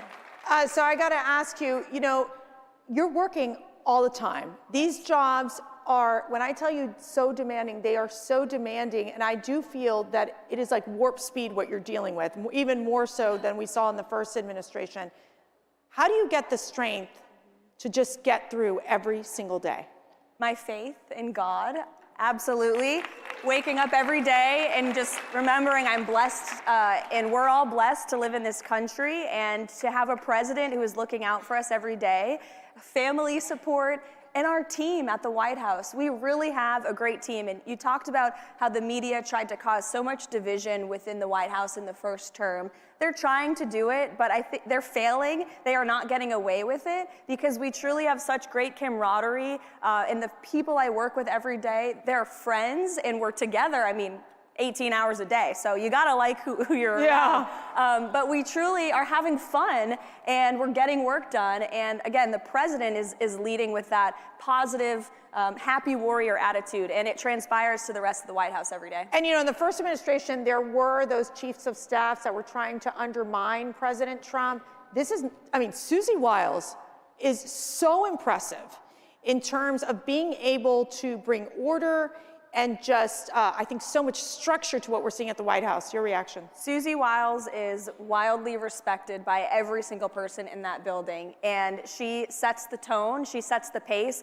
She's like that person in your life that you'd never want to disappoint. Like, you'd never want Susie Wiles to look at you and be disappointed. Everybody just has the utmost respect for her, especially the president. And they have a great relationship, and she's done a phenomenal job. She led the most historic campaign in American history and the biggest victory on November 5th.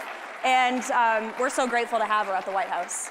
Now, I remember when I met Caroline, she was running for Congress in New Hampshire. Yes. And the energy and the charisma of this young woman. How old were you at that time? Oh gosh, I wasn't even old enough to be in Congress when I started the campaign. I was 23 years old and turned 25 in the midst of it all. So what lessons did you learn during that campaign? And I watched you in action to what you are able to apply that to your job today. So many lessons. First of all, running for office was an incredible experience, and I think it helped prepare me a lot for this job. But obviously, public speaking, not being afraid, and just doubling down on your positions and your values, and grateful for the experience. Glad I lost the general election because this job is a heck of a lot more fun. Yeah, no kidding. Well, you realize something in life and you appreciate this. God has a plan, right? God has a plan for every single one of us. And, with disappointments that come in life, then come other great opportunities and great things. Okay, so let's talk about the Gulf of America. Okay. So tell me what happened with the AP. Give me what's going on here. So it's just us, right? It's just us. Okay. Well, I really would love to answer this question, but upon driving over here from the White House, I actually learned that I have been sued by the Associated Press. Oh, that means, we cannot. Okay. Yeah. Wait, personally? We'll see them in court. Wait a second, personally? Yes. Yes. See, this is what these people do. It's called lawfare. You can't say it. I'll say it. It's called lawfare, people. That means I'll probably get sued in the next 30 minutes or so. Okay, keep going. So I wanted to get the White House counsel on the phone before taking this stage to see what I can and cannot say. You really can't say anything. But look, we feel we are in the right in this position, and I said in my first briefing at the podium, we are going to ensure that truth and accuracy is present at that White House every single day. And one of the changes that we made, President Trump ran a non-traditional media strategy on the campaign trail, and he owned it, and he did podcasts, the Theo Vaughn podcast, the Joe Rogan podcast. He went places that no other politician has ever wanted to go, and it helped him earn votes, it helped him earn support, and we wanted to continue that approach at the White House. So we've added the new media seat in the White House briefing room. That's been fantastic. Thank you. Yes. We are inviting podcasters and influencers and independent journalists who aren't constrained by this legacy media bias to join us. They deserve the privilege of covering the President of the United States just as much as any other legacy media outlet who has spewed lies about President Trump for years. Lies about President Trump, lies about the people who work for President Trump, lies against people like yourselves. This is what the media, so many in the media have done. I'm not saying all of them, because there are some good eggs out there for sure. But there is definitely the sense that they drove this narrative, that they pushed this leftist agenda. Didn't they forget to talk about Biden's mental decline for quite some time? Yeah. That was a narrative that they just ignored, I guess, the cover-up of the century. What were they doing, sitting out there in the White House just like eating popcorn and going, yeah, why isn't he coming out to speak to us? And they didn't cover it. And I was so glad that Stephen Miller called out the press yesterday in the briefing. I'm not sure if you guys saw that. But he said many of the people in that room covered up Biden's mental incompetence, and he is right. And if you talk to these reporters off the record, that's the worst part about it. They won't report on it, but they will tell you off the record to your face that they knew Biden was incompetent, that the White House staff sometimes weren't showing up until noon, no work was being done, nobody knew who was in charge. We all knew the truth in this room, and they tried to tell us, don't believe your lying eyes. He's, has all this energy and spirit. It was always a lie, and shame on the media for peddling it. Ken, there's this thing called the press pool, and they walk. So President Trump, he's in the Oval Office with all of his executive orders, the blue binders, and there they bring in the press pool, and he loves it. Loves it. Thrives on it. Tell me about those exchanges. I just feel like the press, they're really. I mean, I don't know if they can work these 24-hour cycles of President Trump's new administration. I mean, can they? They're exhausted. They're exhausted. Don't you think they should just take a vacation at this point because they just can't keep up? Well, we've signed 73 executive orders. Actually, the president was signing 2 more when I left the White House, so 75 executive orders. Quadruple the number of Barack Obama, double the number of Joe Biden in that same period of time. He is outworking every president ever, and the media can't keep up. But that first day, President Trump was, think about this, he was inaugurated, swore the oath of office, goes to the White House, sees his old office for the first time, the Resolute desk, and he says, let's invite journalists into one of the most intimate spaces of the American presidency in the Oval Office, and I'll take questions from them on any topic they want for more than an hour. This is the most transparent and accessible president we have ever had, despite what the media wants to say. So, you're a mom. I am. Isn't that fabulous? It's the best thing ever. It's the best thing ever. It is. And I will tell you, in my time at the White House, it was with Sarah Huckabee Sanders, Ivanka Trump, Kellyanne Conway, Brooke Rollins. Between all of us, we had 19 kids. I just, goodness gracious, a lot of kids. It's a huge sacrifice. It's a huge sacrifice. But you look at your son, Nico, and why are you doing what you're doing? For him and for all of the other children in this country. We have a country to save, and I want my son to grow up in a free and patriotic America that we can be proud of. And thank you. I try to remind myself of that. Thank you. Thanks. Thank you. Thank you. All right, one more question here. So So yesterday I asked Vice President J.D. Vance. Yes. Who's great, by the way? Who loves our Vice President? I mean, seriously. The best. I asked him the question, what is your message to young men? There's a lot of young women out there, young girls who really admire you. I mean, in addition to being the youngest press secretary in history, really doing the work that you're doing and just being so strong while you're doing it. It's so admirable. Thank you. What's your message to these young women? Stay strong, speak the truth, and don't let anybody tell you you can't achieve your dream or you can't get to that next step. Just believe in yourself, because there will be a lot of people who don't believe in you, who cast doubt on you, who talk bad about you. Screw them. It doesn't matter. It doesn't matter. Ladies and gentlemen, Caroline Lovett, your press secretary. Thank you.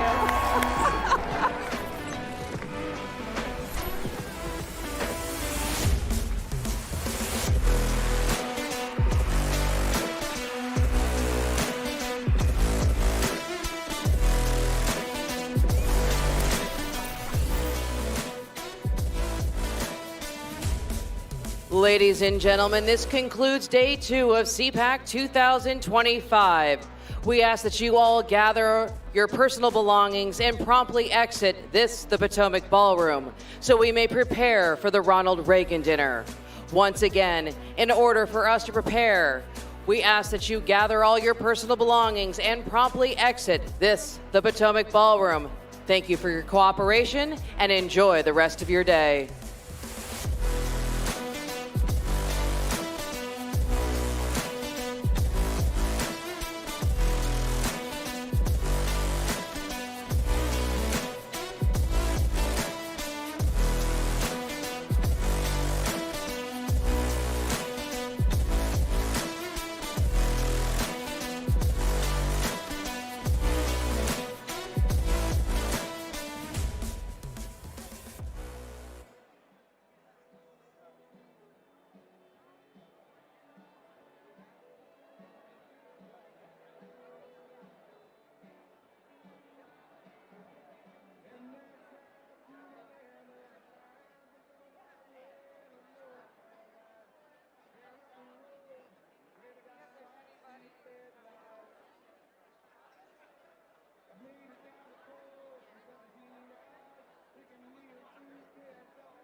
Take a picture for you? Yeah, right here.